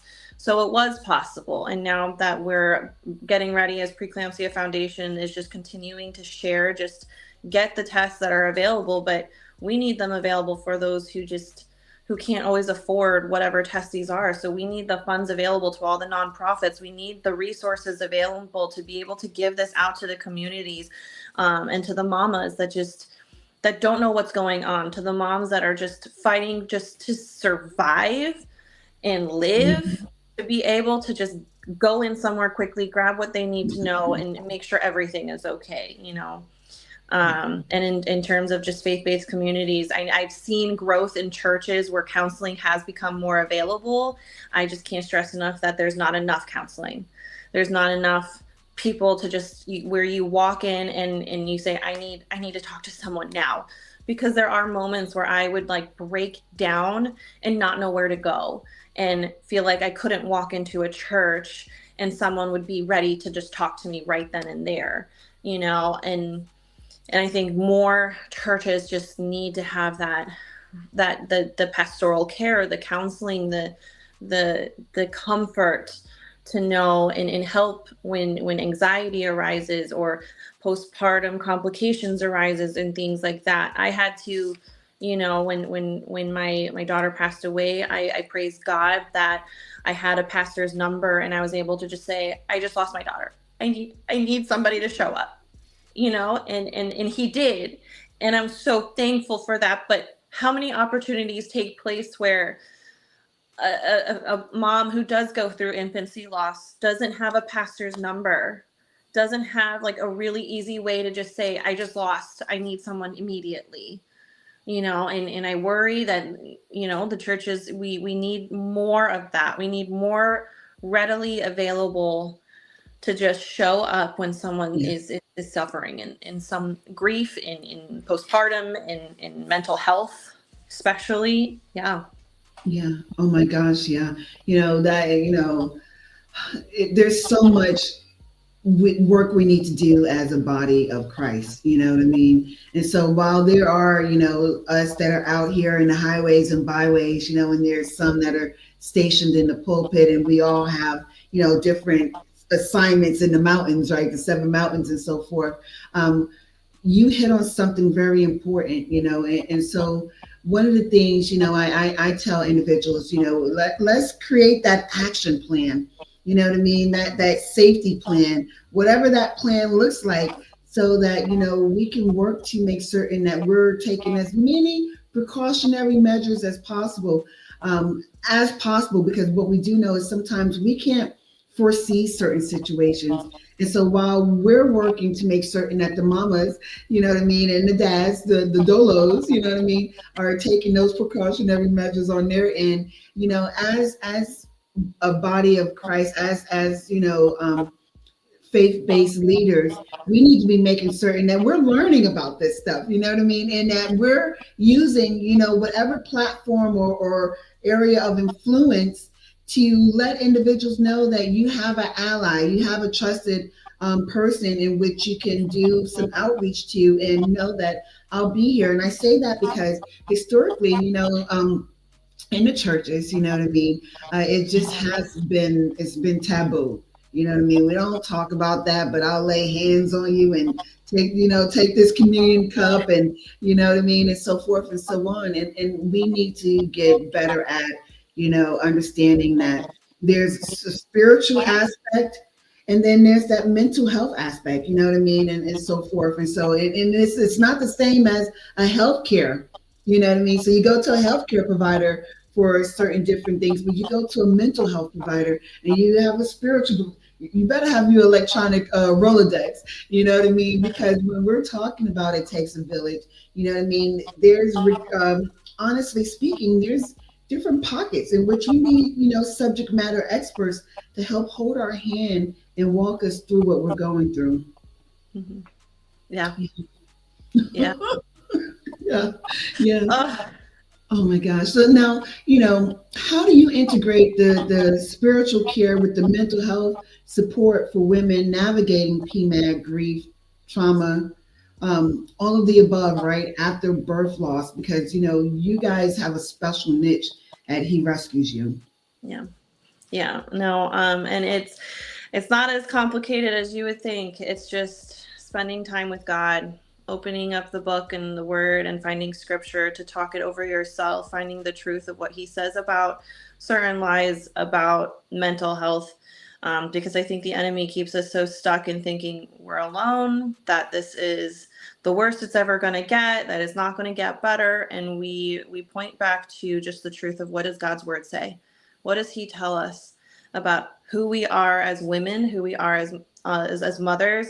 And we were created to be, we're the daughter of Christ, and remind ourselves that he won't let anything harm us, like he has plans for us. He's got hope and a future for us, that nothing to harm us. And I think just pointing back in the spiritual care moment is just praying over those who feel just stuck in their mental health. And don't get me wrong, I struggled so much with my mental health that I constantly reached out for prayer from my best friends, and they would, and that's exactly what it is. Just, you don't have to necessarily like email me, text me, just call me up and let's pray. That's gonna be the first thing that I do before, for any visit, before anything. Is just, we're gonna pray the truths of God over our lives and over our homes and everything, because God calls us women to be we're so powerful in the kingdom of God. Like, what God has asked us women to do for his kingdom is beyond what any of us can really imagine. And when we're in a mental health crisis, when we're battling the lies and the thoughts, the intrusive thoughts, we forget how amazing we are. And that's our goal, is to remind ourselves of just like, God, Jesus is the truth, the way, and the life. The truth will set us free. So why don't we free ourselves from the lies and claim that victory over ourselves and walk in that victory of peace? We've got a storm, but we've got the storm with Jesus, and he's going to get us through it. He's going to walk us through it. And we're going to find that victory that we know that we walk in and claim over our lives. Yes, I'm getting hyped. How about you, Dr. Tisha? I'm like, let's go. You know what I mean? But it is so true. Oh my gosh, you know what I mean? We start to feed on the lies of the enemy, you know what I mean? And have that self-doubt, depression, anxiety, you know what I mean? The spiritual warfare. And it's like, no, open that book, the Esther's, you know what I mean? Yep. The Deborah's, the Rahabs, you know what I mean? Like, come on, we have some power. We can maneuver, we can shake, the earth. We can step on the enemy's neck. Yes. Ooh, yes. Help some walls come down. They didn't do it all by themselves over there in Jericho. Look, they had a woman's hookup. That's so true. It's true. You look at characters, you look at the people in the Bible, but too, when you study them, because that's also what we bring with our ministry, is like pointing to a character or is one of the stories that can relate the closest, like Hannah crying out to God for something so heavily, and then but knowing what is she was crying. So it is okay for us to be vulnerable and go to God with our tears and remind ourselves it's okay to do that. Yeah. So, not to hold back those feelings, like give it to God. Let him know all the way. You want to cry, girl, cry. Let's go. Let's cry together, So, okay. Anyways, I'm feeling. Okay. Yeah.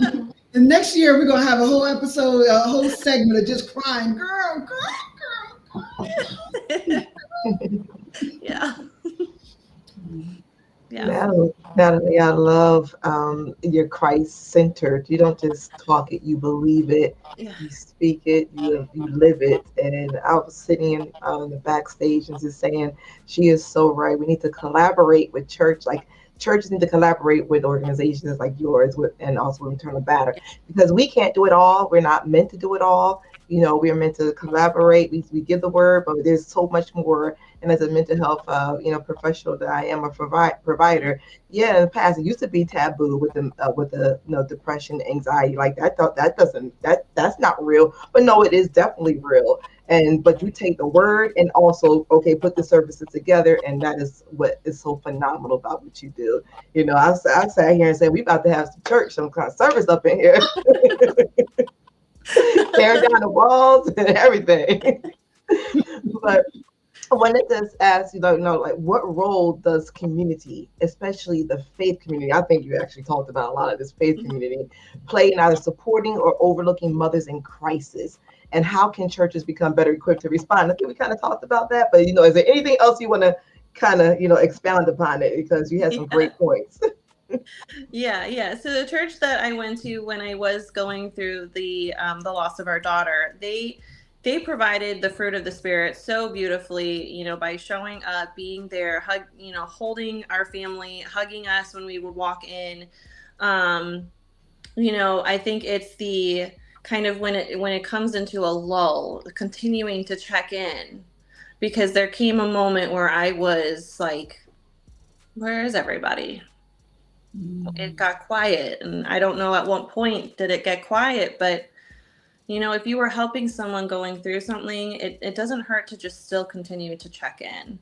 And it's kind of like, don't just stop when you see someone's seems like they're doing okay, right? Because then we become like confident, we start building the Christ strength within us to keep going. But we need to know that they're still there for us, even because you can look one way, but at home it could still be so heavy and hard. Like my daughter would ask the questions, why do they have 2 kids?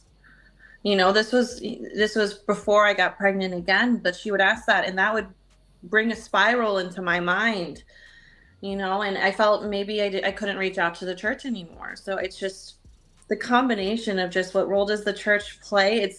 They're there when the crisis just is so hard and heavy, but continuing that care after. And that's a lot to ask, because the church can be only full of so many people, but the church goes outside of the 4 walls. It's all the people that who believe and rely on God. It's just continuing, just checking in and making sure we're still okay, or just that relationship that was there at the time.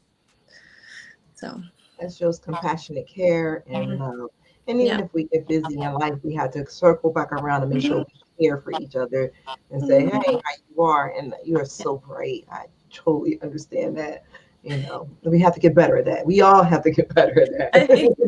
Because life gets busy, but we have to love each other, right? Yeah. So if you could speak directly to a policymaker today, what would you tell them is the most urgent need for mothers experiencing complications and mental health struggles after childbirth? The one I feel like, I get like, I get in this way because I'm just one thing that I feel just in our country as a whole, our city, our state, all of it is just the financial burden of living becomes so, it causes stress for us to have to go back to work so soon. And if there was any change that could be made in any policy, any addendum anywhere, it would just be allowing mothers to take the time off that is needed with pay.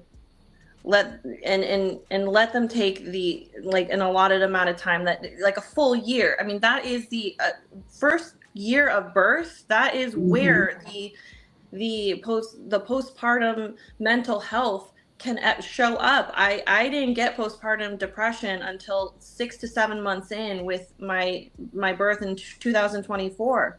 So, but I struggled physically, mentally. I mean, like my physical health. I mean, we need time to be able to build, but I didn't have the time off of work, and we you know, transparency, our family struggled financially.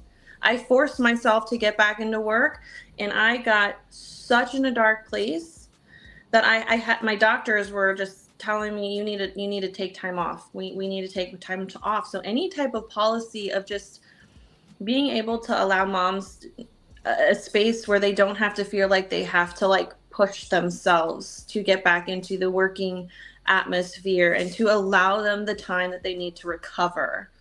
Recovery is so important, and not being able to have the recovery time, it's so, how does that help anybody? We could battle so many of these mental health complications and disorders when we have a little bit more time to be able to recover ourselves, you know. I hope that answers that question. I'm not sure.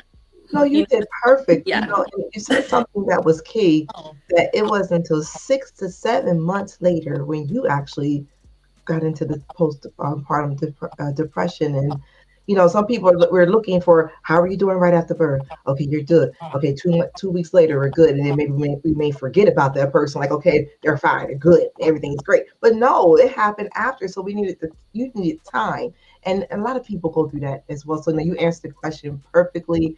Thank you so much for your time. And I've heard so much about you. You don't even know, I heard so much about you. And I was so happy to meet you today. So it's my Hey, pleasure. I look forward to meeting you in person too. Yes, absolutely. Somebody's going to take an hour and a half drive somewhere. I do like driving, so hey. Oh, I love this. I love this. Thank you. Just phenomenal, phenomenal. You said so many things, and I think it needed to be heard, specifically from you, from your lens, from your walk, you know, so individuals can further understand that we need to do more. You know what I mean? There needs to be more done for moms. You know, when we think about our providers here, you were told like, no, it's too early. No, you don't have preeclampsia. You know, go home. Almost lost your life. That part, you know, and the work that, you know, He Rescues You is gearing up to fully launch and do is truly going to be transcending for moms in their recovery periods, because, you know, while we're still working on legislation to get them to better understand, you know, that more time is needed for moms in recovery and so forth. Just having that pocket of community to come in and help will go a long ways in speaking volumes in a person's life.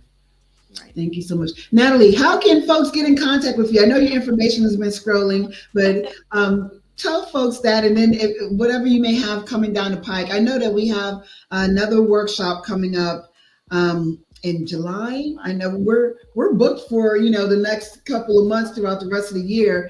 Shout out to the Winter Park Library. They have been a good ally for about 2 years now, just opening up, you know, space for us to have workshops, and we've been blessed to be able to take advantage of it too. Natalie, go ahead. Yeah, I mean, the best way to reach me, He Rescues You. We've got a Facebook page, Instagram page. He Rescues You at infaith.org.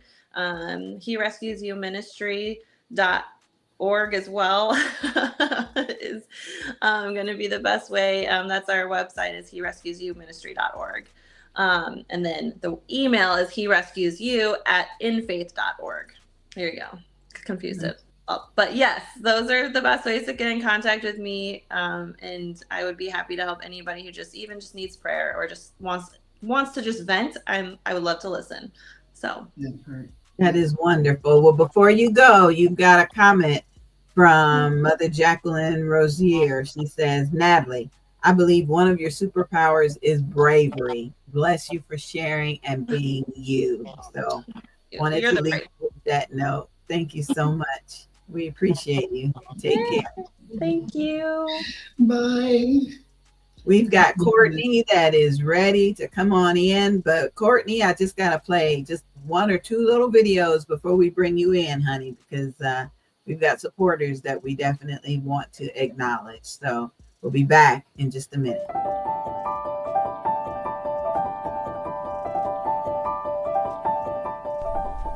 Kenzie's Essentials is a woman-owned small business focused on making small batch, all-natural skincare and aromatherapy products. All of our products are handmade using only all-natural ingredients, so you can feel confident about what you're putting on your skin.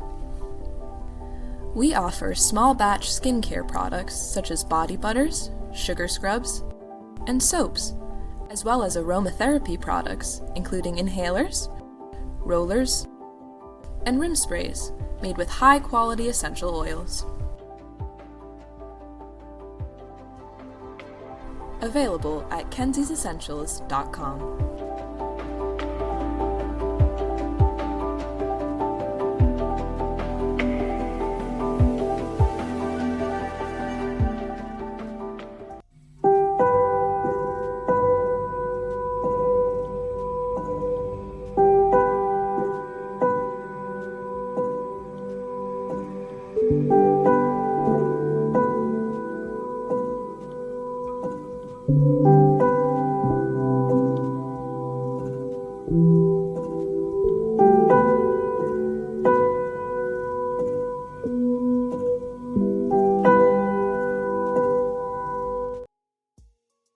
We can help you put the pieces together. Audiobooks, flyers, commercials, and more. Angie B Productions on Facebook. Living with anxiety and depression can feel like you're drowning. Come join a tribe that will help you press through parenthood and life. maternalmattersfavored.org.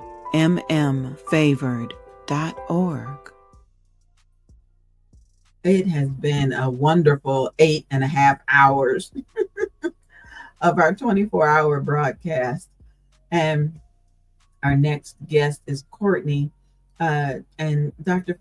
Ferticia, I want you to come in and just because I'm so grateful that you are helping with the interview process.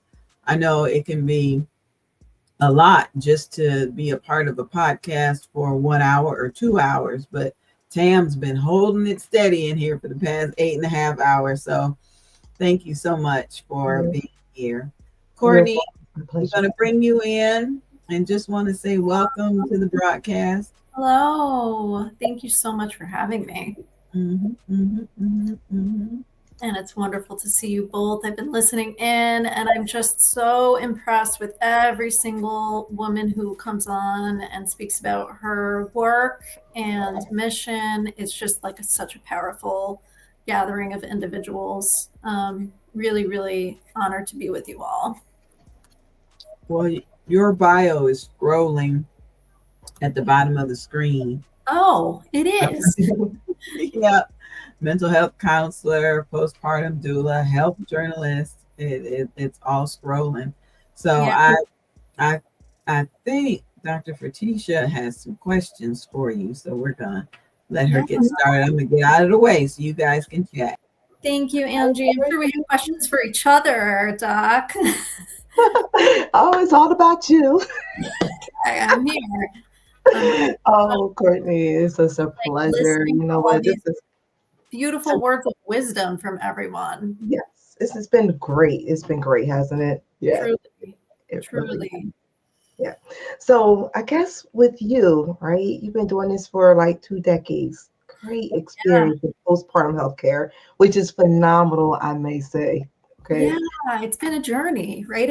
I'm sure you understand it's one of those things that pulls you in, and you end up maybe in places you didn't expect over the course of years.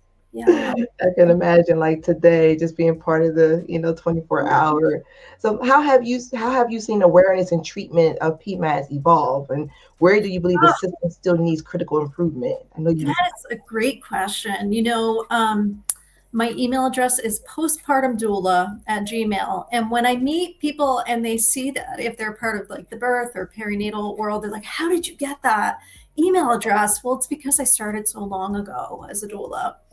So I started as a very young woman, around 20 years old, and there was just a doula training in my community. I really honestly just enrolled in the training out of curiosity, just to learn more about myself. I was not yet a mom. I was not yet working in healthcare. I was just curious. And so it really took me on a journey. And I would say, there are many things like, many of us here today would probably speak to this. There are many things that feel like they progressed. Like, years ago, if a baby was in the nursery here in upstate New York, there might be some nurses who still kept them on a feeding schedule or, thought that that was the way to do things. There might be some hesitancy about rooming in with mom or skin to skin contact or things like that. And I think that today those things are, understood. It's like we talk about that more. That's more common, especially within hospital culture. However, there are some things that we had hoped maybe would progress further that, as you could speak to also, we still see a lot of birth trauma. We still see a lot of healthcare disparity. We still see a lot of implicit bias among providers. We still see really high rates of postpartum mental health issues and high levels of risks that, I would have liked to have believed would be less after this many years. So sort of both, both sides of things. And I see a little note from Tam. Yeah. So I don't know if I'll give a little more of an intro about myself, but do you feel like I answered your question? No, you have, and give your intro most definitely. Okay, you look great, by the way. I Thank think you. You did too. you look just camera friendly. So my background, I'll give you all a little bit of an intro. So I got involved with Maternal Matters Favored pretty early on. I was a past development chair and first vice chair. And we were really, like Tam, our founder would say, building the plane as it flew. It was like very, very early. And along with Dr. Malaska and our Cora, who's a wonderful board member, we sort of helped develop our initial program services. So my background, as I mentioned, I did training as a doula very, very young, just out of curiosity. I started going to birth, started learning about birth. I came myself from a community of socioeconomic distress, and I got involved in studying health from, like all different angles as a young woman, just, out of curiosity. I was very drawn into recovering from, the stressors of that background, and got really involved in holistic health and wellness, and then got involved in doula care, went to water births, went to hospital births, found it all really just fascinating, right? It drew me in. And then, after marrying and becoming a mom, I was working with women and noticing, more themes around mental health as I did doula work. It came up again and again. The things that people would confide in me or that they would be struggling with often weren't just like breastfeeding and physical recovery, but I noticed there were these themes along mental health that were pervasive or common. And I became a postpartum doula, so I did a lot of postpartum work, and I worked with women in sometimes comfortable positions where they hired me just to be a hand and help, but I noticed like they were struggling. And sometimes they'd have the beautiful house and the career and all the things, but they were depressed or they were anxious, or they were, you could see behind kind of the curtains pulled back that things weren't going so well. And so this really piqued my curiosity. I ended up divorcing, and it was a difficult time, and I had my little girl, and I was studying midwifery at the time and planning to go further with that. And then I sort of realized I don't want to be on call. And as you know, in the field, in the midwifery world, doesn't matter if you're at your kid's birthday party or it's Christmas Eve or, somebody needs you, you're on call, you go, right? And so I realized that as a single parent, that was going to be a really trying path for my little girl. So I made a switch and I went back and completed my master's in clinical mental health. And because of that, I've kind of focused on perinatal mental health and reproductive health and family health as a mental health counselor. So currently, I am a group facilitator for an organization called Charlie Health. If you've heard of them, they are a really big intensive outpatient program that's remote. And so the company aims to reach people who are like rural, don't have access to care. They're maybe in a medical kind of desert. And so the remote option, which opened up during the pandemic, has really allowed that for a lot of people. So, and for those who don't know, in mental health, intensive outpatient, it's kind of a step between, maybe you don't, it's not so severe what's going on that you have to be inpatient, or maybe you were inpatient and are coming out of it. But you need a higher level of care than just individual therapies. So intensive outpatient, the idea is in a brick and mortar setting, you'd be going daily kind of like for classes, but you'd sleep at home. And it would be a sort of in-between level of care. So this is a remote model. So folks do, several hours of group therapy online per week. They do individual therapy. They might do family therapy, and they may also do medication management if they need it. And in my role there, I'm doing group facilitation, and I specialize in perinatal groups. We do lots of different kinds of groups, but I see about maybe 12 to 15 groups of individuals who are pregnant or postpartum every week, and they're from all around the country. And so this, everything that's being talked about today, it's so palpable to me because I'm hearing from people all over the country about what they're going through every day. That's so impactful. And Oh my it's goodness. You talked about, isn't it so wonderful how you had curiosity at a young age, which has led you to something that's a great impact in the world and holistically and wellness. But when you said, because as a mental health provider, yeah, I would do a lot of the telehealth visits for medication. And many times, as you know, some things cannot be done in the office. And yeah, they didn't need to go to in-house, but they need to have that interim. So the IOP is wonderful, but to do the remote Yeah. way and you're impacting the whole country, that is phenomenal. You're doing such a great work, and I mean well, as you were talking, I'm like, wow, this is great because I can just I'm see. in good company, right? This is like the all-stars team. Like everyone here is just phenomenal. And like you're saying, it's something about the energy of birth, I think, and postpartum, it just draws you in, takes you on a journey. And if you're called, like I felt at that young age, it was midwifery. I was called into it, but it didn't turn out exactly how I thought, as so often true in life. It looked different, but I was still called into that work. And you're absolutely right. The remote care, it's been a game changer, and for people who are disabled or who are, elderly or have healthcare issues. And then for people who are postpartum, it's just a good model. Who wants to try to navigate, I have to now go to a clinic X number of days a week and I have a newborn. So the cool thing is folks have their babies on camera. Maybe they're nursing, maybe they're pumping, maybe they're putting babies down. And there's an understanding amongst the group members that we're all kind of in it together. If someone pops off camera and pops back on, it's okay. So there's a real, and you mentioned the power of community, I think earlier. What's been phenomenal to me is that it really translates into virtual care in a way I didn't expect. I wasn't sure when I took on that role how that would go, but it's been amazing to see the bonds people create virtually. Maternal Matters Favored. Most of the folks we're working with, I haven't met in person, but we have these incredible working relationships. It's really cool.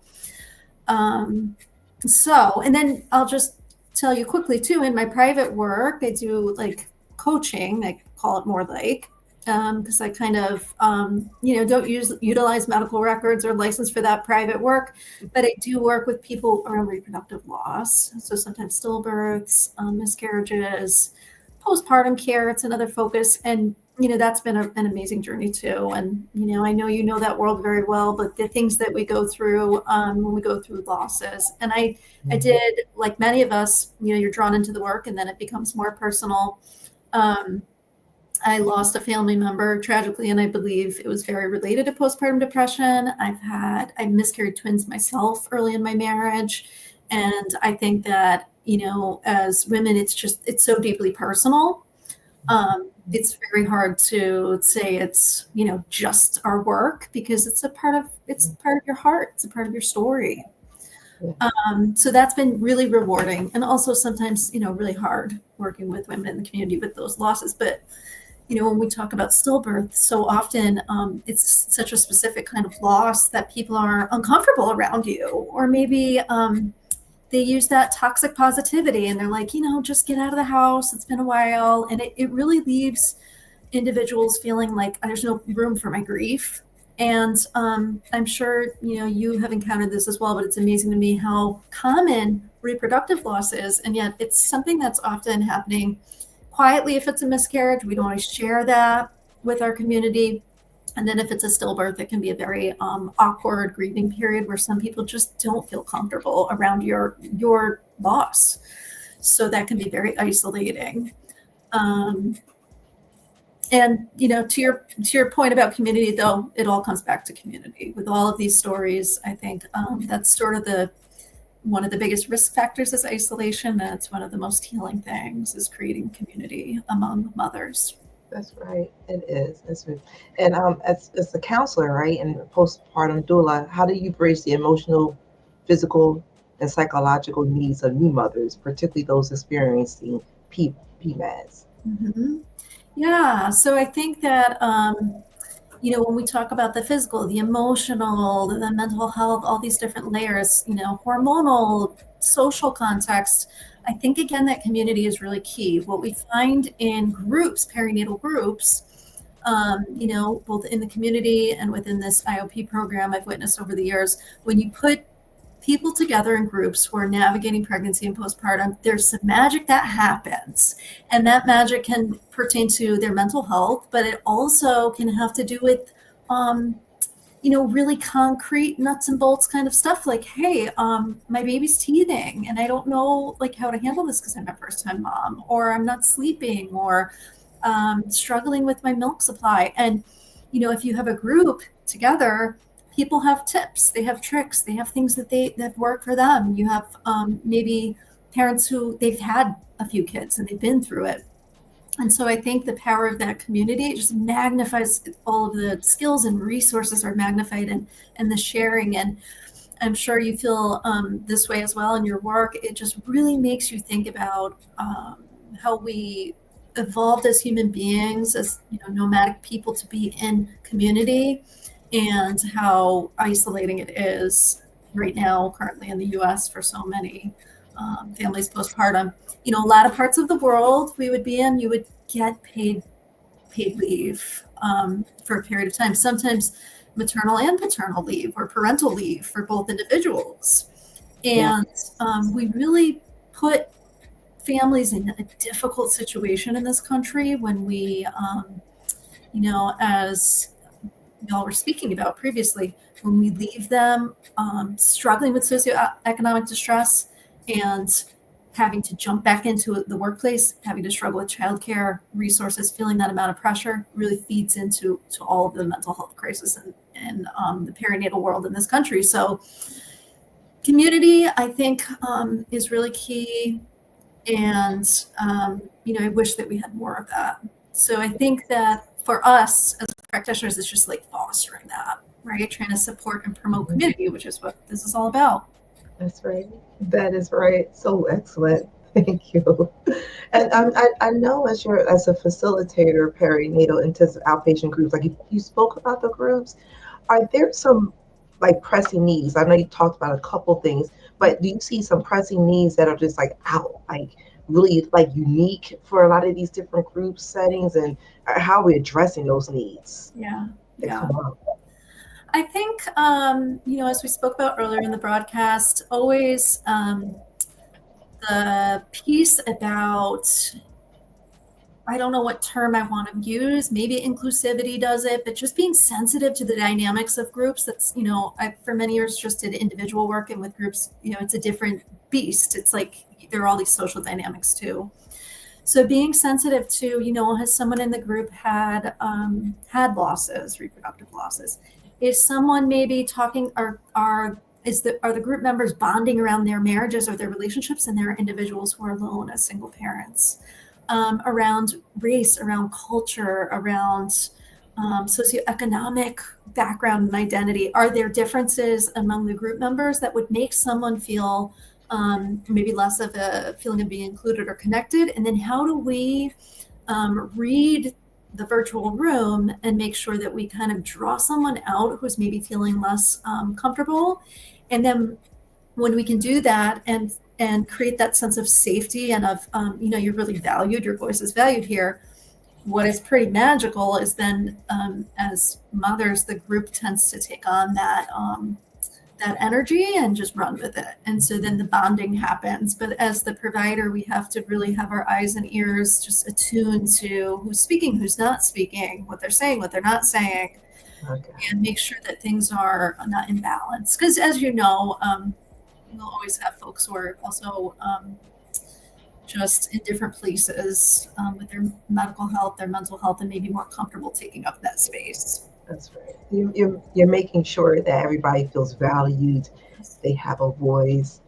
In this group setting, I'm sure they know that they're not alone, and you're reading the room. Like I tell you, you can read the room even on remotely in the virtual area to make sure that, because people can just be isolated, period. But we bring them in that group area, right? Now we're not as isolated, even though we're not together touching arms, but they're still together, right? 100%.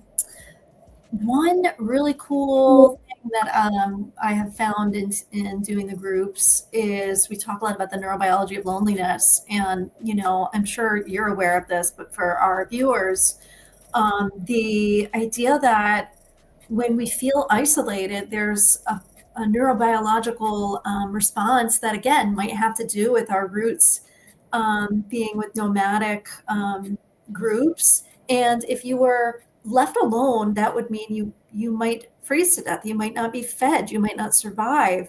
And so when we're isolated, and this is for all mammals, there's a fight or flight response that occurs. We isolate individuals postpartum or during pregnancy. There's an incredible amount of vulnerability, and the fight or flight mode is really heightened. And I think it has a real biological component of like, is it safe? Because I don't feel surrounded. And we are mammals, we're pack animals, we're meant to be in community. So the isolation triggers the fight or flight mode. And then what can happen is a sort of shutdown where then we're less open or receptive to people reaching out.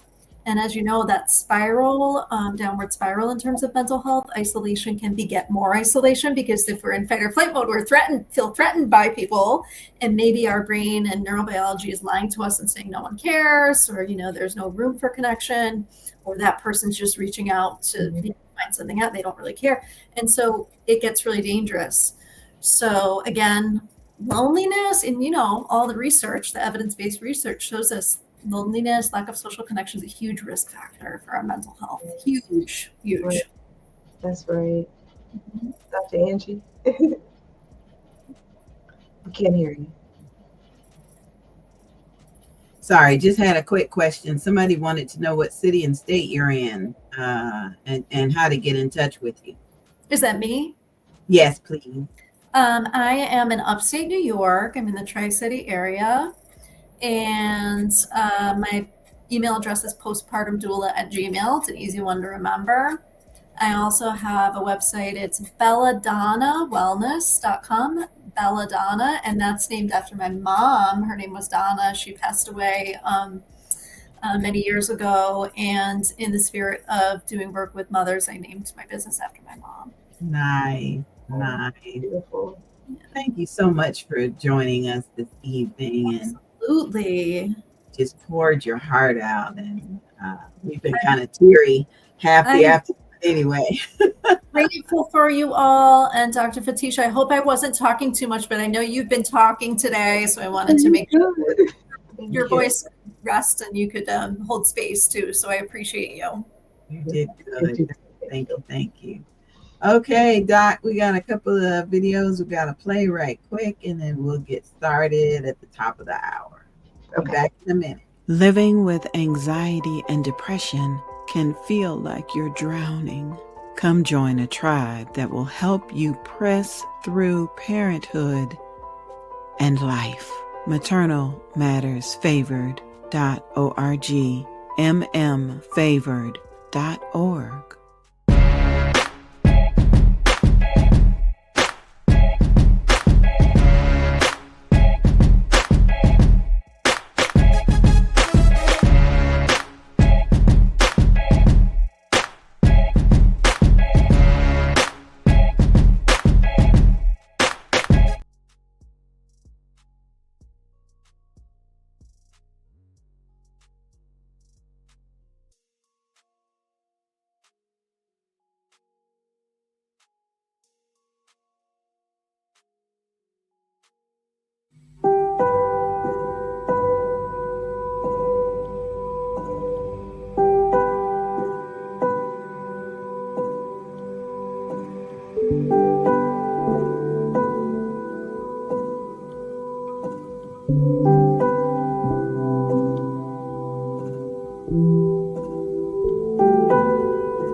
Kenzie's Essentials is a woman-owned small business focused on making small batch, all-natural skincare and aromatherapy products. All of our products are handmade using only all-natural ingredients, so you can feel confident about what you're putting on your skin. We offer small batch skincare products such as body butters, sugar scrubs, and soaps, as well as aromatherapy products including inhalers, rollers, and rim sprays made with high-quality essential oils. Available at kenziesessentials.com.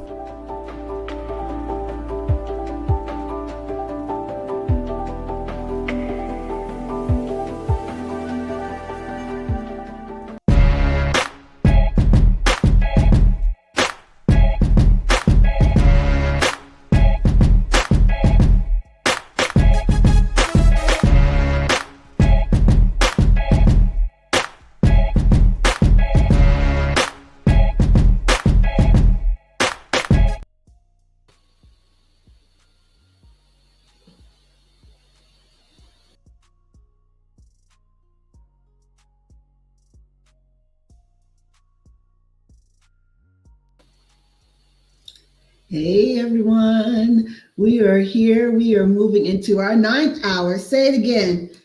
Ninth hour with regards to our 24-hour broadcast. I just want to take a moment. And so what are we doing here? We are raising awareness about maternal mental health. And so we're talking all things related to PMADS. That is psychosis, that's anxiety, that's depression, that's PTSD, OCD. You know what I mean? You're down with me? We're talking all these different things. And what we do want to have folks to understand that we're working here as a larger safety net. You know what I mean? Jesus, told them, cast out your net. I got you. You know what I mean? We're going to scoop up some fish. Trust me, believe it. And so this is what we're doing. We have providers from all over the country that have been chiming in throughout today, and we're still at it, you know what I mean, with regards to talking about how they are being their hands and feet and working to get this thing done. Because while we cannot have individuals continuously suffering, continuously going through things, when we think of, cycles of dysfunctionality and, spiritual strongholds and bonds that keep people, we have to do a better job at it. And so, you know what? We're here. We're going to work to get it done. There are so many ways in which folks can get a better understanding of what's going on with themselves is by becoming knowledgeable. Right, everybody know I'm going to be plugging in these biblical things. Right, we lack for a sense of what knowledge, and so we are empowering you to empower yourself. You know what I mean? To authentically get a better understanding and know that what you're going through for one is not an anomaly. You ain't the only one, and it's okay to say that you're actually going through it, right? And then to get the treatment that's needed. And so that may look like counseling. That may look like medication. That may look like maybe you should go outside and get some vitamin D. You know what I mean? Maybe, you should do some meditation, relaxing and breathing. What are you putting in your body? Garbage in, garbage out. And that thing is real. And even though we're balling on budgets, you know what I mean, we still can make the most appropriate, conscientious decisions, right, to make certain that we do the best that we can, with regards to what we're actually putting in. And then what does it look like to get support? And, recognize, and Dr. Malaska said it earlier, family, your support may not be, blood. Your family may not be blood, you know what I mean? And so you got to be okay with that. You know what I mean? You can't allow yourself to get caught up like, oh, well, woe with me. Well, my mama don't love me. I never knew my daddy. Me and my brother, we ain't talking years. And you know what I mean? You got a homegirl, homeboy. You know what I mean? As Natalie said, do you got a pastor, a deacon, a reverend? You know what I mean? Whatever that looks like, grab hold of it and let's work to get you into a more corrective state of being. And that's what we're talking about here. We're going to get into our numbers because we're raising money. We're raising money for our Thrive program, formerly known as Adopt a Mom. It's a 6-month program in which we work to provide moms with those tools, right? With a manual. What? Bam! We got the program manual. Look at that thing right there. This is my latest heart and soul, many late nights, eyes burning. To work to put this together. Why? Because I got tired of saying that there's no manual to parenthood. God was like, I'm gonna need you to go ahead and correct that, put a manual, get a manual to parenthood in place. and so this is chock full of different tools and resources that we are working to provide moms throughout our 6-month program, throughout 24 weeks, you know what I mean, where we're locking arms with parents and we're telling them what does it look like, to understand that you have to pay attention to triggers. What's going to make you crash out? You know what I mean? What does it mean to actually have, a healthy work-life balance? What does it mean to have self-care? Because it's not just a catchphrase; it's a real thing. You know what I mean? And there's all kind of ways of doing it. For me in the beginning, self-care is going to get my nails done. I was at my desk 2 weeks ago, and Holy Spirit was like, yeah, I'm gonna need you to come up off those nails. And I was like, oh, okay. And I went to my nail salon, been going there about 8 years, and I was like, Annie, Holy Spirit told me I'm gonna have to get rid of I'm gonna have to soak them off, the gel tips, soak them off. You know what I mean? And let's just cut them down. And this is where I'm at right now. I don't know, and the toes too. You know what I mean? And so forth. And so, what does self-care look like? And what does it mean to have some inner work, some self-work done, right? And so forth and so on. And so in this book, we have all kind of things, make certain that you have all your important numbers with regards to your support mechanisms in your team, all in a centralized place. I'm very big on centralized storing, right? And so I can't be scrounging around for different pieces of paper and, I think I have it over here and I got it saved in this folder over here electronically, this and that. Some people were still old school and they work better with something tangible, in hand. And so, what we do know in these days and times, we don't never know when it's going to really be the for real Y2K. I don't know how many people remember Y2K. I was buying all the batteries I could get. But yeah, so you have to have something in black and white on paper. And so this is what we have. In addition, helping individuals, we don't journal like we should. And so we have a reflections journal, you know what I mean? What's more, helping a person cope with life, for 24 weeks and helping them prepare for that transition so they can continue to evolve. And this is what we're here for. So this is what the funds go to, where we're able to provide care packages, just not for baby. We also have things for moms. We have a team of members that are, working to provide those weekly telephonic check-ins. We have, partnerships with a doula. We have partnership with a licensed mental health provider. We're out there in pockets of rural areas, right, providing home visits and personalized support. We're working to make certain that we are continually able to print out these manuals for parenthood, right? And so these are these different type of resources. And what we want you to know is that for $260, let the church say $260, you can help a mom thrive in our program. And so that provides one mom with the critical support she needs during her perinatal and postpartum journey. And so if you haven't already, it's all good. It's not too late. You can donate now to adopt a mom and help her thrive. And so in the past, when we've done these 24-hour broadcasts, we were like, we're going to raise $2,500 and 24 hours. And God bless, we did the thing. But this year in 2025, we want to raise $25,000 just here on this public platform. You know what I mean? And so we're fortunate and blessed to be able to have, hands and feet and people providing to, this ministry. That's what it is. The government said it's a 501c3, but, in the end of it all, we're here fundraising to make certain that we're able to provide these program services and be able to provide, honorariums, tokens of love to those in which we're partnered with as well. We've been very fortunate to be able to carry out program services these past several years on a shoestring budget. You know what I mean? Look, we're on ball on the budget. You know what I mean? We're a small team and we're still doing big things. Why? Because we're doing kingdom work. And so, Ange, I don't know if you have it up. Let's go ahead and just let you know where we're at, current state. Hey, Dr. Patricia. That's what we did.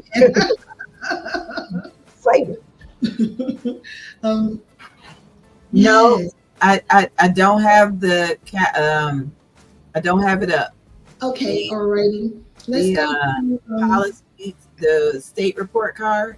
No, if you go the donation link, I figured we would show just folks where we're at current state with regards to where we're at with the finances and where we're trying to go and all that kind of fun stuff. And I have a challenge before we bring Mr. Kia on. Okay, no problem. Courtney, are you coming back on screen? Okay, Courtney says she's coming back. These are my peeps. Wonderful, wonderful group to be a part of here tonight. Well, here, are we all in the same time zone? I'm in New York. Are we all East Coast? Oh, we are. Okay. Yeah.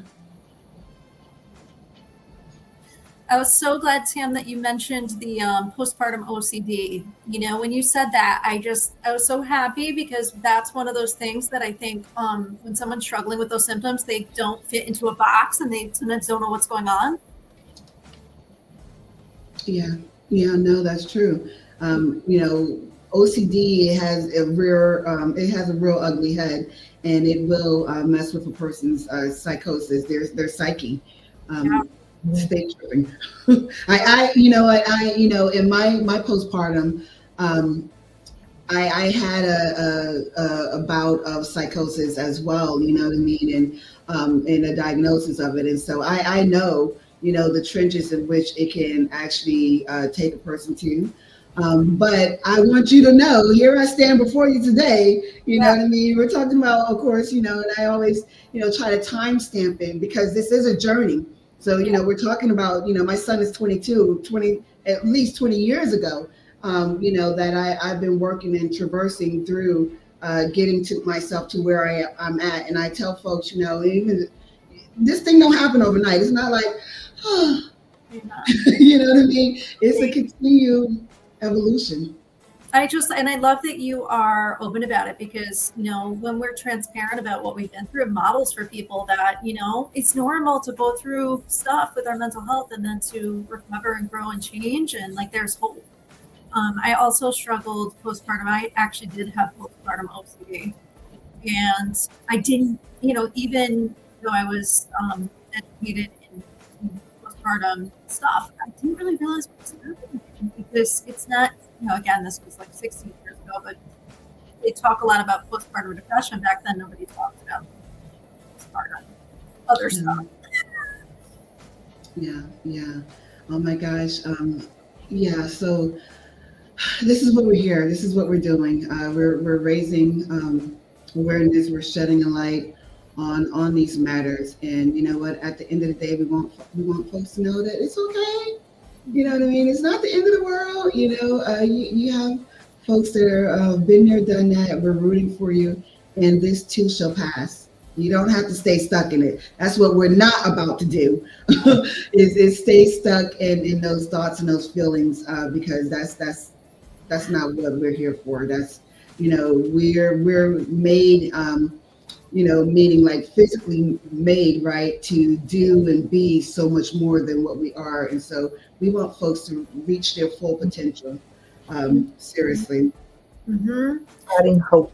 Dr. Felicia, what do you find when you find you have patients who are stuck with that? Like, how do we help folks get unstuck? Well, let's just say this, as I was sharing with Tam, to be transparent on my end. So I've practiced psychiatry since 2019. So I've shared with her that a lot of the patients did not come to me, our practice with perinatal mood and anxiety disorders. We got more of the generalized anxiety, people, or just depression. I truly believe now that I'm part of this group is that the OBs have done a great job of probably caring for them with the medications, or they didn't come to our practice, but also many people that my specialty, I wish I could say that I saw a lot of people with that. I might have had one or two stragglers that say, hey, my child was born maybe about 3 years ago. I'm still dealing with a little bit of depression, but not that many. But I know that there's a ton of people out there. They just didn't come to me. So I'm like so excited just to be a part of this because I believe that the reason why I'm being exposed to even all this because somewhere along the lines there's going to be a lot more that's going to come. I'm going to be very knowledgeable even more to be able to help them out. But yeah, more of the generalized, more of the depression, but just helping people all together just to know that there's help. And I always send people over for therapy. I talk to my patients. I provide a caring relationship with them where they know that they can come and talk to me about anything. And then from there, I'm like, okay, let's get some extra help too, because I'm not the only one that's going to be a part of this process. We need a whole village of people, community to kind of help. I'm so glad that you are out there and that you're like that because we hear from so many individuals who, their psychiatric care just feels like, you're in and out the door to manage the meds and there isn't that human touch. So I'm just so glad that you're out there with that humanity because as you know, then people will tell you things if they feel, that they're cared about and they're not just a number. They're going to say, hey, this is actually what's happening. That's great. Thank you. That part. Oh my gosh, yeah. What we are fortunate of is having a well-rounded team, right? And so I want to just go ahead and give everyone their props, So we have a slew of different interns that are on the team. They help make a lot of the admin and busy work go. We have Dr. Candace House, who's always, on standby to come in and provide counseling, ministerial counseling. Once more, we have Nicole Wallace, who's on standby and provides that one-on-one counseling. I want to give a big shout out to our bookkeeper, the nonprofit accountants and bookkeepers. You may have seen their commercial. They help keep our finances in check. You know what I mean? We don't we good? Okay. The report? All right. You know what I mean? These things are a blessing. And then when we think about our board, we truly have a great team from Cora stepping in when you rolled off, Courtney, to taking first vice chair and the development committee chair, just making certain that we're locking on to what we need to do in that space. Eddie, who's even though he works in Kuwait, though he lives in Jacksonville, he's only in the States, 2 to 3 times a year. He, continually makes certain that he locks in and helps with operations in our governance aspect. Maria Bosley, she's located here in Flagler County, actually a family member of the great Shirley Chisholm. But as our treasurer chair, she makes certain that we stay in strides as well. And I definitely want to give props to Mr. Ario, Mr. Brazil himself, right, who is another transgender traversing back and forth through the United States as well as Brazil. But once more, making certain as our governance committee chair that we're crossing T's and dotting I's. Everyone, you got to hear some of what Sylvia does as our program committee chair. Phenomenal work. That documentary, if you didn't catch the link, let us know. We'll pass it on to you. Phenomenal work she does there in that space of sociology. Dr. Patricia, you've been on for a minute now, just being, everything and then some, with regards to your area of excellence. Dr. Malaska was on a bit earlier. Now, mind you, she's traveling. She was traveling from some part of the country to get back to Florida to get some things together because tomorrow morning she's leaving out to California, but she made it her business to pop in and once more support as she's been doing for the past several years. We also have Christine Hausner Robinson, who is a local community leader here in Flagler County and does phenomenal work out there in Daytona at Bethune-Cookman University. And then we have Miss Maxine Coleman. She is, my better half in this, you know what I mean? We're out at community events. She does the wellness check-ins with moms and does screenings and so forth, and was like, okay, so I'm gonna go get a case of water, you know what I mean? You make this basket, and she just, when we're talking about what does it take? It takes a village. It takes a team. And once more, I'm just very blessed and fortunate to have you all as my teammates, my peeps. Don't forget yourself, Tam, because I remember when I first met you, this was like a couple of individuals as an idea. It was a thought, it just existed in the world of imagination and thought, and you had some funding, maybe some opportunity, but no team. So how cool to see like the amazing people that you've attracted into the story, and just how it's built a momentum of its own. And that's because of you. You are a good leader, a natural leader, and we all come into line because of you. Thank you. Oh my gosh.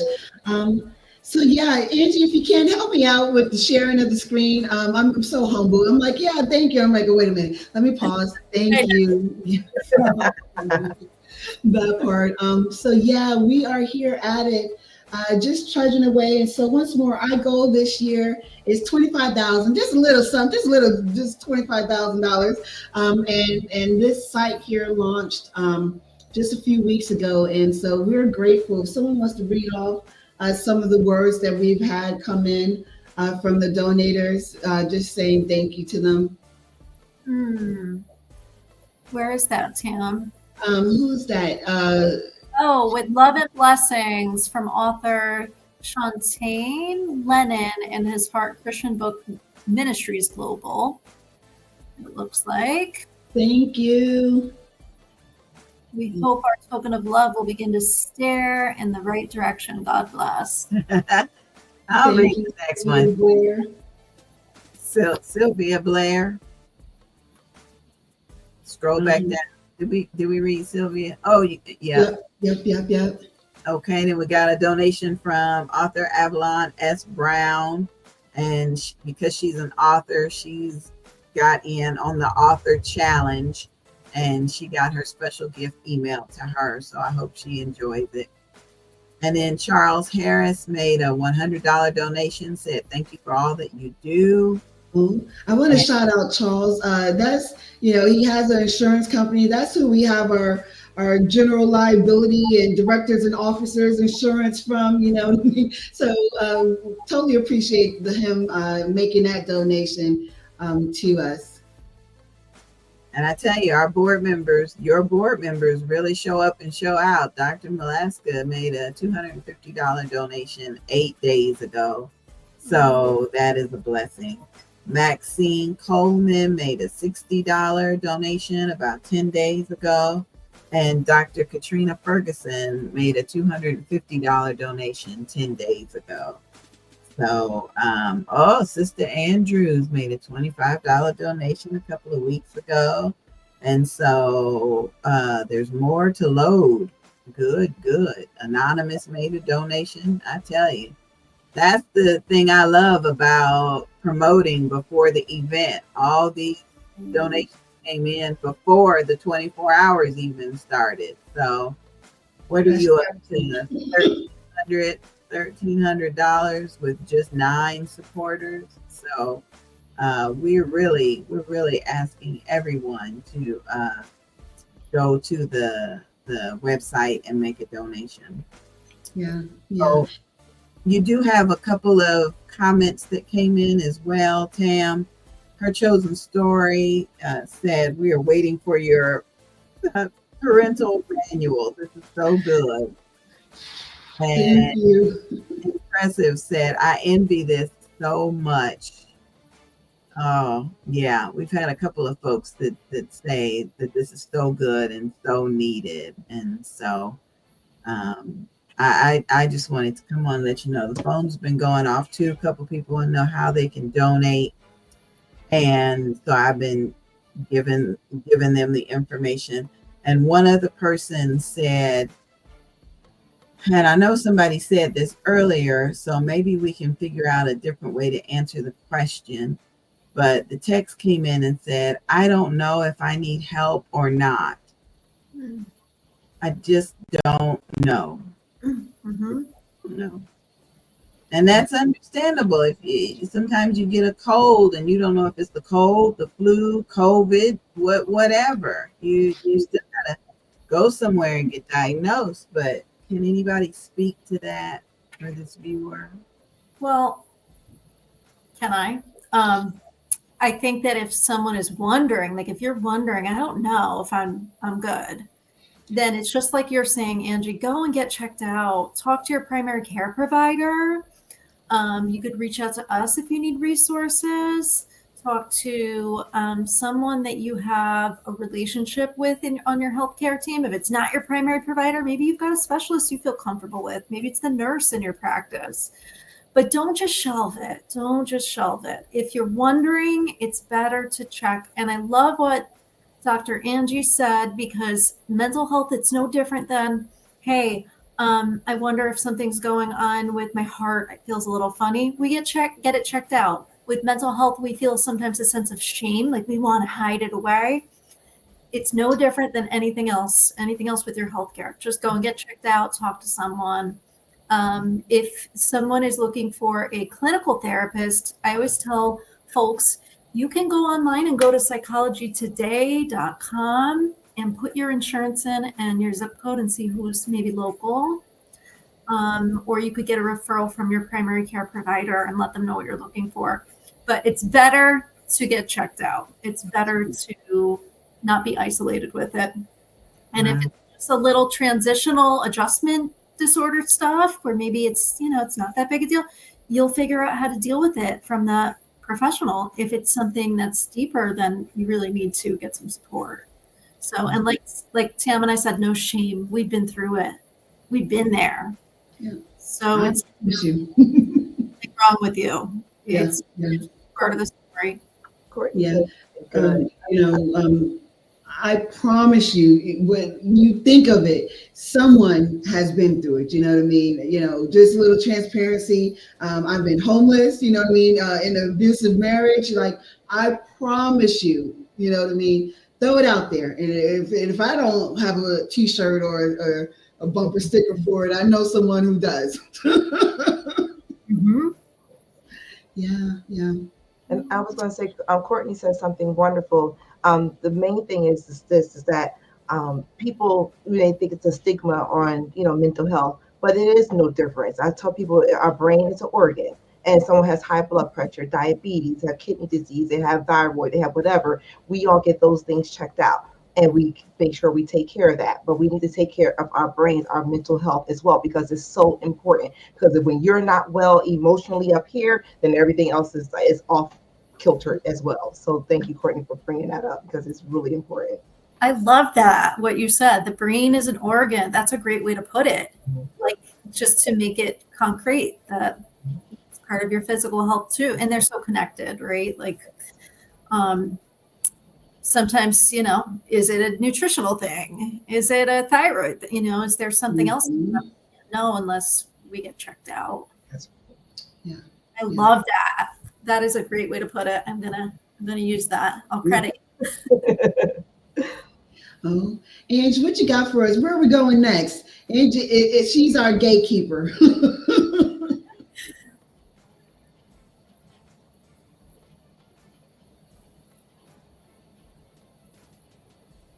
Uh-oh, Angie, you're on mute.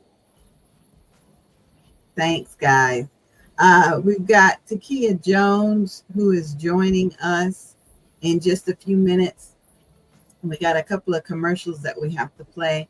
Tam, when we get back from this little break, if you could play the State Farm commercial and then share your screen, that'll probably be a little faster. And then this other video you just asked me about, we'll just let you share your screen and play those.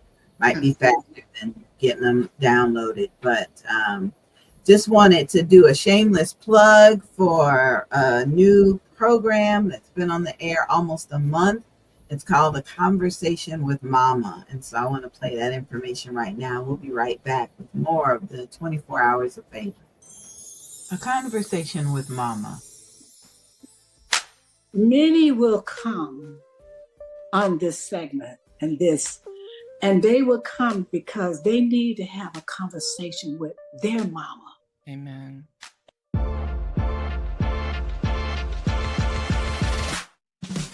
A Conversation with Mama is a series of episodes that discuss different topics that are important to you.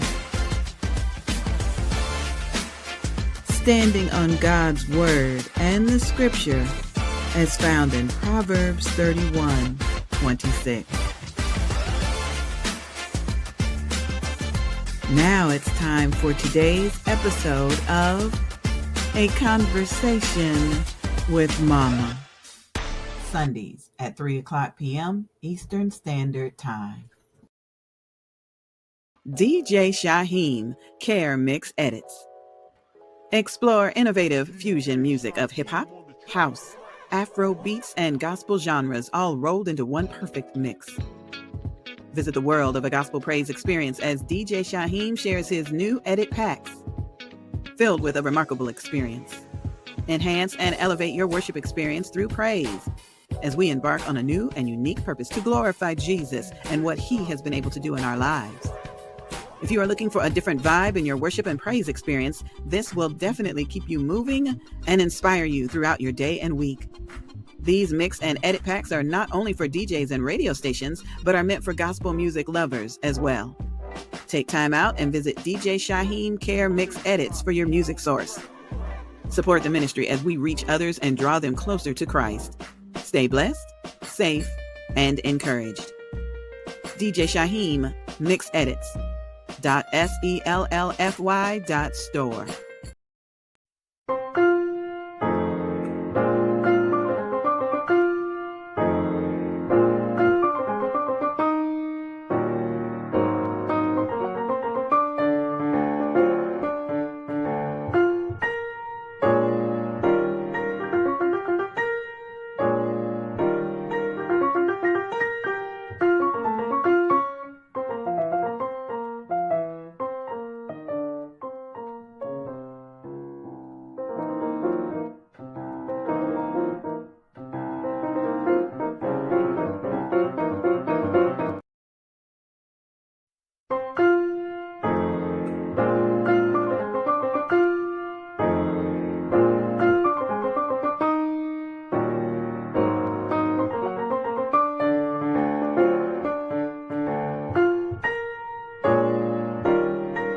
Shaheem on the track.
Well, Tam, got a question for you that just came in. Somebody just texted me and they said, what's the difference between the Adopt a Mom and the Thrive program? And I started to text the answer and I said, no, I'm just going to let Tam answer that one.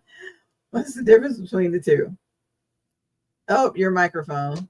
Turn your microphone. Can't hear you, Tam. Sorry about that.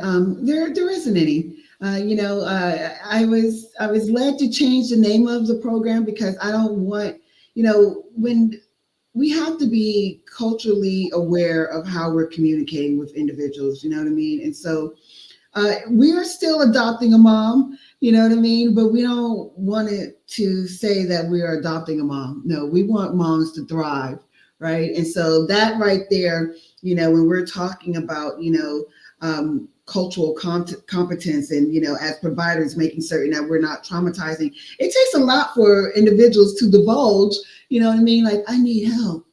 I mentally ain't right. My pockets ain't right. You know what I mean? The baby on the way. The baby's here. You know what I mean? And so we want folks to have a level of dignity. And in order to do that, we have to come with a program that is chock full of integrity. And so, yeah, that's what it is. We're still adopting them. Okay. I'm bringing in the rest of your crew while we wait for Takia Jones to get ready. But we do have another question that came through on the NGB Productions page, I believe. And she says, should generational postpartum be treated individually or as a group? That's the first part of this question. The second part, can you be born with your mother's postpartum? I was born from rape, and although I'm not the depressed type of person, I know I had a connection to her trauma. And then she closes with saying she's very grateful for this telethon. So first, should generational postpartum be treated individually or as a group? That's the first part of the question. Dr. Patricia, I'm about to listen, I got my oil. Where are you at? You know what I mean? We will cast it out and get you delivered. And I say that because, some things, are really true generational curses. And so whatever that looks like, if you recognize, you know what I mean, different trends that are, kind of just locking and going from, my great grandma, mom, now me, you know what I mean? First of all, kudos to you for recognizing it. And then let's talk about what it takes to get you free from it. Because once more, when we're saying that we want folks to transform and heal, going back to that drive, you know what I mean? You got to heal from those generational types of traumas. You know what I mean? Those levels of bondage, you know what I mean? Covenants, that are there. And then you can actually truly walk in your healing. And once more, it's not an overnight process, but with the right folks, you too can be able to elevate in life and not continuously go through the same cycles. Because when we think of yesteryear, they weren't really talking about this. You know what I mean? And so the trauma, it became compounded because it just got passed down because this is the way we always did it and we ain't talking about nothing, you know what I mean, kind of thing like that. And so yeah, you could be living that thing and regrettably because it was never dealt with, you know what I mean, they get cut off, you know what I mean, like, you know, you're gonna have to do some work. You have to do some work. Let's get her number. It ain't nothing but a gas tank, gas. I'm on my way.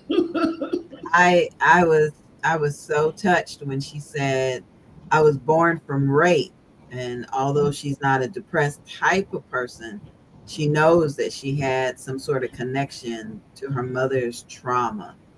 And so I just, like I said, I commenced to praying for her because the connection with somebody else's trauma is not even in our vocabulary. Almost, we hadn't even thought about that. Yeah. But it's definitely there, and you know you recognize it, and so that's the start of something good. Time for healing, starting for healing. Yeah. Mhm, All mhm. right. Well, I'll bring Sister Jones in so that we can say hi and you guys can get the show going on. Welcome to the show, Sister Jones. Hi, everybody. Hey. How you doing? Can y'all see me okay? Because I'm outside and I'm trying to make it work. So, You're doing great. We can see You're you. doing good. And you look cute, so it's thank working in your favor. Oh thank my you. gosh. I'll go ahead and get into the introduction. Thank you so much for being here. So, everyone, I have Miss Takia Jones, who is the CEO of the House of Doves Boutique, a women's clothing brand that aims to remind women that they are fearfully and wonderfully made in the image of God. A dove represents the Proverbs 31 woman, right? And she is confident, delicate, industrious, trustworthy, powerful, valuable, beautiful, discreet, and so much more. This brand's goal is to make every woman feel confident and beautiful in the skin God created them in. Yes, that part, everyone. Oh, how are you? Thank you so much for being here.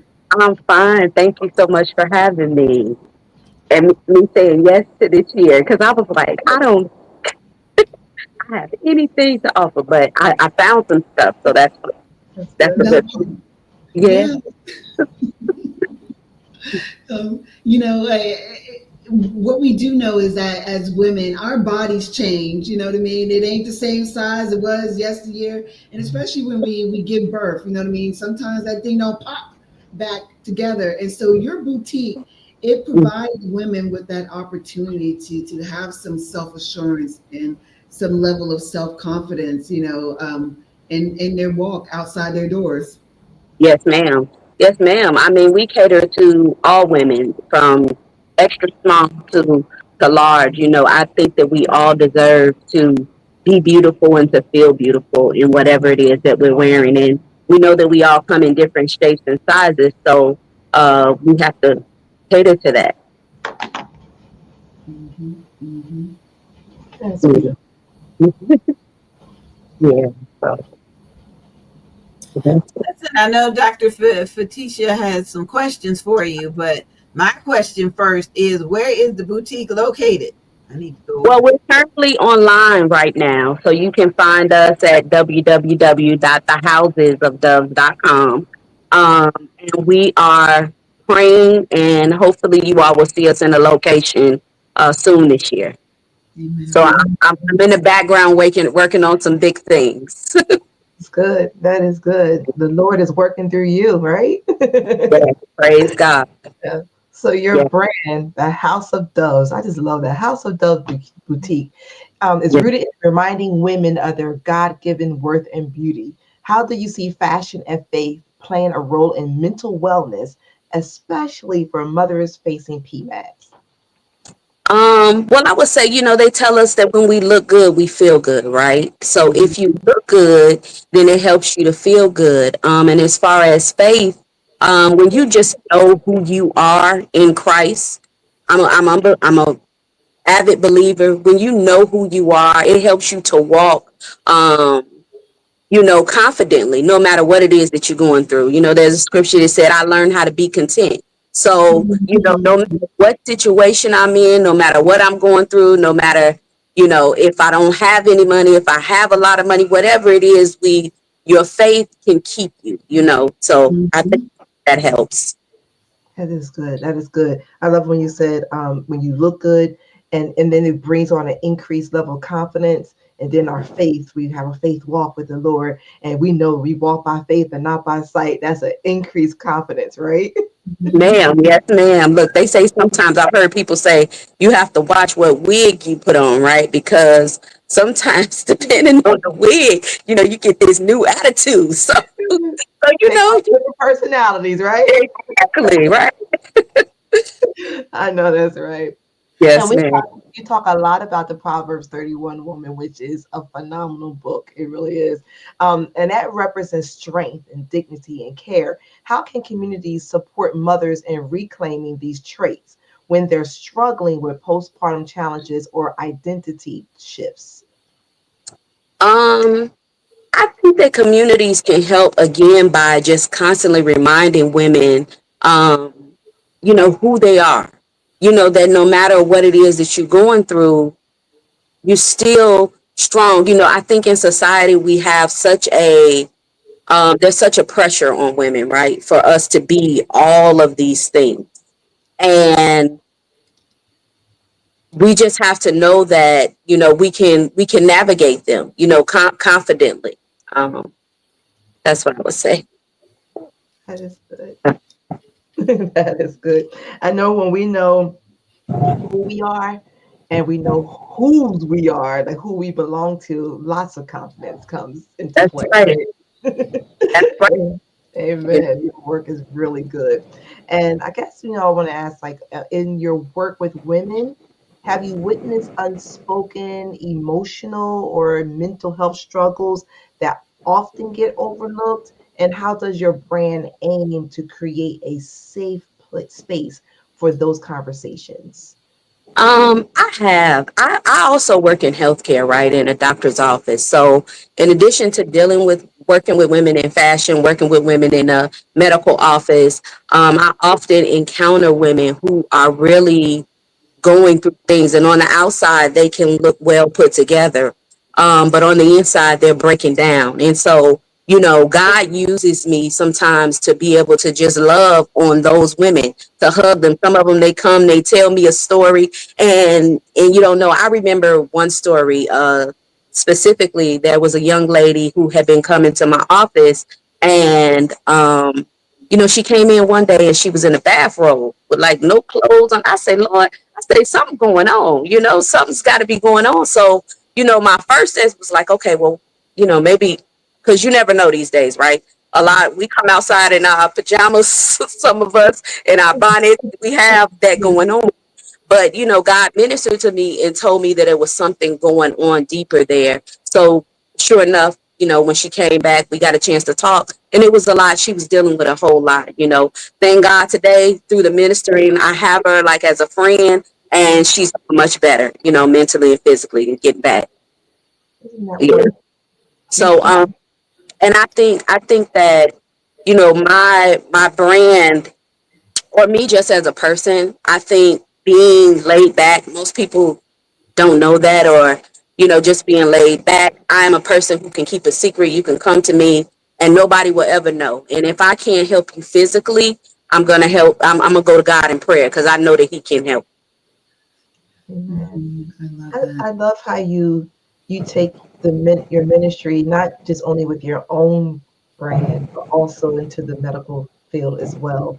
And you listen to Holy Spirit about who to minister to, how to minister, and what season, and things like that, and what to say, and that's very impactful. How he talks to you and how you listen and are obedient, because we can hear it and we may say, we think we should, but then we don't.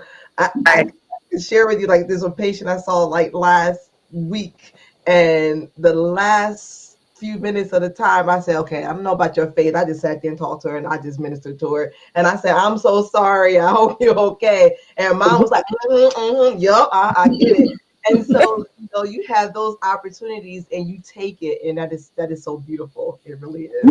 I think I won't say that I've always taken it. There's been a lot of times, that God will say, well, you should say something. And, out of fear, out of whatever, you're like, or whether or not people are going to receive it, you're like, Lord, do you, or sometimes it's something so profound that you're like, Lord, you really want me to say that? you know?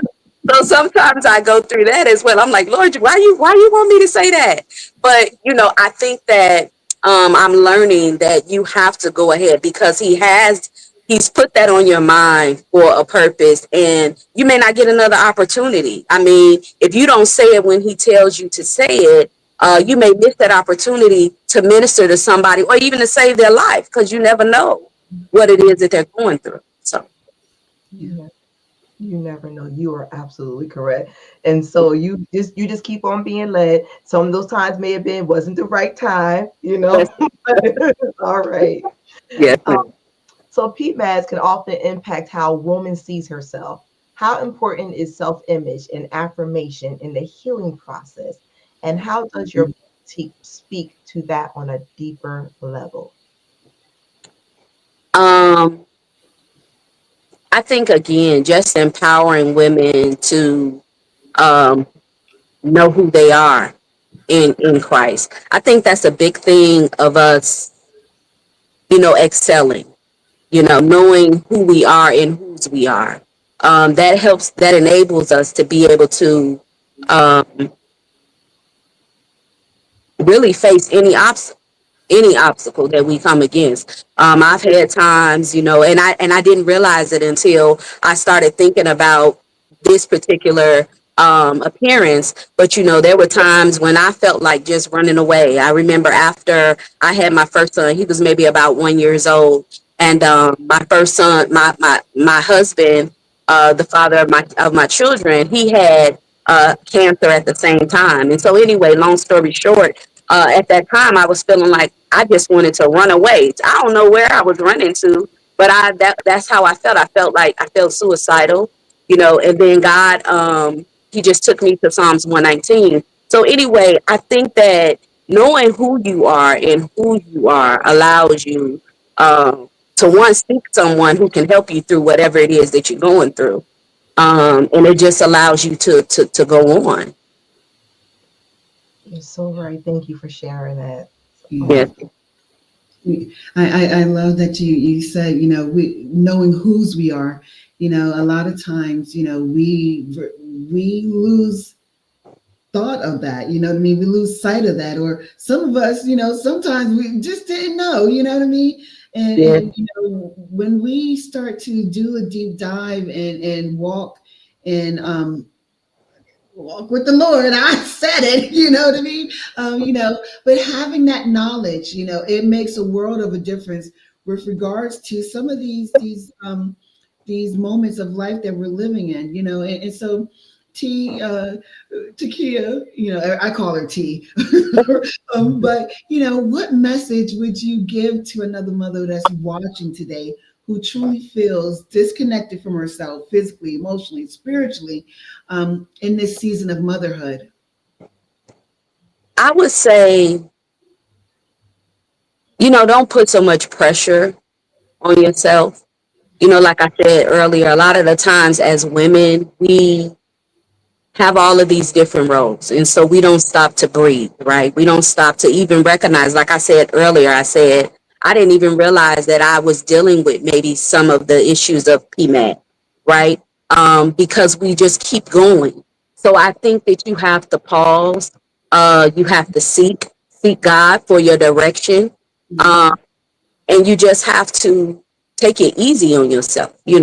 Don't be what everybody else wants you to be. Nobody else knows what your walk is. Nobody else knows what your purpose is. And so a lot of the times, though, society will try to push us to be what they want us to be, right? And so I just think that you have to go easy on yourself. You have to take your time. and take it one day at a time, 1 moment at a time, 1 minute at a time, 1 second at a time. Yeah, yeah.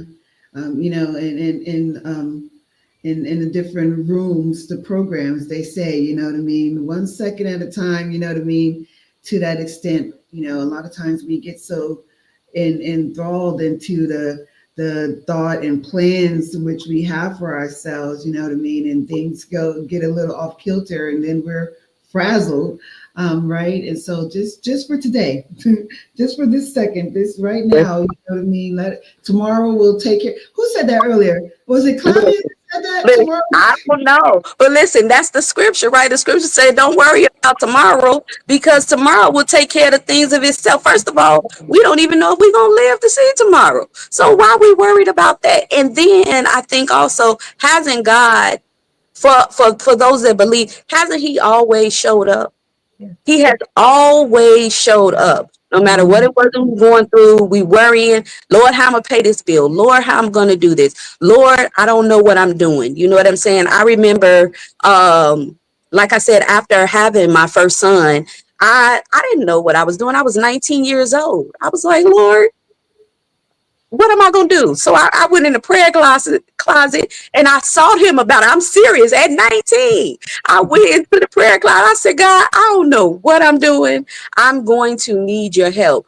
And what I found, what I love about God is that he shows you. So the prayer was then for just the one child, but I got 3 sons, and he answered that prayer for all of them. You know what I'm saying? So I take it easy on yourself. I advise people to get a relationship with God. I talk about that because that's what has helped me. That's the only thing that has gotten me through. There have been plenty of times that I could have broke down, depression. A lot of the times we have a lot on our plate. We just do. But you have to know how to rest and be easy on yourself. Be easy on yourself. That part. Oh Lord, come on now. I feel like, listen, yes, you know what I mean? We've never seen the righteous forsaken, perfect peace, you know what I mean? And everything else in between. And that thing is hard because, I admit I'm a reformed, atypical type of personality. I'm like, and sometimes it still pops up, but I go to the Lord with it. But resting in God and believing He got me. Yes. It's gonna be okay. And balance, and tell people no sometimes. That's okay too. I had to learn that, doing that balance. We have, like I said, a lot of roles, but sometimes you have to tell some people, no, I can't do it, or I'm tired. Like when I was diagnosed with lupus, I think a lot of it was more mental than it was physical. But I had to learn that I don't have to dot every I and cross every T all the time. And, we feel like that as women. Perfectly said. Perfectly said. Oh my gosh. I feel like we could go on and on and on. What are some of the things that you can divulge that you do have coming down the pike? Well, like I said, I'm in the background. I'm working on quite a few things that God has given me. Of course, the boutique/salon. So I'm just praying about that. We're waiting on the funding and everything to come through.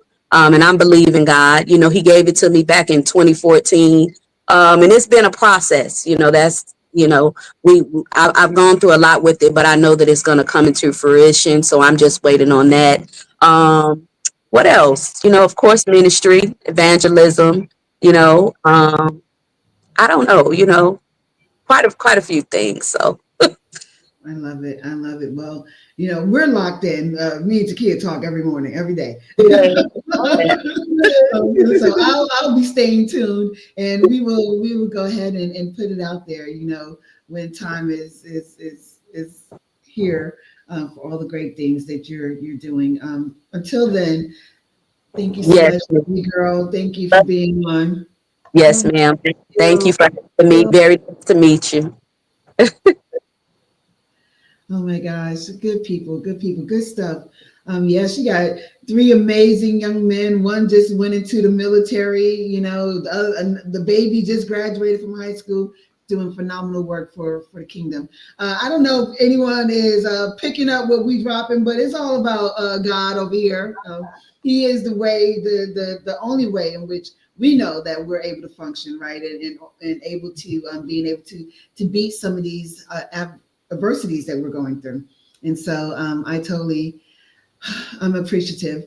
Okay, so I know we wanted to play our State Farm sponsor little snippet, and then just give a shout out. We have a program participant. Every year we make certain that we have a participant on who's receiving some of our services. You know what I mean, and not services that are necessarily being outsourced, but something in which I'm putting my hand on. So Miss Donna, she's out there in some of the rural parts that we've been talking about, and admittedly, her Wi-Fi isn't the greatest, but she's an amazing individual, and so we want to show you some of the other things that's going on behind the scenes.